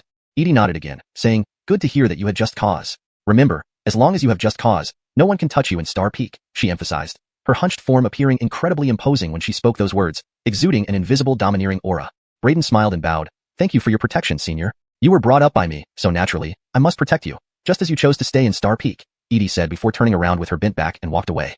Braden saluted once more. Afterwards, he glanced at the mess in the courtyard and couldn't help but frown. It seems I need to find a new place to live. Just then, Braden's gaze suddenly shifted towards the distance. In the far distance, a plump, ball-shaped mountain pheasant was waddling towards the courtyard, carrying an incredibly precious medicinal herb in its mouth. Braden couldn't help but frown as he carefully examined the pheasant, so fat that its legs were almost invisible, feeling faintly familiar with it. Soon, when the round mountain pheasant reached the front of the courtyard and saw the chaotic scene, it paused for a moment, then immediately flared up. What the heck? Colin was just out for a stroll. Who has the guts to destroy my home? Hold on, are you Devin? Braden's expression froze upon hearing the cries of the fat mountain pheasant at the gate. He had only been gone for 10 days in the Gravity Hall's training ground. In such a short period, Bald Crane had actually gotten this fat? What exactly did this guy go through in these 10 days? Master! Bald Crane noticed Braden, immediately sucking in the medicinal herb in his mouth and swallowing it swiftly. Then he spread his wings and ran over to Braden, hugging his leg. Wow, Master, you're finally back. Devin missed you terribly in these 10 days. Are you really Devin? Braden felt awkward as he finally recognized the Bald Crane. It's me, Master. The very Devin you've been thinking about. Master, you don't recognize Devin after just 10 days. I'm so sad. Bald Crane hugged Braden's leg, looking utterly heartbroken. Master, do you know that during your absence, Devin barely ate or drank anything, constantly missing our brilliant master. Look how skinny Devin has become. Braden couldn't help but twitch his lips at the sight of Bald Crane's round body. Does your current look have anything to do with being skinny? Braden grumbled sarcastically, look at yourself, you're skinny, like a ball. AI, isn't Devin still not thin enough? It's impossible. I've been thinking of nothing but wanting my master to come back. How could I not be thin? Bald Crane shook his head. Braden frowned and asked, I've only been away for 10 days. How did you manage to get this big in just 10 days? Don't you worry about someone catching you and cooking you into a soup? And what was that you were eating earlier? If I didn't see wrong, that seemed to be a medicinal herb. Such herbs are extremely valuable. Even the lowest grade one is priceless. Where did you get it from? Bald Crane grinned mischievously, his eyes sparkling deviously. Master doesn't know, but apart from Star Peak, which is barren and empty, each of the other 8 peaks in Shaoqing's sword sect has vast fields of medicinal herbs. Countless treasures grow there, luring anyone. This medicinal herb, Devin got from there. I only managed to pick 2 plants and specifically saved one for Master. Bald Crane boasted, dropping another medicinal herb onto the ground right in front of Brayden. You went to the herbal gardens of the various peaks and stole medicinal herbs? Brayden's eyes widened in surprise. According to his knowledge, the sect's medicinal gardens were strictly off-limits, heavily guarded, and even ordinary elders weren't allowed to enter freely. This guy actually sneaked in and successfully stole medicinal herbs? However, he had only managed to steal 2 herbs across the 8 peaks. Brayden couldn't help but doubt it, but then considered the tight security around the medicinal gardens, finding it reasonable. Given the stringent guards at the medicinal gardens, Bald Crane's success in stealing 2 herbs wasn't bad. Thinking of this, he couldn't help but feel a little relieved, saying, "So you still have some conscience left to think of giving me one?" "Of course. Master, Devin went through great hardships to steal this herb for you. Take it quickly before anyone sees me. I have business to attend to. I'll leave first." Bald Crane hurriedly handed the herb to Brayden, then darted towards the wreckage of the collapsed house. Seeing Bald Crane's actions, Brayden was stunned. What was he doing running into the ruins? At that moment, sounds came from afar, a flying mount approaching rapidly. Where did that damn mountain pheasant run off to? I remember it clearly heading this way, but where did it disappear to? Stealing medicinal herbs from my Thunder Sword Peak. We must catch it and stew it for soup. There's Star Peak ahead. Let's check it out. The angry shouts grew louder as several flying mounts headed straight for Star Peak. Inside the courtyard, hearing the angry voices, Brayden tensed. Harold Bald Crane get caught stealing medicinal herbs? Moreover, they had chased him all the way here. He hastily put away the medicinal herb Bald Crane gave him, then took out Cold Glow Sword, pretending to practice sword techniques in the yard. Swoosh swoosh. In no time, 5 flying mounts arrived at Star Peak. Seeing Brayden practicing swordsmanship, they immediately flew closer. Looking at the devastated courtyard, especially the terrifying palm print on the ground, the group was startled. Their gazes turned serious as they looked at Brayden. That palm print on the ground wasn't something an ordinary person could leave behind. At least it had to be the work of a Fedorf Spring Realm expert. Looking at the collapsed courtyard, it was easy to guess that a Fedorf Spring Realm expert had acted here, and Brayden was calmly practicing sword techniques here, giving off an air of unfathomable depth. Therefore, none of them underestimated Brayden despite his novice robes, and they put away their arrogance. The leader approached Brayden, arching his hand. "Brother Harelsipple, we are from Thunder Sword Peak's Medicinal Garden Guard team, chasing a mountain pheasant. Have you seen a plump mountain pheasant enter Star Peak just now?" Brayden appeared to notice them only then, slowing down and stopping his practice, letting out a breath, before expressing surprise. "A plump mountain pheasant?" Then, he shook his head and said, "I haven't seen it." Next, he asked with a hint of curiosity, "However, since all of you seniors are disciples guarding the Spirit Medicine Garden at Thunder Sword Peak, why aren't you guarding it but instead chasing after a mountain pheasant here? Could this mountain pheasant be the legendary 8 treasures chicken, more precious than spirit medicines, which can greatly enhance one's cultivation when eaten?" Brayden wore an expression of surprise, his words and expressions perfectly fitting, leaving no trace of any slip-up. Chapter 59. Where Harold it go wrong.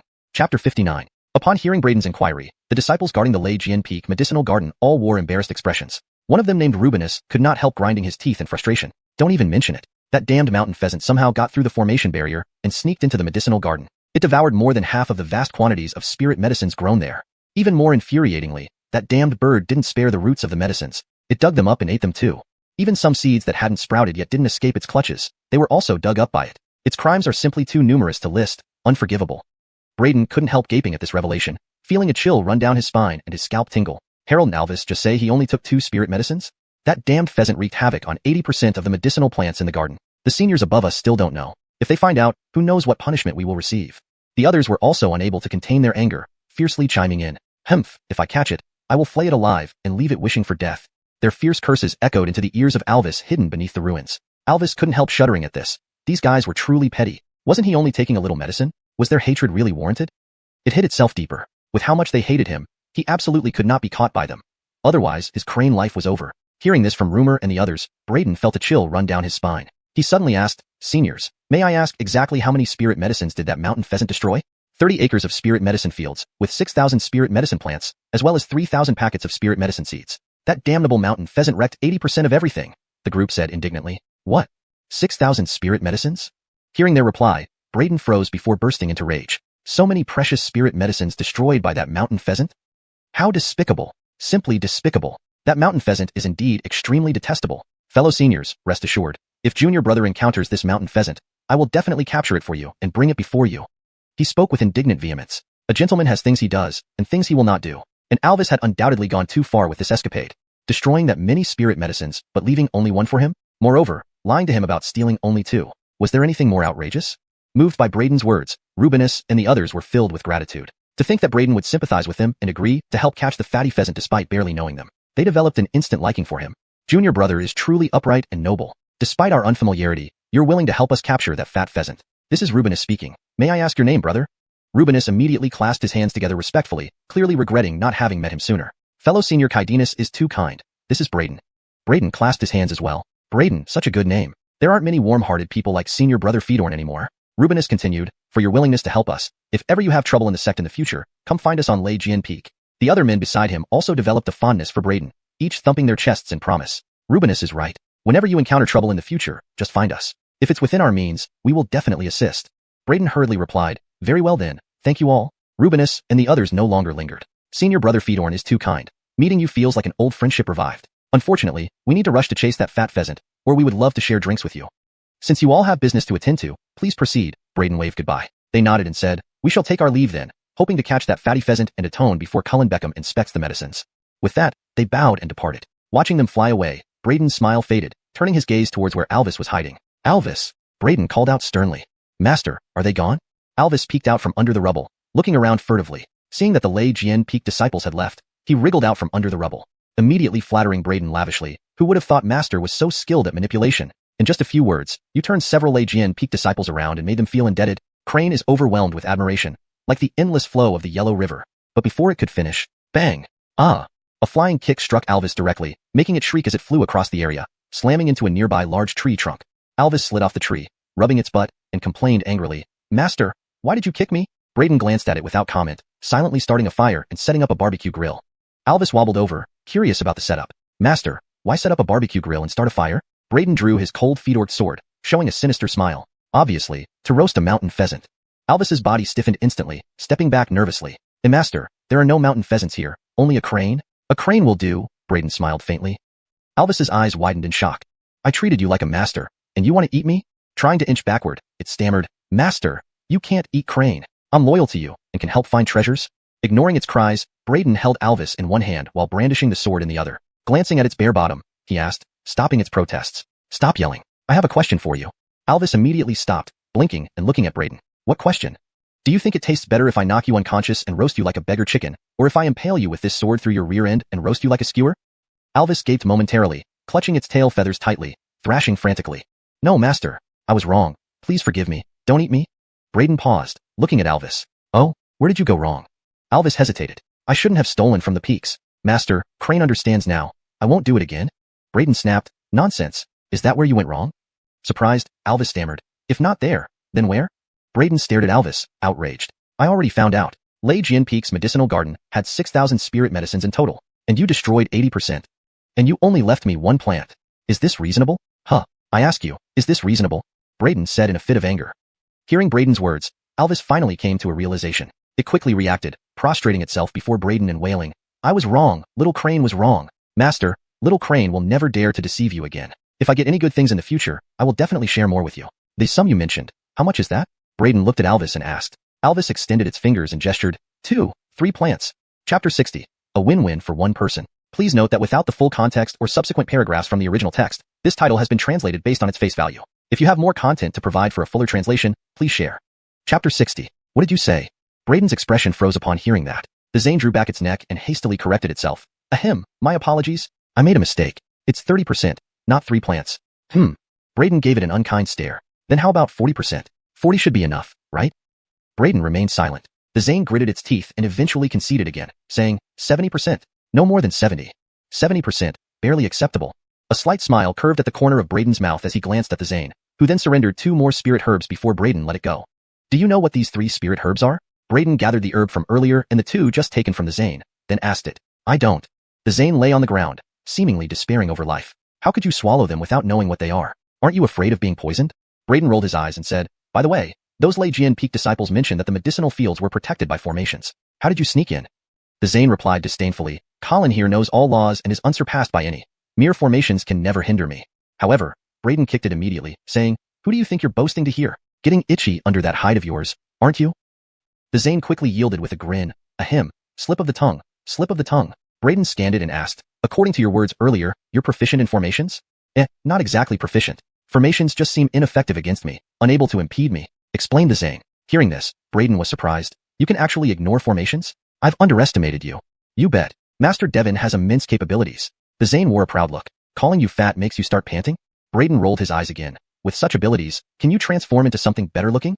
Tisich, what's so hard about transformation? Watch me show you now. The Zane laughed maniacally and then transformed, from one ball into another. Braden stared blankly. What change is this? Of course there is. Master, look closely. Previously I was a crane, now I'm a sparrow, the Zane proudly declared. Braden's lips twitched, feeling speechless. Do sparrows get this fat? Let me try another transformation. The Zane coughed awkwardly, tried the transformation again, and turned into yet another ball. What did you turn into this time? Isn't it obvious? This time I'm a peacock. But where's your tail? Do you see ugly peacocks like that? Braden was speechless. He realized the Zane knew a little bit about transformations, but not much.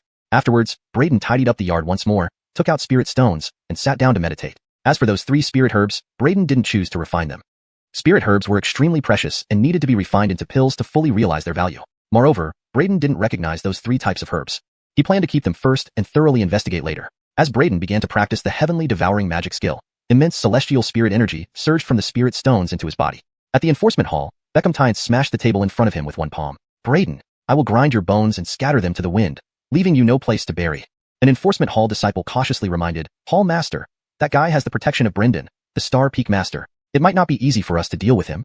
Coldly, Beckhamtines responded, Humph. That old man from Star Peak can protect him for a moment, not forever. While he's on Star Peak, we cannot act easily, but once he leaves, it will be his end. In 3 days, the new disciple trials will begin, which this year, Lei Jian Peak will oversee. Killing him will be so easy. As dawn approached, the first rays of sunlight appeared.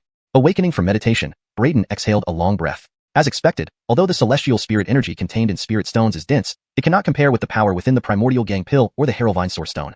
Braden frowned. Last night, he refined 100 lower-grade spirit stones in one go. But the improvement in cultivation wasn't significant. It seems I still need to figure out a way to fuse large quantities of primordial gang pills, thought Braden inwardly. For martial artists, appropriate level medicinal resources were much more precious compared to spirit stone resources. These medicinal resources contained purer, greater, and easier to absorb energies, and when normally refined, wouldn't cause any side effects. Let's visit the 100 Treasures Pavilion. Braden stood up and planned to head to the 100 Treasures Pavilion, one of the many institutions of Xianhua Sword Sect, to see if he could buy recipes for transformation pills or primordial gang pills. This 100 Treasures Pavilion was essentially a trading market within the Xianhua Sword Sect. Various items were sold inside, and apparently, as long as one had money, anything could be bought. It wasn't just a pavilion but a huge complex of buildings like a bustling street lined with shops. Braden couldn't help marveling. So, the Xianhua Sword Sect even runs businesses inside. Just as he entered the entrance of the 100 Treasure Street, he ran into a few familiar faces, none other than Mark and others who had tried to rob him in the Gravity Hall only to be suppressed by him. Currently, Mark and company hadn't noticed Braden, walking towards this direction while talking among themselves. Senior Brother Huang, you must help us with this matter. That guy is unbelievably bizarre. Although clearly a new disciple, his strength is formidable, utterly ferocious. All of us combined aren't a match for him. We can only ask Senior Brother Huang to help us regain our honor. Mark pleaded to a disciple dressed in yellow beside him. The yellow-clothed disciple raised an eyebrow and sneered, I've heard about what happened in the Gravity Hall yesterday. That guy is even harder to deal with than you described. He killed people like Kermit, and even Cullen Beckham Tianlong of the Outer Sect couldn't defeat him. Such a ruthless person. I'd rather not provoke lightly. Upon hearing this, Mark and the others looked upset. Just as they thought he would refuse, the yellow-robed disciple suddenly changed his tone, increased the payment. Mark, Eamon, and others paused, then their gazes brightened. No problem. Ha ha ha, younger brothers indeed are straightforward. The yellow-clothed disciple laughed. Since that's the case, I'll help you, Yuri. Rest assured, although Braden has some strength, it's only impressive compared to Outer Sect disciples. Put in Inner Sect, his strength is nothing much. Mark and others praised. Exactly. Senior Brother Huang has profound cultivation and is an elite of the Inner Sect. A tiny Braden is nothing. He's not even worthy to carry your shoes, Senior Brother Huang. However, their conversation was cut short as they noticed Braden nearby, smirking at them, causing them all to jump back in shock. Holy crap! Braden. Why are you here? So this is Braden? You want me to punish this kid? Beside Mark, Yuri raised an eyebrow, looking oddly at Braden. They were discussing how to punish him moments ago, only to meet him face to face. He sized up Braden from head to toe, boldly saying, just a mere physical cultivator, yet you dare to strut around in the Outer Sect. Boy, you've got some guts. Braden glanced at Yuri and chuckled lightly. I overheard your conversation just now. They seem to have paid quite a price to ask you to teach me a lesson. And you, did you agree to them? Yuri neither confirmed nor denied it, merely stating coldly, that's right. Braden smiled and said, well, senior brother, there's no grudge between us, so there's really no need for fighting or killing. However, as they say, unexpected wealth should be shared. Why don't you take out the money they gave you, and we split it? We can call it even. What do you think? Yuri was momentarily taken aback by this suggestion, Then he scanned Braden up and down again before sneering, "Share money with me? Do you even deserve it?" Braden replied earnestly, "I'm serious. If you give me the money, we can divide it. You profit, I profit, it's a win-win." Yuri scoffed, "Win-win? Is your brain damaged or mine? This money is clearly mine to keep all by myself. Why should I share it with you?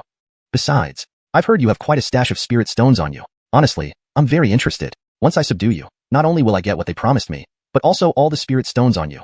That, my friend, is the real win-win. My win-win, got it?" Yuri sneered coldly. Then his eyes suddenly turned fierce as he swiftly reached out to grab Braden. His hand was encased in a pair of chilling iron claws, menacing and razor-sharp, radiating a piercing coldness. Chapter 61. Knowing when to bend and when to yield. Note, the provided text is a chapter title. Typically, chapter titles are brief and may not require extensive translation context. If you have the full text for this chapter, please provide it for a more comprehensive translation. Chapter 61. Yuri suddenly made a move, his hand shooting out with a claw-like motion that seemed capable of tearing through the void itself, sharp and menacing. His attack was swift and fierce, catching everyone off guard. Even a Dao Palace secret realm expert might fall victim to his ambush if not careful. But Braden remained calm and composed, responding with ease. Yuri's attack was fast, but Braden was faster. His speed was astonishing, honed in the Gravity Hall's 100-fold gravity training arena. In Mark and others' eyes, Yuri's already blurry movements appeared slow motion to Braden. Slap! Braden instantly seized Yuri's wrist, then lifted his right leg, leaving behind a blurred trail. Before Yuri could react, Braden's powerful kick landed precisely on his body, sending him flying. However, Yuri didn't fly away because his wrist was still grasped by Braden. Pulled back by Braden's immense strength, he endured several quick kicks before being slammed forcefully into the ground with Braden holding his wrist. Boom! Aya! Yuri couldn't hold back a painful scream as his body cracked the bluestone floor. "Heat up is done. Let's have a proper sparring session." Braden looked at Yuri, who lay like a dead dog before him, waved his hand, and said. Yuri's face was filled with terror, his eyes rolling up in fear. This guy was what kind of human Tyrannosaurus? Being a late-stage Dao Palace realm cultivator, he had been struck down instantly despite attacking first. Behind him, those who asked Yuri to step in, such as Mark and Eamon, stared dumbfoundedly, their faces pale, looking at Braden with equal shock. They knew Braden was strong, having heard about the incident at the back of the Gravity Hall, where an outer sect elder died by Braden's hand. That's why they invited Yuri, an elite inner sect disciple, to deal with Braden. To them, Yuri wouldn't stand a chance if Braden wasn't overwhelmed. Yet reality was different. Their great hope, Yuri, not only failed to suppress Braden, but was thrashed into submission. Damn, is this all an inner sect disciple can do? Mark recovered quickly, pointing at Yuri, who once strutted arrogantly but now lay helplessly at Braden's feet. Mocking him, "A dragon does roar, a tiger does growl, but little Yuri? Pathetic. To act tough before my brother Fedorn is asking for death. My brother Fedorn, unmatched in martial prowess, how dare you challenge him?" Mark carefully looked at Braden, forcing a smile and flattering him. "Brother Fedorn, mighty and majestic. Today I heard magpies singing outside my door. What a day it turned out to be, meeting Brother Fedorn. Since witnessing Brother Fedorn yesterday, your figure has been etched deeply in my mind. You are my idol. My admiration cannot be washed away by the waters of 5 lakes and 4 seas." Eamon and others around Mark stared at him in shock. They never expected him to be so shameless, pushing the limits of audacity. Even Braden and the incapacitated Yuri were astonished by Mark's performance. 6. Braden glanced at Mark, giving him a thumbs up. This guy could really adapt. To think a small Qingjian sect harbors such shameless individuals like you, reaching the pinnacle of impudence. Impressive indeed. Brother Fedorn is too kind. Every word I just spoke came from my heart, without any falsehood. Mark chuckled nervously. Braden scoffed. Really? But I clearly heard you guys bribing him to come teach me a lesson. Harold, I mishear? Brother Fedorn must have misheard. Xiao Gu worships Brother Fedorn immensely. How could he ask someone to teach Brother Fedorn a lesson? Mark wiped the sweat from his forehead. Note, I've replaced Jiaoshin with teach a lesson to ensure the sentence reads naturally in English. Oh, then what's going on here?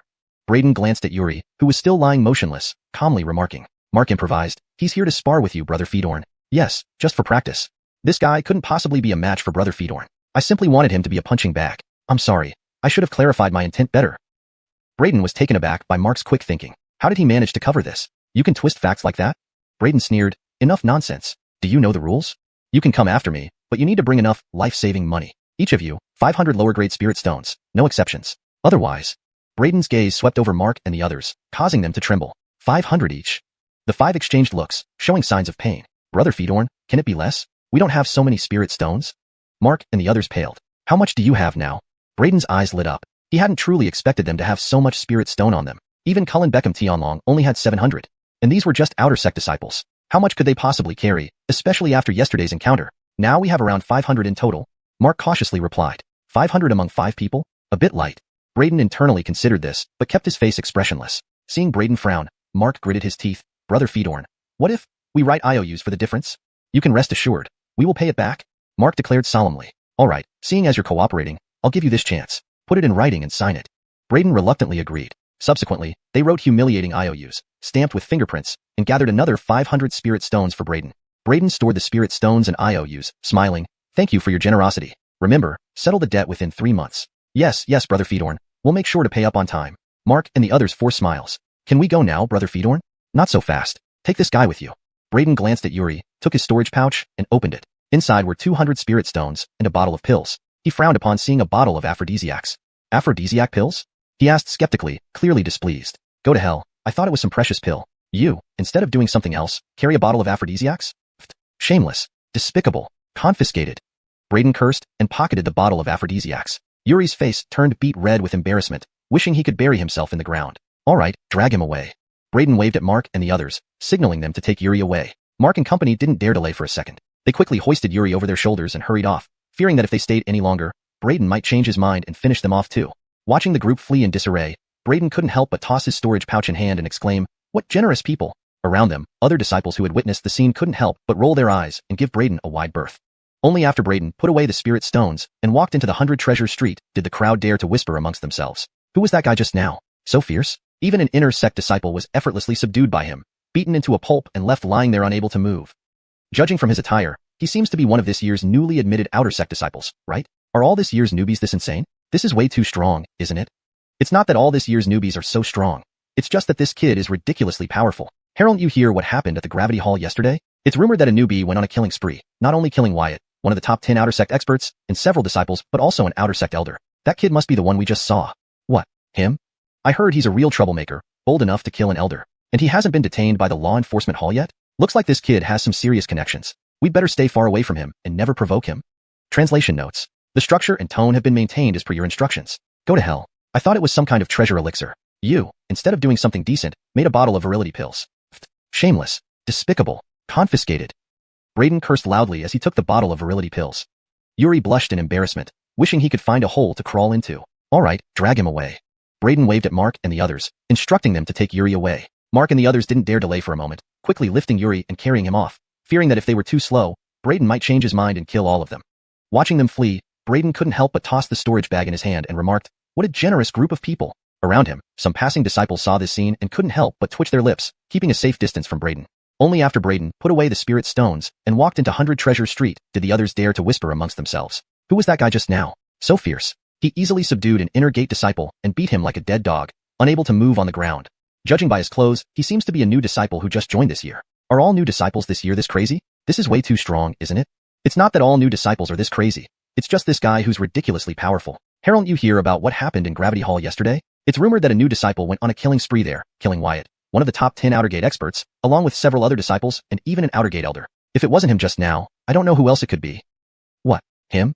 I heard this guy is a harbinger of doom. So daring he even killed an elder, and he hasn't been arrested by the law enforcement hall yet? Looks like this guy has some serious background. We'd better keep our distance from him and never provoke him.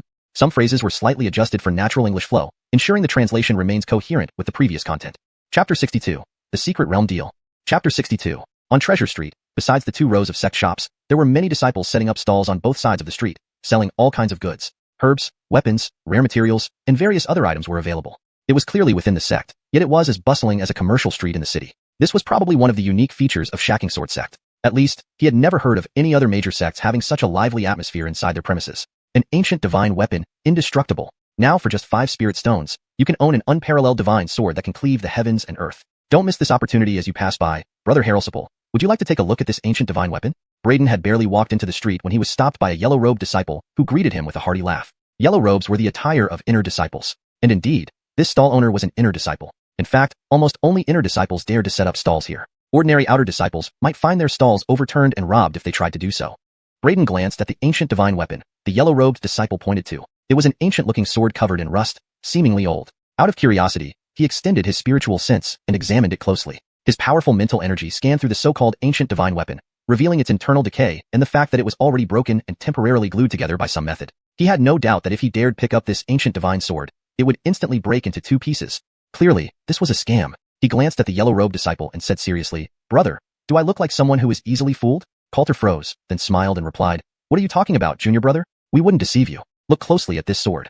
See these patterns, this ancient aura, and the traces of time. This is genuinely an ancient divine weapon that can cut through iron like butter. To be honest, others want this sword, but I wouldn't sell it to them. However, I can tell at first glance that you're no ordinary person.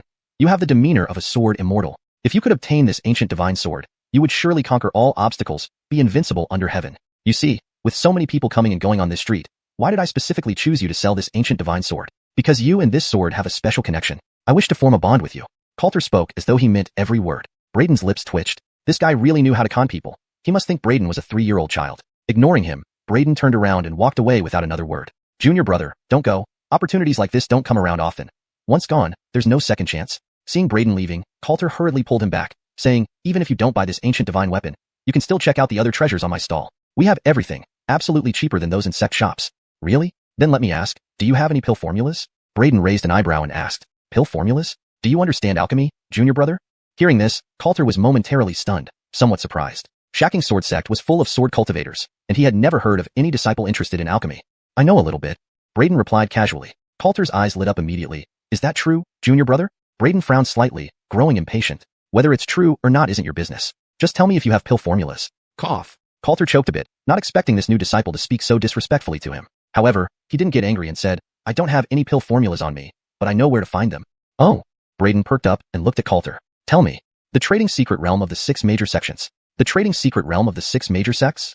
Braden frowned slightly upon hearing this. He was aware of this place. When he registered to join the sect, there was a mention of this trading secret realm in the booklet provided to him. It was reportedly a special realm jointly opened by the 6 major sects, allowing members from all sects to trade various items within it.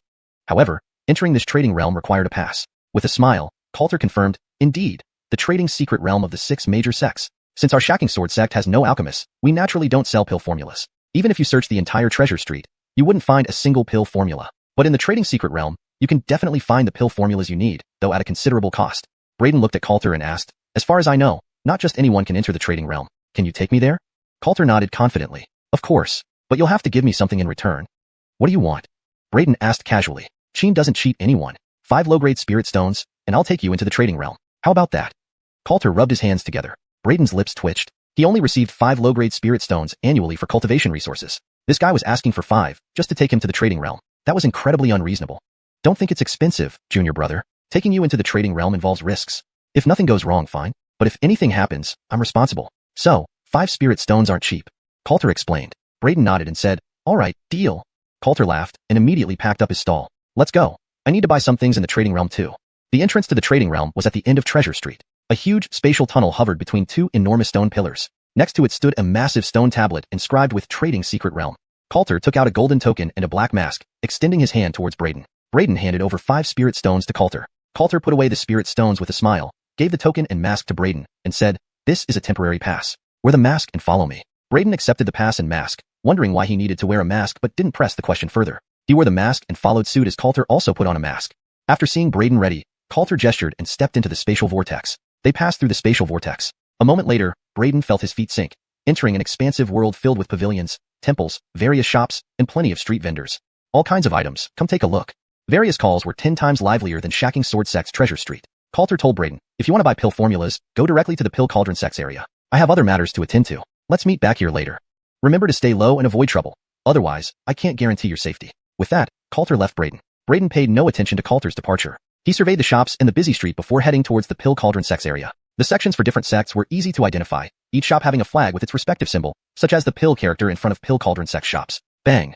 Just as Braden approached the nearest Pill Cauldron Sect shop, he was bumped into by a thin figure wearing a blue-faced mask. Sorry. The masked individual quickly apologized and tried to flee. Hold it. Braden suddenly reached out and grabbed the blue-masked figure. Is there anything else, brother? The blue-masked figure's eyes flickered, somewhat guiltily. Hand it over. Braden said indifferently. What? The blue-masked figure avoided his gaze. Don't make me repeat myself. Braden's eyes turned cold. The blue-masked figure stared at Braden uncertainly, then suddenly sneered and said, all right, kid. You must be one of the new disciples recruited by Shacking Sword Sect this year, right? With such keen perception to detect my move, you've got some skills. But once something falls into my hands, it never comes back. Now let go of me, or don't blame me for being unfriendly. The blue-masked figure's tone turned harsh, fiercely threatening. Smack. Upon hearing this, Braden directly kicked him away and said calmly, to have the nerve to steal and still be so righteous, even daring to threaten me. Do I give you that much leeway, or what? Note. The translation maintains the original tone and structure, ensuring it remains coherent with the previous content. Chapter 63. Yuri. Chapter 63. Gazes immediately shifted towards the commotion. The green-masked man, clutching his stomach and bent over like a shrimp, was writhing on the ground in pain. Pointing an accusing finger at Braden, he screamed, you actually ambushed me. Ambush. Braden sneered in response. You really know how to make excuses for your incompetence. Do you think someone of your caliber even warrants an ambush? Upon hearing this, the face under the green mask flushed red with anger. Braden didn't want to waste more time arguing. He said coolly, all right, I'm not here to chat. Hand over what you took. A venomous look flashed in the eyes of the green-masked man as he suddenly yelled, help, robbery. Who has the guts to rob a disciple of the Five Elements sect in the trading secret realm? Such audacity. As he spoke, many gazes turned towards them. Immediately, several robust figures burst through the crowd, all dressed in inner disciples' attire of the Five Elements sect, with masks on their heads. They surrounded Braden without any further ado. Young man, quite brave indeed to rob a Five Elements sect disciple in broad daylight. One of the men, wearing a bull's head mask, said coldly. The green-masked man climbed up from the ground, staring at Braden with a cold smile. He addressed the newcomers, seniors. It's this person who suddenly attacked me and tried to rob me. Please give him a lesson and let him understand the might of our sect. Humph. No one dares disrespect our Five Elements sect. Boy, kneel and apologize immediately and return everything you stole. Otherwise, don't blame us for being unforgiving. The bullhead masked man replied coldly.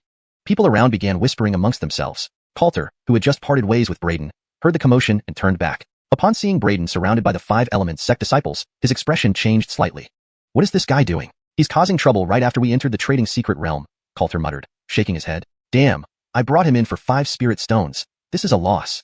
Despite grumbling, Coulter quickly moved towards the scene. Meanwhile, Braden sized up the situation. These people were clearly working together. He laughed coldly. It's quite eye-opening. The Five Elements sect, one of the 6 great sects, such a prestigious organization, but harbors thieves among its ranks. Not only do you get caught, but you also try to retaliate. You must be tarnishing the name of the Five Elements sect. Hearing this, the onlookers began murmuring, pointing fingers at the Five Elements sect disciples. Furious and embarrassed, the sect disciples bellowed at Braden. Stop spouting nonsense. You dare slander our sect, asking for death. Capture him.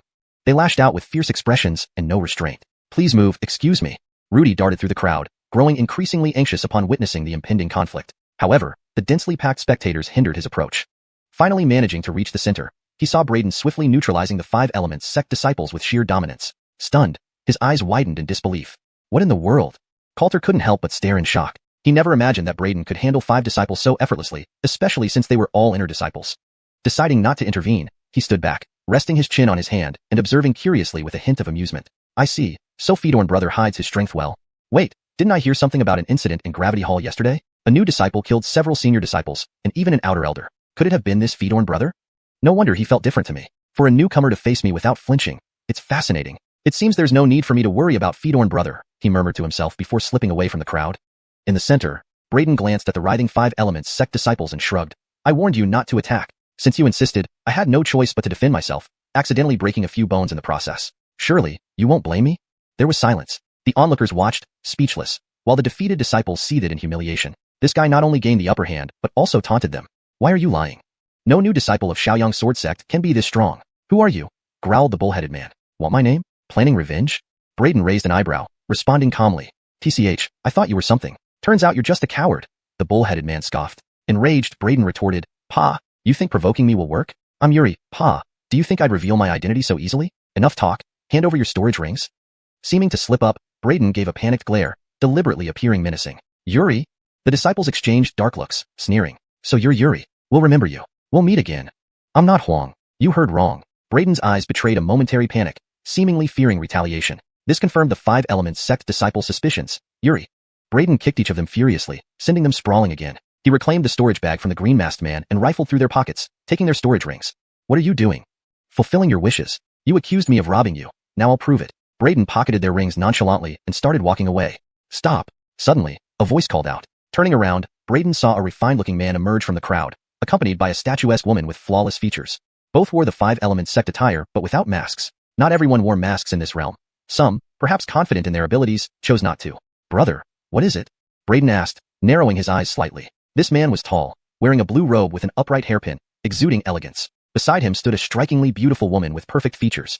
Sir, how may I assist you? Braden directed his gaze to the refined man and asked, frowning slightly. The man was tall, draped in a blue robe, adorned with an elegant hairpin, and his porcelain-like skin gleamed subtly, making him appear extraordinary. His companion, the woman beside him, possessed an impeccable figure and beauty that could make fish sink and birds fall from the sky. Braden noticed that the leading disciple, the one with a demeanor as refined as jade, would often cast sidelong glances at the woman beside him, seemingly captivated and moved by her. That's Damink of the Five Elements sect, the one with the 5-element Shane body. The 5-element Shane body is said to be on par with the immortal Shane body, a monstrous constitution. It's rumored he's cultivating the 5 Elements sect's secret supreme technique, the 5 Elements Herolvine art. Once perfected, few among the younger generation will be able to contend with him. Hey, who's the woman beside him? So beautiful. Could she be the legendary Lorena of the Five Elements sect? That kid has caught Damok's attention. He's in for trouble. Around them, many onlookers exchanged uneasy glances, recognizing the newcomers. Chapter 64, The Five Elements Sovereign Body. Note: since there is no previous content provided, I will maintain the chapter title translation as requested. If you have more context or text to translate within this chapter, please provide it. The Five Elements Sovereign Body. If you provide further text from this chapter, I can continue translating while maintaining the specified guidelines. Chapter 64. At this moment, the elegant disciple stepped out from the crowd, his calm gaze landing on Braden. Damok said in a cool tone, "You just said that the disciples of my Five Elements sect are all a bunch of thieves?" Braden was slightly stunned and pointed at the collapsed figures like the green-faced mask and others, saying, "Anyone with eyes can see who I'm talking about." Damok snapped open the fan he held in his hand, saying indifferently, "I don't care who you're talking about. What I know is that you just disrespected our Five Elements sect. Slap yourself 80 times and apologize for your words, and I will not hold it against you." Upon hearing this, Braden raised an eyebrow and sneered, "When those few were stealing earlier and tried to frame me, why didn't you stand up then to protect the reputation of the Five Elements sect? Now you come out, ostensibly to protect the sect's reputation, but actually because of the beautiful lady by your side, wanting to show off? How utterly hypocritical." Upon hearing Braden's words, the rumored Lorena faintly frowned, glancing at Damok, clearly finding his behavior of not speaking up earlier but acting afterward incomprehensible. Damok's expression turned unpleasant as anger flashed in his eyes. He angrily shouted, "What did you say? Boy, watch your mouth. I'll say it again. Slap yourself 80 times, kneel down and beg forgiveness, and admit you were wrong, or I won't let you off." Neurotic. Braden rolled his eyes, unwilling to tangle with him, and prepared to leave. "You asked for death." Enraged by Braden's words, Damok immediately struck out with a palm. Sensing danger behind him, Braden instantly used the perfected snake shadow step, swiftly moving away. Boom. Damok's palm split the ground where Braden had been standing. Braden looked back, seeing the shattered earth and feeling the ferocity of the strike. His face darkened, and his mood soured. "You want to kill me?" He was livid. He had no grudges with the other party, yet now, the latter resorted to such vicious measures to show off before the woman beside him. "It's you who forced me." Braden took a deep breath, coldness flickering in his eyes. "Wanting to use me to show off. Today, I'll make you a fool." With a thunderous roar, the stone floor beneath his feet cracked underfoot. He moved like lightning, rushing forward. How fast! The spectators around them were startled. Even Lorena couldn't help but glance sideways. Damok's expression also changed, not expecting Braden to easily evade his previous strike and then unleash such terrifying speed. Shocked but quickly regaining composure, as a genius of the Five Elements sect, Damok had immense confidence in his strength. "Ant trying to shake a tree, too ambitious." He scoffed, raising his hand with arrogance. A ray of Five Elements Herolvine Feedorgt appeared in his palm, striking toward Braden. The divine light was inexhaustible, overpowering in might, its pressure overwhelming. But Braden simply threw a punch, directly smashing into the divine light. "How dare you challenge my Five Elements treasure skill barehanded, asking for death?" Damok sneered. Yet the next moment, boom. In everyone's shocked gaze, Damok's continuous divine light was shattered by Braden's punch. That powerful golden fist, unmatched in strength, penetrated and destroyed the divine light with unparalleled force. The strong punch impact hit Damok's palm, causing him to stagger back 3 steps, feeling a tremendous force explode within his palm. "What? How could you break my Five Elements treasure skill barehanded?"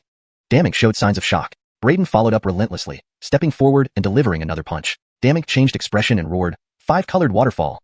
An extraordinary scene blossomed behind him, 5 differently colored waterfalls hanging behind him. A powerful suppression force immediately radiated from the 5-colored waterfall, pressing down on Braden like millions of tons of weight. However, facing this strong pressure, Braden acted unaffected, moving freely, punching through without delay. Remember, Braden trained under 120 times gravity. Damok's phenomenon was far weaker than 120 times gravity. It couldn't threaten Braden, even without using his Chaos Starry Sky phenomenon. Even so, it wouldn't significantly affect Braden. The power of Braden's punch shattered the glow shield emitted by Damok's phenomenon, pushing Damok back further. His face full of astonishment, Damok's eyes widened in disbelief. "How is this possible? You can ignore my phenomenon suppression." "Just these skills, you're pretending to be tough." Braden snorted, dashed forward again. Damok's expression changed drastically, finally summoning weapons. 2 Five Elements knives blazed with icy edges, slashing towards Braden. Braden dodged narrowly, avoiding injury. He drew out Cold Light Sword and unleashed the perfected invincible sword technique, emitting an invincible aura. The strong aura immediately forced Damok to retreat. Sword momentum. Lorena watched, her eyes filled with surprise. Damok cried out in alarm, "You actually cultivated sword momentum." Able to cultivate sword momentum and possess such skill, there are only a few in the pure sword sect. "Who are you?" "My grandfather." Braden scoffed, slicing Damok across the face with Cold Light Sword. With a loud smack, Damok screamed, spinning like a top and crashing to the ground. But Braden wasn't done. He unleashed a barrage of strikes, reducing Damok to rags, his elegant blue robe torn, both cheeks swollen like pig heads, blood trickling from his mouth. Finally, Braden lifted Damok's storage bag with Cold Light Sword, calmly stating, "After all this, consider this bag my hard-earned tip. Remember, next time you want to show off, don't pick on me, or else I'll beat you into a fool." Lorena couldn't help but laugh. Braden glanced at her, holding Damink's storage bag and walking away, leaving Damink, face swollen like a pig, filled with shame and anger. He intended to humble Braden before the goddess, but ended up humbling himself instead, literally digging his own grave. Strong. So strong. Green-faced mask, ox-head mask, and others shuddered, realizing Braden's incredible strength. Even the renowned genius, 5 Elements King Body Damink, was no match, being beaten to a pulp. Chapter 65. Fellow Heralsiples of the same master. Chapter 65. Braden walked straight into a pill furnace sect shop. Sir, what do you need? Our store has all kinds of goods. Just tell us the name, and we can find it for you. As Braden entered the store, a middle-aged man quickly came out from behind the counter with a smile, greeting him. Braden glanced at the middle-aged man and got straight to the point. I want to buy a pill formula above the primordial chi realm. I wonder if your store has one. What? You want to buy a pill formula? The shopkeeper was momentarily stunned, then sized up Braden in surprise, chuckling. Sir, to be frank, alchemy is profound and complex. It's not just about having the formula. You need years of study and guidance from a master to get started. Even if you buy the formula, it's unlikely you'd be able to make pills. If you need pills, why don't you buy them directly from our store? We have various pills, reasonably priced, and no cheating. Braden glanced at the indicated pills. The best quality was merely high grade, with no top grade pills available. However, the prices were exorbitant. If he had to sustain his cultivation by buying pills, his spirit stones would hardly suffice. For a permanent solution, getting the formula and purchasing ingredients himself, using the swallowing heaven devil jar to refine the pills, was the way. This method yielded higher quality pills, lower costs, and a continuous supply. Thus, Braden shook his head and said, your store's pills are indeed good, but I'm quite interested in alchemy and wish to try my hand at it. If you have formulas for sale, please give a price. The shopkeeper looked surprised, not expecting Braden to insist on buying the formula despite his warning. He shook his head and replied, I'm truly sorry, sir. Each formula is extremely valuable, being a secret tradition of our pill furnace sect, not for public sale. Please understand. Braden frowned. What if I pay more? The shopkeeper shook his head and smiled. Sorry, they really can't be sold. So be it. Apologies for the trouble. Braden regretfully replied. The guest may see if there are any pills you need. The shopkeeper apologized. Braden shook his head and left. Indeed, buying pill formulas isn't easy, Braden muttered. The pill furnace sect did have the formulas, but these were their foundation and wouldn't be sold outside. Similar to other major sects techniques, they wouldn't be sold either. Brother, do you need anything? Just as Braden exited the shop disappointedly, a black-clothed man wearing a mask approached him and whispered. Braden looked at the man. His attire wasn't that of the 6 major sects, and the mask hid his identity completely. He scanned the surroundings, spotting others similarly dressed and hidden. Noticing Braden's suspicion, the masked man smiled. You didn't buy what you wanted at the mystical pill pavilion, right? I know a place that might have what you seek. You know what I need? Braden asked coolly. The masked man grinned mysteriously. You went to the mystical pill pavilion but couldn't get what you wanted. If I'm not mistaken, you're after pill formulas? Braden raised an eyebrow, looking somewhat impressed. The masked man laughed and explained. It's easy to guess. Those who visit the pill furnace sect store mostly come for things related to pills. Most people buy pills, some for basic alchemy books, and fewer still for formulas. But this last group is very rare. The first 2 groups usually get what they want, while those seeking formulas leave empty-handed because formulas are secrets of the pill furnace sect. Braden nodded, very insightful. So where can I find what I want? Black market. The masked man whispered. Braden's eyes lit up. A black market in the trading secret realm? Of course. While the trading secret realm offers many items publicly, some things must be handled in secret. Hence, there's a black market. 5 spirit stones to guide you there. Deal? The masked man smiled. Braden's mouth twitched. 5 stones just to guide me? Without me, even if you find it, you can't enter. And I'm familiar with the black market and can help you find supplies. Braden pondered, deciding that 5 stones wasn't too much if the man could help him. He nodded. Fine deal. The masked man beamed, extending his hand. Braden, not worried, handed over 5 spirit stones. Let's go, sir. The masked man immediately became friendlier, guiding Braden into a narrow alleyway. Braden frowned as the alley deepened. Concerned, he asked, how much farther? Almost there. The man quickened his pace. Braden sensed something amiss and released his divine sense. After a short while, several subtle presences appeared within his perception, hidden deeply, likely due to specialized concealment methods. If not for Braden's Star Peak inheritance boosting his mental and sensory abilities, he wouldn't have noticed. That's enough. Let them show themselves. Braden stopped, tone indifferent. The masked man turned, surprised. What do you mean? I don't understand. Still acting? There are 9 people hiding behind the walls and around the corner. Are they your accomplices? You brought me here to rob me? Herald the 5 stones make me look like easy prey? Braden sneered. The masked man's face changed upon hearing Braden's precise observations. He stared uncertainly. You detected them? You're not a Xianxia sect novice? Ha, looks like we caught a big fish. Suddenly, 9 figures jumped out from the walls and corners, all in black and masked, surrounding Braden along with the original masked man. Boy, your senses are sharp, but too late. Hand over your storage ring now to avoid pain. They all wielded large blades arrogantly. Really? Many tried robbing me recently but failed. Feel free to try. See if you have the capability. Braden coldly chuckled. Bragging. No regrets, take him down. The 10 drew their blades and charged at Braden. And? Sword techniques? As they attacked, Braden raised an eyebrow. Though wielding large blades, their movements clearly resembled sword techniques. This observation made Braden somewhat amused. They wielded large knives but used sword techniques, an attempt to cover up their true identity. These guys seemed to be from the Xianxia sword sect. Moreover, speaking of robbery, wasn't that precisely what Qingjian's sword sect disciples excelled at? On his first day in the Qingjian sword sect, he had encountered Luther and Yusef trying to rob him. The Qingjian sword sect cultivates a group of bandit-like disciples. Braden shook his head, then suddenly blurred, turning into a fleeting shadow. Bang, bang, bang, bang. Ah! A series of dull thuds rang out, accompanied by several sharp cries of pain. 9 out of the 10 black-clothed masked men were immediately felled, all knocked flying by Braden's fists. The remaining masked man looked at his 9 companions writhing on the ground in agony, then saw Braden suddenly appear before him. His hand trembled as he clutched the long knife, fear evident in his eyes. Why you? Don't come closer. Braden grabbed the blade directly, snatching it away. Under the terrified gaze of the black-clothed masked man, he twisted the blade into a pretzel, weighing it in his hand while eyeing the masked man playfully. Would you like to be twisted like this too? The black-clothed masked man quivered, falling to his knees with a thud, continuously knocking his head on the ground. Big brother, I was wrong, big brother. I couldn't recognize your greatness. I have elderly parents and young children to support. Please, show mercy and let me go. I will be eternally grateful. You don't need to worry. I'm a kind person. For first-time offenders, I always give you a chance to turn over a new leaf. Hand over all the resources you have. The black-clothed masked man hesitated for a moment, glancing at Braden. This attitude truly matched someone from the same sect. Indeed, they were all disciples of the Qingjian sword sect. They hastily handed over their resources without delay. Seeing their compliance, Braden waved them off, leaving only one behind. You few, you can leave. You, stay here. The 9 quickly left as if granted amnesty, not sparing a glance at the black-clothed masked man left behind by Braden, retreating from the alley without a second thought. The black-clothed masked man, Boston, gulped, swallowing nervously, and asked shakily, Is there anything else, big brother? I ask you, is the black market you mentioned real? Braden pressed the twisted long knife against Boston's neck. Now, tell me the truth. Chapter 66, Yuan Gang Pill Formula. Chapter 66. Boston shivered instantly and hurriedly said, It really exists. Take me there. Braden commanded calmly. Sure, no problem. I'll take you there right away. Brother, could you put the blade away? Boston cautiously glanced at the curved knife against his neck. Braden casually tossed it aside, saying, Let's go. Boston nodded repeatedly, leading Braden to another secluded alley. After passing through a dilapidated wooden gate, the place suddenly became lively. Braden looked up to see a flag fluttering, inscribed with Black Market. Inside the wooden gate, there seemed to be an array boundary that concealed the black market. Without knowing the location, it would be hard to find this black market. Brother, this is the black market. Here, almost anything can be bought. With a little luck, you can find the elixir formula you need. Boston said with a bow. Braden nodded and grabbed Boston, who was trying to escape. Don't leave yet. I'm not familiar here. You should accompany me and introduce me around. Boston's face fell as he obediently stayed by Braden's side. Fortunately, Braden kept Boston around, and with someone familiar guiding and introducing him, Braden quickly had some success. This was a person wrapped entirely in gray hemp cloth, wearing a black hood, whose voice was raspy like an old man's, but Braden felt it was likely an intentional disguise. You want to buy an elixir formula? The gray-clothed elder glanced at Braden indifferently. Braden nodded. You want gang pill and any higher-level pill formulas? Do you have them? The gray-clothed elder didn't respond immediately, simply taking out an ancient-looking formula and slamming it on the counter. 500,000 lower-grade spirit stones. How much? 500,000. Braden's lips twitched. You're kidding, right? The gray-clothed elder said coolly. This is an elixir formula. Its value can't be measured by ordinary items.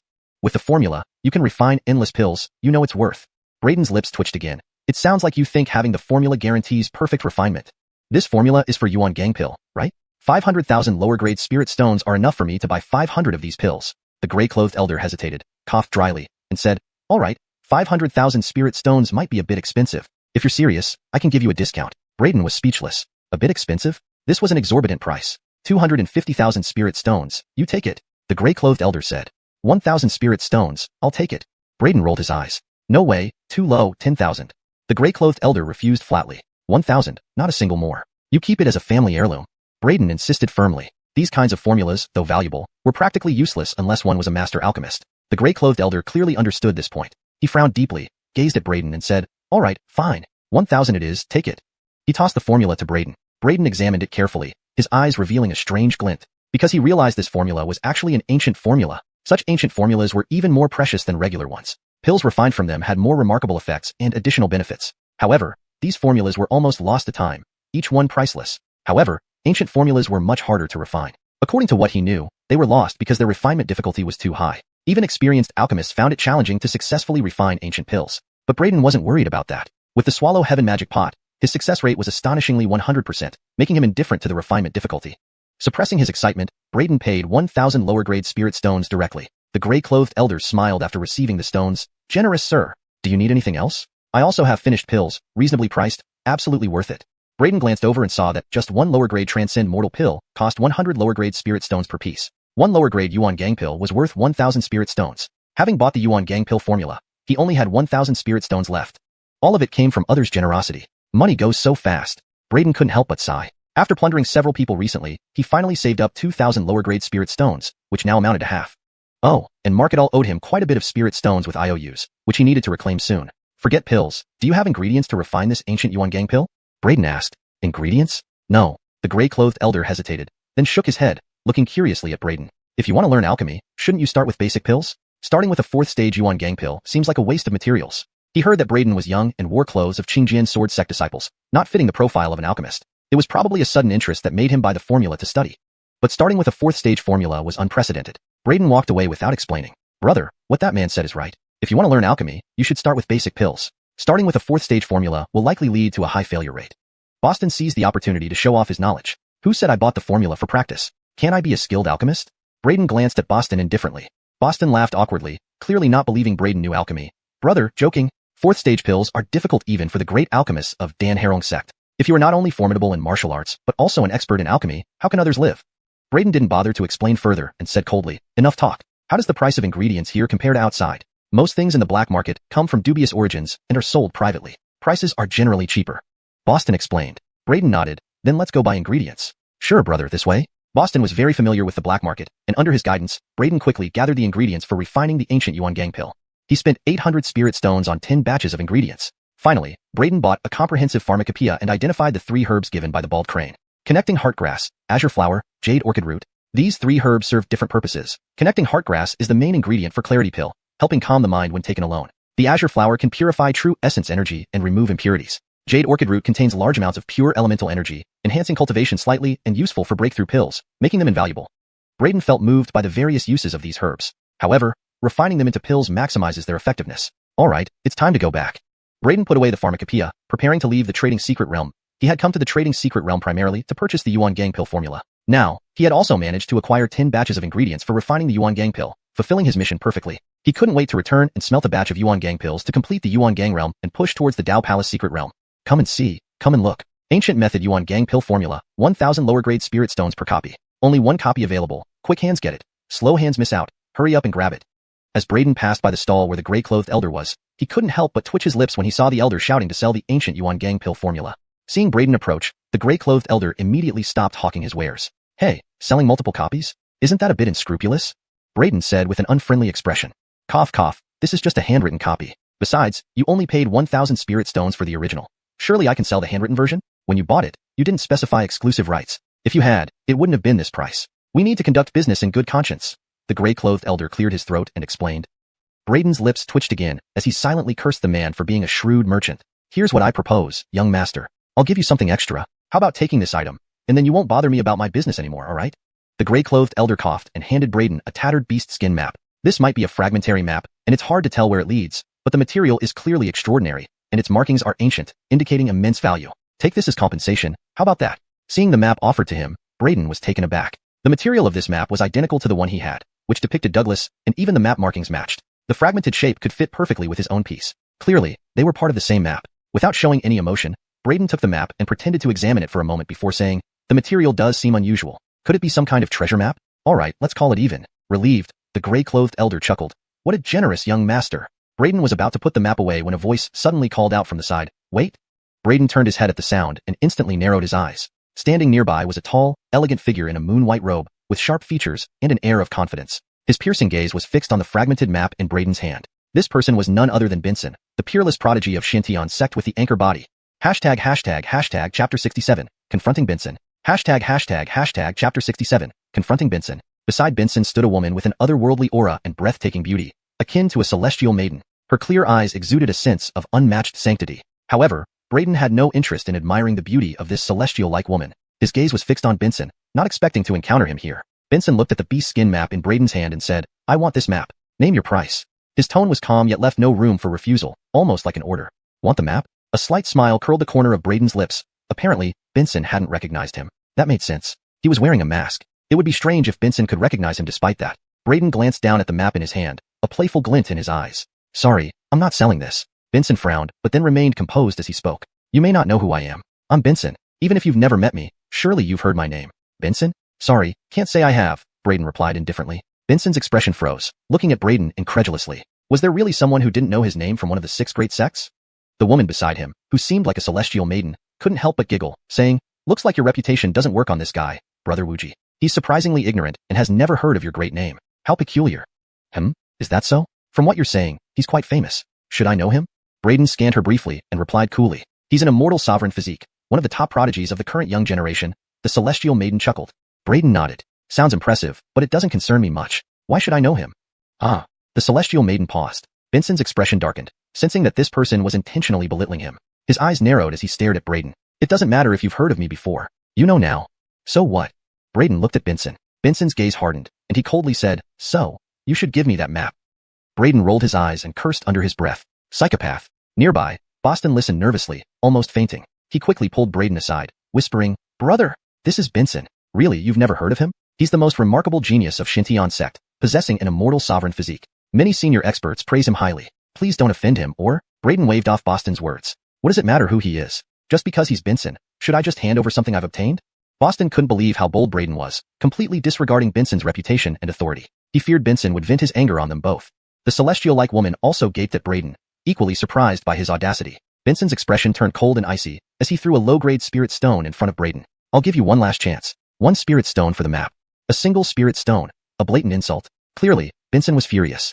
"That's right. So disrespectful. You think you can force it out of me?"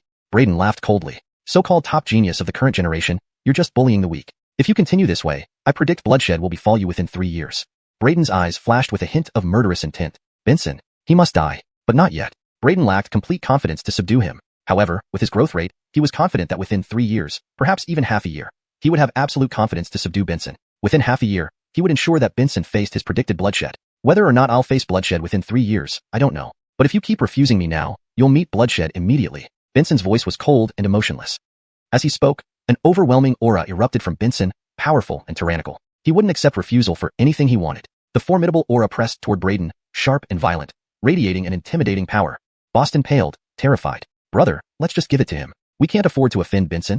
Braden snorted, releasing a powerful sword momentum from his body that shattered Benson's oppressive aura. Boom boom boom. Their auras collided, creating a series of intense shockwaves that stirred up fierce gusts of wind. Dust and sand flew into the air. Boston gaped in shock, having always believed Braden only practiced martial arts skills. He hadn't realized Braden had such proficiency in swordsmanship, having cultivated sword momentum so strong that he could match Benson. Not just Boston. Even the celestial maiden showed surprise, her eyes filled with admiration. She hadn't expected Braden to achieve such skill in swordsmanship, especially enough to resist Benson. After all, Benson was an immortal sovereign physique, unparalleled in strength among the young generation. Few could stand against him. Yet here was Braden, dressed as a newcomer disciple of Xiaoying sword sect, displaying incredible prowess. Truly surprising. Benson's eyes sharpened, clearly taken aback by Braden's strength. However, he wasn't concerned. "Impressive. No wonder you dare defy me. But do you think this is enough to challenge me? The gap between us is like the difference between fireflies on the ground and the sun and moon in the sky." Benson's expression turned fierce, and a terrifying phenomenon appeared behind him. Tidal sounds echoed around them. An awe-inspiring tide surged, shining brightly, imposing a crushing pressure that restrained the surrounding area. He stood like a supreme ruler, reigning over the world with overwhelming authority. With every gesture, tides rose and fell. With every step, heaven and earth flipped upside down. The regal might caused everyone around to pale with fear. Boston was pressed to the ground, unable to move. Every inch of his skin felt the immense pressure, deforming continuously under the strain. Others nearby recoiled in terror, distancing themselves from the scene. The green sea tide phenomenon. Immortal sovereign physique? Benson? What terrifying presence. What formidable oppression. Who is that person, daring to oppose Benson? That guy remains as steadfast as a pine tree, unaffected by Benson's phenomenon. Incredible. Many spectators exclaimed in shock. Even the elderly man in gray cloth near the stall revealed a look of surprise, clearly not expecting Braden to withstand Benson's oppressive phenomenon. Translation note. Maintain the original paragraph structure and line breaks for fidelity to the source material. Benson's pupils constricted, and he looked at Braden with utter disbelief. "Impossible. You can actually withstand my green sea tide phenomenon just with your physical body." Maisie's beautiful eyes also sparkled, her expression becoming increasingly intense as she looked at Braden with growing seriousness. Immortal sovereign physique. Green sea tide phenomenon. Just this much? Braden acted as if he hadn't been affected at all. He brushed off the dust from his clothes, a smirk of derision playing on his lips as he deliberately mocked. "You're really too weak. The legendary immortal sovereign physique, the supreme genius of the first-tier special constitution, is just this? You are definitely not a new disciple of Xiaoying sword sect. Let me see who you really are." With a cold snort, Benson suddenly made his move, reaching out to grab the mask on Braden's face. Braden's gaze instantly turned cold. With his current strength, directly confronting Benson would likely end in defeat. To win, he had to catch him off guard and use the innate sword embryo to strike hard. Vincent's pupils constricted as he looked at Braden with disbelief. Impossible. You actually withstood my green sea rising tide anomaly just with your physical body. The Kathleen's beautiful eyes sparkled, her expression becoming increasingly intense, even turning slightly solemn as she glanced at Braden. The anchor body, the green sea rising tide anomaly. Is that all you've got? Braden seemed completely unaffected.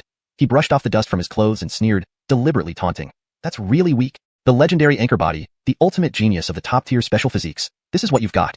You are definitely not a new disciple of the lesser Qing sword sect. Let me see who you really are. Vincent gave a cold snort and suddenly lunged, reaching for the mask on Braden's face. Braden's expression turned icy. Given his present capabilities, he was likely no match for Vincent in a direct confrontation. To win, he needed to catch him off guard and use the innate sword embryo to deliver a heavy blow. Vincent's pupils constricted, and he looked at Braden with disbelief. Impossible! You actually managed to withstand my Bihai xianxiao anomaly just through your physical body. Alanis's beautiful eyes glittered, the odd expression in them becoming even more intense. Even her gaze toward Braden turned slightly more serious. The anchor body and the Bihai xianxiao anomaly. Is this all you've got? Braden appeared completely unaffected. He brushed off the dust from his clothes and sneered, deliberately taunting. You're really too weak. This is what they call an absolute genius with a top-tier special constitution, the legendary anchor body. You are definitely not a new disciple of the Shacking Sword sect. Let me see who you really are. With a cold snort, Vincent suddenly reached out, grabbing for Braden's mask. Braden's eyes immediately turned cold. Given his current strength, he likely wouldn't be a match for Vincent in a direct confrontation. To win, he needed to catch him off guard and use his innate sword embryo to strike decisively. Chapter 68. An unparalleled master. At that moment, the old man in gray cloth suddenly raised his eyebrows and coldly snorted, "Stop!" With the old man's stern cry, a terrifying aura instantly radiated from within him. The powerful force immediately immobilized the space, restraining Vincent's overpowering attack in an instant. Simultaneously, Braden felt a formidable force acting upon him, stopping him from making a move. He was taken aback. He hadn't expected this crafty merchant dressed in coarse gray cloth to be an unparalleled master with hidden depths. His one move had directly subdued both Braden and Vincent. Frowning, the old man in gray looked at Vincent with obvious displeasure and said, "Boy, you're challenging my customer right before my eyes. Isn't that too disrespectful?" Feeling the horrifying power emanating from the other party, Vincent's pupils contracted, realizing that this old man in gray was far from simple as he appeared. Daring not to be reckless, he quickly contained his demeanor and said, "Respected senior, I meant no offense. It's just that there was some misunderstanding. I said, he's my customer," the old man reiterated coolly. Vincent's expression changed. "I'm willing to offer a high price for that fragmented map." Phelan's eyes lit up instantly. "High price? How much?" Encouraged by this response, Vincent replied excitedly, 1,000 spirit stones. How about it? 1,000 top-grade spirit stones? The old man asked, frowning. Vincent's lips twitched awkwardly. Lower-grade spirit stones? 1,000 top-grade spirit stones were unimaginably valuable. He was speechless. This old man truly had high expectations. However, hearing Vincent's offer of only 1,000 lower-grade spirit stones, the old man's face darkened instantly. He exclaimed, "Your grandmother! 1,000 lower-grade spirit stones? You want me to betray my principles for that? Are you insulting me?" His expression turned unfriendly. Vincent's face slightly changed. "Senior, if you think it's too little, we can negotiate." Phelan waved his hand dismissively, furious. "Negotiate? I've already given it to him. To take it back and resell to you would tarnish my reputation and sell out my principles. Less than 1,000 top-grade spirit stones. No deal?"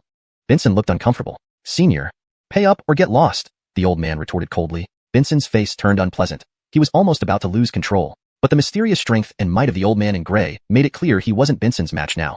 Thus, he had to restrain himself. Suppressing his anger deeply within, he took a deep breath, tried to calm down, glanced coldly at Braden, and said icily, "You did well. Remember this, and I hope we'll have a chance to spar again someday." "Don't worry, we will," Braden replied calmly. "Next time we meet will be your death," Braden thought to himself. "Himph." Vincent sneered and left with dignity. "Phew. Finally gone. Scared me to death. Anchor body. So terrifying." As Vincent left, Boston finally got up from the ground beside Braden. Breathing heavily, Boston patted his chest and said to Braden, "Brother, you stood up against a freak like Vincent and came out unscathed. Truly an idol of mine. I am utterly impressed." Ignoring Boston, Braden bowed to the old man in gray. "Thank you, senior, for helping me earlier." Phelan glanced at Braden and waved his hand. "No need to thank me. You are my customer. After all, protecting customers is a virtue of good business." "Senior truly has admirable integrity. I admire you," Braden praised. Phelan smiled happily, standing proudly. "Oh, it's my duty." Braden asked, "By the way, if Benson had really offered 1,000 top-grade spirit stones, would you have taken it back and sold it to him?" "Of course," the old man said without hesitation. Braden blinked, stunned. But what happened to the noble integrity? Phelan looked at Braden as if he were foolish. Noble integrity? What nonsense. 1,000 top-grade spirit stones equals 1,000,000 lower-grade ones. Free money. Braden's lips curled. "So your integrity depends on the amount they offer? No money, high integrity. Lots of money, no integrity?" Phelan remained unashamed. "That's called being flexible. Got it. Regardless, thank you again for helping earlier." Braden thanked sincerely. "Save it. You hid your true strength well," the old man said with a glance. Facing Benson so calmly, clearly you weren't afraid of him. Even if I hadn't intervened, you probably could handle him, Brayden admitted. Killing me wouldn't be easy, but honestly, I still couldn't beat him. So running away would have been my best option. Phelan smirked. How do you make fleeing sound so refined? You flee when you can't fight. It's common sense. Should I stay and fight till death? That's sheer madness. Harold, you hear? Revenge is a dish best served 10 years late? Brayden said calmly. Well, you make sense. Phelan nodded, impressed. How should I address you, senior? Brayden inquired, trying to establish rapport. Phelan knew Brayden's intent, but said casually, young man, don't have ideas. I'm just an ordinary person doing business here. Don't think anything else, alright? Senior, you're working so hard even at this age. Unfortunately, I have no money left to support your business. Maybe next time, once I earn more, I'll come back, Brayden responded. Hearing that, the old man's eyes lit up. Sure thing. Go earn your money and remember to support little old me. So, what should I call you? Phelan replied, call me Gillis. All right, Gillis, senior. Brayden smiled. Gillis waved his hand. Without lingering longer, Brayden bowed. Then I must take my leave. Afterwards, Brayden left the black market. Can I go now, brother? Boston asked cautiously. Brayden waved, signaling permission. Immediately relieved, Boston bowed and quickly vanished into a nearby alley. Brayden met Coulter at their agreed spot. Coulter was already waiting for him. Junior brother Fedorn, you're finally back. Harold, you buy everything okay? Any trouble? Coulter greeted with concern. Coulter smiled and asked. There was a small incident, but it's no big deal. Let's go, Brayden said with a shrug. Just as he finished speaking, a figure appeared behind them, saying, Coulter? Harold, you bring this person here? It was none other than Benson, whom Brayden had clashed with earlier at the black market. Note. I have maintained the paragraph structure and line breaks as in the original text while ensuring the translation is natural and fluent. Chapter 69. Adding fuel to the fire. Note. Since there is no previous content provided, I will maintain the chapter title translation as requested. If you provide the full text of the chapter, I can continue translating it while maintaining the paragraph structure and style. Chapter 69. Benson? Coulter turned at the voice and saw Benson, immediately pausing in surprise. He then noticed Benson glaring at Brayden with a dark expression. Coulter's heart skipped a beat as he rushed to Brayden and said, Junior brother Fedorn, did you provoke Benson? Brayden hadn't expected to encounter Benson again either. Or perhaps, Benson had been secretly following him since leaving the black market. In response to Coulter's quiet inquiry, Brayden shrugged nonchalantly and said, It wasn't me who provoked him. He used his superior strength to bully me and tried to snatch something from me right in front of the shop owner. After being reprimanded by the shop owner, he couldn't take revenge on the owner and instead blamed me. Just a cowardly thief clinging to power. Does senior brother know him? Coulter was taken aback, never expecting Benson to do such a thing or that Benson would be humiliated by Brayden. Even more surprising was that Brayden dared speak so boldly about Benson to his face. Looking at Benson with astonishment, he saw that upon hearing Brayden's words, Benson's already dark expression turned even grimmer.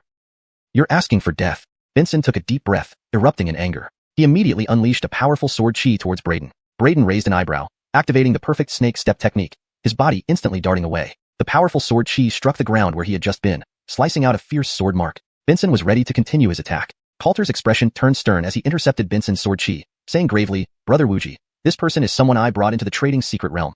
He's my friend. Please give me Coulter some face. His voice resonated with authority, stopping Benson's attack with a powerful aura. Benson's face turned even darker as he said, Coulter, are you going to oppose me for this boy? Coulter frowned, displeased with Benson's aggressive stance, coldly replying, If what my junior brother just said is true, you were the one who wanted to snatch the item from him first, correct? Benson hesitated, coldly replying, So what if it's true? If Brother Wuji is indeed one of the most outstanding geniuses of Xianxian sect, known far and wide, but you do something like bullying the weak and using your power to intimidate others, attempting to snatch my junior brother's item and taking out your frustration on him, do you think Shacking Sword Sect has no one? Or do you think I, Coulter, am an easy target? Aren't you afraid this matter will damage your reputation? Coulter replied calmly. Do you have any idea how important the item in his possession is to us? That's not my concern. Whatever it is, it belongs to him, Coulter responded coolly. But if you try to seize it by force, as your senior brother, I'll have to challenge you. In fact, I've always heard that the anchor body is incomparably powerful, but I've never had the chance to test it. Now there's an opportunity. I wonder if my sword can match up against Brother Wuji's anchor body. Do you want to try? Coulter spoke, and his body suddenly radiated a formidable fighting spirit and terrifying sharpness. Even Brayden couldn't help but feel a chill run down his spine. He didn't expect this cunning businessman's senior brother to be so formidable, facing a world-class genius like Benson without any fear. The aura Coulter exuded was piercing and strong, feeling no less than Benson. With his hair fluttering, each strand seemed to shimmer with sharp energy, as if harboring radiant sword chi, impressing Brayden deeply. This showed that Coulter's swordsmanship had reached an incredibly profound level. This Qin's senior brother isn't simple at all. Brayden marveled.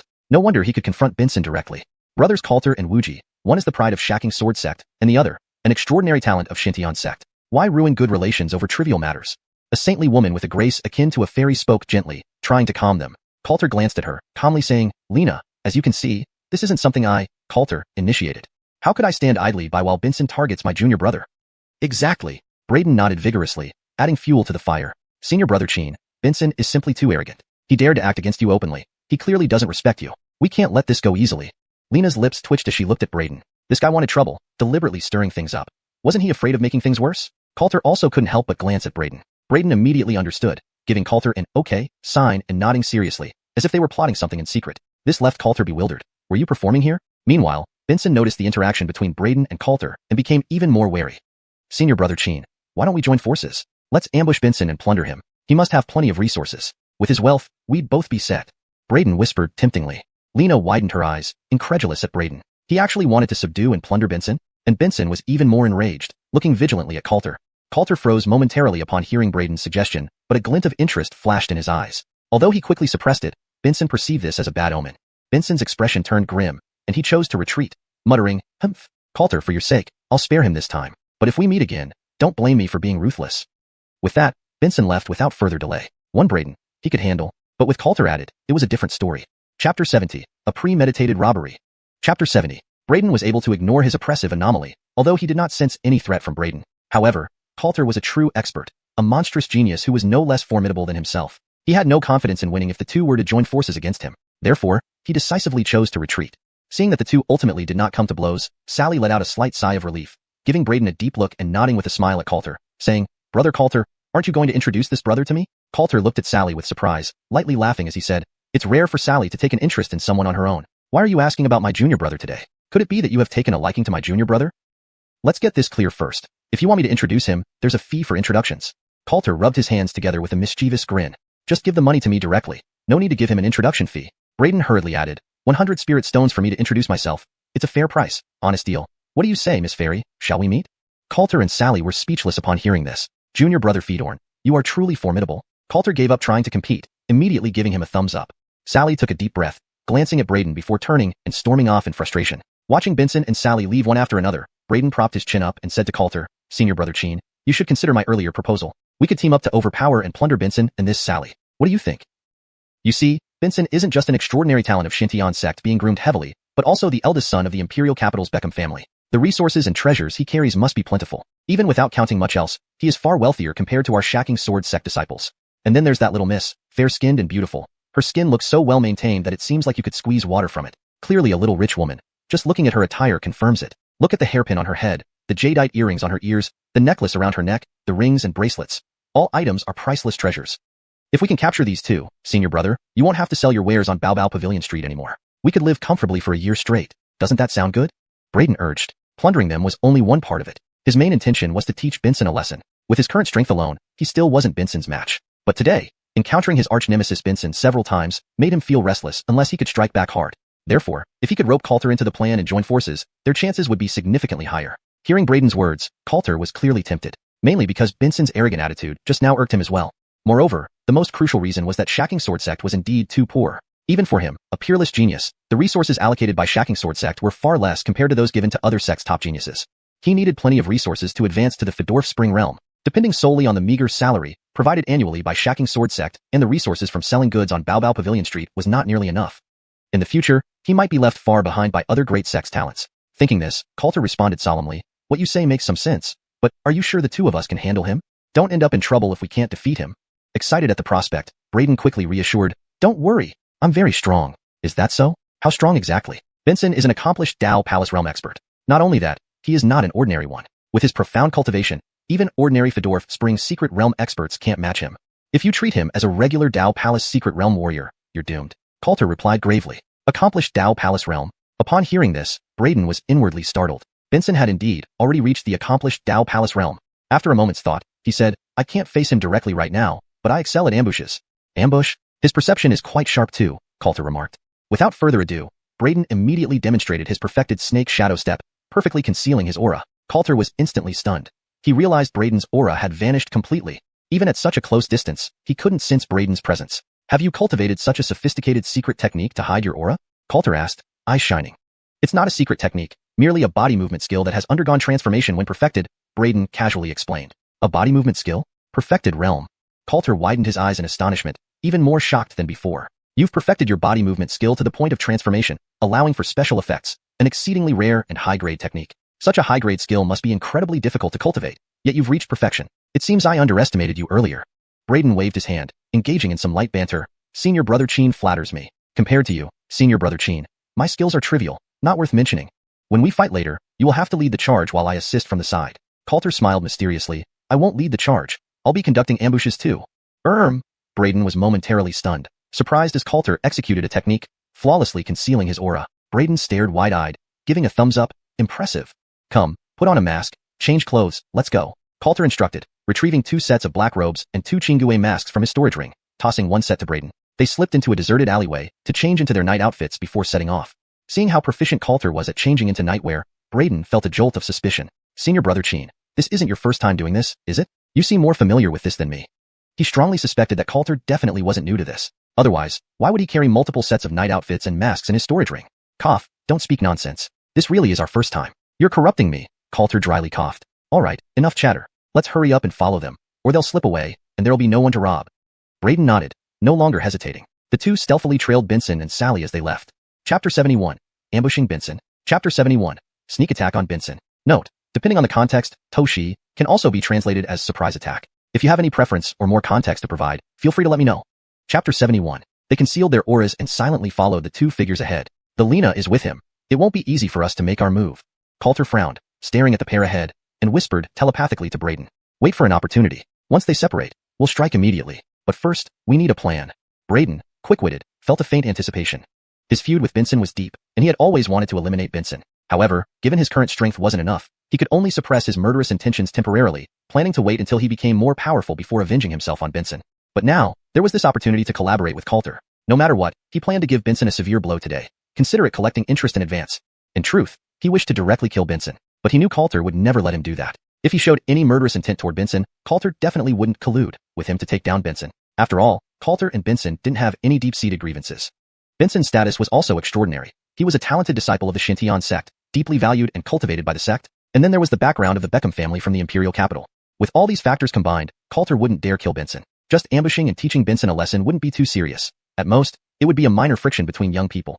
Even if the incident came to light, it wouldn't cause significant repercussions. But killing Benson would be a completely different scenario. Braden had already considered all these factors. So at most, he planned to teach Benson a lesson as a way to collect some interest in advance. Plan? Do you have one? Coulter's expression changed when he heard Braden, and he asked eagerly. Wait for the opportunity. As soon as Benson is alone, we act swiftly. You handle knocking him out. I'm fast, so I'll whisk him away quickly, Braden said. Coulter pondered for a moment and agreed instantly. Fine. I'll be responsible for the ambush. You handle getting him into the sack. But I doubt your competence. You won't mess up at a critical moment, right? Coulter looked at Braden dubiously. How can you doubt me? Basic trust among partners is necessary. Just like I don't doubt that you won't fail in the ambush. Braden replied. Coulter nodded. You're right. In that case, it's settled. Sure. The opportunity is here. Braden suddenly exclaimed, alerting Coulter. Coulter immediately shut up, eyes locked onto the front where Lena entered a shop, seemingly to buy something. Benson lagged a few steps behind, about to enter the shop. Move. Coulter seized the chance and shot forward like a dart. His movement was remarkable, and he practiced techniques to conceal his aura. Even while hiding together, Braden couldn't detect Coulter. At that moment, Coulter decisively attacked, brandishing a bone hammer that appeared out of nowhere. Seizing the moment when Benson was unaware, he crept behind Benson and swung the bone hammer, aiming straight for Benson's head. Benson sensed the wind behind his head and turned abruptly, only to see a massive bone hammer coming at him. Before he could react, the bone hammer struck his forehead with a thud. Benson felt a heavy blow, then everything went black as he collapsed on the spot. But before his body hit the ground, Braden appeared in a flash, holding a sack, quickly slipping Benson into it. Then, with a nod to Coulter, both carried the sack and ran. Let's go. The Lena, who had just entered the shop, and the shop owner turned to see what happened at the entrance. They widened their eyes at the scene. Brother Wuji. Lena's face changed immediately, and she rushed out of the shop. However, on the bustling street, Braden and Coulter were already long gone. What? Someone dares to kidnap my customer in broad daylight right in front of my store? The manager of Baoshanghai, bewildered, waddled to the door with his bulky figure and started cursing loudly. Lena took a deep breath, her expression filled with suspicion. She recalled Braden suggesting to Coulter to join forces against Benson. Could this really be their doing? It seemed more and more likely the more she thought about it. Benson had just quarreled with them and was promptly kidnapped by 2 mysterious individuals. How coincidental could it be? These 2. Could they really do something this outrageous? Lena held her forehead. She remembered Coulter didn't seem like someone who would do such a thing. He must have been swayed by that guy. She sighed, puzzled about the identity of that person. How could anyone dare oppose Benson like this? But after guessing it was Coulter and Braden, she felt slightly relieved. With Coulter involved, nothing too serious should happen, she thought, knowing Coulter was reasonable and wouldn't do anything to threaten Benson's life. As for Braden, with Coulter around, no matter what grudge he had against Benson, Coulter wouldn't allow him to threaten Benson's life. In a secluded alleyway, huff, no one's chasing. Let's split the spoils here. Coulter panted, tossing the bone hammer aside and addressing Braden. Braden dumped Benson on the ground, and they swiftly began searching his body. Wow, Benson isn't simple at all. 2,000 spirit stones, split evenly. Coulter's eyes gleamed as he divided the spirit stones from Benson's storage ring. There are 2 spirit herbs, 1 each. These are resources required for cultivating the Dao Palace 5 organs. They're extremely rare. Do you want them or not? If not, I'll take them. Coulter's eyes lit up again as he pulled out various special cultivation resources from Benson's storage ring. They were elemental resources corresponding to the 5 elements.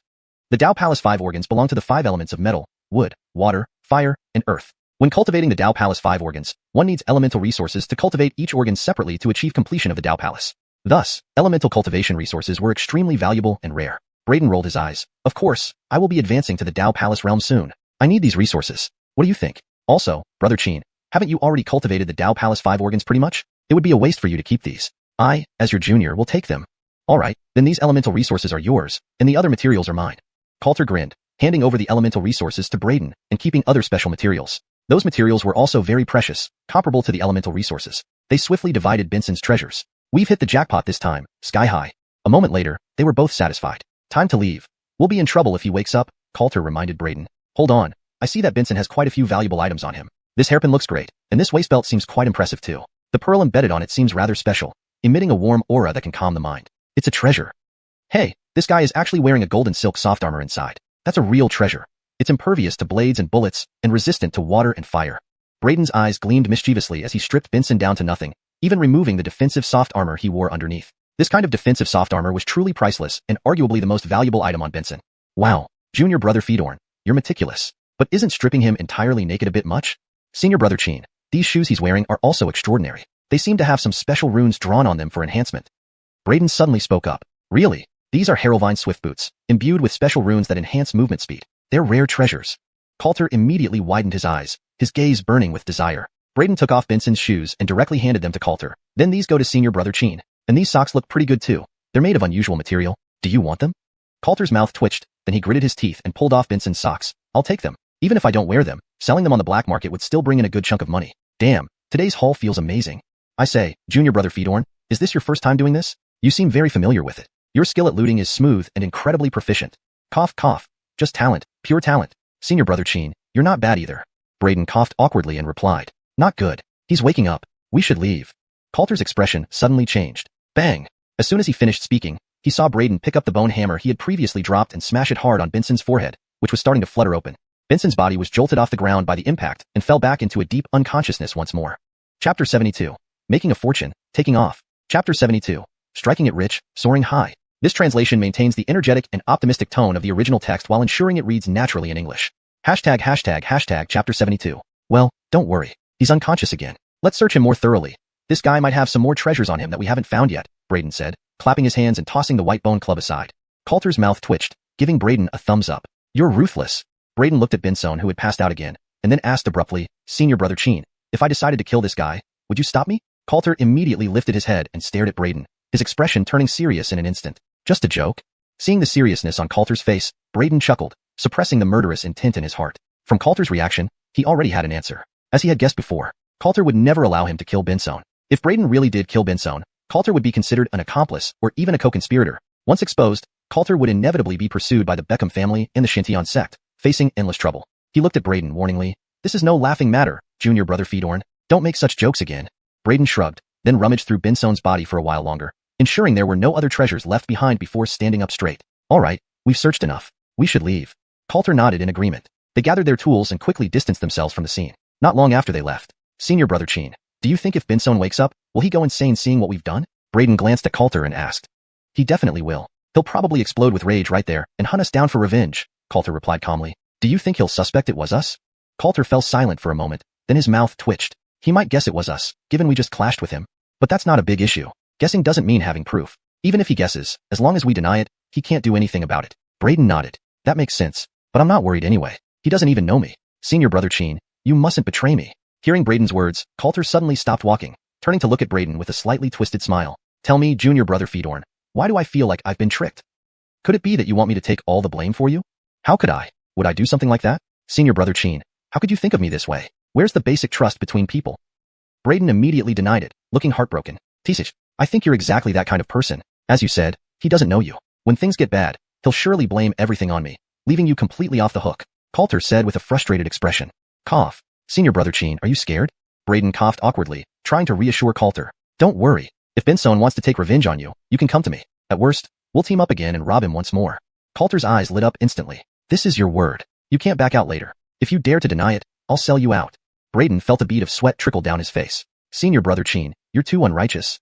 The two bickered as they quickly returned to the entrance of the trading secret realm of Shacking Sword Sect and went back to the sect. Not long after Braden and Coulter left, Benson finally came to his senses slowly. Looking confused, Benson felt an intense pain in his head, waking up groggy. The first thing he did was reach up to touch his head. Hiss. He immediately sucked in a cold breath. 2 large bumps swelled on his forehead, as if horns had grown out of his head. Touching them sent excruciating pain through his entire being. Even a seasoned expert like him couldn't help but gasp. But the severe pain also fully restored his consciousness. He flipped up suddenly, and the cool breeze made him shiver. Looking down, he froze. His whole body was left only in underpants. He almost fainted with anger, opening his mouth in a gut-wrenching roar, stumbling forward almost crashing to the ground, and continued screaming like a wounded wolf. However, he soon regained his composure and stopped. In his current state, completely naked except for underpants, if anyone saw him like this, it would destroy his reputation. Who did this? Who dared to do this? Benson's heart raged furiously, his anger almost making him lose control. All his possessions were gone, taken away by someone. Most importantly, it wasn't just the storage ring. Stealing clothes and shoes was too much. If anyone stole my shoes, socks, and clothes, I won't forgive you if I find out who did this. Benson lamented, feeling utterly wronged. It was like plucking every feather off a bird. One couldn't be crueler. Suddenly, Benson heard sounds coming from the alley entrance. His expression changed, and he hid himself, watching as a few Xianxia sect disciples entered the alley. Benson moved swiftly, subduing the Xianxia sect disciples with quick blows, knocking them all out. Then, he stripped one of them and dressed himself, covering his nudity. Walking out of the alley with a grim face, he muttered, Coulter and that kid, it must have been them. Calmly analyzing the situation, Benson believed Coulter and Braden were responsible. Humph, Coulter and that kid, Benson will never forgive you both. He roared with fury, his heart burning with rage, his eyes flaming with anger. Benson had never suffered such a humiliation in his life. On the other side, Braden and Coulter returned to Shacking Sword Sect. Senior brother Chin, I enjoyed our collaboration. If there's another chance, let's work together again, Braden said, bidding farewell to Coulter with a broad smile. Haha, sure. Coulter smiled back, his mood greatly improved. This robbery had provided him with numerous resources, increasing his chances of reaching the Fedorf Spring realm. After parting ways, Braden returned directly to Star Peak. Master, you're back. Homer immediately greeted Braden, holding onto his leg with flattery. Braden glanced at Homer, raising an eyebrow. Alvis, you've been so obedient staying here on Star Peak and even greeting me warmly. Haven't you caused any trouble again? Look what Master is saying. Fedortal Crane has never been troublesome. I just missed you after some time apart, Homer said with a piteous look. As long as you didn't cause trouble, that's fine. Go play on your own. I need to attend to something. Braden waved his hand dismissively. Then, he took out the ancient formula for the essence energy pill, along with a pile of ingredients for its refinement. Next, Braden communicated with the Swallow Heaven Devil Flask, absorbing the herbs and refining the pills. A mysterious, clear radiance flowed around him. Moments later, perfectly round and shiny essence energy pills began to appear, releasing a rich fragrance. 10 essence energy pills, and each one is top-grade quality. Braden was overjoyed. With these 10 top-grade essence energy pills, I can advance my cultivation further in a short period. Without top-grade essence energy pills, it would take at least half a year or more just relying on spirit stones and standard practice to reach the fullness stage of the essence energy realm. But now, with these 10 top-grade essence energy pills, his cultivation could break through in a short period of time. Chapter 73, Perfection of the Yuan Gang Realm. Tool _ call, triangular ruler, triangular ruler. Triangular ruler, triangular ruler, triangular ruler. Triangular ruler, triangular ruler, triangular ruler. Triangular ruler, triangular ruler, triangular ruler. Triangular ruler, triangular ruler,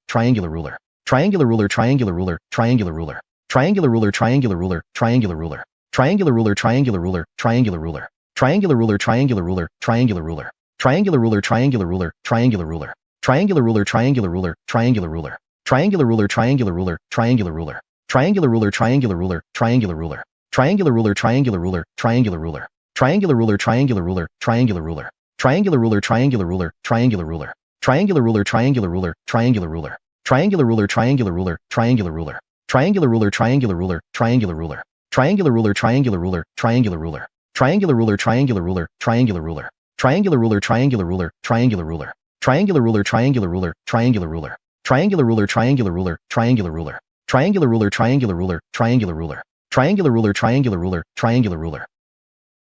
Chapter 73. Such a wonderful fragrance. What is it that smells so good?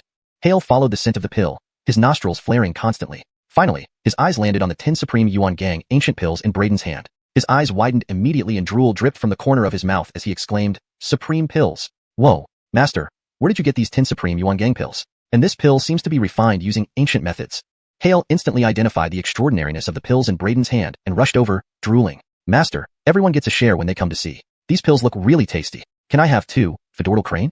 Brayden's face darkened instantly, putting away the 10 Supreme Yuan Gang pills. He retorted irritably, these are for cultivation. It's wasteful to give them to you.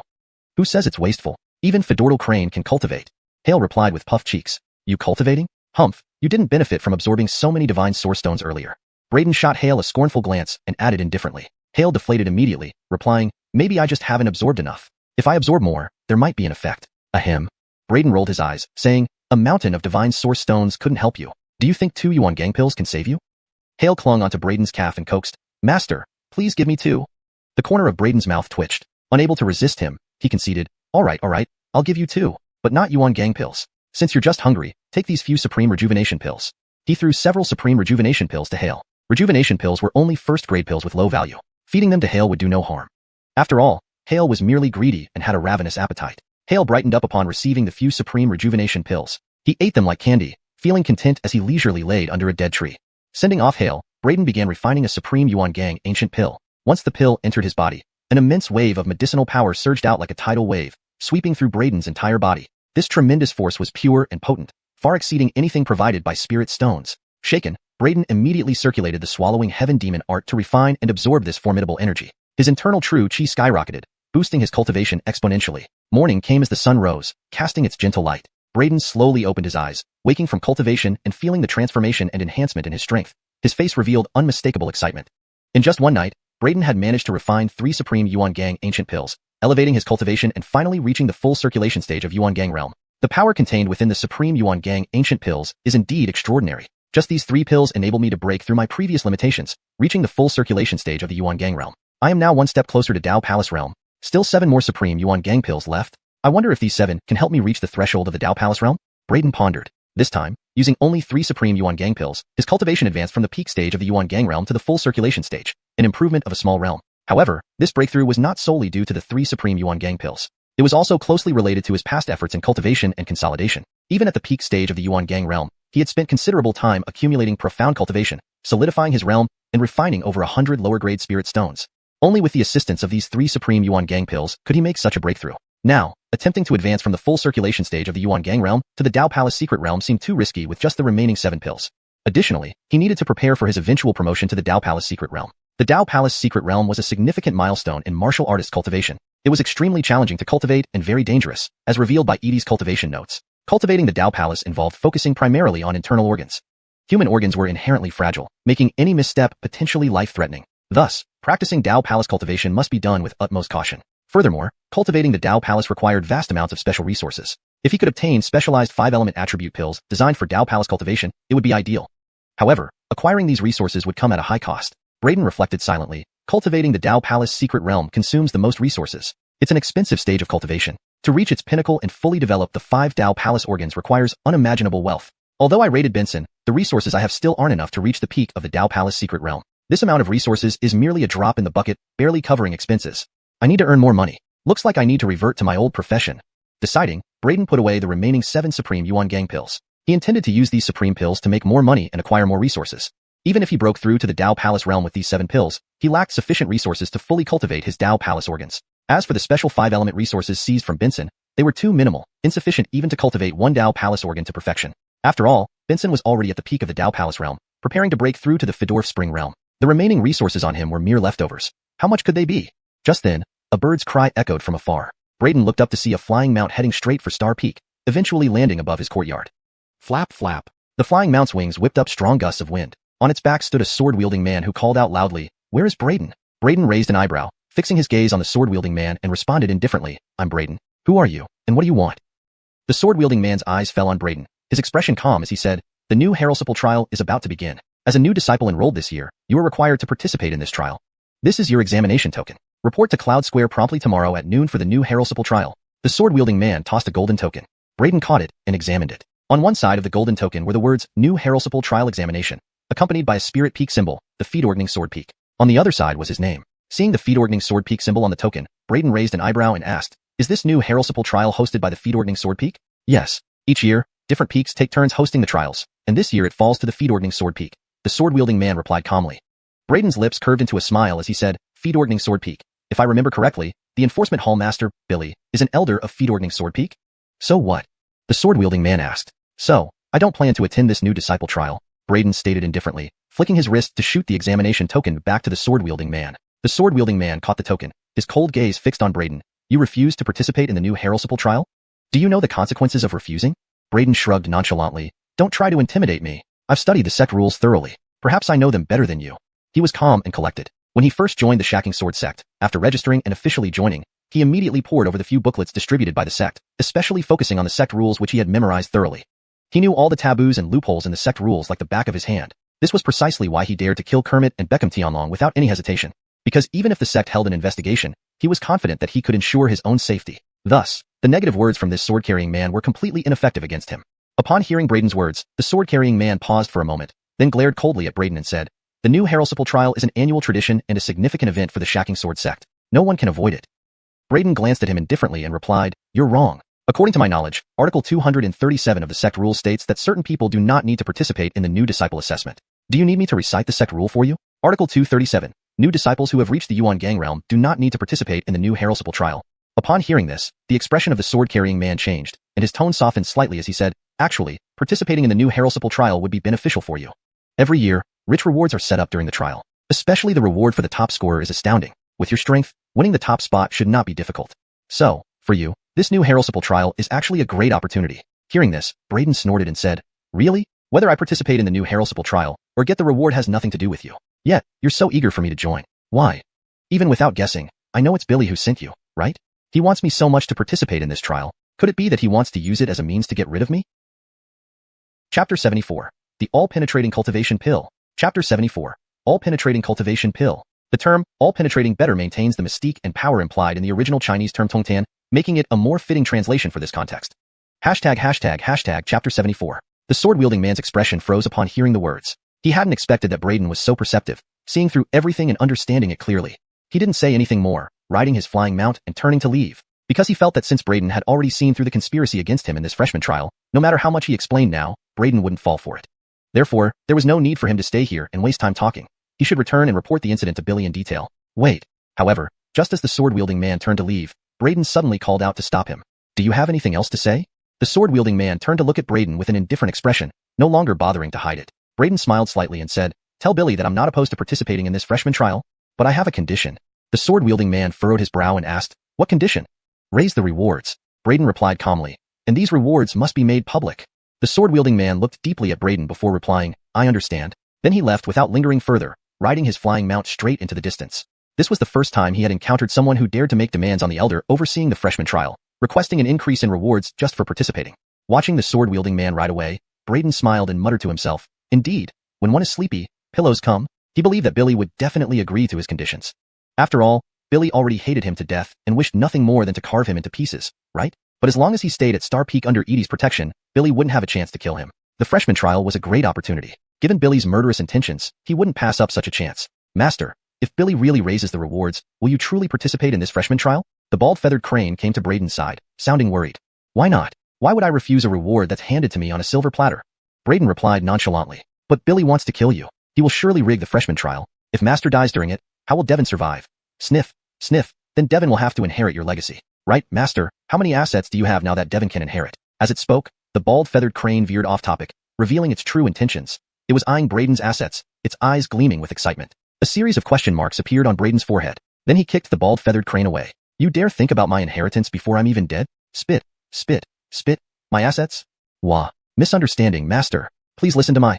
Excuse me, Master. Please listen to my explanation. Devon has no intention of inheriting your wealth. I'm just worried about you, really, under the sun and moon. The bald-feathered crane cried out, explaining frantically. Who believes you? Braden rolled his eyes, ignoring the bald-feathered crane's babbling. However, if I do participate in the freshman trial, I cannot afford to be careless. Braden pondered, supporting his chin. I have now reached the peak of the Origin Grit realm, just one step away from Dao Palace. My strength has improved significantly compared to before. With my current power, unless it's a genius like Binson, ordinary Dao Palace experts should not pose a threat to me. Even for someone as formidable as Binson, even if I can't beat him, I should be able to escape safely using my peak-level Snake Shadow Step. Of course, if I could break through to Dao Palace Secret Realm, that would be even better. But the freshman trial starts tomorrow, and I don't have enough time to reach the Dao Palace realm. After pondering for a while, Braden decided to stockpile more cultivation resources. Previously, after raiding Binson, he had obtained another 1,000 low-grade spirit stones. These 1,000 spirit stones were enough for him to buy 10 sets of ingredients to refine Origin Grit pills. He returned to the 100 Treasure Street, determined to acquire 10 more sets of ingredients for Origin Grit pills. He also used the remaining 200 or so spirit stones to buy some additional herbs before returning to Star Peak. Upon returning to Star Peak, Braden immediately combined those 10 sets of ingredients into Origin Grit pills, obtaining another 10 Supreme Grade Origin Grit Ancient pills. Added to the 7 Supreme Grade Origin Grit Ancient pills he already had, he now possessed 17 Supreme Grade Origin Grit Ancient pills. 17 Supreme Grade Origin Grit Ancient pills. With these, advancing to the Dao Palace realm should be steady. Braden smiled. Next, he took out another batch of purchased herbs and communicated with the heaven-devouring devil vase. Instantly, these herbs began to fuse. I wonder what kind of pills these will produce? He had no specific formulas, buying the herbs purely by instinct. Now, using the heaven-devouring devil vase to combine them blindly, he didn't know what pills they would produce. However, he had a pill testing device to check the effects of the fused pills. A few breaths later, several milk-white pills were formed. Each was a supreme grade pill, with very intense fragrance. Such a strong fragrance makes one feel refreshed. Could I have produced something extraordinary? Braden immediately became excited, eagerly inspecting the pills with the pill testing device. However, the test results made his smile falter instantly. This is actually laxative? Indeed, the 5 pills with their intense fragrance, which made one feel refreshed, were laxatives. Just goes to show you, looks can be deceiving. Braden was speechless. These pills looked extremely official, like precious pills for cultivating strength, but their actual effect was astonishing, a laxative. Moreover, the laxative effect was dozens of times stronger than normal. Just one pill would absolutely make you sore in place. Braden guessed that even Fedorf Spring Realm martial artists might find themselves in dire straits after consuming such a potent laxative. Thinking of this, Braden returned to the 100 Treasure Street again, exchanging all his several million silver coins for spirit stones. Then he found Coulter, whom he had parted ways with yesterday. Junior brother Fedorn, what do you need from me? Coulter was slightly surprised to see Braden, not expecting him to seek him out. Senior brother Chin, you previously sold items from a stall. I noticed you had quite a few antiques. Can you give me a few old bottles? Braden spoke up. Coulter paused. What do you need those for? To be honest, they're fakes, not real treasures, mostly just aged replicas. Fake ones are fine, as long as they look old and ancient. Braden waved his hand. Coulter was confused, but didn't ask further. He simply pulled out a bunch of old bottles, saying, choose whatever you like. Braden picked up a few that looked especially ancient, smiling as he tossed a spirit stone to Coulter. Thanks, senior brother Chin. Take back that spirit stone. Between us, does brother really need to pay? Take it, I feel uncomfortable leaving this here. Seeing the spirit stone Braden threw, Coulter's face darkened, hurriedly saying, Senior brother, too formal. That's embarrassing. Braden responded, seemingly moved. If you feel embarrassed, then give me 10 spirit stones. 1 spirit stone isn't worth picking up. Coulter replied. Braden's face darkened, and he turned to leave. Seriously, a few fake old bottles, and you want 10 spirit stones? A low-grade spirit stone was expensive. These few bottles and jars were worth at most 10 silver coins. A low-grade spirit stone was worth 10,000 silver coins. Back at Star Peak, Braden placed each of the laxative pills into an ancient small bottle. Then, he gave these laxative pills a name, calling them Heaven Fedorking Cultivation Pills, and made an old tag. It stated their effects, Heaven Fedorking Cultivation Pills, an ancient pill from the upper ancients, with no side effects. After taking it, one can universally advance by a small realm, and the effects can stack? Mission accomplished. Braden's lips curved upwards as he thoroughly examined everything. Finding no flaws in the bottles and ensuring the tags looked deliberately aged and dirty, he figured that only professionals might be able to spot the deception. Chapter 75. Upgrade Reward. Note: as there is no preceding context provided, the translation starts directly with the chapter title. If you have more text to translate or need further assistance with the storyline, feel free to provide additional details. Chapter 75. Kobe. The sword-bearing man rode his flying mount straight to Denham's presence. Have you informed him? Denham glanced at the sword-bearing man, his eyes cold and harsh. The sword-bearing man hesitated slightly before replying, Master, he said he refuses to participate in the freshman trial. What did you say? Upon hearing this, Denham was taken aback, then flew into a rage, slamming the table as he rose to his feet. You mean he refuses to participate in the freshman trial? Yes. The sword-bearing man confirmed. How arrogant. He thinks he can choose whether or not to participate in the freshman trial just like that. Denham's face darkened. Master, according to the sect rules, if a freshman disciple breaks through to the Yuan gang realm before the freshman trial, they can indeed refuse to participate. The sword-bearing man reminded him. Denham's expression faltered for a moment, then his face twitched as he took a deep breath and replied angrily, Humph. I made numerous preparations for this freshman trial. If he doesn't participate, how am I supposed to kill him? The sword-bearing man said, Master, he didn't outright refuse. Rather, he proposed a condition. Condition? Humph. He dares to set conditions. Denham's face turned like a storm cloud as he sternly demanded. What is his condition? Speak up. He says that for him to participate in the freshman trial, the rewards must be increased and announced beforehand. The sword-bearing man spoke somberly. Bang! Denham slapped the table in front of him so hard it shattered. Furious. A mere freshman disciple actually dares to meddle with the freshman trial and demand reward increases. Who does he think he is? The condition he set, Master, if you wish for him to participate in the freshman trial, you might have to agree to his demands, or that young man might not comply. The sword-bearing man said. Denham took a deep breath, suppressing his anger, his eyes dark with menace. Fine, we'll increase the rewards as he requested. Ultimately, Denham made his decision, snorting coldly. I just hope he can't get these rewards. Announce it. The The rewards for this year's Kobe freshman trial will double the usual amount. Soon after, the news about this year's freshman trial rewards was publicized, causing a stir throughout the outer sect. Is this for real? This year's freshman trial on Kobe has such generous rewards? There's no justice. Why did this year's rewards suddenly double while ours remained miserably low all along? Many disciples lamented, feeling they had missed out on something huge. Freshmen who heard the news of doubled rewards were instantly energized and thrilled. Doubled rewards, is that true? I heard that last year's top prize was 1,000 pieces of low-grade spirit stones, plus cultivation pills. Now with doubled rewards, that's 2,000 pieces of low-grade spirit stones. I will do my best to win first place in this freshman trial. Many freshmen were filled with excitement and anticipation for tomorrow's freshman trial, eagerly preparing themselves. No one knew that Kobe had increased the rewards just because of Braden's one word. Xingfeng. The sword-bearing man returned to Xingfeng again. You should have received the message by now. The rewards for this freshman trial have been doubled as you wished. The sword-bearing man stared at Braden, enunciating each word clearly. Braden frowned. Is that all? Only doubled? The sword-bearing man's expression froze. Braden shook his head. It seems I overestimated Denham's determination to kill me. Is my life only worth doubled rewards? The sword-bearing man's face turned grim, taking a deep breath. What do you mean? It means I'm not satisfied with this reward, Braden replied indifferently. Go back and tell Denham that if he wants me to participate in tomorrow's freshman trial, he needs to quintuple the rewards. Quintuple? The sword-bearing man couldn't help but exclaim, staring intently at Braden. Do you know what you're saying? Do you understand what quintupling the rewards means? Braden said casually, isn't the Beckham family very wealthy? Even if Kobe cannot provide so many resources, it should be peanuts for the Beckham family, right? If even quintupled rewards are too much for Denham, how can he possibly want to kill me? Braden looked at the sword-bearing man disdainfully. Go back and tell Denham that if he doesn't quintuple the rewards, I will stay on Xingfeng forever and never leave, and he can forget about ever killing me.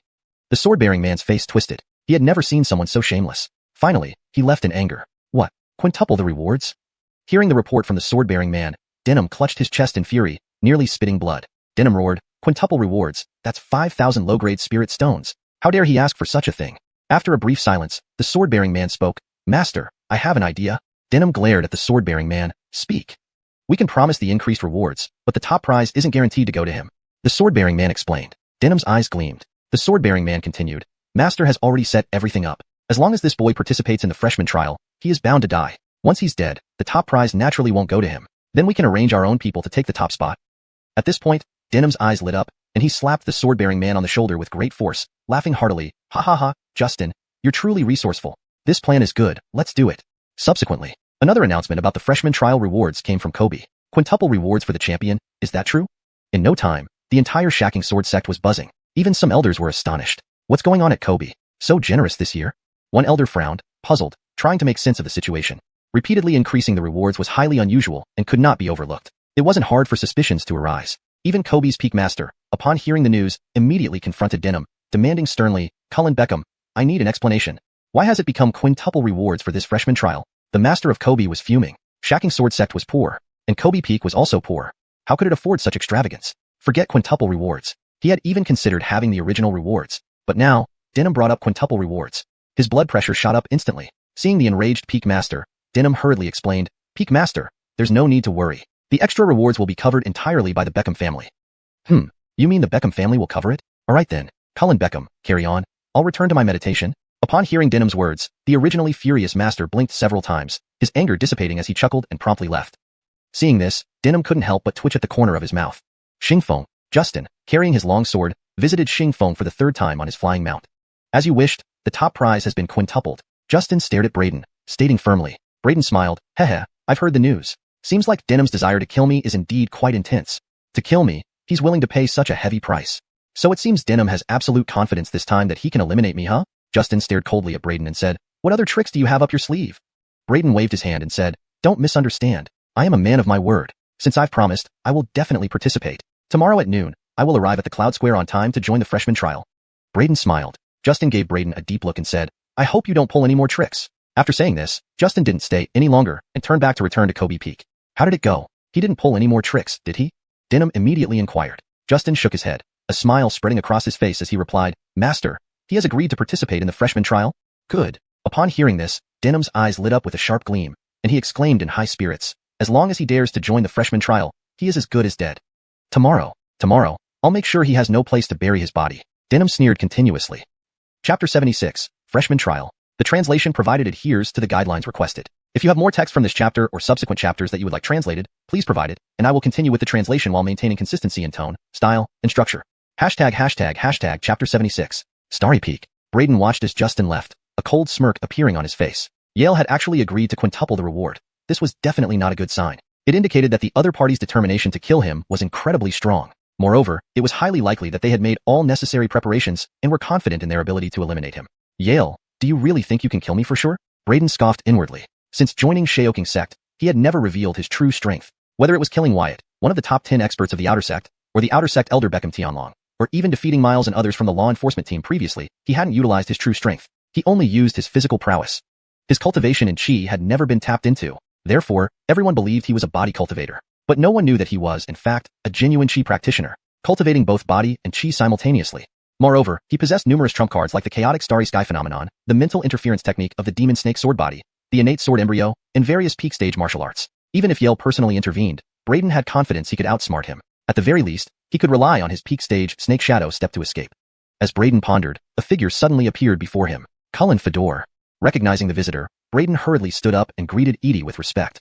Edie glanced at Justin's retreating figure, then turned to Braden and said, Yale is willing to go to such lengths to use this trial to kill you. Clearly, she was aware of the quintupled reward. Braden nodded and replied, I understand. Edie looked at Braden and asked, do you have confidence? Braden smiled slightly and responded truthfully, it won't be easy for him to kill me. Still, be cautious. Yale will stop at nothing to achieve his goals. If you're careless, you might end up at a disadvantage. Edie warned. Then, she handed Braden a broken talisman. What's this? Braden caught the half-talisman and couldn't help but ask. Edie, leaning on her cane, turned and walked away, saying, it can save your life in a critical moment. Hearing this, Braden felt warmth in his heart. He bowed deeply to Edie, respectfully saying, thank you, Cullen. Edie waved her hand dismissively. Braden asked, Cullen, how do I use this? Just inject true chi into it, and it will activate. Within half an hour, it will significantly increase your speed, though it imposes a great burden on your body. But given your physique, you should be able to endure it. Be mindful of your limits, Edie's aged voice explained. Hearing this, Braden became alert and carefully stored the half-talisman. With this, his chances of survival increased even more. And as long as he survived, he was confident he could secure first place in this year's new Heraldsiple trial. Given his current strength, no new disciple would stand a chance against him. Not just new disciples. Even many inner sect disciples would find it difficult to threaten him, unless they were monstrous geniuses like Benson. Time flew by. Soon, it was the day of the new Heraldsiple trial. Braden didn't wait until noon to head to the Cloud Plaza. Instead, he woke up at dawn when the first rays of sunlight touched Starry Peak, told Zane about it, and headed straight for Starry Peak. Braden went early to the Cloud Plaza out of concern that Yale might set up an ambush along the way. Although Braden thought the likelihood was small, better safe than sorry. When Braden arrived at the Cloud Plaza, there were already some people scattered around. Second sister, look, it's the junior brother from Gravity Hall. Aileen and Tinsley had already arrived. Upon seeing Braden, Aileen excitedly tugged at Tinsley and exclaimed. Tinsley opened his eyes, saw Braden, and a flash of surprise crossed his face. That junior brother is fine. That's great. I thought he would be taken away by the law enforcement hall after killing so many people, Aileen said joyfully. Back then, Braden had gifted them a practice room after receiving a tip from Aileen, which earned her deep gratitude. Although they ultimately lost the room to someone else, Aileen still held Braden in high regard. Seeing Aileen and Tinsley, Braden smiled and nodded at them before finding a spot to sit down. So he really is a new disciple. With his strength, no one should be able to compete with him in this year's trial, Aileen said admiringly. Time passed slowly. More and more people gathered at the Cloud Plaza. At noon, the entire plaza was filled with people. Almost all the new disciples had arrived, including several early Yuan Gang realm disciples who exuded an aura of nobility, evidently from distinguished backgrounds, and among the first to reach the Yuan Gang realm this year. According to the sect rules, those who had advanced to the Yuan Gang realm before the trial had the option to skip it. Yet these few still came, clearly coveting the quintupled rewards. Yale landed on the elevated platform ahead. His gaze swept across the crowd of new disciples, finally landing on Braden, whereupon a sharp glint appeared in his eyes. He quickly withdrew his gaze and announced to the gathering crowd, today marks the annual new Heraldsiple trial of our Xiaoqing sect. This trial will be fully managed by the Thunder Sword Peak under my supervision. Now, I shall announce the rules for this trial. All new disciples will enter the Misty Snow Domain for a 3-month training period. Inside the Misty Snow Domain, there are countless demonic beasts, and your task is to slay them to earn points. Besides, you will also face hunting and attacks from senior disciples. Worth noting, points can be transferred between each other. After 3 months, everyone will be teleported out of the Misty Snow Domain. Based on the points accumulated, I will rank you and distribute rewards. Upon hearing the rules, Braden's eyes narrowed, understanding where the danger lay. Hunting and attacks by senior disciples. Braden squinted. The situation wasn't as simple as it seemed. They understood his combat capabilities. Ordinary senior disciples wouldn't stand a chance. It seemed that the ones assigned to kill him would be extraordinary. Could that old stick himself be masquerading as a senior disciple to hunt me down? Braden couldn't help but think. At that moment, a new disciple asked, Cullen, if we slay demonic beasts, who will record our points? Yale answered, the trial tokens given to you earlier are specially crafted to automatically capture beast essence. Once you kill a beast, the token will absorb a strand of its dying essence and convert it into points. The stronger the beast, the denser the essence, resulting in higher points. As for transferring points, simply bring your tokens close together, and the lower token will transfer its points to the upper one. Do you have any other questions?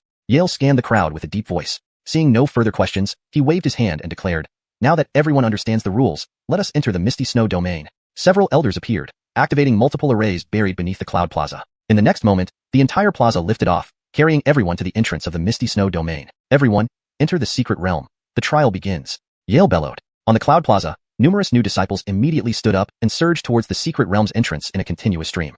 Braden also stood up, turning his head to notice Yale instructing a disciple. It was a new disciple. "Don't worry, uncle, I will definitely win first place in this year's new Heralsipal trial," the youth confidently declared.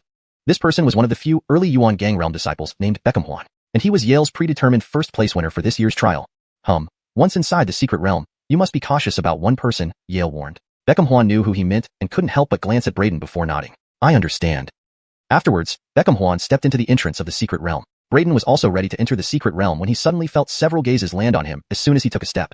He looked around and saw Yale staring at him with a cold smirk. Apart from Yale, many senior disciples wearing masks were also looking at him. All of them were Yale's people. Braden showed no emotion on the surface, but internally, he felt a chill. Yale had arranged so many people just to kill him. However, he had anticipated this much. As the overall supervisor of the new Heralsipal trial, it was easy for Yale to arrange for people to target him. He could almost decide how many people or who entered the secret realm. No wonder he didn't hesitate to quintuple the reward just to kill me. Indeed, he thinks he has it all planned out? But killing me won't be that easy. Braden inwardly sneered, ignoring those gazes behind him and directly stepping into the trial's secret realm.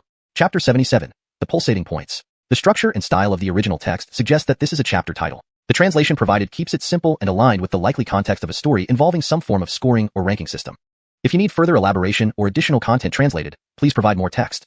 Chapter 77. After entering the spatial vortex at the entrance of the secret realm, Braden immediately felt a powerful force envelop him. Suddenly, the scenery around him shifted dramatically, and he found himself standing atop a snow-capped mountain.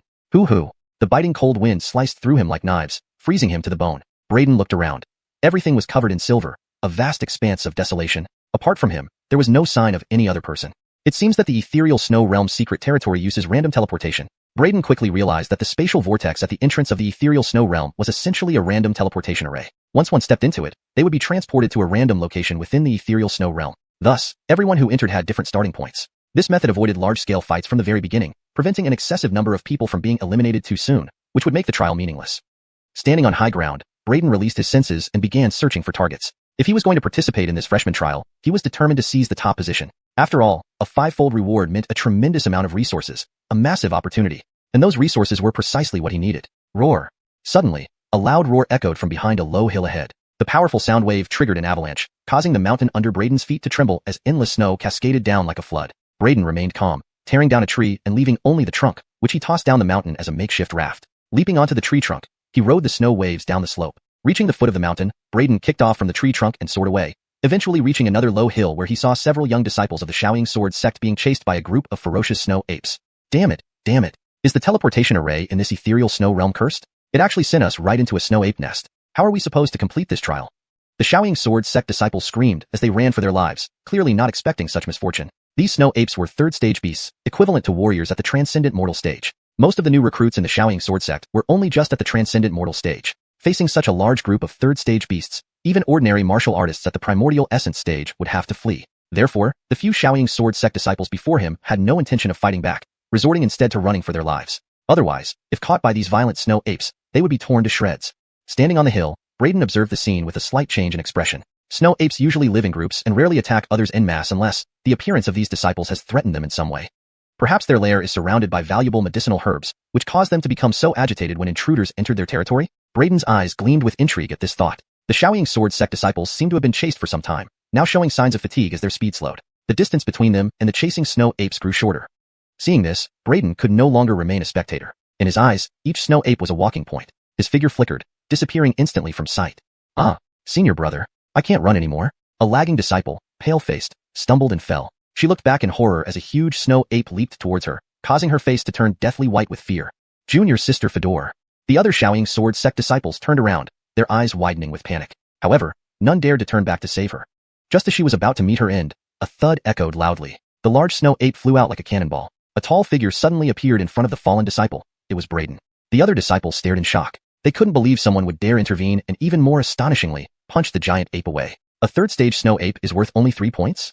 Braden glanced at his trial token. With the kill of the snow ape, a number 3 appeared on the previously blank token. He heard the murmurs of the Shaoying sword sect disciples behind him. This guy, facing so many third-stage snow apes, he still cares about points? Their minds raced in confusion. At that moment, roar, boom, boom, boom. The other snow apes roared furiously, pounding their chests before charging towards Braden with bloodshot eyes.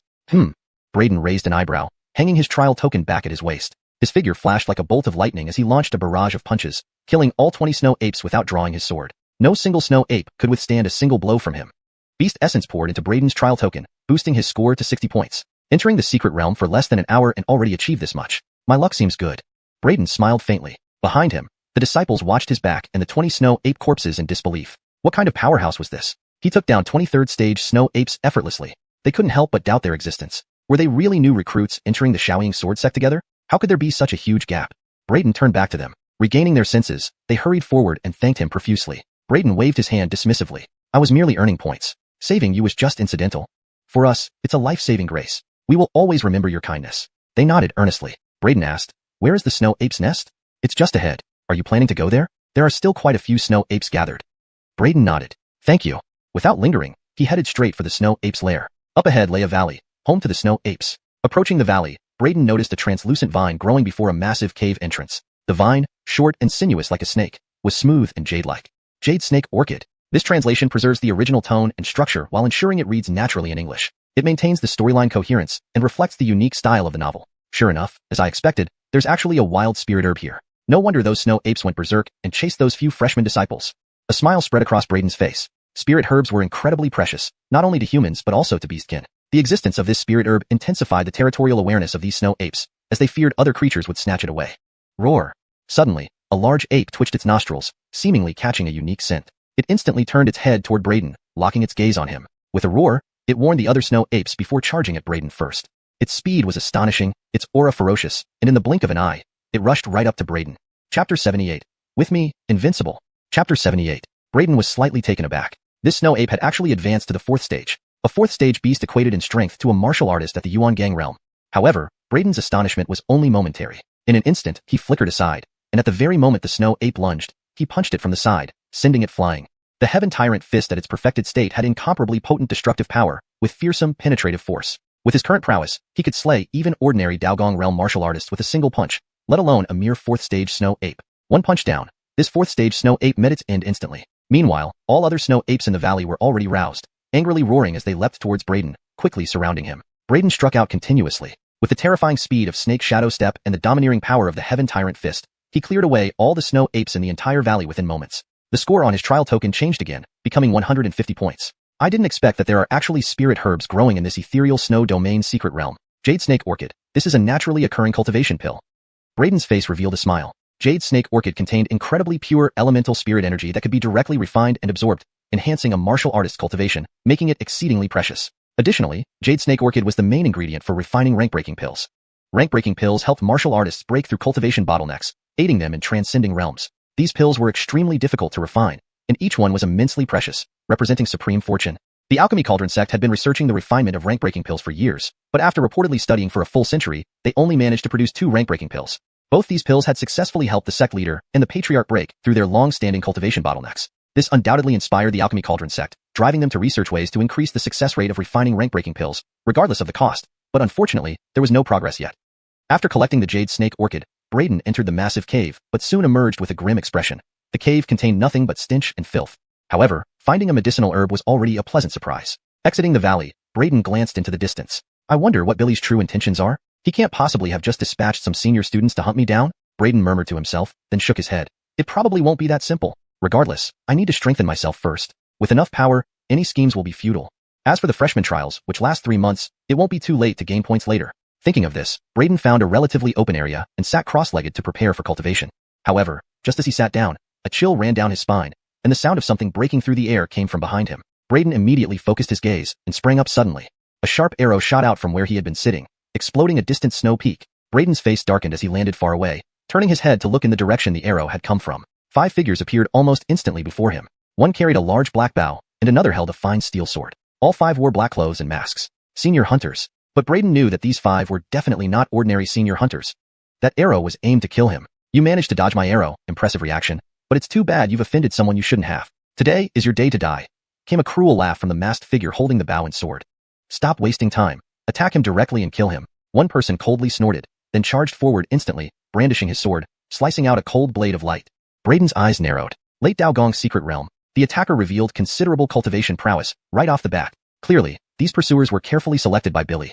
Their attacks were cunning and lethal, aiming for deadly blows right away. Braden's eyes turned icy, his footsteps moved, deploying the perfect snake shadow step to dodge the cold blade of light. His body seemed to teleport, appearing beside the attacker almost instantly. His right hand, like a venomous snake, swiftly grabbed the assailant's neck before the latter could react. Wish to kill me? Billy should come personally if he wants to. As for you few, you aren't qualified. Braden's cold voice echoed. The disciple's pupils contracted. You? He tried to speak, but Braden gave him no chance, squeezing hard and breaking the man's neck instantly. For those who wanted to kill him, he would not hold back. What? How fast? Attack together. The bow-wielding man's face changed drastically, not expecting Braden's strength to be so terrifying. Within seconds, he killed one of them. His speed was so swift they couldn't even react. The remaining 4 attacked simultaneously. Their cultivation levels were exposed without doubt. All were clearly at the Daogong's secret realm. Moreover, the one carrying the bow was a peak Daogong's secret realm expert, just one step away from perfection. These 4 dared not be careless anymore, unleashing various fatal moves. For a moment, Braden was suppressed by their fierce onslaught. Braden's gaze tightened. They were battle-hardened with considerable strength, making the unarmed confrontation quite passive for him. Seeing Braden faltering, they all sneered, "He's about done for. Kill him? Himph. Body cultivators think they can challenge us, forge us with bare hands?" They taunted. But just as they finished speaking, Braden abruptly grabbed a longsword and snapped it in half with a crack, then flicked the broken blade which pierced through the throat of the one who mocked him. The remaining 3 were shocked. The bow-carrying man exclaimed, "Don't be careless." They roared and intensified their attack. Braden snorted coldly, suddenly reaching for cold Fedor's sword in his hand. His momentum transformed instantly. If before he wielded the longsword, he was a dominant martial god. Now, wielding the cold Fedor's sword, he became a peerless sword, immortal, invincible. A powerful, indomitable aura erupted from him. The sword movements surging like mountain-crushing waves, pressing against the 3. The invincible sword technique. He slashed simply yet effectively, transforming ordinariness into extraordinariness, making him undefeatable. The terrifying sword glow crushed their combined attacks, sweeping forward powerfully. The 3 men's faces changed dramatically as they hastily raised their swords defensively. Clank, clank, clank. The powerful sword light struck their raised swords, sending them flying. Blood gushed from their mouths. Braden's form blurred, and 3 heads flew high into the sky, blood splattering onto the white snow, painting a vivid picture of the landscape. Braden remained unsullied, but the sword in his hand dripped blood, which froze instantly in the icy air. A bitter wind blew, and his hair fluttered as snowflakes fell like goose feathers. Braden extended his left hand to catch the pristine snowflakes. Feeling his warmth, they melted into droplets, vanishing. Translation ends here. Let me know if you need any adjustments or have more text to translate. Braden glanced down at the several bodies before him, murmuring softly, "A heavy snow descends, commanded by heaven's will, but those who cross my path shall meet their end and vanish without a trace. Can you withstand the will of heaven?" Then, he sheathed his longsword. Braden took a step and walked toward the distance. The bodies of the few quickly became covered by the falling snow. Their eyes were filled with intense shock and unwillingness, because, even until death, they never imagined that this body cultivator they perceived would possess such terrifying swordsmanship. That sword was too fast, too strong. The 3 of them, working together, couldn't withstand a single strike from his sword. Let me know if you need any further adjustments. Chapter 79. I'm a body cultivator. Damn. Braden, who had just sheathed his sword and left, suddenly stopped, slapped the back of his head, and his face turned grim. I was too busy showing off and forgot to search for the spoils of battle. Then, he quickly turned around and returned to the corpses of the few men. Clearing away the snow that had fallen on top of them, Braden began searching through the 5 bodies with swift movements. He collected the 5 storage rings, along with all valuables on their bodies. Fortunately, I didn't go too far. Otherwise, in this heavy snow, it wouldn't be so easy to find these corpses. Braden secretly felt relieved as he held the storage rings from the few men, finally leaving contentedly. He changed locations, finding a steep mountain once more, carving out a temporary cave with his sword before entering. Himph, they're actually so well equipped. Could it be Billy bought them over using these things? As Braden tallied up the spoils, he discovered that each of the storage rings contained an abundance of resources, not only spirit stones but also plenty of special resources used to cultivate the Dao Palace 5 viscera. This revelation stirred him. He had been worrying about not having enough special resources to cultivate his Dao Palace 5 viscera after reaching the Dao Palace realm. He hadn't expected to find such an abundance of special resources among their possessions. Surely this is like receiving a pillow when feeling drowsy. A smile crept onto Braden's face, and a bold idea struck him suddenly. Since Billy sent so many hunters to hunt him down, why couldn't he turn the tables and hunt these hunters instead? Perhaps the resources I need to perfect my Dao Palace 5 viscera will come from these hunters. The corners of Braden's mouth curled upward. However, first, I must break through to the Dao Palace realm. With that thought, Braden did not delay further. He took out the top-grade essence core pill he had prepared earlier and began to refine it fully to advance to the Dao Palace realm. As the potent medicinal effects of the pills unfolded, Braden's true chi cultivation visibly increased at a rapid pace. The intense power surged within him like terrifying torrents, roaring as if the sound of tides could be faintly heard. Just as Braden was concentrating on refining the top-grade essence core pills and preparing to break through to the Dao Palace realm, Several figures were sprinting toward Braden's hiding place. The target is ahead. The lead figure's head was crowned with patches of white snow. Clearly, they had been traversing the ethereal snowfield for quite some time. In his hand, he held a compass, on which a map of the ethereal snowfield was displayed. A red light blinked incessantly on the compass. He checked the location of the red dot, and then pointed towards Braden's hiding spot. It's right there, at that snowy peak. Go and kill him. The 6 people behind him exchanged cold glances and spoke in icy tones. Once we kill him, our mission will be complete, and the Beckham family will provide us with resource support. Reaching the Fedorf Spring realm will then be within reach. Onward. The 7 individuals moved swiftly, heading straight towards where Braden was meditating. Inside the cave, Braden suddenly opened his eyes, emerging from his meditation. His keen perception alerted him to the imminent danger. So soon, another group is already here? Braden frowned, puzzled. The ethereal snowfield was vast, and the blizzard outside was severe. In such harsh conditions, how did they manage to locate him so quickly? He immediately exited the cave. Clearly, the narrow cave was unsuitable for combat. If blocked inside, his agility would be severely hampered, putting him at a disadvantage. Looking for me? Braden asked calmly as he stepped out of the cave and saw 7 silhouettes searching nearby. At the sound of his voice, the 7 people's gazes immediately focused on Braden. Without hesitation, they attacked, drawing their swords and charging at Braden. Seeing this, Braden's eyes narrowed slightly, and with a cold snort, he darted forward. Boom! A single punch sent one attacker flying, followed by a lightning-fast sword slash that clashed with another sword. The 2 swords met, sparks flying, releasing immense force. Although the disciple was at the Tao Palace realm, his strength was inferior to Braden's. Coupled with Braden's peerless invincible sword technique at its perfected state, this strike sent the opponent reeling back several steps. Seizing the opportunity, Braden employed the snake shadow step, dodging successive sword beams from others, and slashed the staggered disciple's throat with his blade. Next, he swung his sword horizontally, unleashing a torrential wave of powerful sword light, overwhelming and brutal. The remaining 6 opponents' expressions drastically changed. Such fierce sword energy. He's a body cultivator? How does he possess such formidable sword skills? Incorrect intel. Be cautious. They roared collectively, raising their swords to defend. Despite this, Braden's sweeping attack forced all 6 of them back. Taking advantage of their unsteady stances, Braden's ghost-like agility allowed him to appear beside one of them instantaneously. With a powerful swing, accompanied by a scream, scalding blood mixed with swirling snowflakes, Braden's continuous attacks were expansive yet relentless. Within moments, 2 more adversaries fell under his sword. Icy blizzard. The disciple holding the compass roared angrily, changing his sword technique. Snowflakes gathered around him, forming a chilling storm. Then, with one decisive strike, a terrifying sword beam enveloped by endless cold air rushed toward Braden. As the freezing air surged, temperatures plummeted, penetrating bones and freezing blood, threatening to immobilize him entirely. Ice crystals rapidly formed on Braden's body, even turning his hair icy. And as those ice crystals thickened, they began to encase Braden completely. Great. No wonder Geo has mastered the great ice sealing sword technique, one of the 10 major cold attribute sword techniques of our sect. Enough chatter. Seize the chance to slay him. Hearing this, the others dashed out, their swords stabbing from various angles. However, Braden's ice covering suddenly shattered explosively, shards of ice blasting outward, startling the assailants into shielding their eyes. Beware! Elliot shouted. They immediately sensed impending danger and looked up just in time to see a cold sword beam slicing down mercilessly, striking all of them.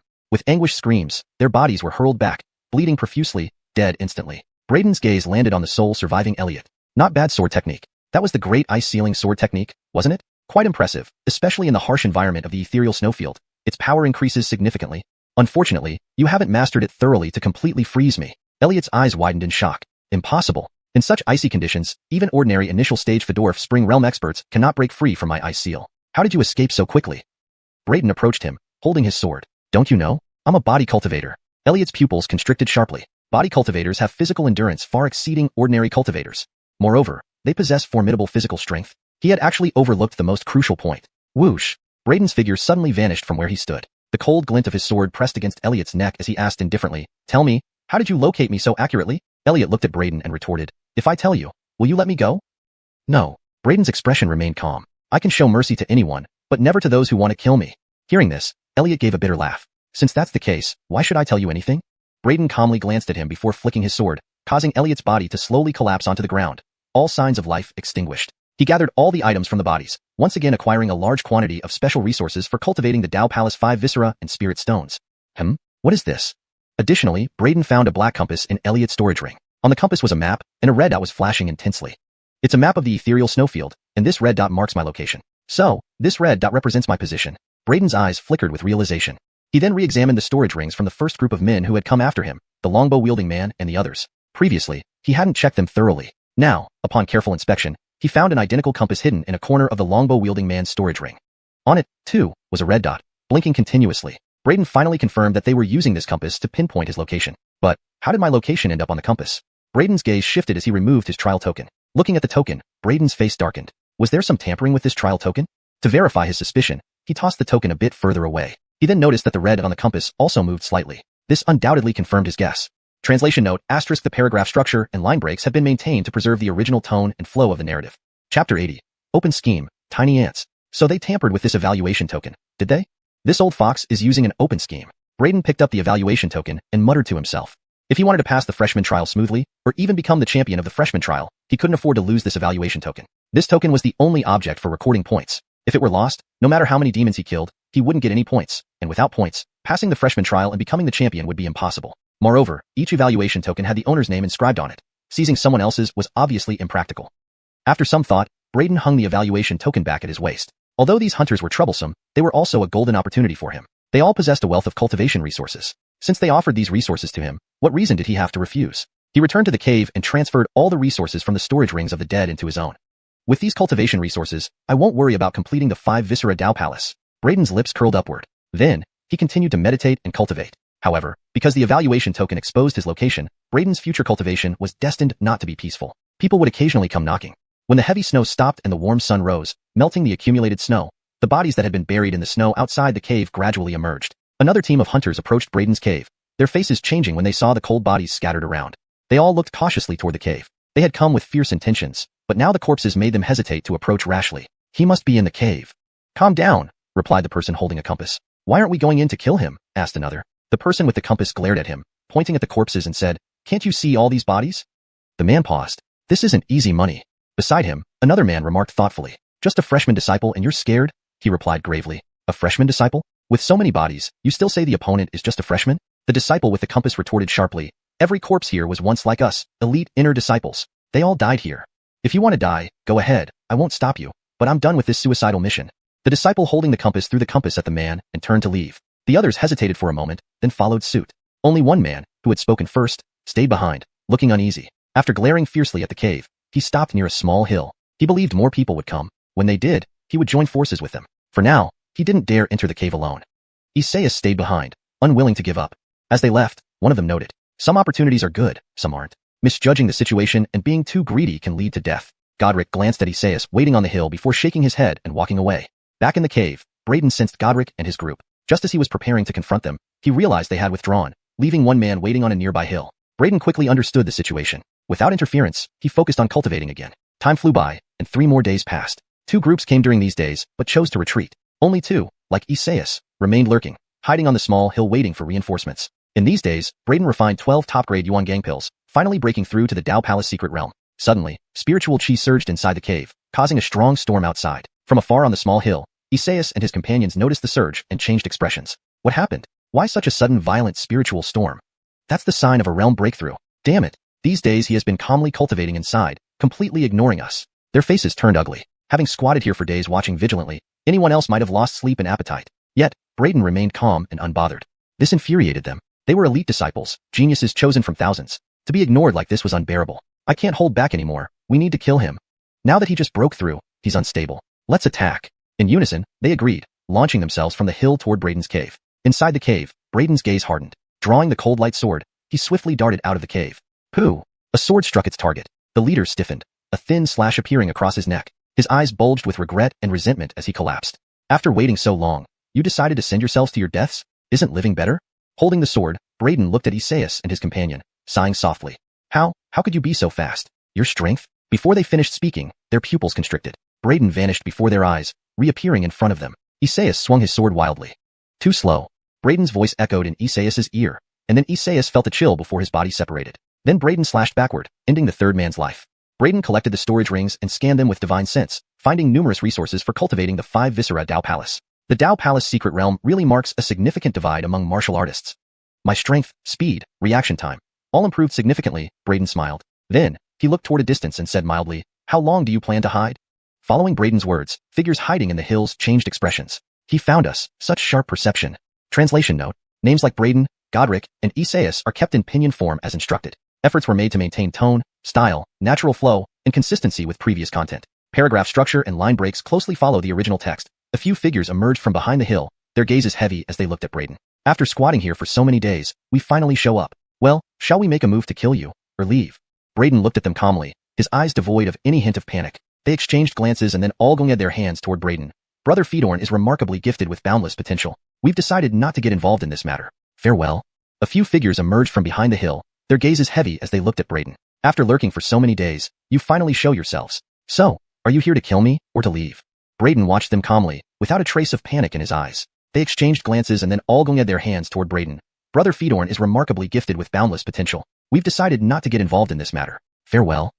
Having said that, the group slowly retreated, gradually moving down the hill. Seeing that Braden had no intention of pursuing them, they swiftly turned and dashed away into the distance. Braden did not chase after them. Although they had been bought off by Billy to kill him, they hadn't made a move against him. Since they chose to leave, he was too lazy to pursue further. Just as he was about to return to the cave to consolidate his newly advanced realm, Braden suddenly felt an intense sense of danger descending from above. His expression changed instantly as he shot out with lightning speed. Swish! A brilliant sword beam descended abruptly from the sky, cleaving a massive deep pit where Braden had just stood. Powerful waves surged and Braden, with a light tap of his toes on the ground, darted away, stopping 10 yards away. He raised his head and looked up at the snow peak, where a tall figure stood holding a sword, having descended from the peak. Glancing at the corpses strewn about, the newcomer's silver hair fluttered beneath his mask. His gaze was indifferent as he remarked, "Impressive strength. No wonder Billy asked me to come and kill you. You're not an ordinary intersect disciple. Who are you?" Braden's gaze fell upon the newcomer, his expression slightly solemn. He sensed a hint of danger from the other party. The other gave him a feeling that wasn't much inferior to Benson and Coulter. "An ant isn't worthy of knowing my name." The silver-haired man spoke arrogantly, his gaze towards Braden filled with disdain, as if Braden was nothing more than a negligible ant in his eyes. Having said that, they slowly retreated, gradually moving down the hill. Seeing that Braden had no intention of pursuing, they quickly turned and sped off into the distance. Braden did not chase after them. Though these people were bought by Billy to kill him, they hadn't made a move against him. Since they chose to retreat, he wasn't interested in pursuing them further.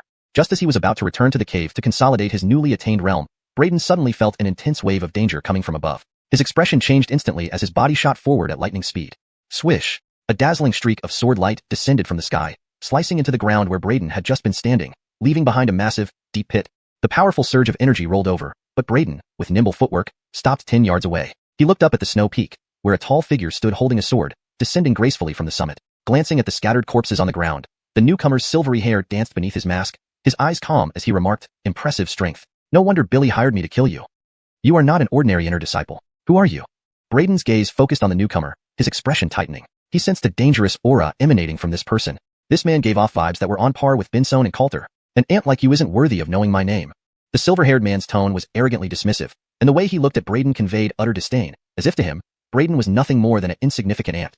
Chapter 81.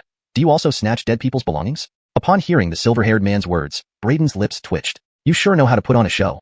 He gave a cold snort, realizing there was nothing more to say. Now that it was clear they were enemies, there would be only one way to resolve this, through battle. Whoosh! He flicked his cold Fedork sword, sending the entire precious sword flying directly out of his hand toward the silver-haired man. At the same moment, Braden dashed forward with an arrow-like step, following right after the cold Fedork sword towards the silver-haired man. Foolish tricks. The silver-haired man sneered contemptuously, and with a deft flick of his own sword, he precisely struck the incoming cold Fedork sword mid-air, deflecting it away. This single move revealed the depth of his swordsmanship. Having deflected the cold Fedork sword, the silver-haired man followed up immediately with a thrust toward Braden. Braden grabbed another fine iron sword from thin air and executed the unmatched sword technique, meeting the silver-haired man's blade head-on. The silver-haired man possessed extraordinary strength, a stark contrast to the Dao Palace martial artists Braden had killed earlier. His true chi was abundant, and his sword skills were exquisite. The moment their swords clashed, Braden immediately felt an immense force crash against him. His eyes flickered. He already had a plan, deliberately allowing his fine iron sword to be knocked from his hand. Seemingly shocked, he instead slapped a palm towards the silver-haired man. The silver-haired man sneered. You can't even hold onto your sword, yet you dare to be my opponent?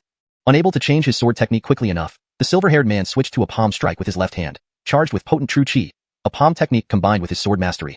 Facing the incoming palm, Braden inwardly chuckled. Unafraid, he met the attack with his own palm. Just as their palms were about to collide, a sudden flash of cold light emerged from Braden's palm. The innate sword embryo abruptly flew out, piercing through the silver-haired man's palm in the instant their hands met, with a pift. Aya! The silver-haired man screamed in agony, his left palm completely pierced by the innate sword embryo. The sword also severed his arm. Enraged, the silver-haired man changed his sword stance and slashed again with his right hand. Braden leaped back to create distance. The silver-haired man's slash missed, and he too retreated. Blood gushed from his left hand, which hung limply. Behind his mask, his eyes brimmed with fury and murderous intent. Hiding a sword within oneself. How could a mere newcomer like you master such a technique? The silver-haired man stared at Braden in shock and anger, mistaking the previous move for the renowned sword concealment technique of the Shacking sect. He couldn't have known that it was actually due to the innate sword embryo. After recognizing its master, the innate sword embryo could hide anywhere within the body. However, this heaven-defying treasure was beyond the silver-haired man's comprehension. His gaze wavered with suspicion and hatred as he growled, "Even if I lose an arm, I am not someone you, a mere ant, can defeat. I will make you wish you had never been born." Furious at being tricked and losing an arm, he roared and lunged at Braden. Holding the innate sword embryo, Braden sneered, "You couldn't touch me when you were at full strength. Now that you've lost an arm, what do you have left to kill me with?" With that, he vanished in a flash like lightning, instantly colliding with Willis. Willis roared, and behind him, a massive mountain appeared, pressing down with overwhelming weight. Braden's hair danced wildly as he activated his own manifestation. Chaos Starry Sky, I reign supreme. One demon sword suppresses all directions. With a thunderous shout, a manifestation of a chaotic starry sky and a sinister serpent sword appeared behind him. These were manifestations of his swallow heaven body and the ability gained from devouring Jace's serpent sword body. The serpent sword shadow, the powerful aura of the chaotic starry sky radiated outward, subduing everything around. Willis's manifestation of continuous mountains crumbled before Braden's chaotic starry sky. The immense pressure pinned Willis down, making him grunt and nearly fall under the weight. How is this possible? You have a manifestation, and it's so powerful. Willis's pupils dilated in disbelief. Before he could finish speaking, Braden's serpent sword shadow suddenly opened its eyes, unleashing a surge of spiritual energy. Willis felt as if his head was struck by a heavy hammer, causing dizziness and near unconsciousness. PFFF. Seizing the opportunity, Braden plunged his sword into Willis's heart, blood spurting from the wound. Willis groaned, his eyes clearing slightly as he looked down at the hole in his chest. His face turned deathly pale, fear flashing in his eyes. "You."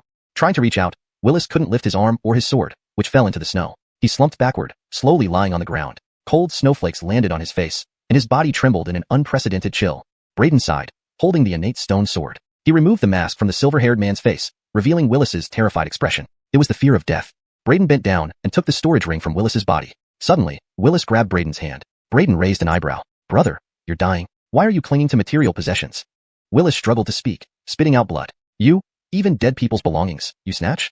Braden pried Willis's fingers open, taking the storage ring. "This is a matter of principle. War spoils must be collected. This is something I earned with my life. If I had died just now, everything on me would be yours." Braden glanced at Willis's storage ring, momentarily stunned. "Wow, you had quite the fortune. Was all this from Beckham hiring you to kill me?" Turning to look at Willis, Braden found him already dead, his wide-open eyes filled with regret. Willis had a promising future but ended up pursuing petty gains and chasing Braden, ultimately losing his life. Braden shook his head, then used the Swallow Heaven Devil Art to extract a black mass of energy from Willis's body. He closed Willis's eyes and let the falling snow cover his body. Returning to the cave, Braden now knew Willis's identity. One of the top 10 inner disciples of the Shacking sect. In recent years, Willis was among the most likely candidates to become a core disciple within the sect. He possessed the mountain-suppressing treasure body, a first-tier special constitution, although ranked lower in the tier. Nevertheless, reaching the first tier itself signified excellence. Back in the cave, Braden immediately began to refine Willis's constitution energy. Subsequently, he obtained the power of earth from the mountain-suppressing treasure body. Braden discovered that after refining it, his affinity for earth elements became astonishingly strong. As long as he stood on the ground, he could feel the pulse of the earth and draw upon earth energy to enhance his abilities. I wonder if the legend is true, that developing the mountain-suppressing treasure body to its peak makes it almost impossible to kill, Braden mused. Braden's lips curled at the silver-haired man's words, "You really know how to show off." With a cold snort, Braden knew there was nothing more to say. Once they had confirmed each other as enemies, only combat remained. Swish! A flick of Braden's wrist sent the cold feet-orc sword flying from his hand directly toward the silver-haired man. At the same time, Braden leaped forward in pursuit of the sword. Insignificant trick. The silver-haired man scoffed and deflected the cold feet-orc sword with a precise upward stroke, sending it flying away. A display of remarkable swordsmanship. With this deflection, he instantly countered with a thrust towards Braden. Braden grabbed another fine iron sword and unleashed the unrivaled sword art, clashing head-on with the silver-haired man. The silver-haired man's prowess far surpassed those palace-level martial artists Braden had defeated earlier. His true chi was robust and his sword technique exquisite. The moment their swords clashed, Braden felt an immense force pushing back. His gaze sharpened. He had anticipated this move and allowed his sword to be struck away on purpose. In feigned shock, he swung a palm strike towards the silver-haired man. "The likes of you can't even hold a sword properly and still consider yourself my match?" The silver-haired man mocked as he attacked Braden with a powerful palm strike enhanced by a palm art technique. It became clear that he was an expert in both sword and palm techniques. Facing the incoming palm strike, Braden smirked inwardly, meeting the attack without fear, striking back with equal vigor. Just before the palms connected, a flash of cold light burst from Braden's palm. Suddenly, the primal sword embryo flew out, impaling the silver-haired man's left palm as their hands met with a poo sound. "Ah!" The silver-haired man let out a pained scream as his left palm was pierced entirely by the primal sword embryo, severing his arm. Enraged, he changed his sword stance with his right hand, swinging his sword furiously at Braden. Braden quickly retreated, maintaining distance as the silver-haired man missed with his strike. He pulled back, his left arm bleeding profusely, hanging limp. Beneath his mask, fury and murderous intent filled his eyes. Conceal sword within body. How could you, a new disciple, have mastered such sword concealment? The silver-haired man glared at Braden, believing him to have learned the renowned sword concealment technique of the Shacking sect, but never imagined it was due to the primal sword embryo in Braden's possession. The primal sword embryo, after acknowledging its master, could hide anywhere within one's body. Something beyond the understanding of the silver-haired man. His eyes narrowed with suspicion and rising hatred as he said, "Even losing an arm. I'm not swayed by ants like you. I'll make you suffer until death feels merciful." Angered at being tricked into losing his arm, he roared and charged towards Braden. Holding the primal sword embryo, Braden retorted, "You couldn't defeat me in full strength. Now missing an arm, what will you use to kill me?" Suddenly vanishing, Braden reappeared like a bolt of lightning colliding with Willis. Willis bellowed, revealing a heavy mountain behind him, exerting intense pressure on Braden. Braden's hair flew wildly as he activated his personal phenomenon. Chaos Starfield, I reign supreme. An evil sword dominates all sides. Behind him emerged the Chaos Starfield and an eerie demonic snake sword shadow, an ability he acquired after devouring Jace's demonic snake sword form. The immense pressure of the Chaos Starfield spread outwards, overwhelming everything. Willis's mountain phenomenon crumbled instantly under its might, leaving him staggered and gasping for breath. How is this possible? You have a phenomenon, and it's so powerful. Before Willis could finish, the demonic snake sword shadow's eyes opened, radiating an overwhelming mental power that made Willis feel as if his brain was struck by a hammer, almost fainting.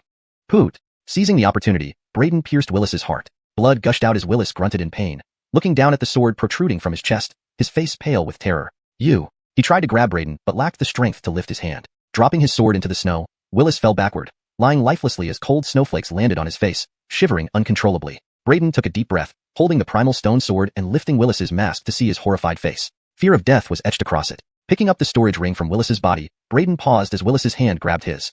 Braden raised an eyebrow. "Old friend, why do you cling to these material possessions when you're dying?" Willis, spitting blood, managed to ask, "You rob the dead?"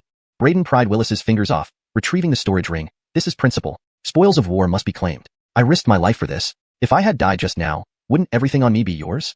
Glancing at Willis's storage ring, Braden's expression froze. "Well, look at this haul. Was this all Beckham's incentive for you to kill me?" Turning back, Braden saw Willis already dead, his eyes wide open in defiance. Willis, who had a bright future ahead, came after him for petty gain and lost his life. Shaking his head, Braden used the swallowing heaven demon art to extract a dark force from Willis's body before closing his eyes, letting the falling snow cover his corpse. Back in the cave, Braden knew Willis's identity. One of the top 10 inner disciples of the Shacking sect, highly expected to become a core disciple. Possessing the mountain-stabilizing Xuanhuan body, also considered a Tier 1 special constitution. Despite being the lowest ranked in this tier, being in the first tier itself indicated extraordinary potential. Upon entering the cave, Braden immediately absorbed Willis's constitution energy. Subsequently, he gained the earth elemental power from the mountain-stabilizing Xuanhuan body, finding his affinity with earth elements astonishingly increased. Standing on the ground, he could sense the pulse of the earth, harnessing its power to enhance his own state in various aspects. Is it true that the mountain-stabilizing Xuanhuan body makes it nearly impossible to kill by external forces when fully developed? Braden pondered. Subsequently, he temporarily set aside his research into earth elemental power, muttering softly, "As I expected, Denham didn't just send a few batches of inner elite disciples to kill me. He even invited Willis, one of the top 10 inner disciples. If I hadn't advanced to the Dao Palace secret realm and caught him off guard by severing one of Willis's arms in a surprise attack, winning wouldn't have been so easy this time." Willis's strength was formidable. Unfortunately for him, Willis had been too arrogant and overconfident. Relying on his own strength, he underestimated Braden completely. Thus, Willis fell into Braden's trap, losing an arm first, drastically reducing his combat effectiveness, and ultimately dying by Braden's sword. Willis isn't the end. If Denham could hire one of the top 10 inner disciples to come after me, he might even invite a true transmission disciple. Moreover, given that old rascal's shamelessness, there's a possibility he might impersonate an upperclassman hunter and personally chase after me. Braden's expression grew serious. This freshman trial was fully under Denham's responsibility, leaving too much room for manipulation. Furthermore, all these upperclassmen hunters wore black robes and masks. Braden felt this was no coincidence. It was most likely Denham's deliberate action. The purpose: to conceal their identities and make it easier for him to blend in among them. The more he thought about it, the more plausible this scenario seemed to Braden. His expression darkened further. If Denham were to personally intervene, Braden would still not be a match for him with his current strength. At that point, danger would be inevitable. I need more power. I need to become even stronger. While Denham hasn't reacted yet, I must grow stronger and then astonish him with my strength, giving him a huge surprise. A fierce light flared in Braden's eyes. He no longer lacked resources. The large amount of cultivation resources brought by those sent to assassinate him by Denham was now at his disposal. With these abundant resources and his innate talent, combined with the overwhelming power of the Swallow Heaven Body and the Swallow Heaven Demon Art, his strength could undergo another significant transformation in a short period. Then, he would have the confidence to face Denham head-on, and possibly even suppress him. However, to achieve such rapid advancement, he needed time for undisturbed cultivation. But with the evaluation token in place, pursuers would continue to seek him out relentlessly. If Denham showed up personally during this period, Braden would be utterly outmatched. The resources I've accumulated are enough to significantly boost my strength. I must find a way to deal with this evaluation token. After brief deliberation, Braden quickly made up his mind. Chapter 82, Dao Palace Completion. Note: Since this is a chapter title, the structure is kept simple and directly translated to maintain its significance and meaning in the context of the novel. Note: since this is a chapter title, the structure is kept simple and directly translated to maintain its significance and meaning in the context of the novel. Chapter 82. Exiting the cave, Braden used the map on his compass to determine his current location. Then he dashed into the depths of the ethereal snowfield. After 2 consecutive days of rapid travel, Braden finally reached the heart of the ethereal snowfield. Hiss! A giant python covered in green scales lunged at Braden, its massive jaws opening wide, ready to swallow him whole. It's you then. Facing this green-scaled python, Braden remained calm. He swiftly removed the evaluation token from his waist. As he recoiled backward, with a flick of his wrist, he hurled the token into the python's mouth. I'll entrust my evaluation token to you for now. Then Braden turned and fled using Snake Shadow Step, quickly shaking off the green-scaled python's pursuit. This green-scaled python was no ordinary beast. It was a 5th-rank demonic beast, comparable in strength to a Dao Palace realm martial artist. Its body was encased in tough scales, providing incredible defense. By temporarily entrusting the evaluation token to the green-scaled python, Braden believed those who were after him wouldn't waste resources to kill this python just to obtain the identity token. After all, their goal was his life.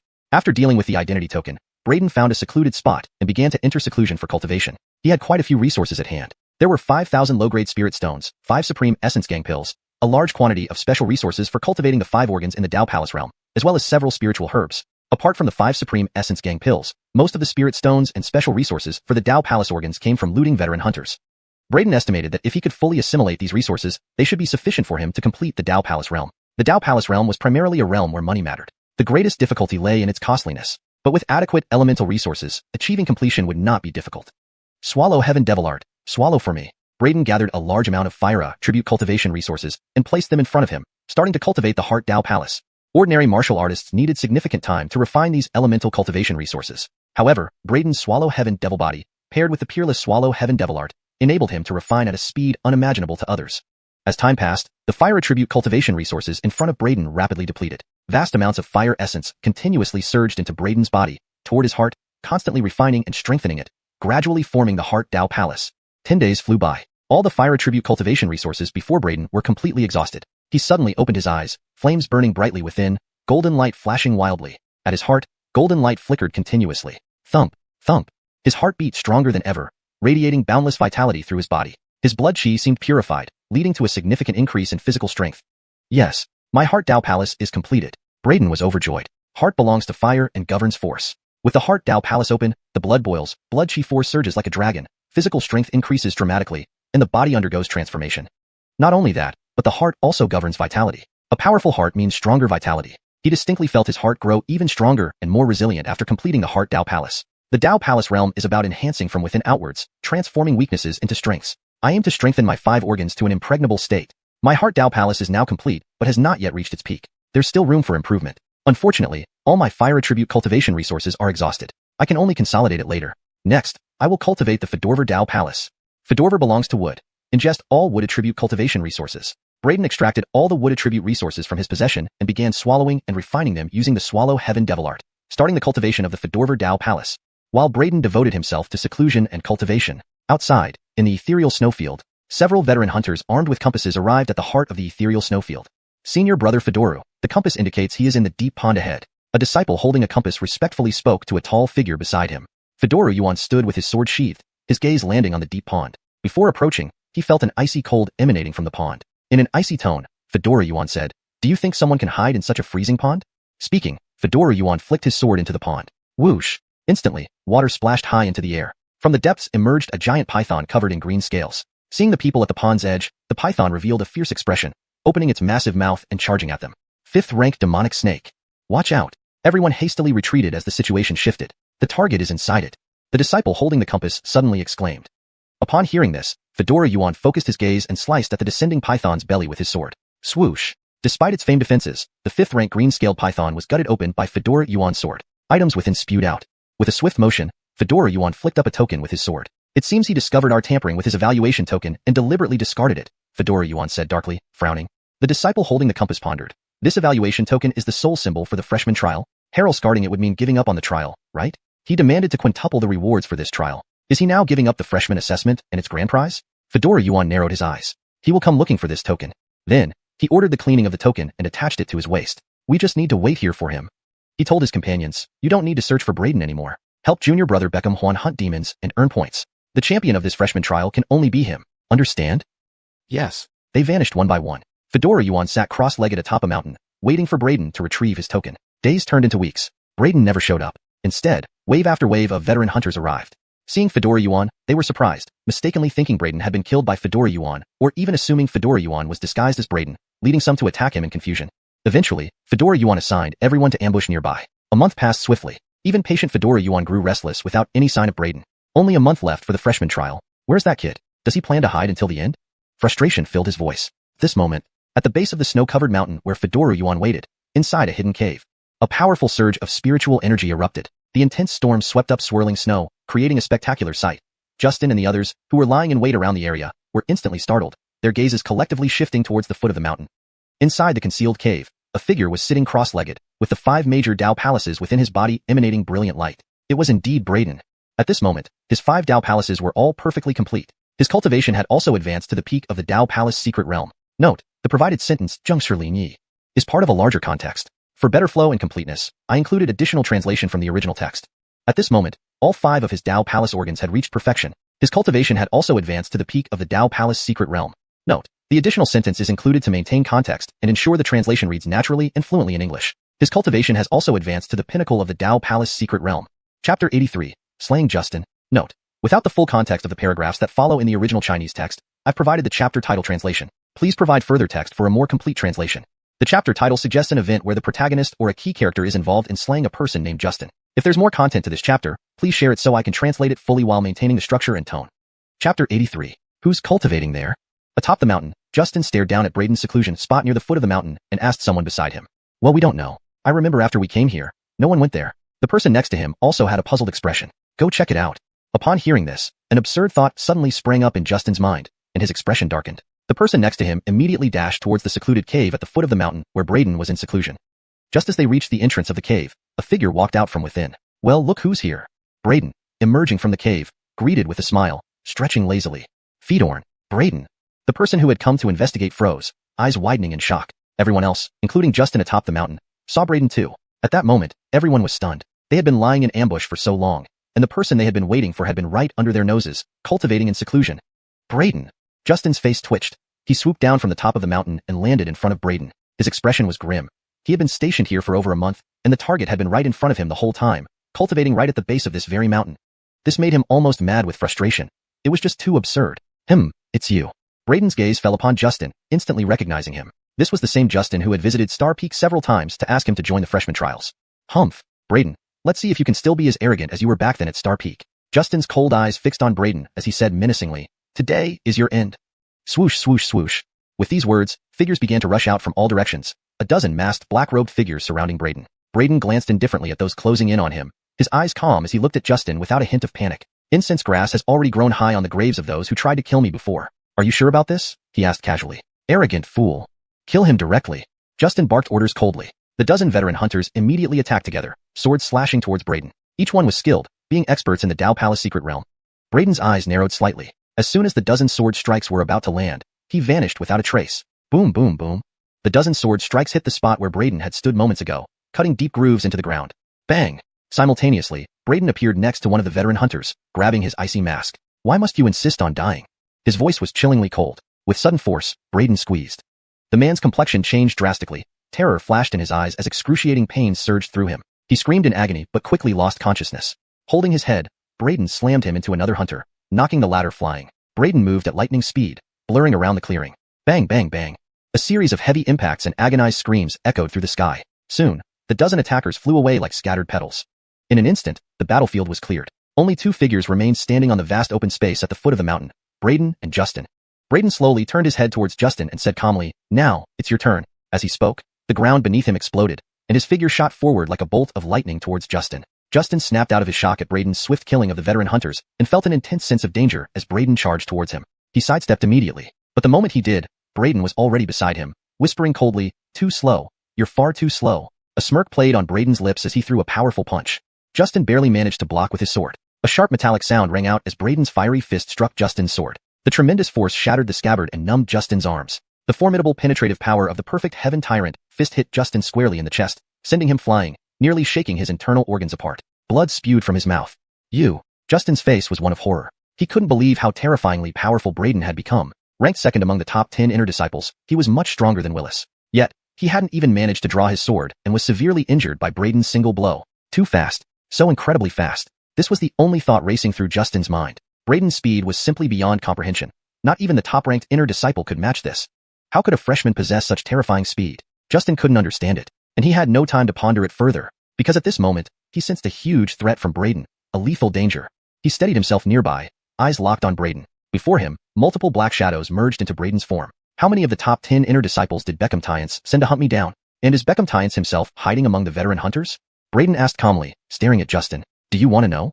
Justin sneered derisively. Too bad, I won't tell you. Is that so? Then you die now. Braden didn't waste any more words. If Justin wasn't going to talk, he wouldn't waste time with him. Braden's figure vanished again. Justin roared and unleashed a bizarre sword technique, a Leia sword. With one strike, an intangible mental force radiated out, warping space-time. Everything within sight, mountains, trees, rivers, flowers, was twisted. Even the human figures were distorted. 9 stars phase Heraldvine technique. Braden immediately responded, using the Star Peak mental secret technique. His spiritual energy burst forth from his mind sea, restoring everything to normal in his vision. With a cold snort, he punched forward. Justin's pupils shrank to pinpricks as he exclaimed in shock, Impossible! You were sealed off from all senses. How could you break free? Boom. Before he finished speaking, Braden's heavy punch sent Justin's sword flying. The impact tore through Justin's arm, severing it completely. His body was sent flying, his mask shredded by the powerful wind force. But it didn't stop there. Strike while the iron is hot. Braden chased Justin's flying body like lightning, slamming a punch straight into his heart. Stop. At that moment, a roar of fury suddenly came from the distance, and a figure soared through the air. Its power was overwhelming, its aura terrifying. A loud shout echoed like 10,000 bolts of thunder, as if it could tear apart the very fabric of space. Flying across the sky. This was an ability only a Fedorf Spring Realm expert could master. The incoming person was undoubtedly a Fedorf Spring Realm powerhouse. Beckham Tyance. Braden immediately recognized him. This man, dressed in the same attire as the veteran hunters, was Beckham Tyance himself. Just as he had suspected. 2 months had passed since the freshman trials, yet there was still no news of Braden's demise. Unable to contain his impatience any longer, Beckham Tyance decided to take matters into his own hands. He disguised himself as a veteran hunter and infiltrated the ethereal snow region, intending to personally hunt down Braden. He hadn't expected to arrive just in time to witness his disciple being brutally beaten by Braden. Braden, you dare to harm my disciple? I will tear you limb from limb. Beckham Tyance declared with chilling killing intent. Tear me limb from limb? Ha ha ha ha. Would you have spared me if I didn't kill him? Braden laughed loudly, his movements not slowing for a second. With a deafening boom, his blazing fist smashed heavily into Justin's heart, instantly creating a bloody hole in his chest. Justin flew sideways, crashing into the ground and dying on impact. Chapter 84. Fierce Battle with Beckham Tyance. Chapter 84. Emilio. Denham's eyes turned bloodshot as he watched the scene unfold, his gaze on Braden turning fiery red. Fury erupted within him as he clenched his teeth and spat out, Braden, today, there is no one in heaven or earth who can save you. Aya! Denham screamed like a madman, dashing furiously towards Braden. Braden sneered, is that so? If you want to kill me, let's see if you have what it takes. Harrell, young whelp. Denham raised his hand and struck with a palm. A massive true chi palm imprint descending heavily upon Braden. Braden's figure flickered, and he instantly sidestepped. The powerful palm imprint slammed into the ground, creating an enormous crater over 100 meters wide. The palm marks in the crater were clearly visible. One blow would flatten even a block of iron. Braden's eyebrows furrowed. The Fedorf Spring Realm was indeed formidable. Had his Dao Palace not yet reached perfection, it would be impossible for him to face Denham. But now, his Dao Palace had already achieved full cultivation. Whether in terms of life essence or strength, he had undergone a tremendous transformation, a complete metamorphosis. Now, facing Denham, he was no longer fish on a cutting board, waiting to be sliced and diced. Boom. He forcefully pushed off the ground with both feet, his body instantly transforming into a blur as he charged directly at Denham. Blocking a chariot with your arms, overestimating yourself. Denham's eyes were bloodshot, brimming with killing intent. His true chi surged, revealing the might of his perfected Fedorf Spring Realm. Braden slashed out with a palm, aiming directly at Beckham Tyance. He planned to use the same tactics as when he killed Willis, first disable an arm using the innate sword embryo to reduce the opponent's fighting power, then take advantage to overpower them. However, upon witnessing his beloved disciple Justin being killed by Braden, Beckham Tyance no longer dared to underestimate him. Seeing Braden charge at him with a bare-handed strike, Beckham Tyense's eyes flashed, and he immediately drew his sword to meet the attack. Many say you are a body cultivator with an unmatched physical body. Let this old man see if your flesh is tough, or if my sword is sharper. With that, Beckham Tyance let out a cold cry, and his long sword burst forth with blazing light. You cunning fox. Upon seeing this, Braden cursed inwardly, knowing his plan had failed. Of course, he couldn't possibly withstand a sword attack from an expert like Beckham Tyance barehanded. He grabbed the innate sword embryo, appearing in his palm instantly, and its sharpness gave him an overwhelming momentum as he sliced towards Beckham Tyense's treasured sword. With a clang, a crisp sound rang out and Beckham Tyense's treasured sword was instantly severed by Braden's sword. Beckham Tyense's heart skipped a beat as he hastily retreated, glancing at the broken sword in his hand and then at the innate sword embryo in Braden's hand. His gaze sharpened, You can sever my sword in one strike. What kind of sword do you have? The sword to kill you. After cutting through Beckham Tianzi's long sword, Braden's eyes gleamed with sharpness, and his morale soared. Wielding the innate sword embryo, he immediately pressed on for the attack, charging at Beckham Tianzi. Yet, Beckham Tianzi merely sneered and threw away the broken sword before summoning another new sword into his hand. I want to see how many of my swords you can cut through. Coldly scoffing, Beckham Tianzi covered the sword with true qi, greatly enhancing its toughness. When the innate sword embryo slashed down again, under the protection of true qi, Beckham Tianzi's sword only developed a notch but didn't break. At the same time, Beckham Tianzi's formidable strength sent vibrations up Braden's wrists, making them tingle. Seeing this, Beckham Tianzi roared and brandished his long sword, unleashing powerful sword techniques, assaulting Braden like a storm. Feeling the pressure, Braden quickly exerted all his cultivation, combining his divine physical strength and releasing the Chaos Starry Sky anomaly along with Earth power, showcasing his peak form. As the Chaos Starry Sky anomaly bloomed, Beckham Tianzi's aura was suppressed. Immediately, Beckham Tianzi's face changed. So, you have indeed cultivated the heavenly anomaly. But his extraordinary cultivation and formidable strength allowed him to withstand Braden's anomaly suppression, maintaining the upper hand. With a clang, Braden executed the peerless sword technique, which at the perfect realm contained boundless subtlety within simple moves, allowing him to parry Beckham Tianzi's attacks. Relying on the supreme sharpness of the innate sword embryo, after multiple clashes, Beckham Tianzi's long sword broke down again. Braden's eyes lit up, sensing an opportunity to launch a full counterattack. However, at this moment, Beckham Tianzi produced yet another new sword. Damn it! Are you running a weapon shop or something? Braden's face darkened as he couldn't help but curse aloud. Beckham Tianzi remained expressionless, eyes filled only with endless killing intent. His attacks grew even more fierce and domineering. Braden's expression shifted as he realized Beckham Tianzi's true qi reserves were extraordinarily strong, so much so that even combining his physical strength and true qi cultivation, he still couldn't match him, only barely able to hold his own against Beckham Tianzi. People say that the Fedorf Spring realm opens a second dantian within the human body. Once one ascends to the Fedorf Spring realm, true qi cultivation will undergo a revolutionary transformation. Even prodigies who haven't reached the Fedorf Spring realm find it incredibly difficult to defeat someone at that level. It seems this saying is true. Braden took a deep breath. Originally, with his talent and foundation, defeating an opponent one major realm higher wasn't too difficult as long as the opponent wasn't some extraordinary genius. For example, back when he was at the profound energy realm, he could easily kill ordinary Dao Palace realm cultivators. But now, crossing a major realm to defeat a Fedorf Spring realm cultivator had become twice as hard, because the Fedorf Spring realm opened the second dantian, drastically enhancing one's strength far beyond ordinary realms. Moreover, once entering the Fedorf Spring realm, the Fedorf Spring, second dantian, can directly connect to heaven and earth, continuously absorbing spiritual energy from the world to replenish their true qi, making it both abundant and endless. This way, even if Braden wanted to rely on his robust physique to deplete Beckham Tianzi's energy, it was impossible. With this realization, Braden's eyes flickered, preparing to employ his final tactic for one last attempt. Either severely injure Beckham Tianzi or retreat as per the 36 stratagems. Kill. Braden's gaze intensified, gathering all his strength and bursting forward with ultimate speed, rushing toward Beckham Tianzi again. Foolish insect trying to shake a tree. Beckham Tianzi snorted coldly, about to swing his sword in response. But at that moment, a twisted sword shadow suddenly appeared behind Braden. On the sword shadow, a vertical pupil abruptly opened, emitting powerful mental energy. Snake body sword. Beckham Tianzi's face instantly changed as he hurried to look away, but it was too late. The mental radiation had already struck, causing Beckham Tianzi's head to throb as if hammered, producing illusions. But it was just a brief moment. Under the intense sense of danger, Beckham Tianzi, with his perfect Fedorf Spring realm cultivation and formidable mental power, rapidly adjusted to the sudden change and snapped out of it. Immediately, he roared and raised his sword to block. However, after witnessing his beloved disciple Justin being killed by Braden, Denim did not dare underestimate Braden anymore. Seeing Braden charge at him barehanded, Denim's eyes flashed, and he drew his sword to meet the attack. They say you are a physical cultivator with unparalleled physical prowess. Let's see whether your flesh is tough, or my sword sharper. Denim shouted coldly, the long sword in his hand emitting a radiant light. Old fox.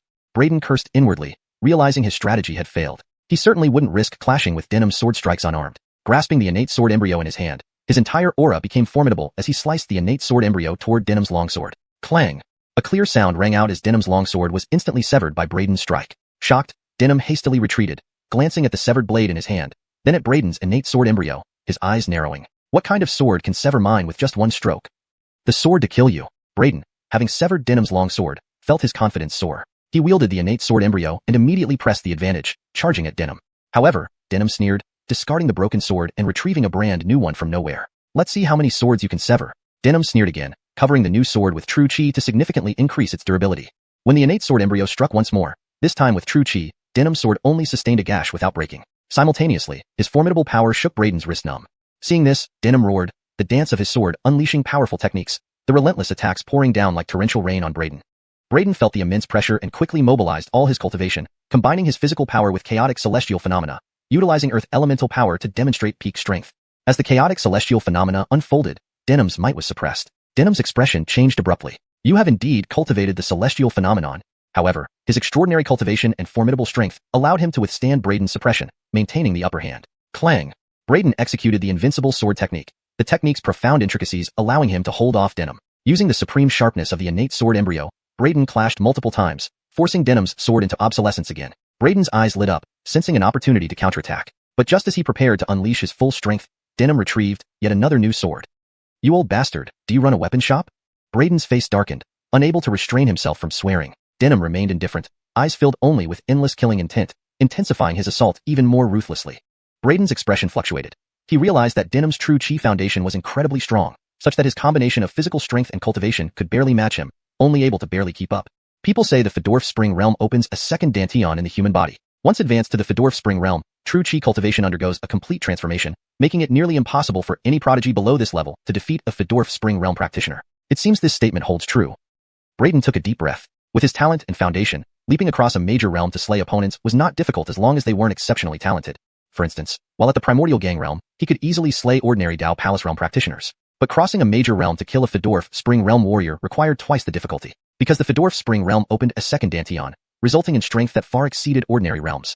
Moreover, once entering the Fedorf Spring Realm, this second Danteon directly connected with the heavens and earth, absorbing boundless celestial energy to replenish itself. Hence, Fedorf Spring Realm warriors not only possessed abundant true chi, but also an inexhaustible supply. This meant Braden couldn't exhaust Denim's power even by relying on his formidable physical strength and tactical consumption. Realizing this, Braden's eyes flashed, preparing to employ his final move for one last attempt. Either seriously injure Denim or use the 36 stratagems to flee. Kill. Braden's eyes blazed, focusing all his power and bursting forward at extreme speed toward Denim again.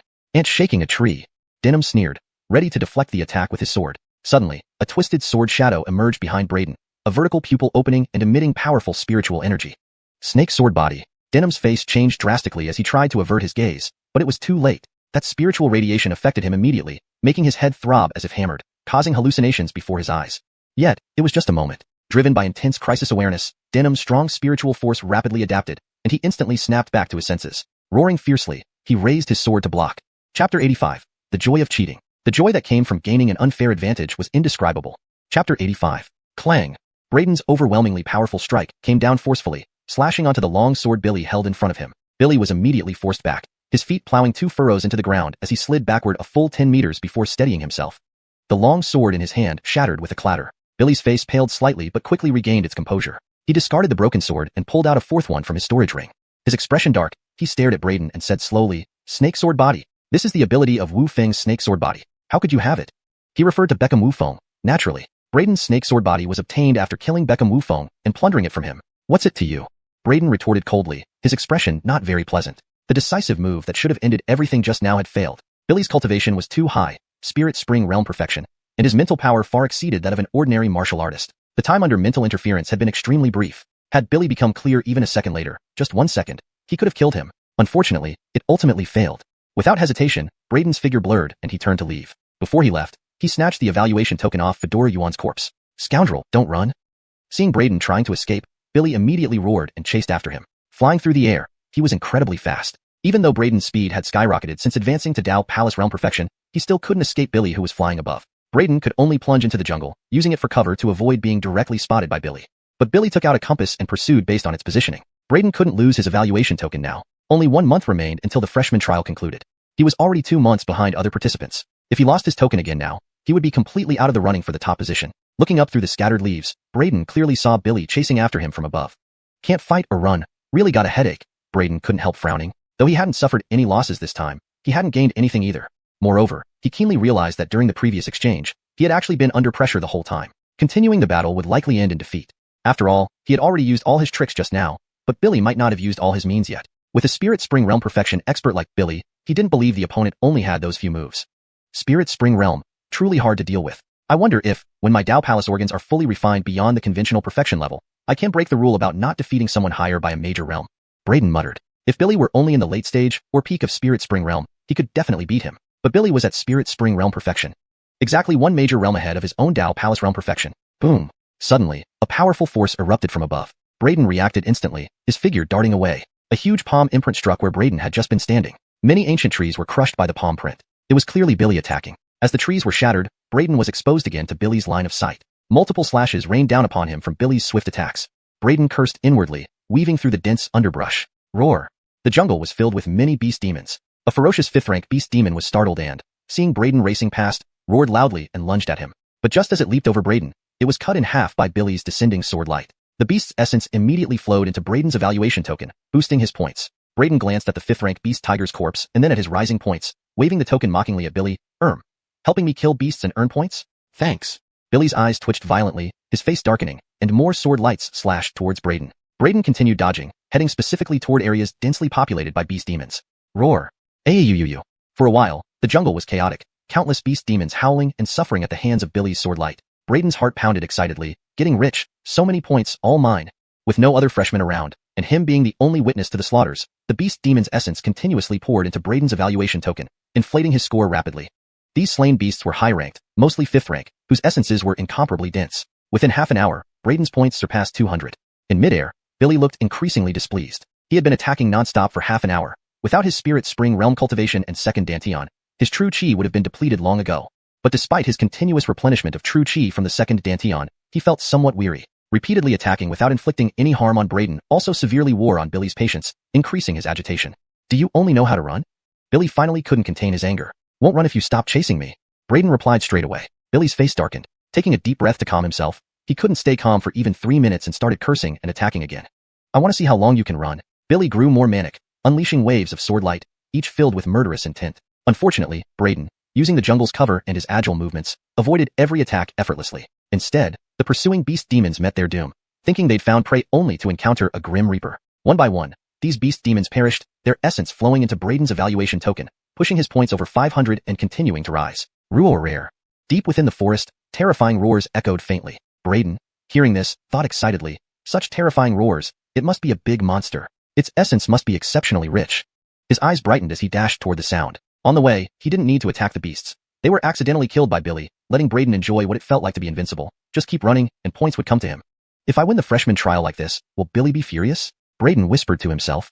Chapter 86, Pursuit. Note: in the absence of preceding chapters, I've provided a translation for the chapter title. For the full chapter content, please provide the Chinese text you would like translated. Chapter 86. Ahead. The place from where the beast roars were coming. Several figures were working together to combat a massive 5th-rank Federon king. This 5th-rank Federon king, although still just a 5th-rank beast, had reached the peak of its rank, being only one step away from 6th rank. Moreover, any beast worthy of the title king possessed extraordinary power that far surpassed ordinary beasts of the same rank. It was akin to finding an unparalleled prodigy or a transcendent genius among human warriors. Such beasts exuded overwhelming aura, had formidable strength, and contained even more astonishing beast essence. We finally found this 5th-rank Federon king. If I can kill this 5th-rank Federon king, my score will break 2,000 points. By then, the top position in this freshman trial will be secure. Xuanhuan's face lit up with excitement as he watched the veteran hunters assisting him in slaying the 5th-rank Federon king. These veteran hunters were precisely the disciples Justin had sent earlier to help Xuanhuan slay beasts and earn points. And Xuanhuan was Denham's chosen frontrunner for this freshman trial. Though his family had money, they didn't want to hand over the quintuple rewards to outsiders. Thus, the reward for the top position could only go to their own people. Seniors, keep it up. After we kill this 5th-rank Federon king, everyone can rest. Xuanhuan cheered from the sidelines. The veteran hunters' prowess was considerable, and their joint efforts left multiple injuries on the 5th-rank Federon king, gradually weakening it.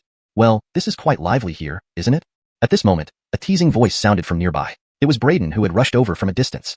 Braden initially felt shocked to see veteran hunters aiding a freshman disciple in slaying a 5th-rank Federon king. Then, when he identified the freshman disciple's face, his expression turned playful. Before entering the testing realm, he had seen Denham pull aside Xuanhuan to brief him. Now, with these veteran hunters helping Xuanhuan slay beasts, Braden quickly understood the situation.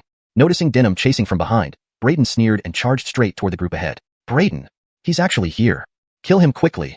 Upon spotting Braden, Xuanhuan's complexion changed, and he urgently ordered the veteran hunters. Forget about the 5th-rank Federon king for now, kill Braden first. Clearly, killing Braden was more important than killing the 5th-rank Federon king. Shocked by Braden's unexpected appearance, the veteran hunters immediately switched targets, abandoning the already weakened 5th-rank Federon king and charging towards Braden. Old codger, you have your chance but can't do anything? Can't your sword strike a little more accurately? Facing the oncoming veteran hunters, Braden looked up into the sky and loudly mocked. Above him, due to the dense trees, visibility was poor, making Denham's attacks less frequent as he struggled to pinpoint Braden's position. Hearing Braden's taunt, Denham erupted in fury and unleashed a barrage of sword light based on Braden's voice. The dense sword light pierced through the leaves and struck at Braden. Prepared for this, Braden vanished from the spot. Before the veteran hunters could react, the barrage of sword light shredded them into pieces without a sound. Appearing beside Xuanhuan, Braden shivered upon seeing this. This old codger is truly ruthless. If all those sword lights had hit me, wouldn't I have been minced into meat paste? Braden turned to Xuanhuan with a smirk. Isn't that right? With a pale face, xuanhuan suddenly lunged at Braden with his sword. Braden raised an eyebrow, swiftly snatched the long sword from xuanhuan, and flicked it upwards, shooting it towards the airborne denim. How did he pinpoint Denim's location? By judging the brightness of the sunlight filtering through the leaves. The cold iron sword zipped through the foliage, heading straight for Denim mid-air. The moment the sword penetrated the leaves, Denim detected a flash of reflected light and instantly responded with a swift sword strike. Braden vanished from his spot as soon as he launched his attack. xuanhuan stood frozen for a moment, then a terrifying sword light severed branches above him and slashed downwards. In that instant, Denim saw xuanhuan below, and his eyes narrowed abruptly. "xuanhuan?" He immediately shouted out, "Quick, get out of the way!" "Uncle?" Recognizing the figure above, despair filled xuanhuan's eyes as the cold sword light approached. Being only at the early stage of Essence Chi realm, how could he possibly dodge Denim's fully intentional slash? Pooh! Without surprise, the blinding sword light instantly cleaved xuanhuan down. "No!"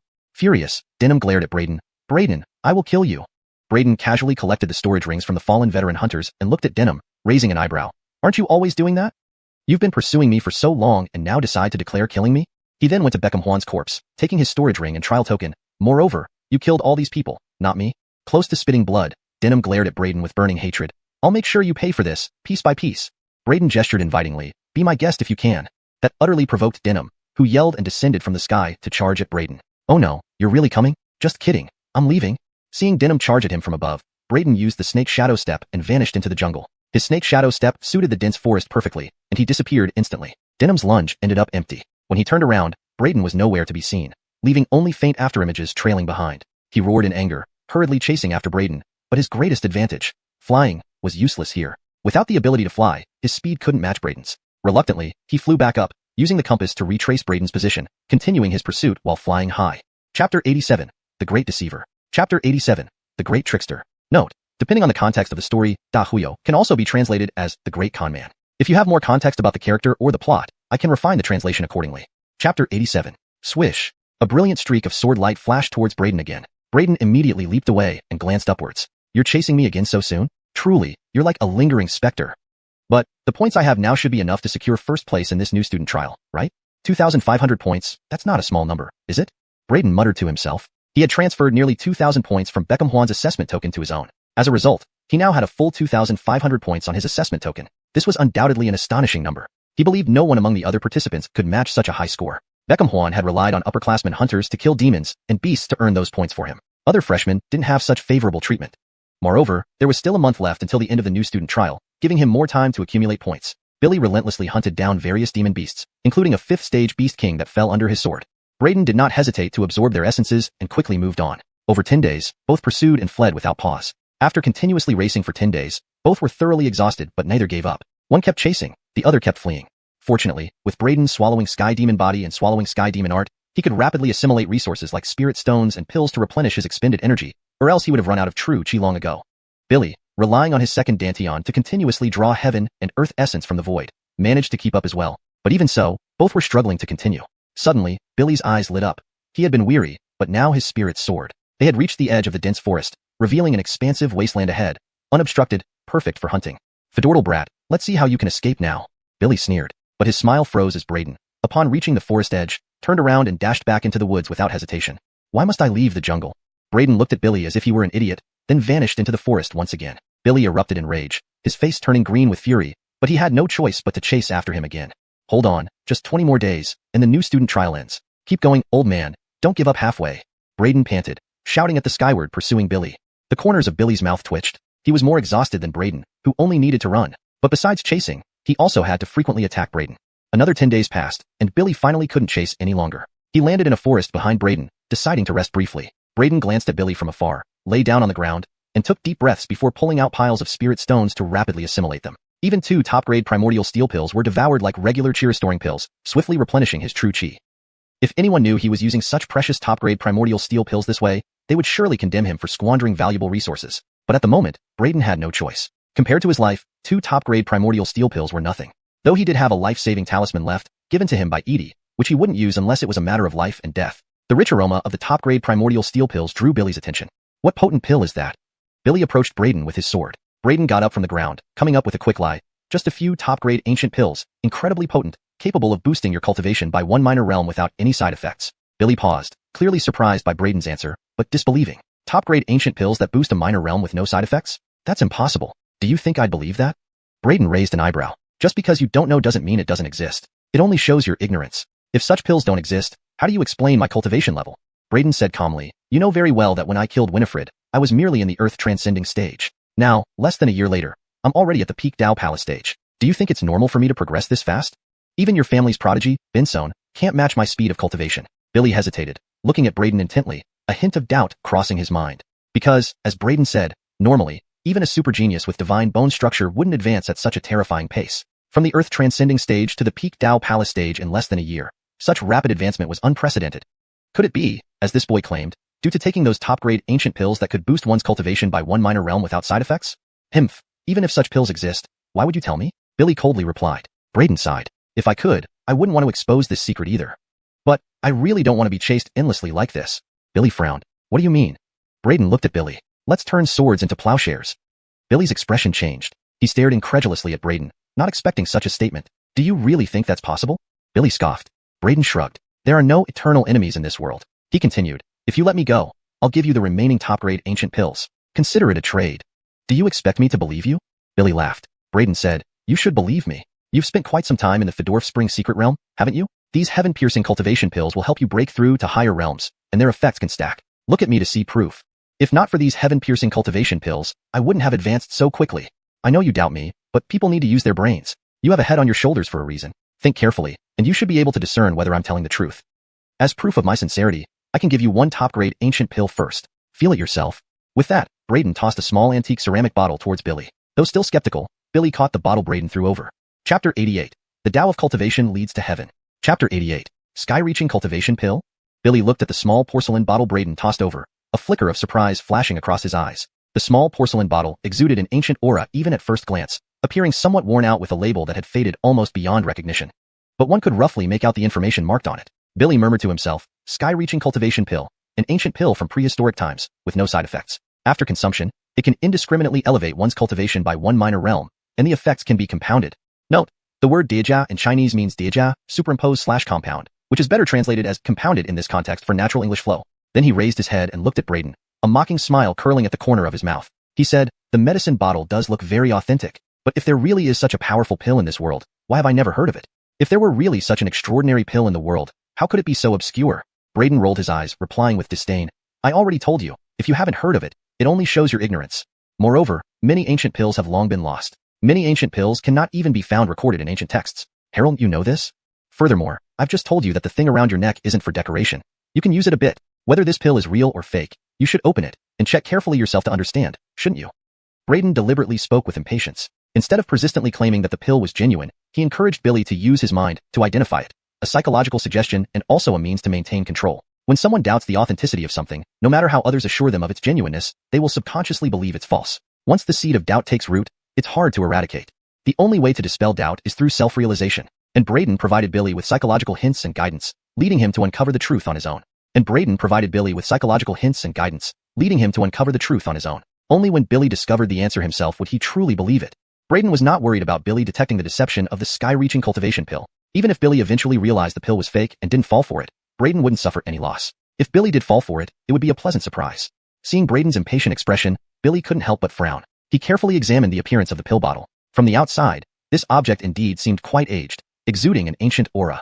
However, appearance alone couldn't confirm anything. He removed the stopper, and immediately a rich fragrance of medicinal herbs spilled out from the bottle. This strong fragrance penetrated his nostrils, causing Billy to feel a sudden surge of energy, as if his vitality had instantly rejuvenated. This startled him, both by the fragrance and its effect. Just one whiff caused a mental boost, making the heart open up. Could what that kid said be true? Even Braden, when he first fused these sky-reaching cultivation pills, thought he had created an extraordinary elixir, because the sky-reaching cultivation pills looked incredibly serious. They shimmered like fine jade, beautifully translucent. Moreover, their fragrance was especially potent and invigorating, giving a sense of mistaken belief. But who would have thought that such seemingly serious medicine was essentially an ultra-laxative? Braden, too, was almost deceived by the pill's appearance into believing he had created a peerless spirit pill. How much more for Billy? Feeling the effects of the sky-reaching cultivation pill, Billy's suspicions gradually diminished, just as Braden had anticipated. Under Braden's earlier psychological suggestion, Billy was now falling step by step into Braden's trap. He poured the pills out of the bottle, and upon seeing the luminous and lustrous pill, his pupils constricted sharply. This is an exquisite grade pill. Billy's breathing quickened, because he realized that the pill Braden gave him was of exquisite grade quality. The pill pattern on it shone particularly brilliantly. Combined with the strong fragrance, Billy's heart pounded. He didn't trust Braden's words, but he believed his own eyes and judgment. An ancient pill bottle, the rich fragrance that boosted one's spirit, the crystal clear and round exterior, and the brilliant pill patterns. Such exquisite grade pills. Even within the alchemy cauldron sect, few could refine such high-quality pills. How could Braden possibly have them? There was only one possibility. What Braden said might be true. He took a deep breath and looked up at Braden, asking, "How many more of these pills do you have?" Billy stared intently at Braden. "There are only 2 left." Braden replied, "A pill of such power represents a minor realm each. How many more do you want?" Billy asked while staring at Braden. "Are those 2 also exquisite grade?" Braden remained ambiguous, taking out the remaining 2 pills and weighing them in his hand. From the same source, naturally all exquisite grade. Upon hearing this, Billy's breath hitched, reaching out directly. "Give them to me." Braden grabbed the 2 pills, frowning. "Is one not enough for you?" "You must know, I only have 2 left. I plan to use them to break through to the Fedorf Spring Mystery Realm and the 10,000 Phenomena Realm." Hong. Billy's entire aura erupted abruptly, leaves flying everywhere as he lunged toward Braden. "What are you trying to do, old man?" Braden gasped in alarm and immediately retreated backward. In the jungle, Billy stood no chance of catching up with Braden. Thus, Billy quickly calmed down, shouting at Braden, "Give me the pills. If these pills are as miraculous as you say, we can call it even between us. I tell you, 1 is enough. These pills are priceless, representing 1 minor realm each. You should be grateful. 1 isn't enough. You killed so many people from my Beckham family. Do you think a single pill can settle it? At least 2. And take the last one right now in front of me to verify its authenticity," Billy sternly said. Braden cursed internally at the cunning old fox. Despite having already verified the pills, Billy still doubted and wanted him to verify them on the spot. He forced a smile. "Verifying the pill isn't a problem, but I recently consumed several sky-reaching cultivation pills, which helped me reach the peak Dao Palace realm. I need 5 days to adjust to the medicinal power, so you'll have to wait 5 days. 5 days later, after consuming this pill, I can break through to the Fedorf Spring Mystery Realm. During this period, you can't attack me." Billy's eyes gleamed. If Braden indeed broke through to the Fedorf Spring Mystery Realm using the pill in 5 days, would he still be Braden's match? He suddenly hesitated. Given Braden's talent, if he truly advanced to the Fedorf Spring Realm, the roles in this hunt might reverse. Thinking this, Billy narrowed his eyes. Perhaps he should kill Braden first, seize the remaining 2 pills, and then test them after leaving the Mystery Realm. But as he was about to act, Braden, seemingly sensing his thoughts, clutched the 2 pills in his palm and warned, "Old man, I warn you, don't think of robbing and killing. If I die, I'll definitely destroy these 2 pills before death. No way they'd benefit you." Billy froze, surprised by Braden's perceptiveness. His gaze flickered, since he couldn't forcibly seize the pills, and he was worried that Braden might really break through to the Fedorf Spring Mystery Realm using the opportunity to verify the pill, thus surpassing his own strength. Perhaps, he could take the pill simultaneously with Braden. If the pill was genuine and Braden broke through to the Fedorf Spring Mystery Realm, then he would also break through to the 10,000 Phenomena Realm. At that point, he would still have the confidence to suppress Braden, and if the pill was fake, he felt that this young man in front of him wouldn't be ruthless enough to take a problematic pill along with him, right? Moreover, with his cultivation, if the pill really had issues, Braden would inevitably be affected more than himself. With this thought in mind, he made up his mind and said solemnly, 5 days later, I will take the pill with you to verify it. Chapter 89. A flavorful chapter. Hearing Denham's words, Braden couldn't help but twitch at the corner of his mouth. This guy is truly cautious. However, delaying for 5 days and getting the opponent to consume the sky-reaching cultivation pill isn't a bad idea. Fine, if so, then let's wait patiently for 5 days. Braden nodded in agreement. Then he distanced himself from Denham and sat cross-legged, recovering his true chi and strength while secretly pondering ways to trick Denham into taking the pill without noticing.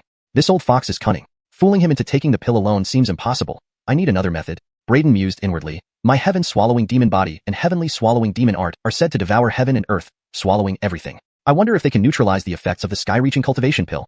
In addition, there's the 100 poisons clearing pill I formulated which can detoxify all kinds of poisons. Can it counteract the effects of the sky-reaching cultivation pill? Even if it doesn't completely clear it, it should lessen the symptoms somewhat. And with my physical prowess, I should be able to endure. A myriad of thoughts raced through Braden's mind. Subsequently, he checked his storage ring and found several herbs among which were all the ingredients needed to make the 100 poisons clearing pill. These herbs were only a small part of the spoils he had accumulated over time. The 5 days passed in a flash. Denham immediately glanced at Braden, saying coldly, Kid, the time is up. Before he could finish speaking, he saw Braden quickly pop a sky-reaching cultivation pill into his mouth and immediately started refining it with all his might, looking impatient. Secret Spring Realm, here I come. Braden's eyes gleamed as he excitedly growled, showing an urgent appearance as if he was racing against time to refine the sky-reaching cultivation pill and break into the Secret Spring Realm. Seeing this, Denham's eyes twitched. What? Is this kid not adhering to martial virtues? Wants to advance into the Secret Spring Realm first? Forget it. Initially hesitant, Denham now had no choice but to hurriedly take the sky-reaching cultivation pill from his hand and strive to break into the 10,000 Phenomena Realm. Seeing Denham really fall for it and take the sky-reaching cultivation pill, Braden's lips curved into a faint smile. In the next moment, his expression changed drastically as his stomach churned violently, followed by a painful tightening sensation. He rushed away swiftly. Huh? Stop right there, kid. Seeing Braden suddenly dash away, Denham thought Braden wanted to escape during his refinement and immediately rose to chase after him. But just as he stood up, his face changed abruptly, exclaiming in pain as he clutched his abdomen and brought his legs together, shouting in anger, "Damn, this pill indeed has issues." Not far away, Braden squatted behind a big tree, loosened his pants, and started to have an intense bout of diarrhea, instantly filling the air with a stench. Relieved. Braden sighed in relief, wearing an extremely comfortable look. Denham, however, had a grimace on his face since Braden was currently in the wind's direction, and the mountain breeze was blowing directly towards Denham. Under the catalysis of the sky-reaching cultivation pill, the pungent odor spread like toxic gas toward Denham, turning his face red from holding his breath. But now, he didn't have time to move either. He also unbuttoned his pants and squatted down to relieve himself. "Brat, you're ruthless. To deceive me. You even took such a poisonous pill along with me." Denham cursed as he vented, still glaring at Braden. "You've got the nerve to say that? If you had taken the pill obediently, would I have needed to fool you by taking it myself?" Braden retorted. "You." Denham turned pale in anger. "So, you giving me the pill meant I should have taken it directly? Don't talk back. I'm done. You continue." Braden finished up quickly, intending to sneak attack Denham while putting his pants back on. But just as he pulled up his pants, Braden's face changed again as he hurriedly untied his pants and squatted back down. "Truly deserving of being dozens of times more potent than regular laxatives. Even with my physique, I can barely handle it." Braden's face darkened as he realized his overestimation. "What did you say? A pill dozens of times more potent than regular laxatives?" Denham's face turned black, unable to contain his fury. Afterward, he felt relieved and tried to stand up to kill Braden. However, before he could fully stand, his stomach began churning again, and he immediately resumed squatting. "Old man, thinking about killing me even now? Squat honestly. With your perfected secret spring realm, this pill will surely dehydrate you today." Braden sneered. "Humph, I'm at Dao Palace realm and can't hold on. Do you think you're better off than me?" Denham snorted. Braden's lips twitched, realizing he had to fuse the 100 poisons clearing pills urgently. "Sigh, all because my strength isn't enough. If I were stronger, I wouldn't need this last resort, risking self-damage to harm the enemy." Braden sighed softly, carefully moving his body to hide entirely behind the tree, only exposing his eyes to guard against Denham. Then he quietly communicated with the heaven-swallowing demon flask, using the cover of the big tree to start fusing the 100 poisons clearing pills. Moments later, 7 premium-grade 100 poisons clearing pills appeared in Braden's palm. He promptly swallowed one and, fearing insufficient effect, swallowed 4 more in quick succession. With the power of 5 premium-grade pills, Braden felt immediate relief. "At least these 100 poisons clearing pills haven't let me down." Braden breathed a sigh of relief, wiped his bottom, put on his pants, and stood up. Storing the remaining 2 pills in his storage ring, Braden grabbed the congenital sword fetus, emerged from behind the tree, and walked towards Denham with ill intent. "Old man, you want to kill me? Come on, let's battle again."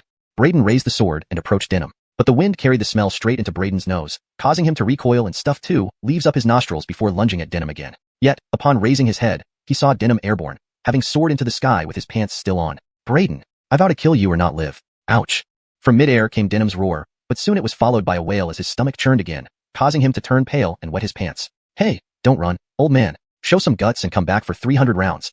Braden leaped onto a treetop and challenged Denham. Denham, with a grim face, flew away without turning back, disappearing in the blink of an eye. Braden wanted to pursue, but Denham's flight speed was too fast, and the jungle obstructed visibility from above. Without a compass to locate him as Denham had done, he had no choice but to give up. "Lucky you got away fast. Otherwise, I'd definitely end you today." Braden grunted. Suddenly, his expression changed as his stomach began to churn again.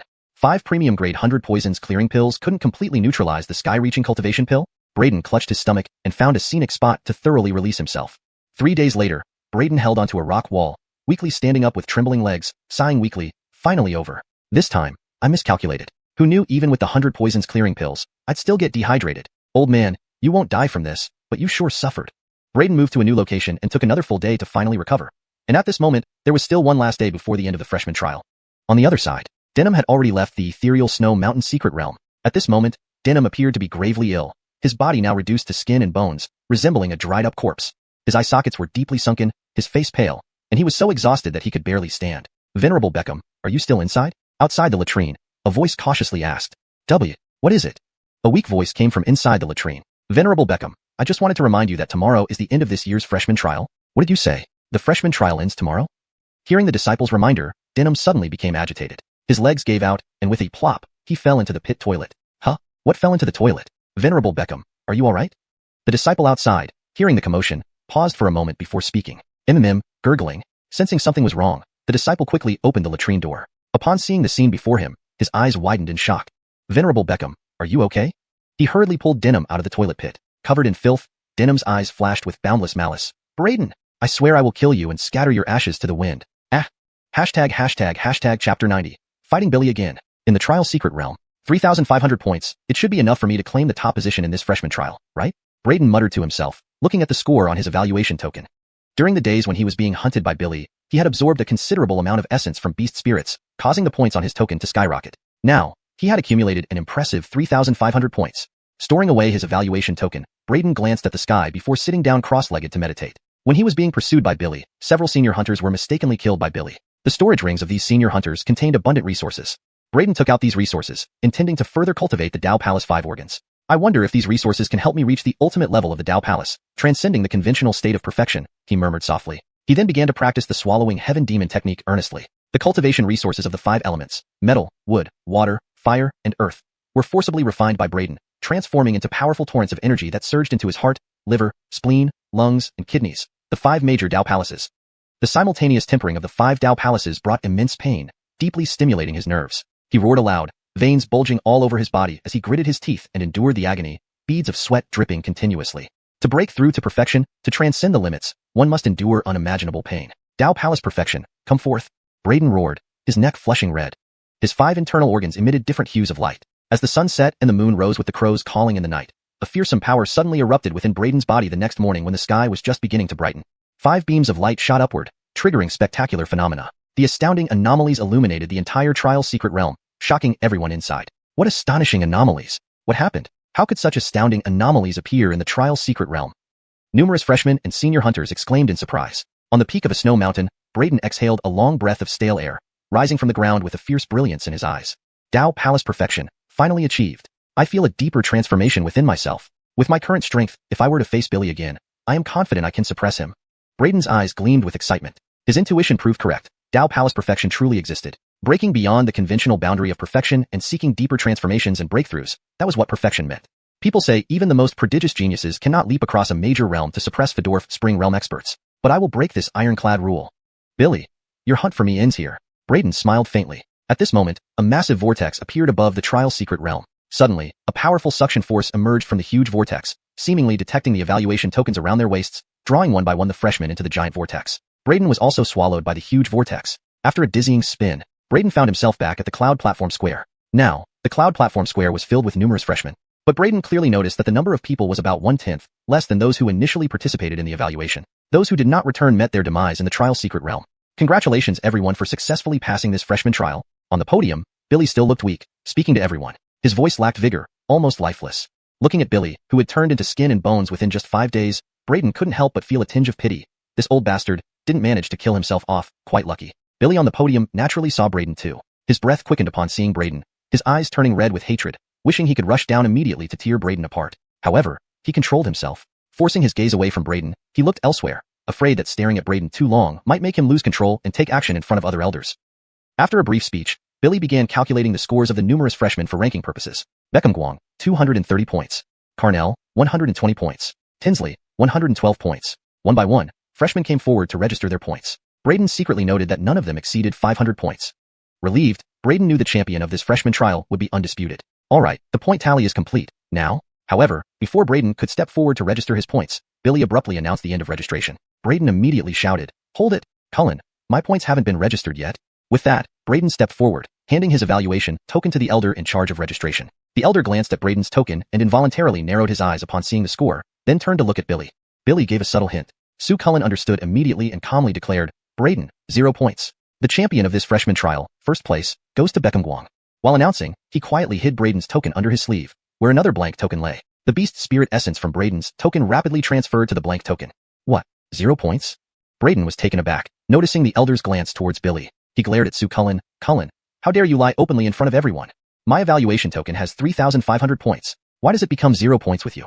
Insolent. You, a mere disciple, dare to question an elder. How dare you speak disrespectfully to me? You." Ronnie rebuked loudly, emitting a powerful pressure toward Braden. But Braden remained undaunted, glaring at Ronnie. "What are you doing with your hand hidden in your sleeve? Dare you show it?" Ronnie's expression changed slightly, coldly retorting, "Do you need an explanation for everything I do? Don't be stubborn and unreasonable here. Step back quickly, and I won't hold your rudeness against you." "Bullshit."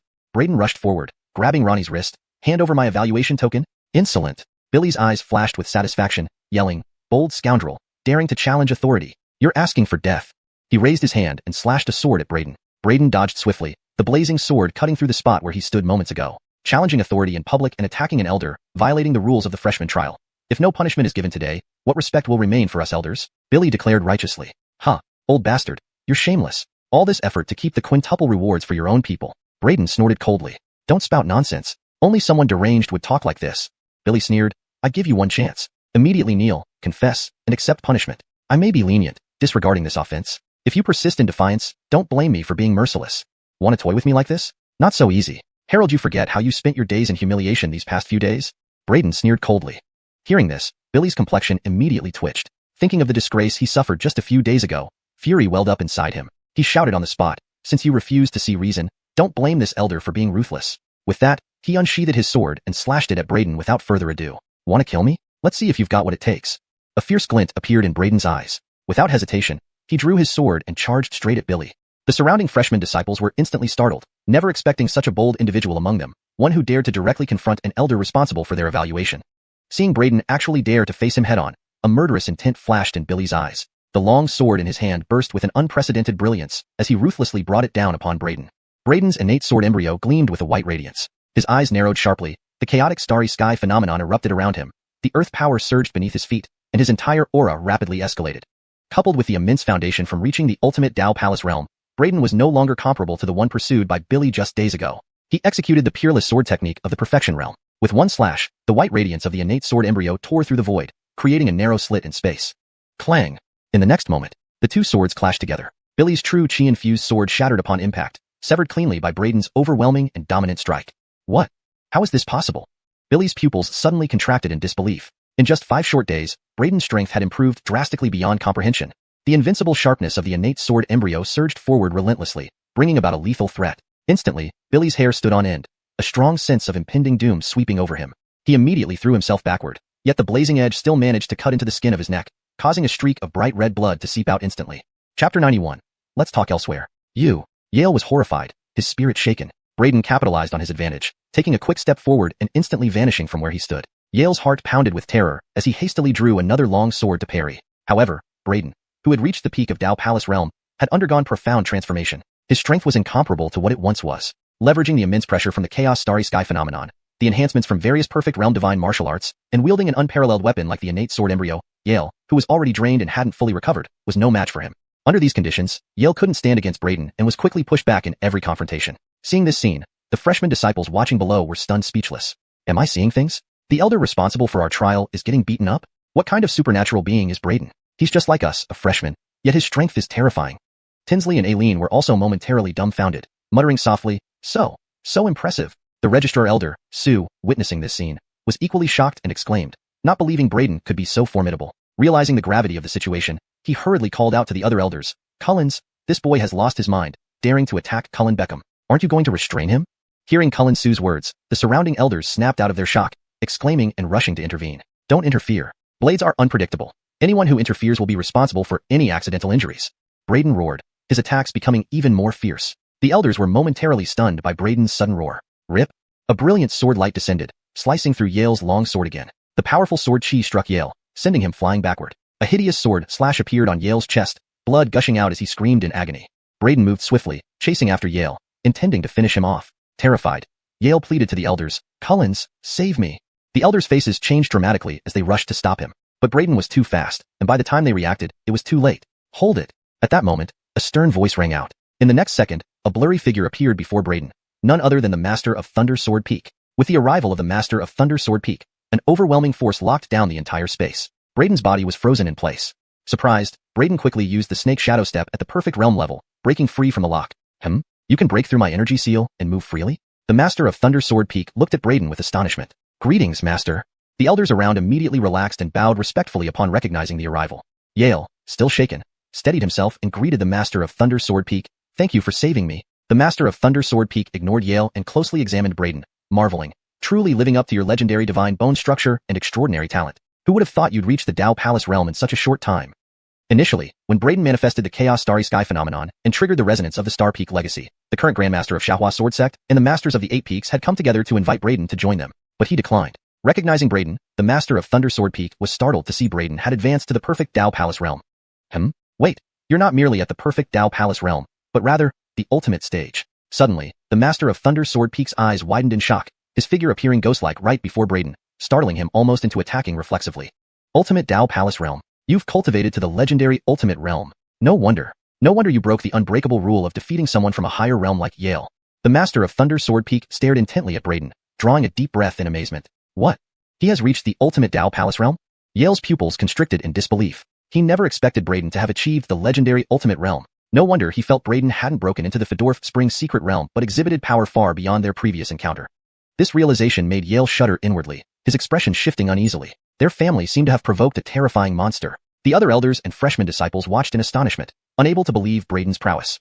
Brayden paid no attention to their reactions, casting a cold glance at the severely injured Yale and addressing the master of Thunder Sword Peak. He previously used the guise of a freshman trial to try to kill me. He bribed numerous seniors, and even personally impersonated a senior hunter to chase and hunt me in the trial realm. This time, he colluded with Cullen Su to reset my points, ensuring the top spot for someone of his choosing. Do you intend to protect him, senior? Brayden's words caused an uproar. Many freshmen and elders looked at Yale in disbelief. Nonsense. Ronnie's face turned pale as he hurriedly refuted. Nonsense? Brayden coldly laughed, instantly grabbing Ronnie's wrist, revealing the contents of his sleeves. Calls me nonsensical? What's in your hand then? In Ronnie's hand were 2 examination tokens. One belonged to Brayden, and the other, anonymous, was layered on top of Brayden's token. Essence energy was flowing from Brayden's token to the unnamed one. The score displayed on the unnamed token stopped at 3,500, while Brayden's score was 0. Caught red-handed, Ronnie struggled free, kneeling before the master of Thunder Sword Peak and pleading, Master, forgive me. The master of Thunder Sword Peak's face darkened. As an elder, how dare you engage in such corruption? You've disgraced Thunder Sword Peak. With that, he slapped Ronnie away. Get out, go reflect for 100 years in the abyss. Ronnie's face paled, begging, Master, please forgive me. The abyss was well known to all elders. It was a bottomless, damp, dark dungeon with depleted spirit energy. Few who entered ever returned.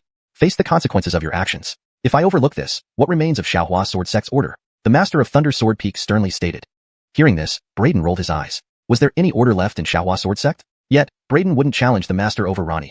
Ronnie, receiving this punishment, had only himself to blame. Hearing the words of the master of Thunder Sword Peak, Ronnie's face turned ashen. He clutched Yale's robe and pleaded, Yale, I did all this for you. You must plead on my behalf to the master. You must help me.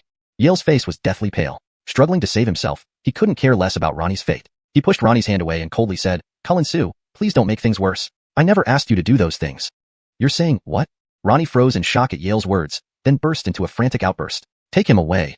The master of Thunder Sword Peak snorted coldly, and several elders immediately dragged Ronnie off. Is this satisfactory? The master of Thunder Sword Peak looked at Brayden, asking, Satisfactory? What are you talking about? Brayden raised an eyebrow, pointing at Yale. The real culprit hasn't been properly punished yet. The master of Thunder Sword Peak frowned and shook his head at Brayden. You cannot kill him. Why not? Brayden looked directly at the master of Thunder Sword Peak, completely unswayed by his authority. The master of Thunder Sword Peak glanced around at the gathered crowd, then winked at Brayden and whispered, Let's talk elsewhere. #### Chapter 92. Haggling. Seeing the patriarch of Thunder Sword Peak gesture to him with his eyes, Brayden couldn't help but frown, unsure of what the other party was up to. However, since he was still a peak patriarch and could insist on protecting Denim, Brayden, even with his Dao Palace cultivation, wouldn't be a match for the Dougie. He definitely couldn't kill Denim right in front of him.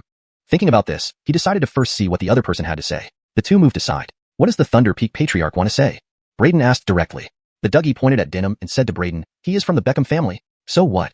Brayden's expression immediately turned unpleasant as he retorted. Just because he's from the Beckham family, I can't kill him? Is it that you have also been bought off by the Beckham family? The Dougie hurriedly signaled for silence and whispered to Brayden, Calm down, don't get excited. That's not what I mean. Brayden looked at the Dougie suspiciously and said, Just say what you want to say. The Dougie blinked at Brayden and said, Our Lesser Qing sword sect is poor. Even I, Thunder Sword Peak, am very poor. But the Beckham family is rich. Brayden didn't quite understand at first. The Dougie explained, To put it simply, if you kill Denim now, who would give you the 5-fold reward for being the top of the freshman trial? Brayden opened his mouth and said, Isn't it supposed to be given by your Thunder Sword Peak? The Dougie rolled his eyes and said, Harold, you hear me? Thunder Sword Peak is poor, very poor. Let me explain it this way. Do you think why I entrusted the freshman trial management to Denim? Because we are really out of money at Thunder Sword Peak. Otherwise, even the original rewards for the trials would have been halved. Brayden's jaw dropped and his lips twitched as he said, So Thunder Sword Peak is really that poor. The Dougie wasn't embarrassed at all and smiled. So you understand now, right? No way. Just for a mere 5-fold top reward. You expect me to let him go? Impossible. Brayden said solemnly, He wanted to kill me, and I have an irreconcilable enmity with the Beckham family. It's not just about the 5-fold reward, the Dougie said. Brayden looked at the Dougie. With a chuckle, the Dougie continued, What Denim did here was no small matter. So many disciples died, and he disregarded sect regulations. Do you think this will just be let off? I will make the Beckham family pay to redeem him, buy his life with money. Brayden's eyes lit up as he looked at the Dougie and said, Thunder Peak Patriarch, you're really greedy. The Thunder Peak Patriarch coughed and said, It's all forced upon me. Brayden glanced at Denim and then turned back to the Dougie. All right, but I want 70% of the ransom. 70%? Hey, you're asking for too much. You dare call me greedy? The Dougie almost choked on his own saliva and grumbled, 70% is impossible. The most I can give you is 10%? 10%? That won't do. A measly 10% isn't enough to release him. Remember, during the trial, he pursued me relentlessly, putting me through near-death experiences. As Braden haggled, the Dougie couldn't help but sneer. Fine. I'll give you 20%. Kid, 20% isn't bad. The rest 80% needs to be used for other things. After distribution, there won't be much left. You getting 20% should be content. The Dougie sternly said. Want to add one more? Impossible. The Dougie earnestly pleaded. You kid, you're getting 20% without lifting a finger, while I have to negotiate with the Beckham family and keep other elders quiet. It's exhausting. Don't worry, I'll extort more from the Beckham family. Your share will be considerable. Seeing no further leeway, Braden nodded. Fine, deal. Mainly because he couldn't fight against the Dougie. If pushed to extremes, the patriarch might stubbornly protect Denim and not give him a penny. Braden would be powerless in that situation. Thus, Braden chose to accept the offer. Seeing Braden nod, the Dougie heaved a sigh of relief and smiled. Walking back with Braden, the Dougie said, after careful investigation, the matter Braden mentioned earlier has several peculiarities and requires detailed scrutiny. Denim will be held temporarily pending the results of our investigation. Once the truth is revealed, the sect will handle the case fairly. Okay, let's continue with the ranking and rewards distribution for this freshman trial. A short while later, the final rankings were determined. Braden secured the top position with 3,500 points and earned the title of the trial champion. Although Denim was unwilling, he dared not defy the Dougie and all the disciples present, so he reluctantly distributed the promised 5-fold rewards. His heart bled while handing out these rewards. Heh, I heard the rewards this time were all paid by Cullen Beckham. Thank you, Cullen Beckham, for your generosity. Many thanks, you are truly a great person. When Denim handed over the 5-fold champion reward to Braden, Braden grinned profusely and thanked Denim repeatedly. This infuriated Denim, causing veins on his temples to pulse wildly. He almost spat blood on the spot. This kid was too good at irritating people. Denim desperately wished he could slap Braden dead on the spot, but he was powerless at this moment. Not to mention the Dougie was watching nearby. Even without others around, Braden at Dao Palace level was beyond what Denim could handle. After receiving the rewards, Braden didn't plan to stay longer and prepared to return to Star Peak after bidding farewell to the Dougie. Hold on. However, just as Braden turned around, the Dougie called him back. What can I do for you, senior? Braden looked surprised at the Dougie. Braden, having cultivated to the Dao Palace realm, your strength ranks you among the best of your generation. Here's a jade token. Take it and use it to take the inner sect examination whenever you want. What benefits come with becoming an inner sect disciple? Braden asked curiously as he took the jade token. Of course, there are benefits. First, inner sect disciples receive more resources each year. The Dougie explained seriously. How much more? Braden asked curiously. Ordinary outer sect disciples only get 5 low-grade spirit stones annually, but inner sect disciples receive a full 10. Cough, cough. Braden choked. How much? 10? His lips twitched as he replied sarcastically, that's quite a lot. The Dougie corrected, I meant 10 mid-grade spirit stones. Ah. Braden was momentarily stunned, then pouted. Even 10 mid-grade spirit stones, equivalent to only 100 low-grade ones, can be easily acquired by robbing once or twice. The Dougie was speechless. Robbing? Is this what a disciple should say in front of an elder? He couldn't help but wonder if their lesser Qing sword sect had produced prodigies or bandits. Wiping the sweat from his forehead, the Dougie cleared his throat and said, actually, the 10 mid-grade spirit stones annually are not the main benefit. After advancing to become an inner sect disciple, you will have many more privileges. For example, you can enter various cultivation secret realms, like the Inner Sect Cultivation Tower. The Inner Sect Cultivation Tower, you haven't been there yet, right? This is a special cultivation ground exclusively open to inner sect disciples. The celestial energy inside is several times, even tens of times denser than outside. 1 day of cultivation inside equals 10 days, or even dozens of days elsewhere. Besides, there's the Martial Tower, which you know about, right? The Inner Sect has a branch of the Martial Tower. Through this branch, you can directly challenge the Martial Tower. If you manage to secure a ranking, you'll receive all kinds of rich rewards. And more. The Dougie listed a series of benefits for Braden to become an inner sect disciple, finally making Braden's heart flutter. So that's how it is, I understand. I'll find time to take the inner sect advancement exam, Braden nodded. Remember to do it as soon as possible. The Dougie shouted loudly at Braden's retreating back. Braden waved back at the Dougie while walking towards Star Peak. The Dougie watched Braden's figure, sighing in admiration. What an outstanding kid, growing so much in such a short time. Boy, you must advance to the inner sect early. Otherwise, during the upcoming inner sect disciples exchange competition, our lesser Qing sword sect might be trounced by the other major sects. Come to think of it, all of this happened because of you. If not for your killing spree in the trial secret realm, taking down several inner sect elites, including Willis, Justin, and other monsters among the top 10 inner sect geniuses, we wouldn't fear the other major sects so much. Hashtag chapter 93, a bright future. Having finished the conversation with the Dougie, Braden walked steadily towards Star Peak, contemplating the new path opening before him. With the resources and benefits promised to inner sect disciples, his cultivation would undoubtedly gain significant momentum. As he walked, Braden couldn't help but reflect on the remarkable changes in himself over the past few months. From being just an outer sect disciple, he had rapidly grown into a formidable force capable of standing toe-to-toe with the elite inner sect disciples. He was eager to see what more challenges and opportunities awaited him in the inner sect. With the Dougie's recommendation, the inner sect advancement seemed within reach, promising a new chapter in his journey of cultivation. Fedortal did he know, the trials and triumphs ahead would only solidify his place among the legends of the lesser Qing sword sect. Chapter 93, Inner Sect Assessment. Note: As this appears to be a chapter title, I have translated it into a format commonly used in English for chapter headings in novels. The content of the chapter follows below. The inner sect assessment. Please provide the subsequent text from the chapter for translation. Since no further text was provided following the chapter title, the translation is based solely on the given title. If there is additional content within this chapter that you would like translated, please share it, and I will continue the translation accordingly. Chapter 93. Back at Star Peak, Brayden immediately took out the cultivation manual Edie had given him earlier and studied the method to advance from the Dao Palace realm to the Fedorf Spring realm, along with numerous precautions. The Fedorf Spring realm involved building a second dantian within one's body. This second dantian was the Fedorf Spring. A Fedorf Spring was like a spring eye that could directly connect to the heavens and earth, absorbing spiritual energy between heaven and earth, allowing true chi to gush like a fountain. Advancing from the Dao Palace realm to the Fedorf Spring realm required far more resources than refining the 5 organs of the Dao Palace. Thus, many exceptionally talented geniuses were stuck in the Dao Palace realm for years, unable to break through to the Fedorf Spring realm. It wasn't because they lacked talent, but because they were constrained by resources. Without sufficient cultivation resources, advancing to the Fedorf Spring realm was as difficult as ascending to the heavens. Only time could remedy this. This martial cultivation really burns money. Brayden closed the cultivation manual, couldn't help but sigh inwardly. Then, thinking of his means of earning money, he couldn't help but smile. But for me, problems that can be solved with money aren't problems. With the Swallowing Heaven Devil Flask's 100% pill formation rate, he could easily make a fortune by just merging batches of top-grade medicinal pills. Would he still have to worry about cultivation resources then? Early the next morning, Brayden went to the 100 Treasure Street and purchased herbs to refine Origin Primal Chi pills. This time, having obtained the first-place reward in the new Heralsipal trial, he received 5,000 spirit stones. Plus, he had also acquired some spirit stones from the storage rings of those senior hunters he had slain during the trial. Now, he had a total of 8,000 spirit stones on him. Returning to Star Peak, Brayden immediately refined all the herbs he had purchased into medicinal pills. 2,000 spirit stones worth of herbs, merged into 20 top-grade Origin Primal Chi pills. With the 3 remaining pills I had before, that makes a total of 23 top-grade Origin Primal Chi pills. That should sell for quite a bit, right? Brayden smiled. Top-grade medicinal pills were already incredibly precious, and top-grade Origin Primal Chi pills were even more valuable. After all, Origin Primal Chi pills were 4th-tier medicinal pills. To his knowledge, no one in the entire Peterdom could refine top-grade 4th-tier pills. Even Pill Cauldron Sect could only refine top-grade 3rd-tier pills, and their success rate was barely acceptable. Holding the pills, Brayden went to Coulter's residence. Junior brother Fedorn, I heard you came first in this new disciple trial and received a 5-fold reward. I was just about to find you for a drink and celebration. Didn't expect Junior brother Cheen to come here first? Junior brother, it's nice of you to remember your elder brother after getting rich. Truly, I'm touched. Come in. Let's celebrate until we're thoroughly drunk. Coulter was about to step out when he saw Brayden, instantly lighting up and striding over, his face beaming as he warmly greeted Brayden. Seeing Coulter's enthusiasm, Brayden raised an eyebrow. When someone offers undue warmth, they usually have an ulterior motive. Sure enough, before Brayden could explain his intentions, Coulter asked, Junior brother Fedorn, did you earn 5,000 spirit stones in the trial? Could you spare some for your elder brother? To be honest, I'm preparing to advance to the Fedorf Spring realm and am short on resources. Brayden turned grim. No money. Coulter hadn't expected Brayden to refuse so flatly. His mouth twitched. Junior brother Fedorn, we've fought together. Don't be so heartless. Can't you lend a little?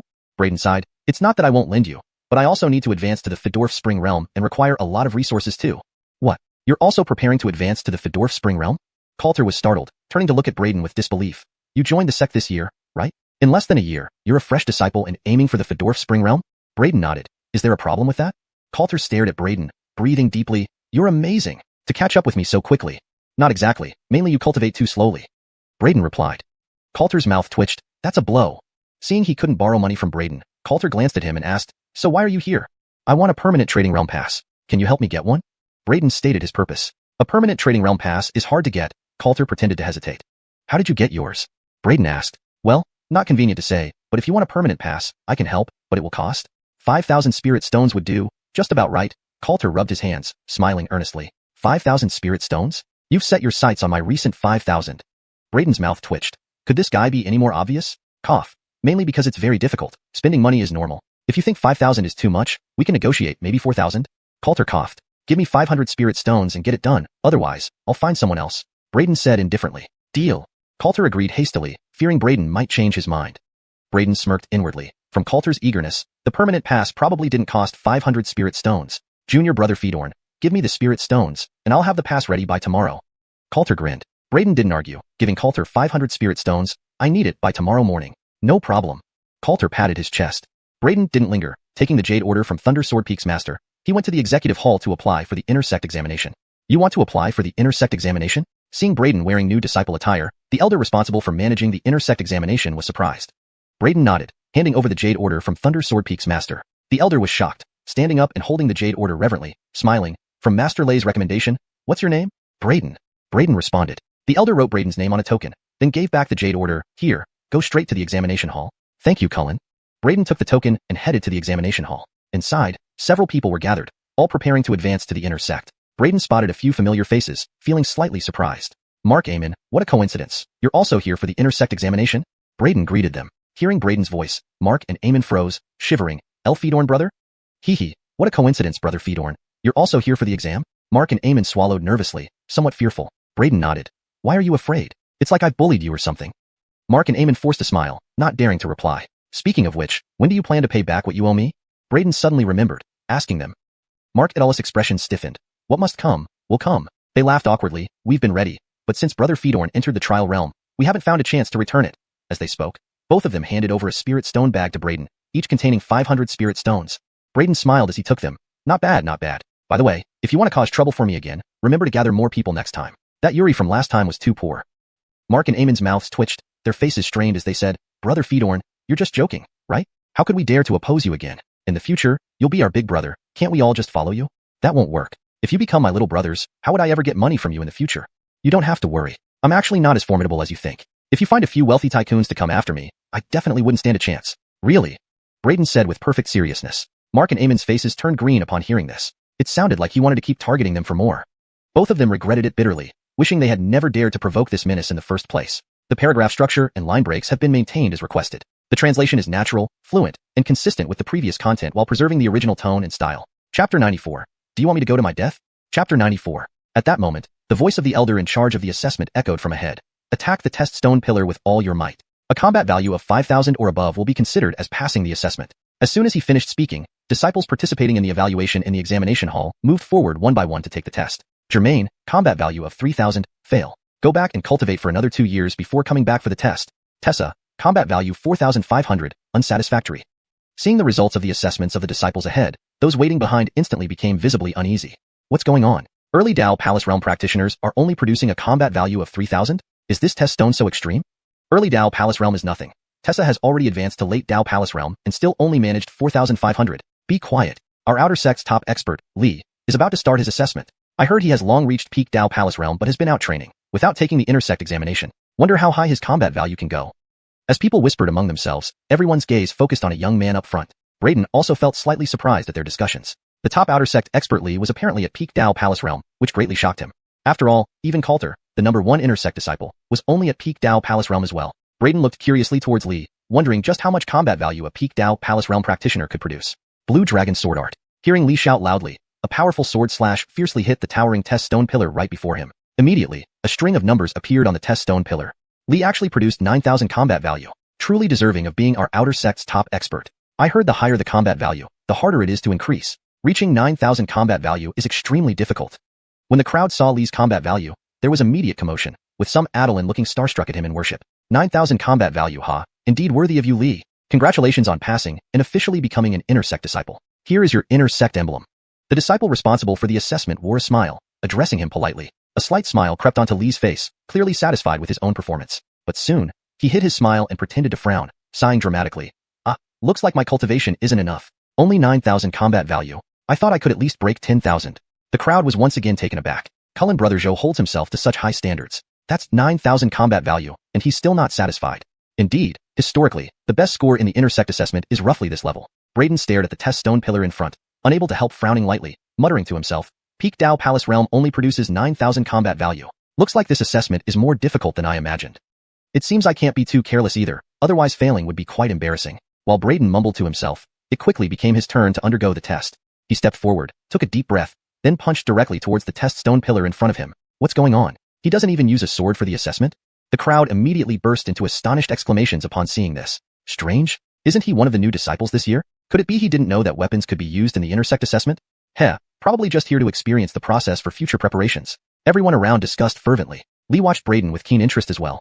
Boom. However, before anyone could finish their thoughts, Braden's fist slammed heavily into the test stone pillar. Accompanied by a dull boom, the entire pillar shook violently, even causing the hall itself to slightly tremble underfoot. On the test stone pillar, a dazzling series of numbers emerged, and right where Braden's fist struck, a deep fist print appeared on the stone, surrounded by rapidly spreading web-like cracks. Silence filled the room. All eyes were wide, fixated on the test stone pillar, completely in disbelief. 100,000 combat value. The elder overseeing the exam couldn't breathe properly, his mouth agape in shock, unable to believe what he saw on the test stone pillar. 100,000 combat value. Good heavens. I'm not seeing things, right? A newly admitted disciple just achieved 100,000 combat value. Braden. I remember who he is now. He was the first place winner in this year's new disciple trials. I heard he even powerfully defeated Cullen Beckhamtience during yesterday's new disciple points ranking. In the end, it took the master of Lei Jianpeak to step in to save Beckhamtiance's life. So that's who he is. After a brief silence, the examination hall erupted in boisterous excitement. Mark and Eamon, witnessing Braden's incredible punch, involuntarily shuddered, staring at Braden in terror. Was this really the person who just told us he wasn't that strong? Even Lee, who had just achieved 9,000 combat value, seemed dazed now, looking at Braden's display of 100,000 combat value, feeling his mind buzzing. Soon, his face flushed red as he hurriedly exited the examination hall, too ashamed to stay any longer. During my absence, the sect actually recruited someone this monstrous? Without even using a sword, he generated 100,000 combat value with a single bare-handed punch. This kind of strength might even rival that of the true Heralsipal ranks. Truly a freak of nature. Stepping out of the examination hall quickly, Lee cast a glance back and couldn't help but draw a deep breath, muttering softly. Just then, a few people suddenly appeared in front of Lee. The leader of the group was Zeus, the same person who tried to meddle for Luther and Yusef, and ended up getting disciplined by Braden instead. Cullen brother Zhou, you're finally back to the sect. Zeus greeted Lee with a cheerful smile, bowing. Zeus, you have something to ask me? Lee glanced at him indifferently. Zeus clenched his teeth and replied, Cullen brother Zhou, I need your help to deal with someone. Hearing this, Lee raised an eyebrow. Help you deal with someone? Who? Braden, a new disciple who just joined this year. Zeus said openly. Wait, say that again. Who did you want me to deal with? Hearing Zeus's words, Lee looked stunned, realizing the person he was talking about must be that formidable individual who produced 100,000 combat value just moments ago. I want you to help me punish a new disciple named Braden. Zeus repeated, adding, if Cullen brother Zhou helps me, I can help introduce you to my sister. Confirming he hadn't misheard, Lee's mouth twitched, looking at Zeus as if he were crazy. Do you realize what you're saying? Zeus frowned, puzzled by Lee's reaction. Lee continued, I saw the person you mentioned in the intersect examination hall just now. What? He's also advancing to the intersect? Zeus exclaimed in surprise. Do you know what combat value he scored in the intersect assessment? Lee asked. No matter how strong he is, it can't possibly surpass Cullen brother Zhou's combat value, can it? Zeus weakly responded. Lee stared at Zeus, and in a somber tone said, Me, 9,000 combat value. Him, 100,000. You want me to help you deal with him? Zeus, I've been away from the sect for a long time. I don't think I've ever wronged you, right? And now, right after I return to the sect, you want me to go and get myself killed? Hearing this, Zeus's pupils immediately constricted. What did you say? He achieved 100,000 combat value. Exactly. And he didn't even use a sword. Just a bare-handed punch, and it was 100,000 combat value. Lee said coldly. Zeus couldn't help but stare blankly. Could it be that the rumors are true, that during yesterday's new disciple points ranking event, he really defeated Cullen Beckham of Lei Jianpeak? The silence that followed was thick with disbelief. Chapter 95. Buying Coulter's Loyalty. Please note that without the full context or following paragraphs of the original text, this is a translation of just the chapter title. If you provide more content from this chapter, I can continue translating accordingly. Chapter 95. The next early morning, Braden, dressed in the robes of an inner Heralsipal, arrived at Coulter's residence. Senior Brother Chin, is my pass to the trading secret realm ready? Braden asked directly. It's ready. Here's your pass for the trading secret realm, Coulter said, tossing a token towards Braden. Braden caught it and examined it closely. It was slightly different from the temporary pass Coulter had previously given him. After obtaining the pass, Braden was about to leave when he was stopped by Coulter. Senior Brother Chin, is there anything else? Braden asked as he turned around. You've just become an inner Heralsipal. You might not be very familiar with everything here, right? Coulter chuckled. That's true, Braden nodded. Coulter pulled out a stack of books and grinned at Braden. Junior Brother Fedorn, I have comprehensive guides about the inner sect. Normally, they cost 10 low-grade spirit stones each, but considering our friendship, I'll only charge you 5. How about getting a couple? Braden's face darkened instantly and turned to leave. Hey wait, these books are really good. They contain detailed information on major groups within the inner sect, various secret realms, special training grounds, even the spring palace diagrams that men love. Coulter quickly pulled Braden back. Confused, Braden remarked, Senior Brother Chin, you're the top among the 10 great experts of the inner sect. Why are you in such a plight? Coulter sighed, it's all due to necessity, Junior Brother Fedorn. As disciples like us have no strong backing or sponsors, and the sect isn't well off either, it's hard to earn resources to advance to the Fedorf Spring Secret Realm. Please buy some books to support my small business, Coulter said with tears in his eyes. Do you need money that much? Braden asked speechlessly. Absolutely. Coulter's enthusiasm flared up. So much? With a sudden smile, Braden said, since that's the case, how about this? From now on, you follow me, and I will take care of your cultivation resources. What do you think? You want to sponsor me? Coulter froze, eyeing Braden suspiciously. Braden's mouth twitched as he sternly replied, not sponsor. Follow me and be a loyal follower, understand? Don't think of me as someone who would easily offer sponsorship. Am I someone frivolous? You want me to follow you? Hearing this, Coulter laughed. Junior Brother Fedorn, do you know, others have tried to recruit me as a follower before, and they were all beaten up by me on the spot. Know who one of them was? Braden looked at Coulter. One of them was Fedora Wuxuang, a true transmission Heralsipal. Upon hearing this, Braden was indeed surprised. He hadn't expected Coulter to have once thrashed a true transmission Heralsipal. After all, in any of the 6 major sects, true transmission heralsipals are considered the most outstanding geniuses of their generation in terms of talent, potential, and strength. Every true transmission heralsipal is selected through rigorous competition. Coulter continued, there are over 810,000 disciples in Shacking Sword sect, approximately 630,000 outer sect heralsipals, 180,000 inner sect heralsipals, and only 81 true transmission heralsipals. These 81 individuals are the best among the entire sect. Each one is an unparalleled prodigy. Braden nodded, then asked, so what? What does that have to do with me wanting you as my follower? Coulter stared at Braden, his usual carefree demeanor replaced by a fierce and domineering aura. If you want me to follow you, you must earn my genuine respect. Otherwise, why should I? In that case, I'll give you 5,000 low-grade spirit stones per month. Braden offered. Coulter's lips curled into a snarl. Enough. Do you think I'm someone who sells their soul for money? 10,000. Braden ignored Coulter's words and raised the price again. Coulter gritted his teeth and took a deep breath. Junior brother Fedorn, this feels like you're insulting me. Isn't this something that can't be resolved with money? 20,000. This is my final offer, Braden stated. I'll provide you with 20,000 low-grade spirit stones worth of resources every month. Coulter fixed a piercing gaze on Braden, but then broke into a grin. Could you make it 50,000 per month? Braden's lips twitched, confirming his initial impression of Coulter. He spread his hands. 50,000? Can you even believe I can afford that? I can only offer you 20,000, no more. But rest assured, even if you follow me, I won't force you into doing anything immoral. Coulter nodded. 20,000 a month, indeed, is not little. However, that still isn't enough to win my loyalty. If money doesn't work, then I must show you my potential and strength. Understanding, Braden raised an eyebrow. In short, if I can defeat you convincingly, you'd agree to follow me, right? Coulter was momentarily taken aback, almost choking on his own saliva. Then he laughed mockingly. Junior brother Fedorn, your strength is impressive, but don't underestimate me. At least, I once beat up a true transmission heralsipal. Why do you think you can conquer me? Not defeat, convince, Braden corrected. Boom. Without warning, Braden made his move, vanishing from sight in an instant. Coulter reacted swiftly, also disappearing. A golden fist slammed down where Coulter had been standing, warping the air with violent cracks. Appearing on the other side, Coulter exclaimed in surprise, damn, you're serious, Junior brother Fedorn? Of course. Herald, you say if I could convince you, you'd follow me? Braden shrugged. Indeed, Coulter's eyes twinkled with amusement. Let's see what you've got, Junior brother Fedorn. His expression grew solemn as a long sword appeared in his hand. Terrifying sword energy erupted from his body, creating a storm of sword chi.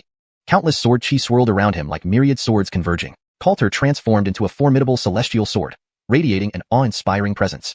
Even the surrounding space was torn apart by the swirling sword chi. Powerful sword chi continued to spread, revealing a dazzling scene behind him. A myriad of differently shaped, treasured swords. Wanjian Ru Yi. Coulter's hair flew wildly, each strand gleaming with sharp edges, while the phenomenon behind him was called myriad swords as one.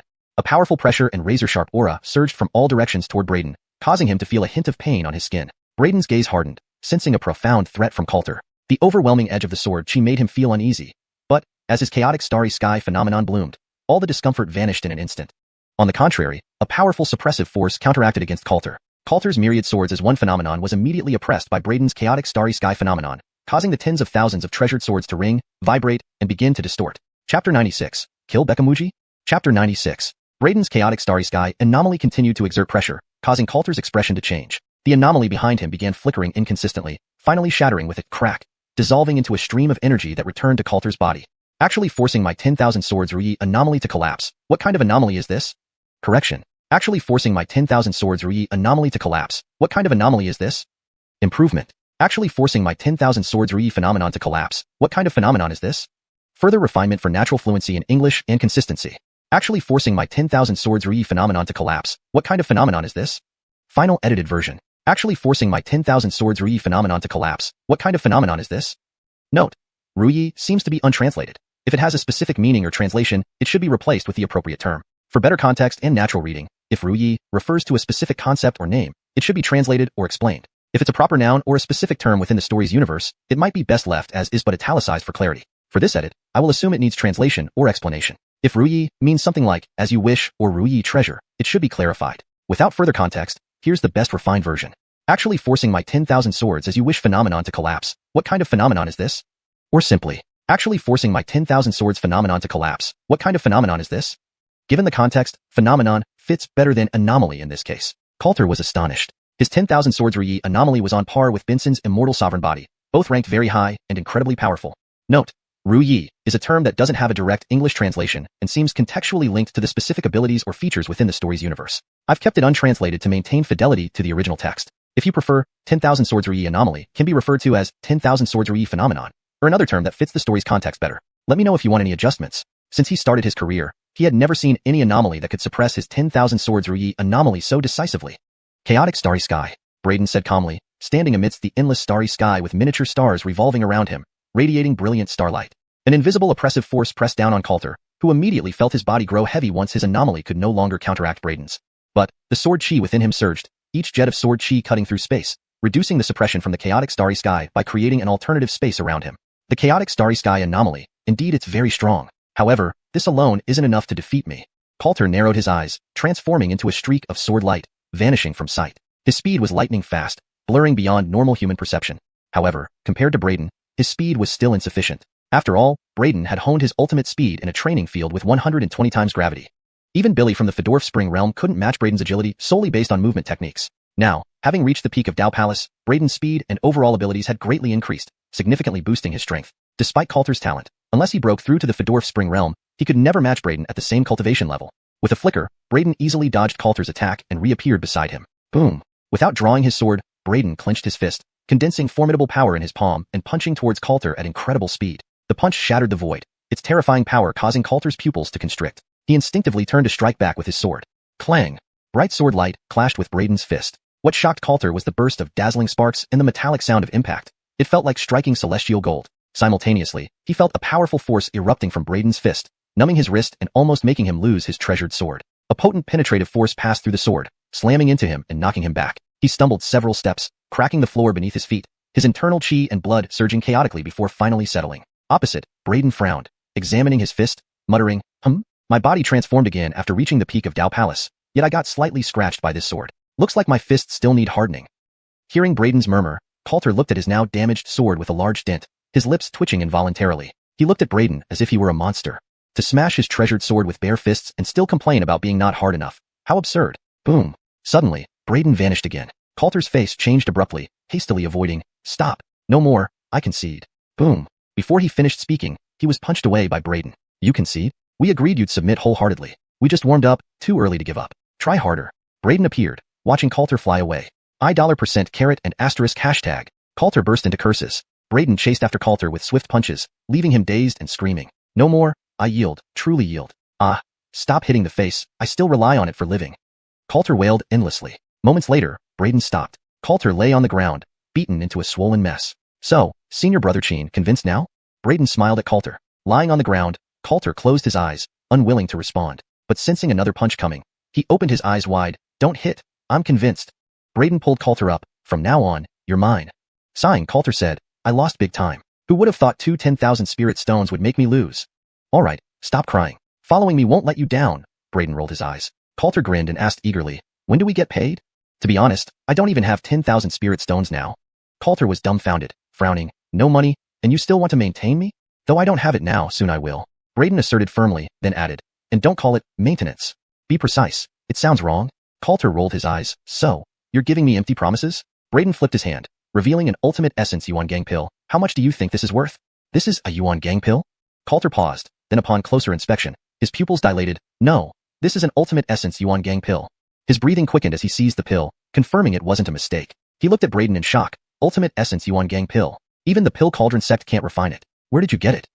If I say I refined it, would you believe me? Coulter speechless. Hey, can you at least draft your boasts properly? If those alchemists can't refine it, why can you? Harold expect you'd believe me. Braden shrugged. Only if this pill were genuinely refined by you, I'd stand upside down. Coulter smirked. Braden was speechless. Coulter's eyes gleamed. Ultimate essence xuanhuan pills are priceless on the market. If auctioned, it could fetch a huge price, especially among the alchemists from the pill cauldron sect. This single pill might sell for 5,000 inferior spirit stones. Frowning, Braden responded, 5,000 inferior spirit stones for one ultimate essence xuanhuan pill? Coulter rolled his eyes. That's expensive already. One inferior essence xuanhuan pill costs only 100 inferior spirit stones. And 5,000 inferior spirit stones is just an estimate. The actual price might be higher due to research value. With some hype, this pill could exceed 10,000 inferior spirit stones. But, even so, that amount still isn't enough for you to maintain me. Coulter looked at Braden, furrowing his brow. Braden glanced at Coulter and said, one pill isn't enough. What if I add these? Then, he took out the remaining 22 Supreme Essence xuanhuan pills from his hand, the rich fragrance of the pills instantly filling the entire courtyard. Coulter's expression froze momentarily before he burst out in shock. Damn, you actually have so many Supreme Essence xuanhuan pills? So many Supreme Essence xuanhuan pills. This is a fortune, a real windfall. Then, he couldn't help but recall Braden's previous words, his heart pounding as he asked, hey boss, what you said earlier, You didn't mean it seriously, did you? These pills are really refined by you? Brayden replied casually, I just casually refined a few 4th grade supreme pills. Nothing worth mentioning. Coulter gaped, then directly hugged Brayden's leg, saying, Boss, from today onward, you are my boss. From now on, I'll follow you no matter what, wherever you tell me to go. You really believe these pills were refined by me? Brayden asked, somewhat surprised. I think boss wouldn't make such claims without basis. Besides, we're comrades in arms who fought side by side. There should be some trust between us. Coulter declared with conviction. But you said just now that if these pills were really refined by me, you would? Brayden raised an eyebrow, teasing him. Just joking. Just joking. Coulter's expression stiffened for a moment, then he awkwardly smiled. Brayden continued, all right, enough chit-chat. Regarding the auction of these pills, I'll leave it to you to arrange. Got it? No problem. Rest assured, boss. I'll definitely sell them at a satisfactory price. Coulter immediately thumped his chest in assurance. Also, one more thing. Keep an eye on Benson's movements for me. Brayden looked at Coulter and said. Hearing this, Coulter was stunned for a moment, then immediately recalled the fleeting murderous intent Brayden had shown towards Benson during their earlier plundering. His gaze sharpened as he asked, You want to kill Benson? Brayden remained noncommittal. Must it be killing? Coulter pondered aloud. Brayden nodded. It must be. Fine, understood. Coulter took a deep breath and nodded in agreement. Chapter 97. Heroes of Past and Present. How many heroes have there been throughout the ages? Chapter 97. After parting ways with Coulter, Brayden arrived in front of a towering structure. This tower was one of the branch towers of the Wu Tower that the chief of Fedorgning Sword Peak had mentioned before. The Wu Tower was an extremely renowned high tower within the Peterdom. No one knew its origins. It had existed even before the establishment of the Peterdom. The main Wu Tower stood in the imperial capital. Each of the 6 major sects had established a branch tower, through which one could enter and challenge the Wu Tower. For the geniuses of the Peterdom, achieving a ranking in the Wu Tower was considered an incomparable honor. Because the Wu Tower's prestige was exceedingly high, all those who managed to leave their names in the Wu Tower were without exception unrivaled prodigies dominating their regions. Furthermore, leaving one's name and image within the Wu Tower would bestow unimaginable benefits. Apparently, Benson once left his image in the Wu Tower, receiving cultivation enlightenment, breaking through from the late profound essence realm all the way to the Dao Palace realm at once. I wonder if I can leave my name in the Wu Tower? If I also receive cultivation enlightenment and break through to the Fedorf Spring secret realm, it would save a vast amount of resources. Brayden murmured softly while gazing at the tall tower before him. Haha, did I hear that right? That boy actually wants to leave his name in the Wu Tower. He really doesn't know how insignificant he is. At this moment, several inner disciples dressed in yellow robes walked over from behind. Hearing Brayden's muttering, they couldn't help but burst into laughter. Brayden turned his head to glance at these few inner disciples, then his gaze fell upon one of them, his lips slightly curling up. Yuri? Seeing Brayden turn around, Yuri immediately stiffened. He instantly recalled the scene where he was brutally beaten by Brayden, and couldn't help shudder with fear, saying, Brayden, why are you here? Junior brother Huang, do you know this person? The disciple who had just laughed at Brayden for not knowing his place asked Yuri, looking rather surprised. Yuri didn't look too good, replying, Yes, I know. I previously fell into his hands. What, him? Upon hearing Yuri's words, the people present were startled, turning to look at Brayden, their eyes turning dangerous. The disciple who had just mocked Brayden narrowed his eyes, sneering, Who doesn't know that junior brother Huang is a brother to me, Theodore? To dare lay a hand on you is to show disrespect to me, Theodore. Junior brother Huang, don't worry. Today we will take care of this matter for you and avenge you. Theodore coldly snorted, waving his hand to signal the others to make a move. However, upon seeing this, Yuri's eyelids twitched as he hastily exclaimed, No. Junior brother Huang, why are you stopping us? Don't be afraid. Since this boy dared to touch you, we absolutely cannot let him off today. Theodore raised an eyebrow, speaking to Yuri. Yuri's face twitched, thinking, I'm worried you're no match for him. He took a deep breath, concerned that if the group really attacked, it might provoke Brayden, causing all of them potential trouble. Therefore, he pulled Theodore aside, whispering, Senior brother Zhou, he's Brayden. So what? Is he someone big? Theodore dismissed it, saying, Even if he is, can he be bigger than me? My grandfather is an elder. Exactly, no matter how big a figure he is, can he fight senior brother Zhou? Don't worry, junior brother Huang. Just stand back and watch, we'll handle this kid. The other surrounding disciples echoed in agreement. Upon hearing their words, Brayden couldn't help but squint his eyes, calmly staring at them. Seeing this, Yuri's eyes darted nervously, hastily urging, Senior brothers, don't you think this name sounds familiar? Brayden. He's Brayden, the top student in this year's new disciple trials, the one who almost killed Cullendenham during the ranking event. As Yuri finished, his voice almost rose to a shout. Damn, it's actually that formidable guy. Upon hearing Yuri's words, Theodore and company, who had been acting arrogantly just moments ago, all jumped in surprise, involuntarily trembling, the arrogance in their postures vanishing instantly. They never expected that this harmless-looking boy before them was actually the notorious scourge whose fame had spread widely in recent days. Even Cullendenham nearly became his victim. Moreover, there were rumors that Justin, ranked second among the top 10 inner disciples, and Willis, ranked 10th, might have already perished at his hands. Brayden watched them with an amused expression, asking, Just now, you said you wanted to teach someone a lesson. I didn't quite catch that. Could you repeat it? We didn't say anything. Theodore and the others froze in terror, hurriedly responding. Really? I thought you wanted to avenge Yuri and teach me a lesson. Brayden remarked. Absolutely not. Absolutely nothing of the sort. Theodore and the others shook their heads vigorously. That's a pity, Sai. I thought I'd collect some more war spoils today. Braden sighed regretfully. Sweat formed on the heads of Theodore and company. Thankfully, they hadn't acted, otherwise, provoking this scourge would certainly have ended badly. Braden didn't waste any more time chatting, turning to walk into the towering structure before him. Seeing Braden enter the branch tower, Theodore and the others heaved a sigh of relief, wiping the sweat from their foreheads. It's lucky we didn't act, or we probably wouldn't have ended well today. One of them sighed in relief. Yuri also breathed a long sigh of relief, looking at Braden's back, his eyes filled with caution. Just as Braden stepped into the tower, he saw a teleportation beam flash before his eyes, and a woman walked out of it. Many inner disciples nearby exclaimed in surprise, hurriedly greeting her. Greetings, Senior Sister Cambria. The woman was exquisitely beautiful, gently nodding to the disciples around her. She glanced at Braden ahead of her, and then directly left the branch tower. Not surprising, a direct disciple indeed has a remarkable presence. Braden looked back at the woman just now. She wore a purple robe, which was specifically attire for the Shaogong sect's direct disciples.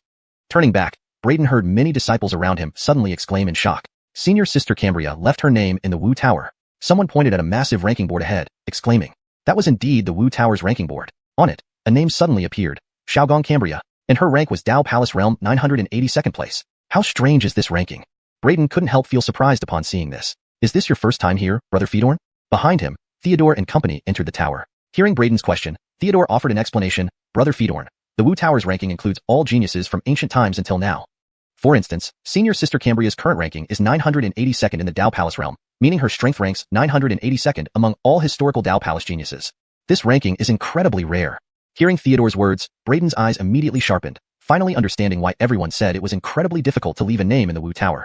Because the Wu Tower included all historical geniuses in its rankings. How many geniuses had emerged throughout history? Braden couldn't say, but it was undoubtedly a significant number. Standing out among such countless geniuses to leave a name in the Wu Tower was undoubtedly extremely challenging. At this moment, Braden noticed several direct disciples in purple robes being teleported out of the Wu Tower. They all wore defeated expressions, clearly having failed in their Wu Tower challenges. Braden couldn't help but focus his attention. These direct disciples felt extremely powerful to him. Yet, they had all failed to challenge the Wu Tower. This made Braden inhale deeply. Indeed, the Wu Tower was immensely challenging. A fighting spirit arose in his eyes, increasing his desire to challenge the Wu Tower and see just how difficult the legendary Wu Tower tests truly were. He walked forward and said to the elder in charge of managing the branch tower, I want to challenge the Wu Tower. What should I do? The branch tower elder glanced at Braden and replied, 100 low-grade spirit stones for a challenge. The first challenge is free. Challenging the Wu Tower requires spirit stones?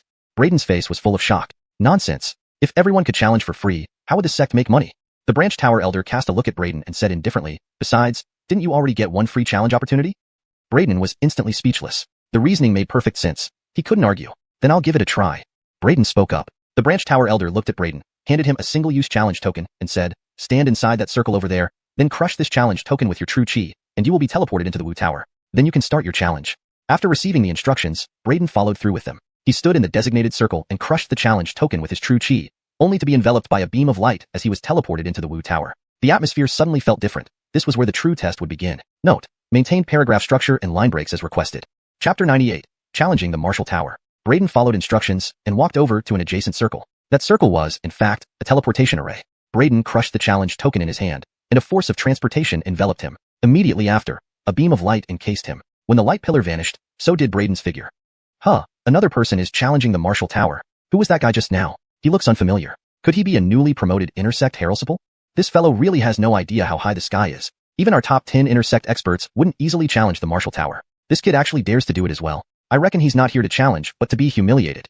Seeing Braden disappear, many disciples inside the tower displayed expressions of astonishment and started chattering among themselves. Only people like Theodore and Zeus did not concur with the surrounding comments. If an ordinary intersect heralsiple were to challenge the Martial Tower, it would undoubtedly amount to seeking humiliation. However, if the challenger were Braden, then things would be very different. After all, this was an incomparably fierce warrior. He might just succeed. As the teleportation light faded, Braden found himself in a black void space. Above him was a white sky, while below was darkness. The surroundings were vast and empty. Is this the internal space of the Martial Tower? Braden felt slightly surprised, followed by a faint frown. However, there's nothing here. How am I supposed to conduct my challenge? Just as Braden was perplexed, a cold voice suddenly sounded beside his ear. This is the space within the Martial Tower. I am the consciousness of the Martial Tower. You can call me Martial Spirit. I have detected you to be at the Dao Palace Secret Realm. You can choose any realm from Dao Palace Secret Realm downwards for an equal realm challenge, said Martial Spirit. You can choose realms below Dao Palace Secret Realm for a challenge? Braden expressed surprise. That's right. If you choose the Qi Condensation Realm, your cultivation strength will also be restricted to the Qi Condensation Realm, Martial Spirit replied. Even if the cultivation realm is suppressed, wouldn't other aspects like battle experience and physical fitness still significantly surpass genuine Qi Condensation Realm martial artists? Isn't this somewhat unfair to real Qi condensation realm martial artists? Braden asked, puzzled. Do you think ordinary Qi condensation realm martial artists can leave their names in the martial tower? Martial Spirit asked coldly. Most of them are high realm martial artists who suppress their cultivation levels to compete on the rankings. Hearing this, Braden paused, then nodded. So that's the case.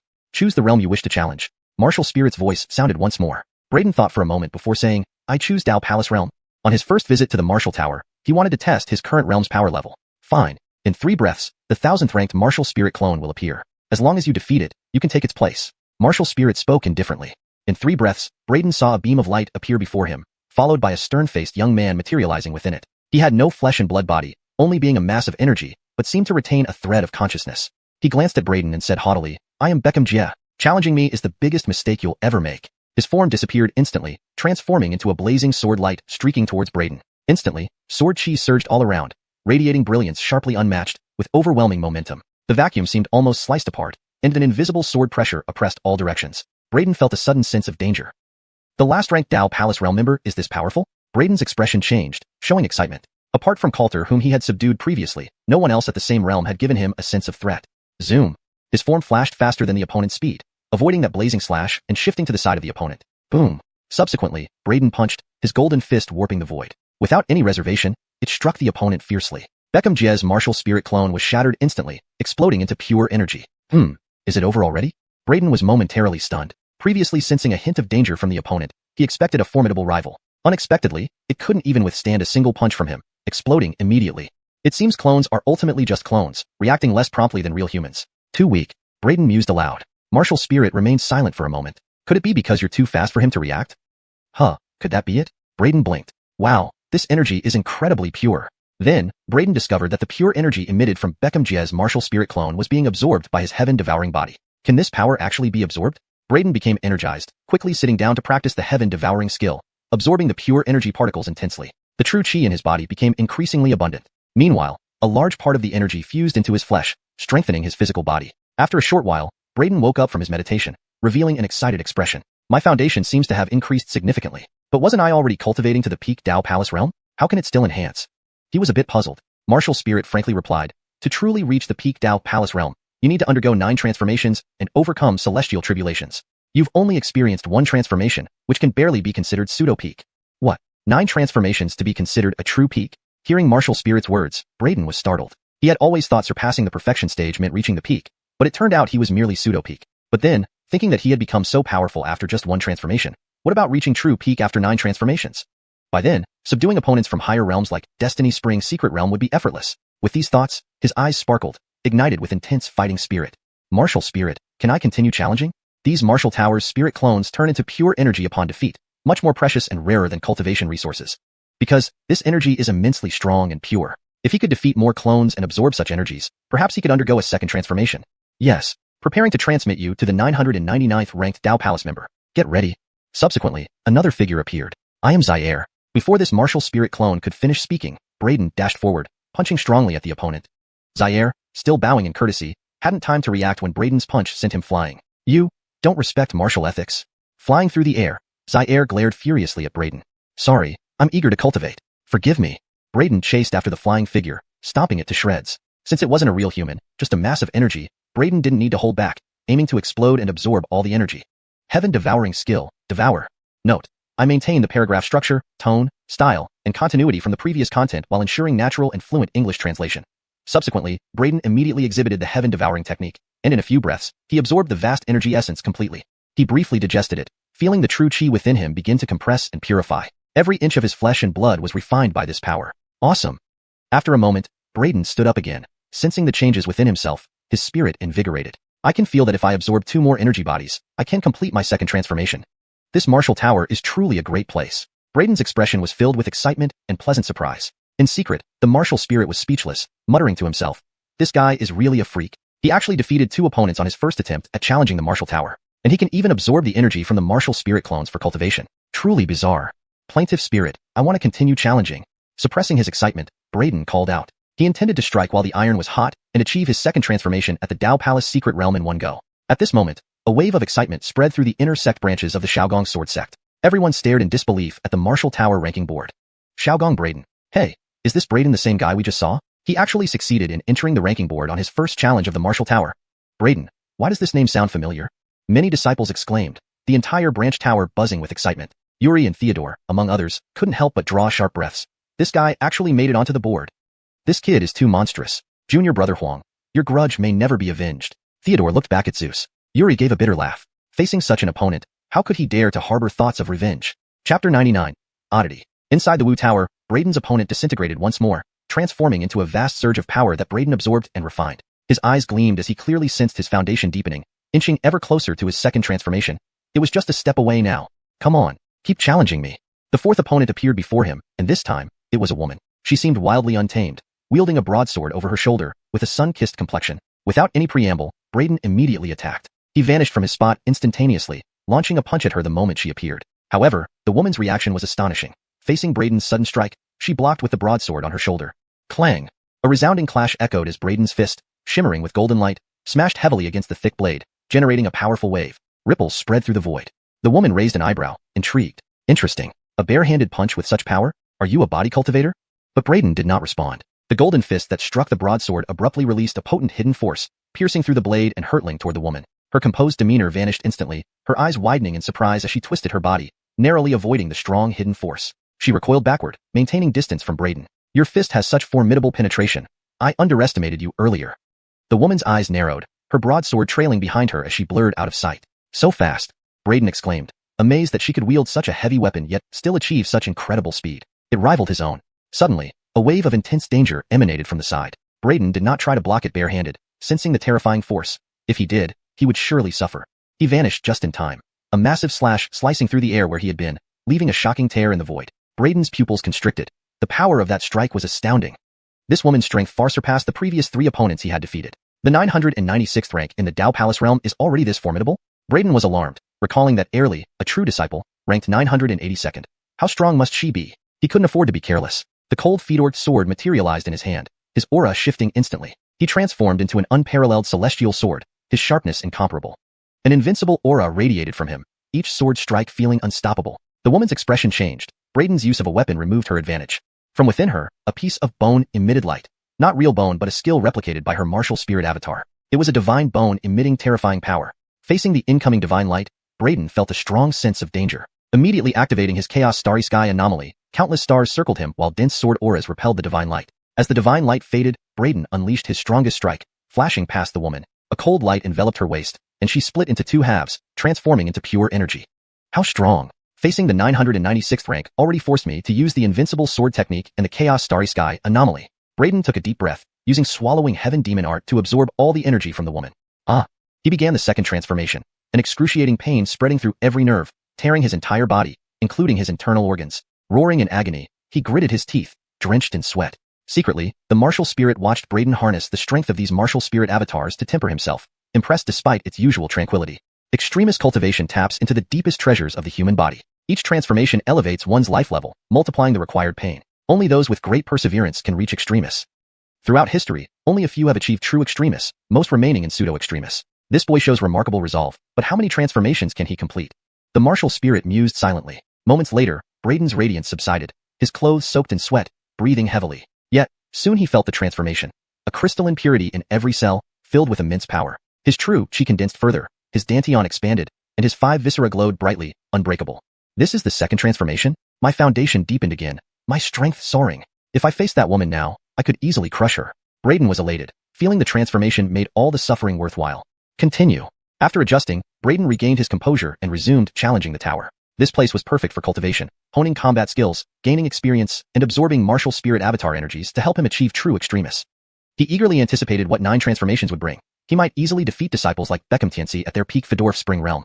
With the second transformation completed, Braden's strength surged, defeating one avatar after another, each adding to his refined power. He grew rapidly in battle, relying on constant challenges, unwilling to leave the Wu Tower. 3 days passed. During this time, Braden defeated 17 avatars. The third transformation loomed near. His ranking closely followed Airly's, a true disciple of Shacking Sword Sect. He sat cross-legged, refining the absorbed energies. Outside, excitement had erupted. Holy cow, Braden is too strong. An inner sect disciple who not only successfully challenged the tower for the first time, but is catching up to senior sister Airly, a true disciple. News spread through the inner sect and even reached some true disciples, many of whom were alarmed. Few true disciples made it onto the Wu Tower rankings, so a newcomer achieving such a high rank embarrassed them.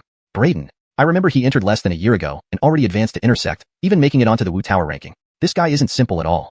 Himph. He's just solid at the Dao Palace realm. We'd suppress him easily in the Fedorf Spring secret realm, one true disciple remarked casually.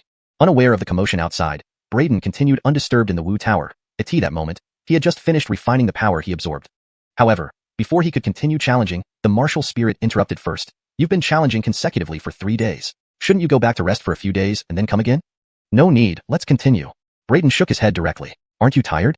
The martial spirit exclaimed in surprise. The martial spirit avatars within the Wu Tower were all left by world-defying geniuses from both past and present, each incomparably powerful. Fighting them required full concentration, making it tense and exhilarating with an enormous consumption of energy. Very few people could fight continuously for 3 days under such high-intensity battles. Yet this guy in front of him actually wanted to keep challenging. Was he not going to get tired? Of course, I'm tired. Brayden rolled his eyes. These guys, one after another, are freakishly powerful, battling them. How could I not be tired? If you're so tired, why don't you go back to rest for a few days before challenging again? The martial spirit asked curiously. Brayden shrugged. Because the elder in charge of our Shacking Sword Sect's branch tower said that the first challenge is free, but for future challenges, each time you have to pay 100 low-grade spirit stones as an entry fee. Why would I spend money when I can get it for free? Upon hearing Brayden's words, the martial spirit couldn't help but gape, speechless. This guy was truly unique. It never occurred to it that this boy was staying in the Wu Tower, unwilling to leave, just because of this reason. Chapter 100. The Third Transformation. Chapter 100. Let's begin. I want to continue the challenge. Brayden didn't waste time with idle chatter and immediately requested to face his next opponent, aiming for his third transformation. Soon, a tall figure appeared before Brayden. It was none other than Camila, the true disciple he had encountered earlier at the Shacking Sword Sect's branch tower. Whoosh. Facing this fellow sect member, Brayden still showed no decorum. The moment she appeared, Brayden slashed his sword in her direction without hesitation. This strike was unbelievably fast and tyrannical, exuding an unstoppable aura. The slash aimed to kill, overwhelming everything in its path. Camila, who had just appeared, hadn't even had time to introduce herself when a blazing sword light filled her vision, causing her expression to drastically change. Whoosh! Suddenly, a brilliant light burst forth from her body, and in the next instant, her figure vanished into thin air as if by teleportation, disappearing right before Brayden's eyes. The formidable slash missed its mark entirely, leaving behind a fearsome crack where Camila had stood moments ago. The terrifying sword chi and sharp edge transformed into gusts of sword storms emanating from the spatial rift. Camila's lips curled with disdain as she glared at Brayden from afar, her cold voice echoing. You are also a Shacking disciple, yet you disregard martial ethics so much? Brayden felt regretful. He had wanted a swift victory, to crush his opponent and devour the immense energy of her martial spirit clone. However, her reaction was unexpectedly terrifying, and her speed was extraordinarily fast. She managed to dodge his fatal strike under such circumstances. He sighed. Since his first attempt failed, a fierce battle would be unavoidable. Despite his failed ambush, Brayden did not lose heart. Even in a direct confrontation, he wasn't afraid of her. Whoosh! Ignoring her accusations, Brayden thought about survival in Mortal Kombat. He had never followed any rules. Survival was the ultimate goal. His form darted like lightning as he chased after Camila, unleashing the Chaos Starry Sky anomaly and the mental interference from the demon snake sword body to suppress her. Then, with all his might, he slashed down forcefully. Camila's expression changed dramatically the instant Brayden's Chaos Starry Sky anomaly emerged. Her formidable speed was instantly suppressed, slowing her down considerably. Before she could react, a powerful mental wave surged towards Camila's mind. Instantly, she froze, her icy eyes losing their brilliance, becoming vacant. However, her mental strength seemed equally formidable, and she regained consciousness in a blink. Brayden seized the opportunity. The terrible strike had already reached Camila's front. With the suppression from the Chaos Starry Sky anomaly, Camila couldn't display her peak speed to evade Brayden's attack. Before she could draw her sword from its scabbard, Brayden cleaved her into 2 halves with one swift strike. There was no spray of blood, only torrents of pure energy exploding outward. Brayden hurriedly channeled his technique, absorbing and refining these energies. Watching this scene, Jamie's expression darkened further. Just a bit more. After a while, having absorbed all the power, Brayden frowned. He felt that he was very close to achieving his third transformation within the Dao Palace secret realm. Just 2 more, completing 20 challenges should suffice. Brayden estimated. He then rose again, facing Jamie and said, Jamie, I wish to continue challenging. I think you should go back and rest. But upon hearing Brayden's words, Jamie didn't immediately arrange another opponent for him, but said sternly, No need. If I go back and come again, I will have to pay for my own entrance ticket. Brayden firmly refused. Jamie's lips twitched. Yet, don't you feel extremely exhausted? Remember, cultivation must be gradual. Overexertion can be counterproductive. You should balance your efforts, otherwise it might bring adverse effects and result in losses. Follow my advice and return after resting for a few days, then come back. Hearing this, Brayden was taken aback. Jamie, do you feel like you're giving me an eviction notice and don't wish me to continue challenging?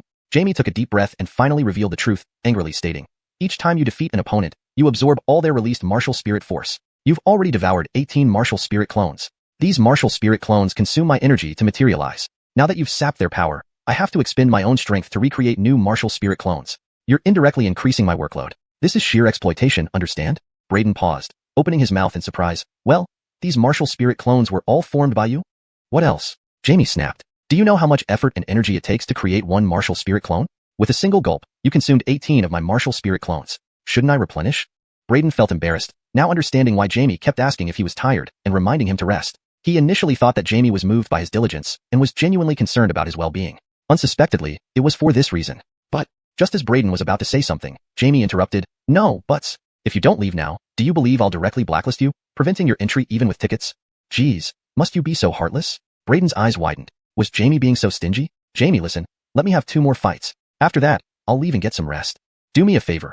I'm only 2 martial spirit clones away from my 3rd transformation. Embarrassed, Braden pleaded. Jamie stared intently at Braden for a moment before saying, the last 2 fights, then you leave? I promise on my honor, just the last 2. Braden affirmed. Without further ado, Jamie arranged the next battle for Braden. A figure appeared and transformed into a man wielding a spear. After a brief but intense battle, Braden emerged victorious, panting heavily. Pant. The opponents are getting stronger. If I don't complete my 3rd transformation soon, future challenges may prove difficult to win. Panting, Braden sat down and absorbed the spearman's power fully. He sensed that he was almost there for his 3rd transformation. Continue. He stood up and declared.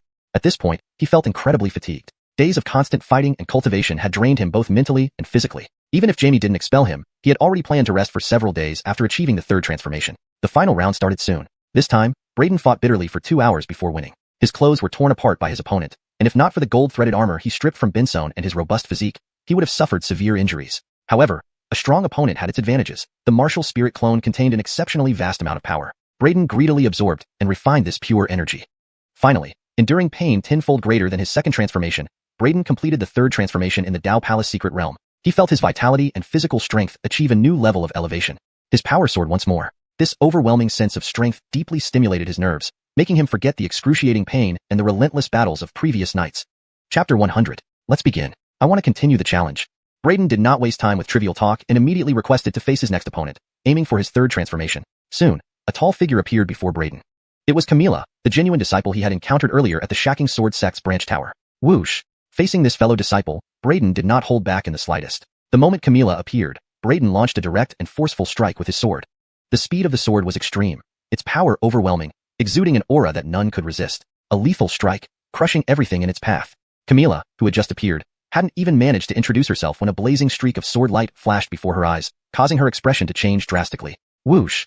Suddenly, she emitted a brilliant light, then vanished into thin air as if teleporting, disappearing right before Braden's eyes. That formidable strike fell short, leaving only a terrifying crack where Camila once stood. Fearsome sword chi and piercing sharpness erupted from the spatial fissure like a storm. Camila's lips twitched violently as she glared at Braden from a distance, her cold voice cutting through the air. You're also a Shacking disciple, yet you show no martial virtue? Braden felt regret. He had hoped for a swift victory, overpowering her and devouring the massive energy of her martial spirit avatar. But her reaction was astonishingly quick, escaping his deadly strike under such circumstances. He sighed, knowing now he would have to engage in a fierce battle. Though his surprise attack failed, Braden did not lose heart. Even in a straightforward duel, he feared nothing. Whoosh! Ignoring her accusations, Braden pursued Camila, unleashing the Chaos Starfield anomaly and the mental interference of the demonic snake sword body to suppress her. He followed up with a powerful slash. Camila's face changed instantly. The moment Braden's Chaos Starfield anomaly unfolded, her formidable speed was immediately restrained, slowing her down. Before she could react, a potent mental radiation assaulted her mind. Camila froze, her icy eyes losing their luster and becoming vacant. However, her mental strength was equally formidable, allowing her to regain consciousness almost immediately. But Braden seized the opportunity. His fearsome strike was already upon Camila, and with the Chaos Starfield anomaly suppressing her, she couldn't evade the sharp edge. Before she could draw her sword from its scabbard, Braden split her in two with a single strike. No blood spurted out. Instead, pure energy dispersed explosively. Braden quickly absorbed and refined this pure energy, converting it all into his own. Watching from the shadows, Jamie's expression darkened. Just a little more. After some time, having fully assimilated the energy, Braden frowned. He felt he was very close to his 3rd transformation within the Dao Palace secret realm. 2 more challenges should do it. 20 challenges in total should be enough. Braden estimated. He rose again, addressing Jamie. Jamie, I want to continue the challenges. I think you should rest. However, upon hearing Braden's words, Jamie did not immediately arrange another opponent, but sternly replied. No need. If I go back now, I'll have to pay the entrance fee myself when I come back. Braden firmly declined. Jamie's lips curled. I think you're exhausted. Remember, cultivation should progress gradually. Too much can be counterproductive. You need balance. Otherwise, you risk overexertion and setbacks. Fedorst into me and rest for a few days before coming back. Startled, Braden replied, Jamie, why does it feel like you're trying to get rid of me, not wanting me to continue the challenges?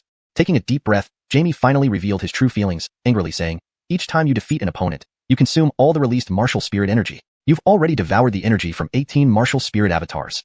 These avatars are created using my power. Now that you've taken their energy, I must expend more of my own power to recreate new ones. This increases my workload indirectly. This is outright exploitation, understand?" Brayden was momentarily stunned, unable to stop himself from opening his mouth.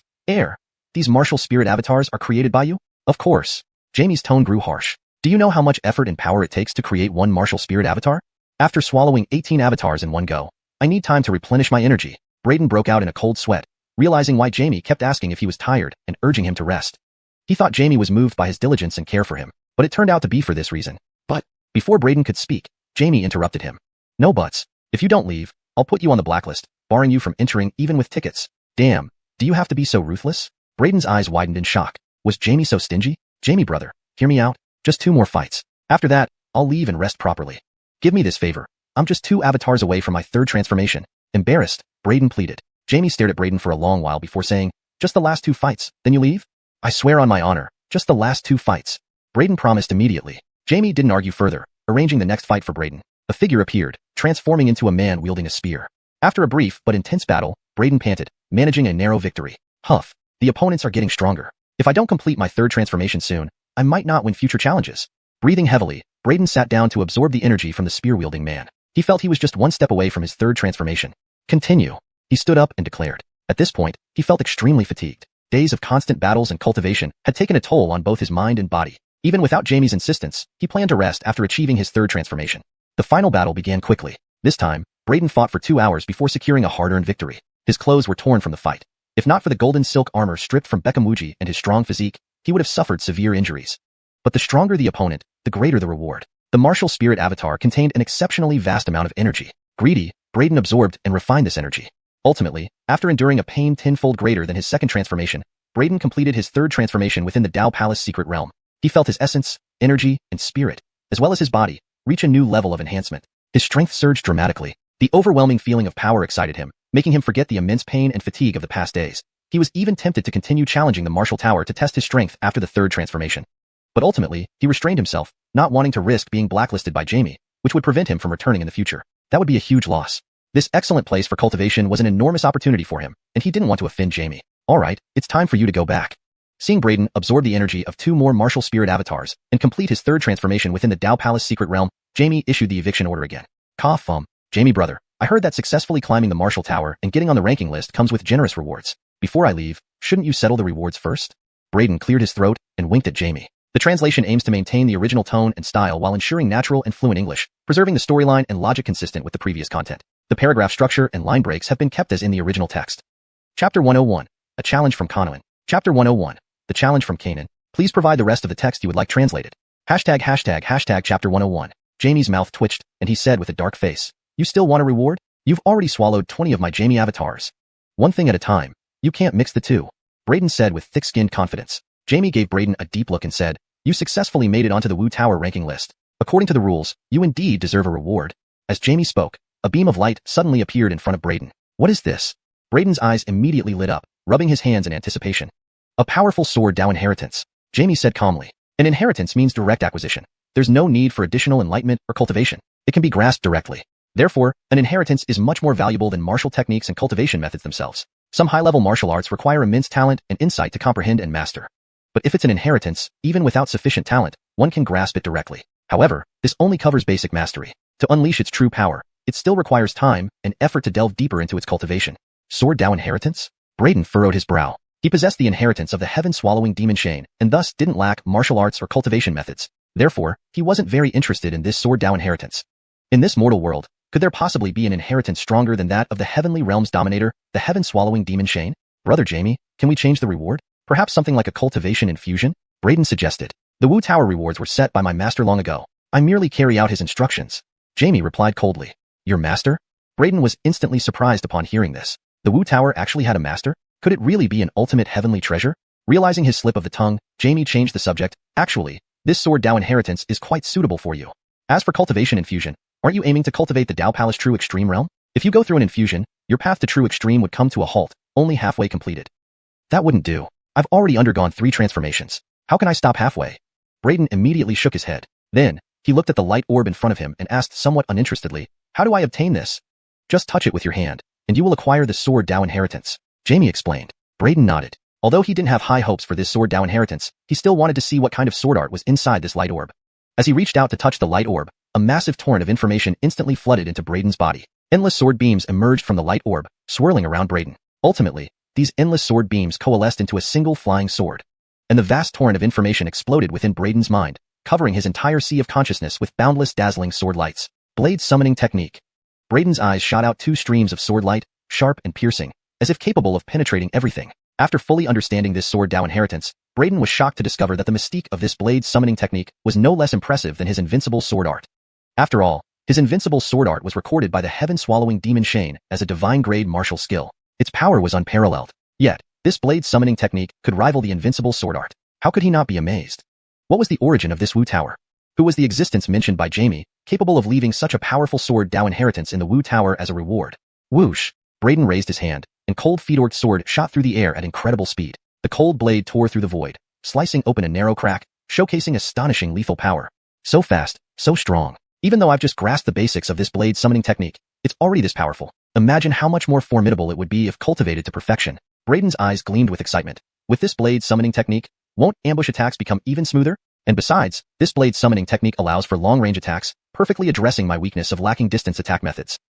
Hearing Braden's words, Jamie was momentarily speechless. Such a tyrannical and destructive technique, and all you think about is ambushing? In the branch tower of the Shacking Sword sect, he has climbed to the 980th position. Who exactly is Braden? To defeat 20 elite practitioners in a row and surpass Senior Sister America in one go is unbelievable.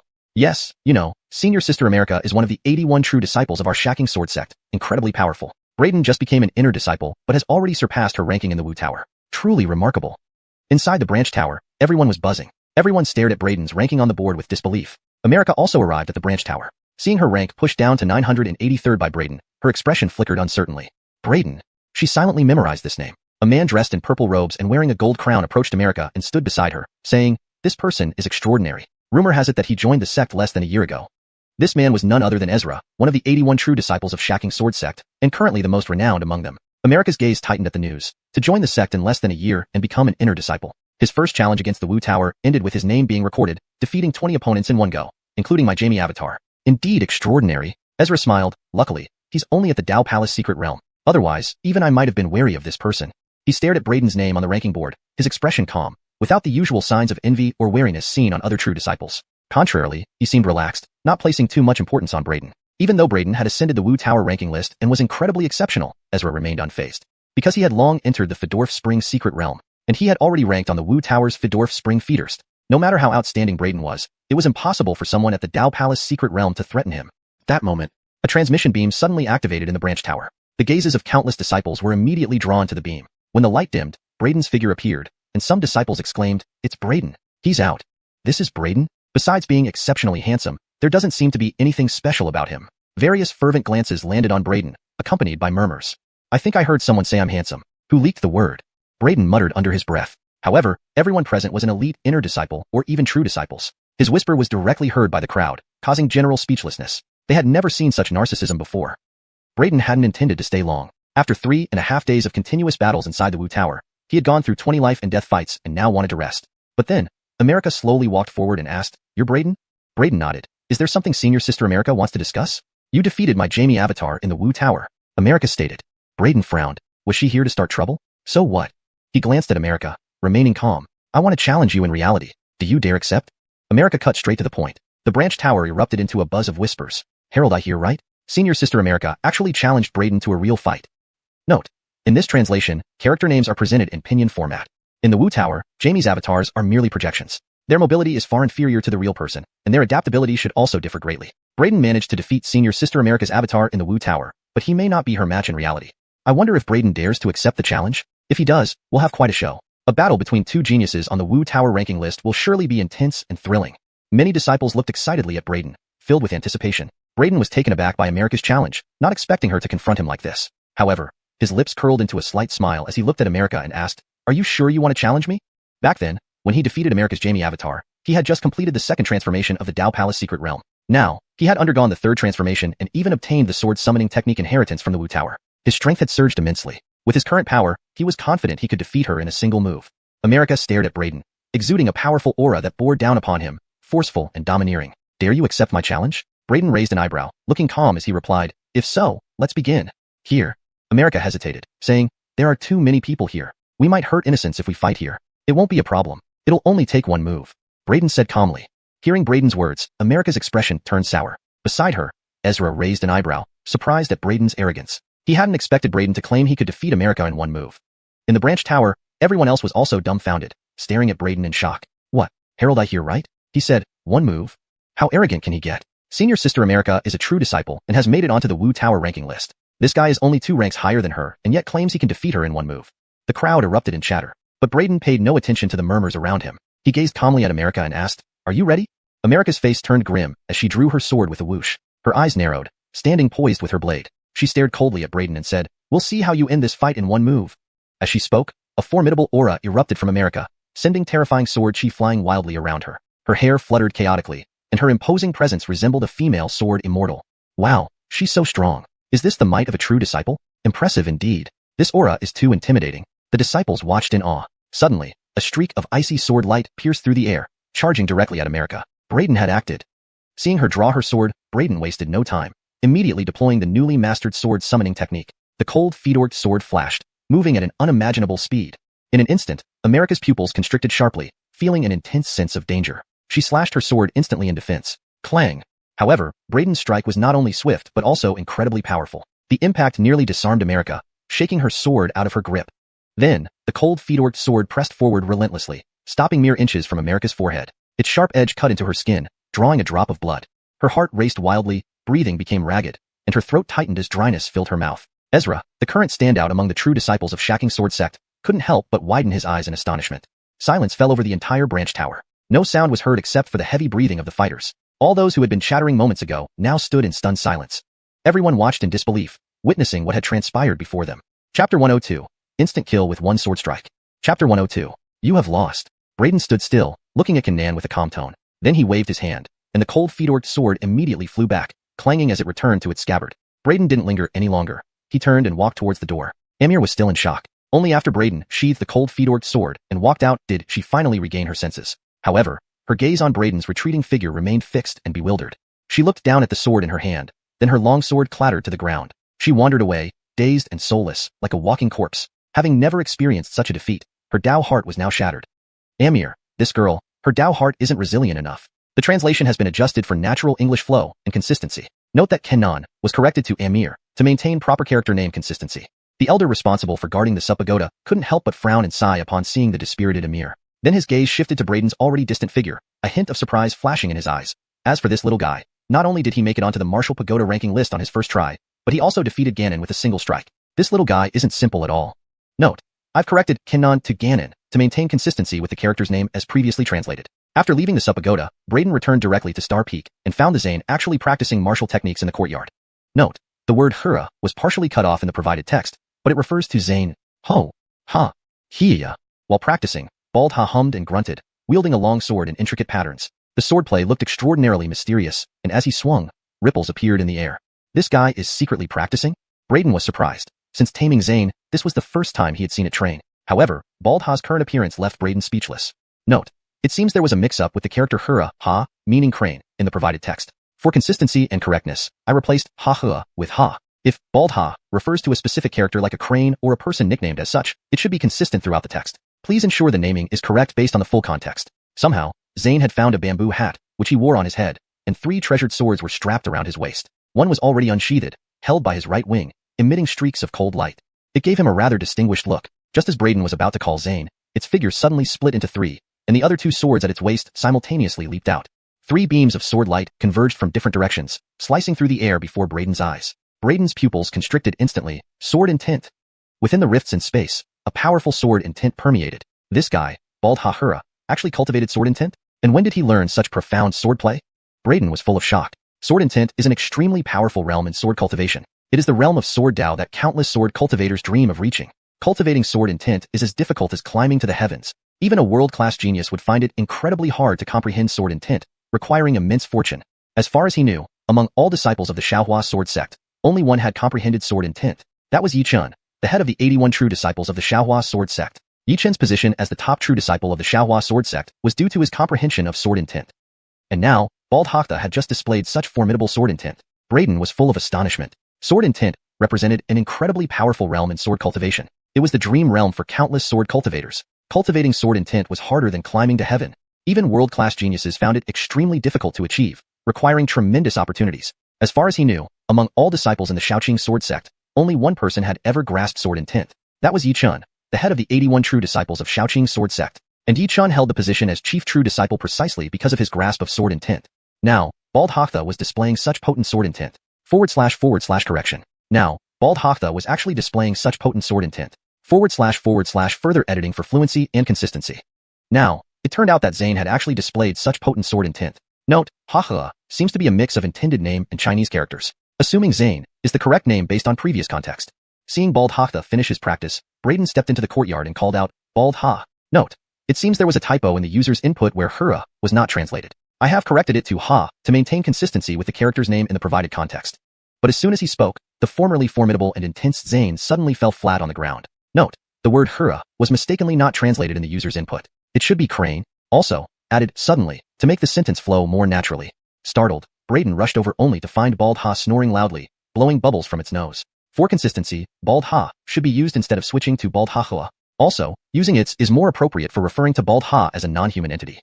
Braden's mouth twitched. He recalled that while Bald Ha practiced earlier, although he was humming and grunting, his eyes seemed to be closed the whole time. Note, for consistency, Bald Ha should be Zane, based on previous context. Revised version. Braden's mouth twitched. He recalled that while Zane practiced earlier, although he was humming and grunting, his eyes seemed to be closed the whole time. What's going on here? Could he have been sleepwalking just now? Bald Ha, wake up. Note, it seems there was a typo in the name. I corrected Bald Ha to Bald Ha, assuming it's intended to be consistent with previous context. If Bald Hakta is specifically intended as a unique name or term within the story, please provide further clarification. Braden called again. Yet there was no response from Bald Ha, as if he was in a deep sleep. Note, it seems there was a leftover Chinese character Hura in the original input which I removed to ensure the sentence reads naturally in English. Braden grabbed Zane and smacked him twice, but Zane remained seemingly unconscious. Braden's lips twitched, and he said in a deep voice, Bald Ha, get up and divide the loot. For smoother reading in English, I slightly adjusted share the loot to divide the loot, which fits more naturally in this context and matches the later mention of dividing shares as I7U3. Also corrected Hura to Ha to maintain consistency. Instantly, Zane's long neck snapped up, shouting loudly, 70 to me, 30 to you. Note, the term Bald Ha seems to be a mix of English and Chinese. For consistency and fluency, it should be translated fully into English as Zane da. Then he saw Braden and paused. Master, you're back. Where's the loot? Where's the loot? He started looking around for it. Braden was speechless. The deep sleeper Zane hadn't woken up from the slaps, but had sprung awake at the mention of sharing loot. How greedy could this guy be? There's no loot, Bald Ha, but what sword technique did you practice just now? This sentence appears to be almost correct, but contains a non-English character, Hura, which seems to be a remnant from the original Chinese text. Here's the corrected version. There's no loot, Bald Ha, but what sword technique did you practice just now? For better flow and consistency in terminology, it might be more natural to use Zane instead of Bald Ha, as this seems to be the character's established name in the context. There's no loot, Zane, but what sword technique did you practice just now? And, you've even comprehended sword intent. You're really playing deep, aren't you? Braden glanced sideways at Zane, his voice solemn. Sword technique? What sword technique? And sword intent? Master, are you talking about Fedortal Crane? How could Fedortal Crane comprehend sword intent? I'm clueless about sword arts. Hearing Braden's words, Bald Hakta pointed at itself, looking thoroughly puzzled. Given the context, it should be itself instead of himself, to maintain consistency and accuracy in referring to Bald Ha-Hura, the bald crane, which is an object/personified animal rather than a human character. Additionally, maintaining the unique name, Bald Hakta, helps preserve the stylistic elements from the original text. Still pretending? Braden looked at Bald Ha with some dissatisfaction. I saw with my own eyes that you were practicing an extremely advanced sword technique. Your figure split into three, delivering a simultaneous slash that created overwhelming power and emitted sword intent. How can you deny it? Bald Hakta looked baffled. Impossible, master. I wasn't practicing. I've been sleeping the whole time. Then, it noticed the three swords strapped to its waist and stared in shock. What's going on? Why are there three swords on my waist, and why am I dressed like this? The three swords had sheathed themselves in a flash as soon as the sword technique demonstration ended, so quickly that even Braden didn't see clearly. You really don't remember what happened just now? You have no impression at all? Seeing Bald Hakta's genuinely perplexed expression, Braden frowned, doubting if it was faking. Master, Little Crane really doesn't know. After you left, I suddenly felt drowsy, took a nap, and then seemed to fall asleep. Bald Hakta furrowed its brows, looking equally puzzled. Braden watched Bald Hakta closely. There was a soul contract between them, and if Bald Hakta were lying, he would sense it clearly. However, he felt no sign of deceit from it. This meant Bald Hakta was telling the truth. It truly had no recollection of what transpired earlier. Could you have really been sleepwalking? Braden scrutinized Bald Hakura,